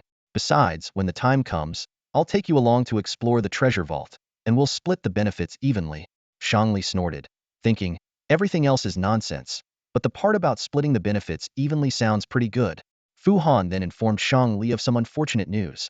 The Ming Mansion spies had been thoroughly investigated. This meant he couldn't provide more help for the time being. Shangli wasn't in a hurry. He said understandingly, "There's no choice. We'll have to wait until the Ming Mansion people forget about this a bit. After that, we'll use the double voice stones to communicate. Have you thought of a code yet?" Fu Han nodded and explained, "I consulted Zhang Qi about the code earlier. Although his suggestions weren't quite suitable for us, they did inspire me." He then elaborated on his plan. Before each communication, we'll start with a normal question. The fifth or seventh character in the question must contain the number of the day of the week or its homophone. If you agree or don't respond, it means it's not convenient to communicate. A negative answer means we can proceed. Fu Han gave an example. For instance, if today is Wednesday, I might ask, Thief brother, have you seen the beautiful scenery of the green pines? Here, pines is the fifth character, corresponding to Wednesday. You could respond, it's raining heavily today. Holding an umbrella to view the forest is inconvenient. So no, umbrella is the seventh character, which is a homophone 4, 3. No is a negative response, indicating we can start communicating. Shangli nodded in approval. You've thought this through thoroughly. Let's do it this way. Fu Han added, one more thing. If we need to meet, it will only be in the city and only on Wednesdays. If any other time or place is suggested, we agree verbally but don't show up. Changes to time, place, or code can only be discussed in person. Shangli nodded again, genuinely impressed. Such caution aligns perfectly with my way of thinking. Fu Han smiled and concluded, isn't that what a spy and a thief have to do? That's all for today. Thank you so much for watching. I hope you guys enjoyed. If you wish to have another part of this recap, please give us at least 1,000 likes. Please don't forget to comment and subscribe to our channel for more content like this. Until next time.